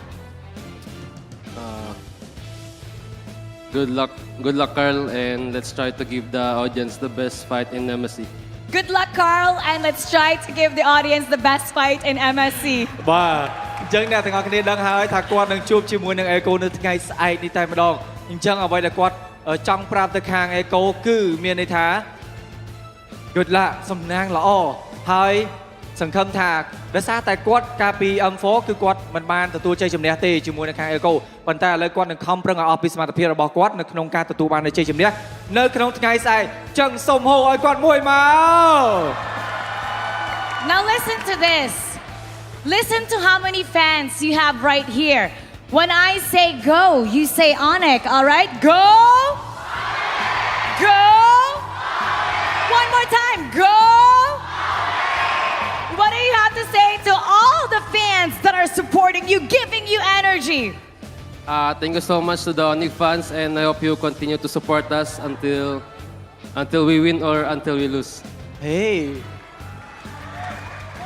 ខ្ញុំជឿថាអ្នកទាំងអស់គ្នាប្រហែលជាយល់អ្វីដែលគាត់និយាយហើយគឺពិតជាអរគុណអ្នកទាំងអស់គ្នាមែនទែននៅក្នុងការគាំទ្រតាំងពីដើមរហូតមកដល់ពេលនេះអញ្ចឹងចំណែកនៃការគាំទ្ររបស់អ្នកទាំងអស់គ្នាពិតជាមានគុណតម្លៃមែនទែនសម្រាប់គាត់ដែលជាអ្នកលេងនៅក្នុងកម្មវិធីនេះផងដែរ Hey, I'm the host country.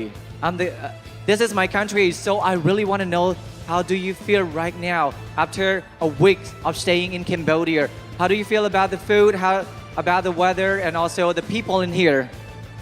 We are now waiting for your answer. We really want to know that. Yeah, sure. All of you. I think the number one I love about Cambodia are the people. The people. Wow. Wait, Kyrie, are you single? Maybe there is a chance. Are you single? And available. Wait. Ladies, make some noise!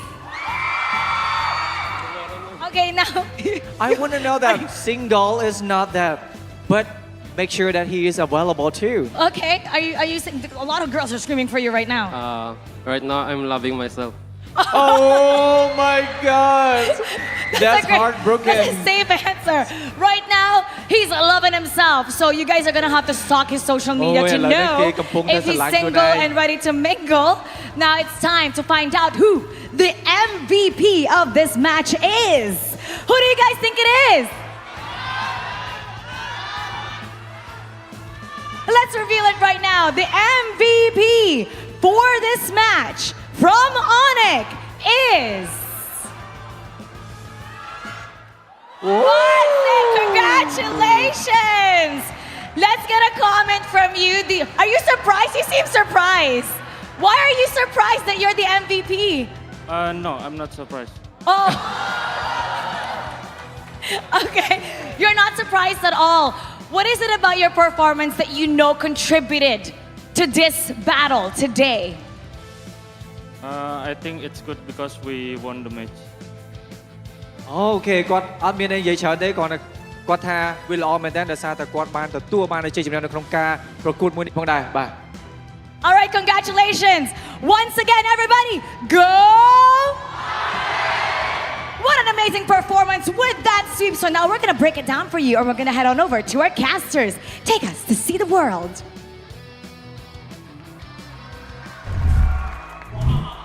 This is indeed a canon event.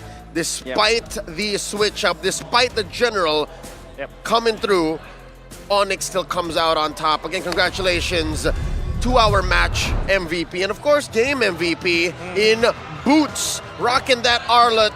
And of course, he's been here. The team was once called Bootsy Sports, and despite the one coming through, he still finds a way to shine through as our MVP. Few things that I gotta say. Number one, it's an overall MVP. It's just not just this game. It's all 3 games. Yeah. The society of ONIC, led by Boots, even when there's an anomaly called Dilar, was able to maintain the canon. By the way, just gotta say, production, Mara, if you want something spicy, I can translate for the team. I can speak For Indonesian. free. For free. Well, I mean, you know. Yeah, I'm pretty sure you speak every single language. I speak every language, legit. Yeah. You speak Turkish as well. Yeah. Yeah. But then again, if you look back at the highlights, it was really just a lot of like mistakes. Fundamentally speaking, for EVOS, it was a difficult draft to begin with. It can work as a 5. I mean, if you do try to engage as 5, if you have your ultimates up, you have your damage dealers at the ready, it would be great. Like, for example, when Dreams jumped in and caught 5 of them, Brands wasn't ready yet as well. And it's not entirely his fault. It was also because of the fact that Sans already activated the box around that area, so he needs to go out of it. It's like a perimeter that you can't get. It's like a hot zone where you can't get in as a marksman. So it's a combination of both them, you know, making it so difficult. I mean, the entirety of ONIC making it so difficult for them to do it, as well as the fact that it's very conditional. To help build this image even more, in this swimming pool, Wolf, you would say. All right. Is Boots the lifeguard? Is Boots the one who's just cordoning people off? It's like, all right, you're in too deep, or all right, this is the zone you're allowed to be in. That's right. It's because that's what the Arlet did. That's what I saw. I think it's the reverse. Lifeguard. He makes sure that guy actually dies. Ah, yeah, he's the reverse lifeguard. You know, in pool parties, he's the one who throws people into the pool. Exactly. He's like, yo, that is the safe route. Yep. I want you back in. All right. So he's the life of the party. He's the death guard. The life of the party. Life of the party. That's much better. Boots is the life of the party. If you see someone who's not in the pool, you gotta get in here. You know what? I love that even more. Yep. Thank you very much. Yep. Project X, led by Boots. It's gonna be a lit party for sure. That's true, by the way. But the ONIC people, they definitely have the license to party later on, because the way that they defeated EVOS, it made it so that we will be leaving early today. And particularly this game, there's a lot of like fundamentally difficult things that EVOS has to solve.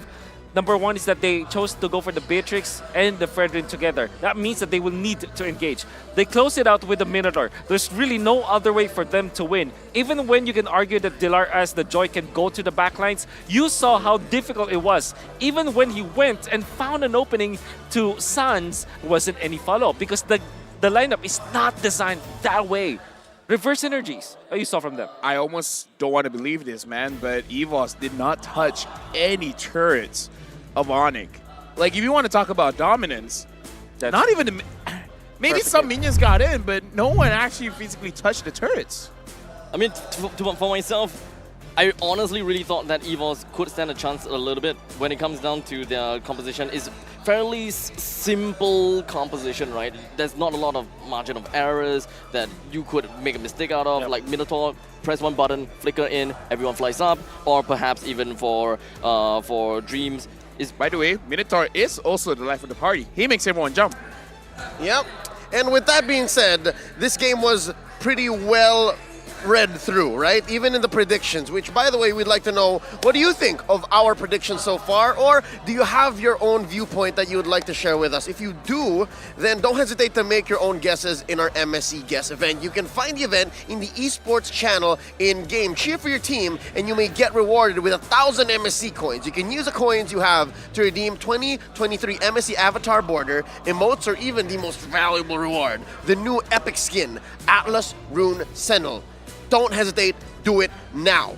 That being said, gentlemen, it's been a day full of competition.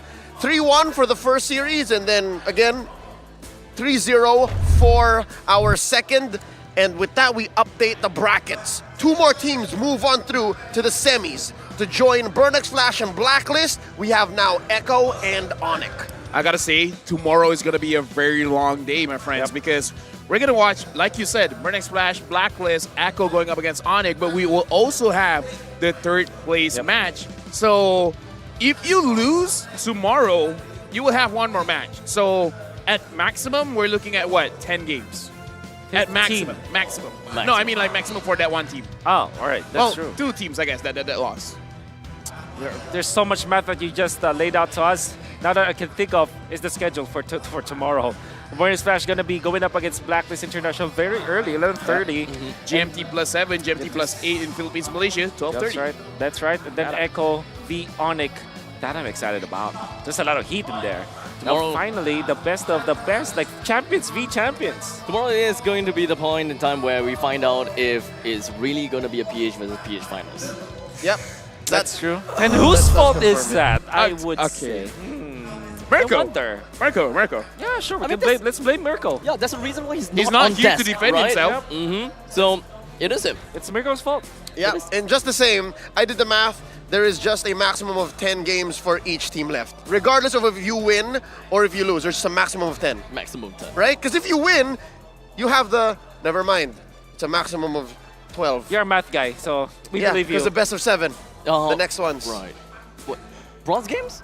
Even no, bronze games? Bronze is 5. We ended the day with 2 incredible series. And we once again like to thank our sponsors. That's MSC right. 2023 is powered by Moonton. Yep, and of course, our official gaming phone ROG and the Secret Lab, our official chair partner.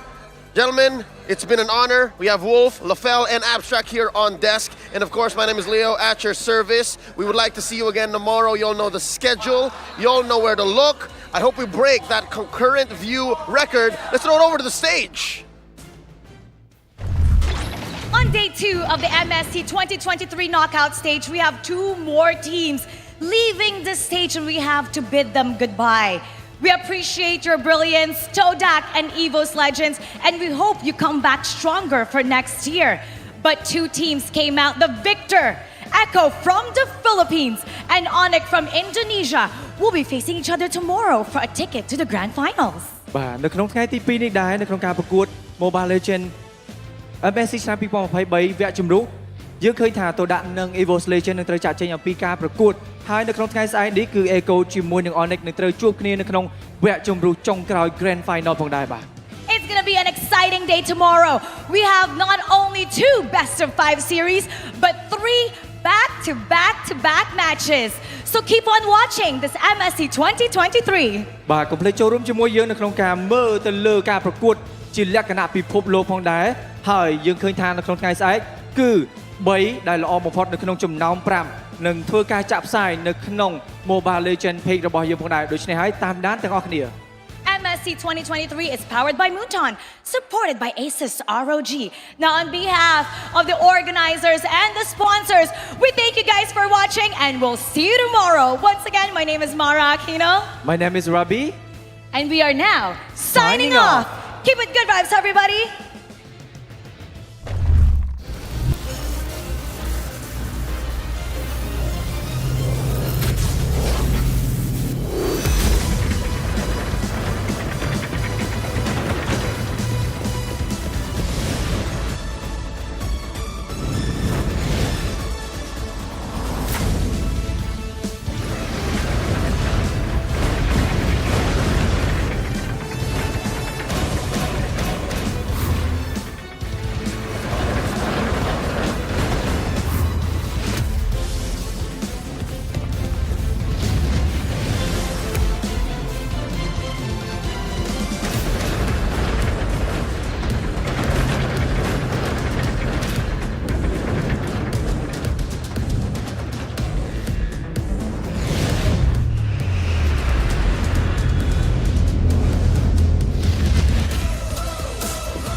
for kings. We're here to show the world that we're the chosen one that brings the heat, the passion, the heart, the soul, and the fury. Show it all, let the world see we are legends. Stepping on your ground, no time to waste.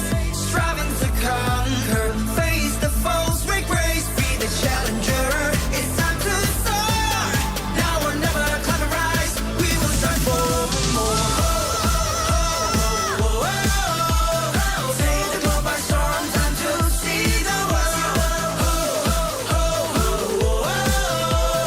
To the land of dawn as we see the world. Take the globe by storm, time to see the world. To the land of dawn as we see the world.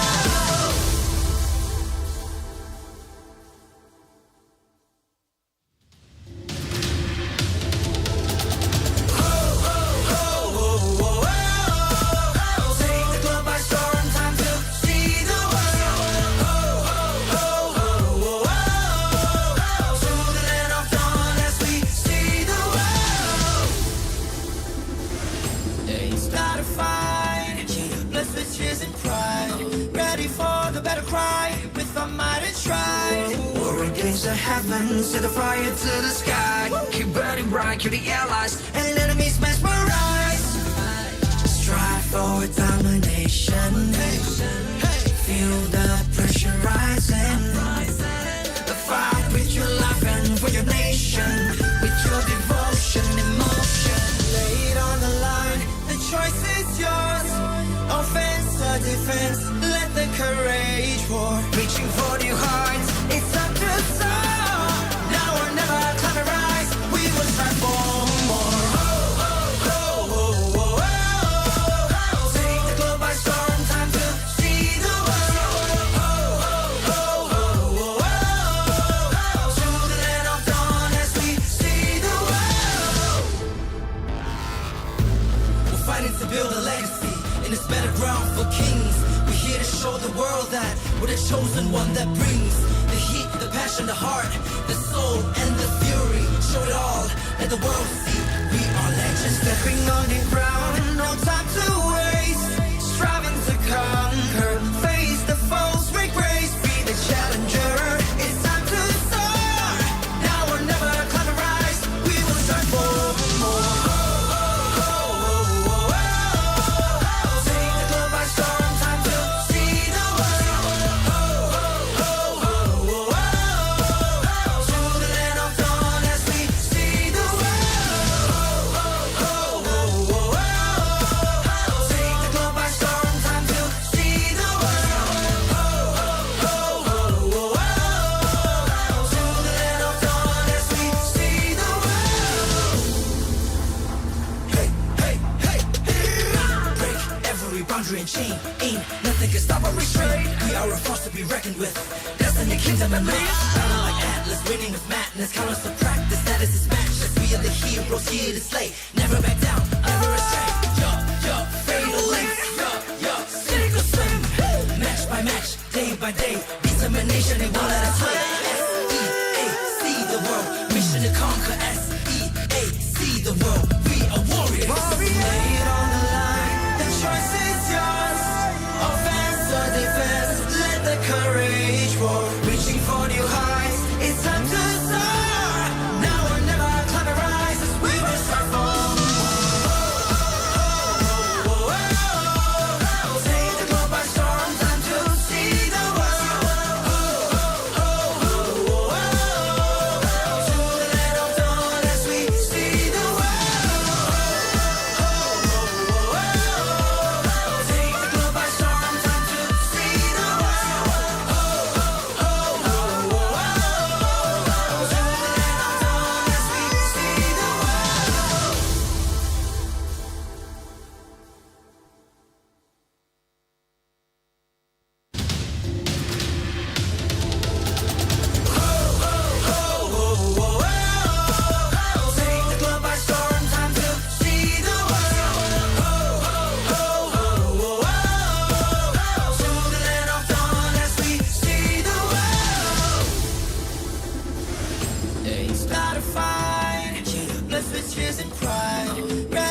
heavens, set the fire to the sky. Keep burning bright, kill the allies, and enemies mesmerize.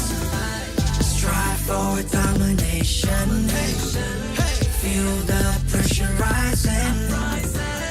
Fight with your life and for your nation. With your devotion and emotion. Lay it on the line, the choice is yours. Offense or defense, let the courage pour. Reaching for your hearts, it's up to soar. Now or never, climb and rise. We will strive for more. Take the globe by storm, time to see the world. To the land of dawn as we see the world. We're fighting to build a legacy in this battleground for kings.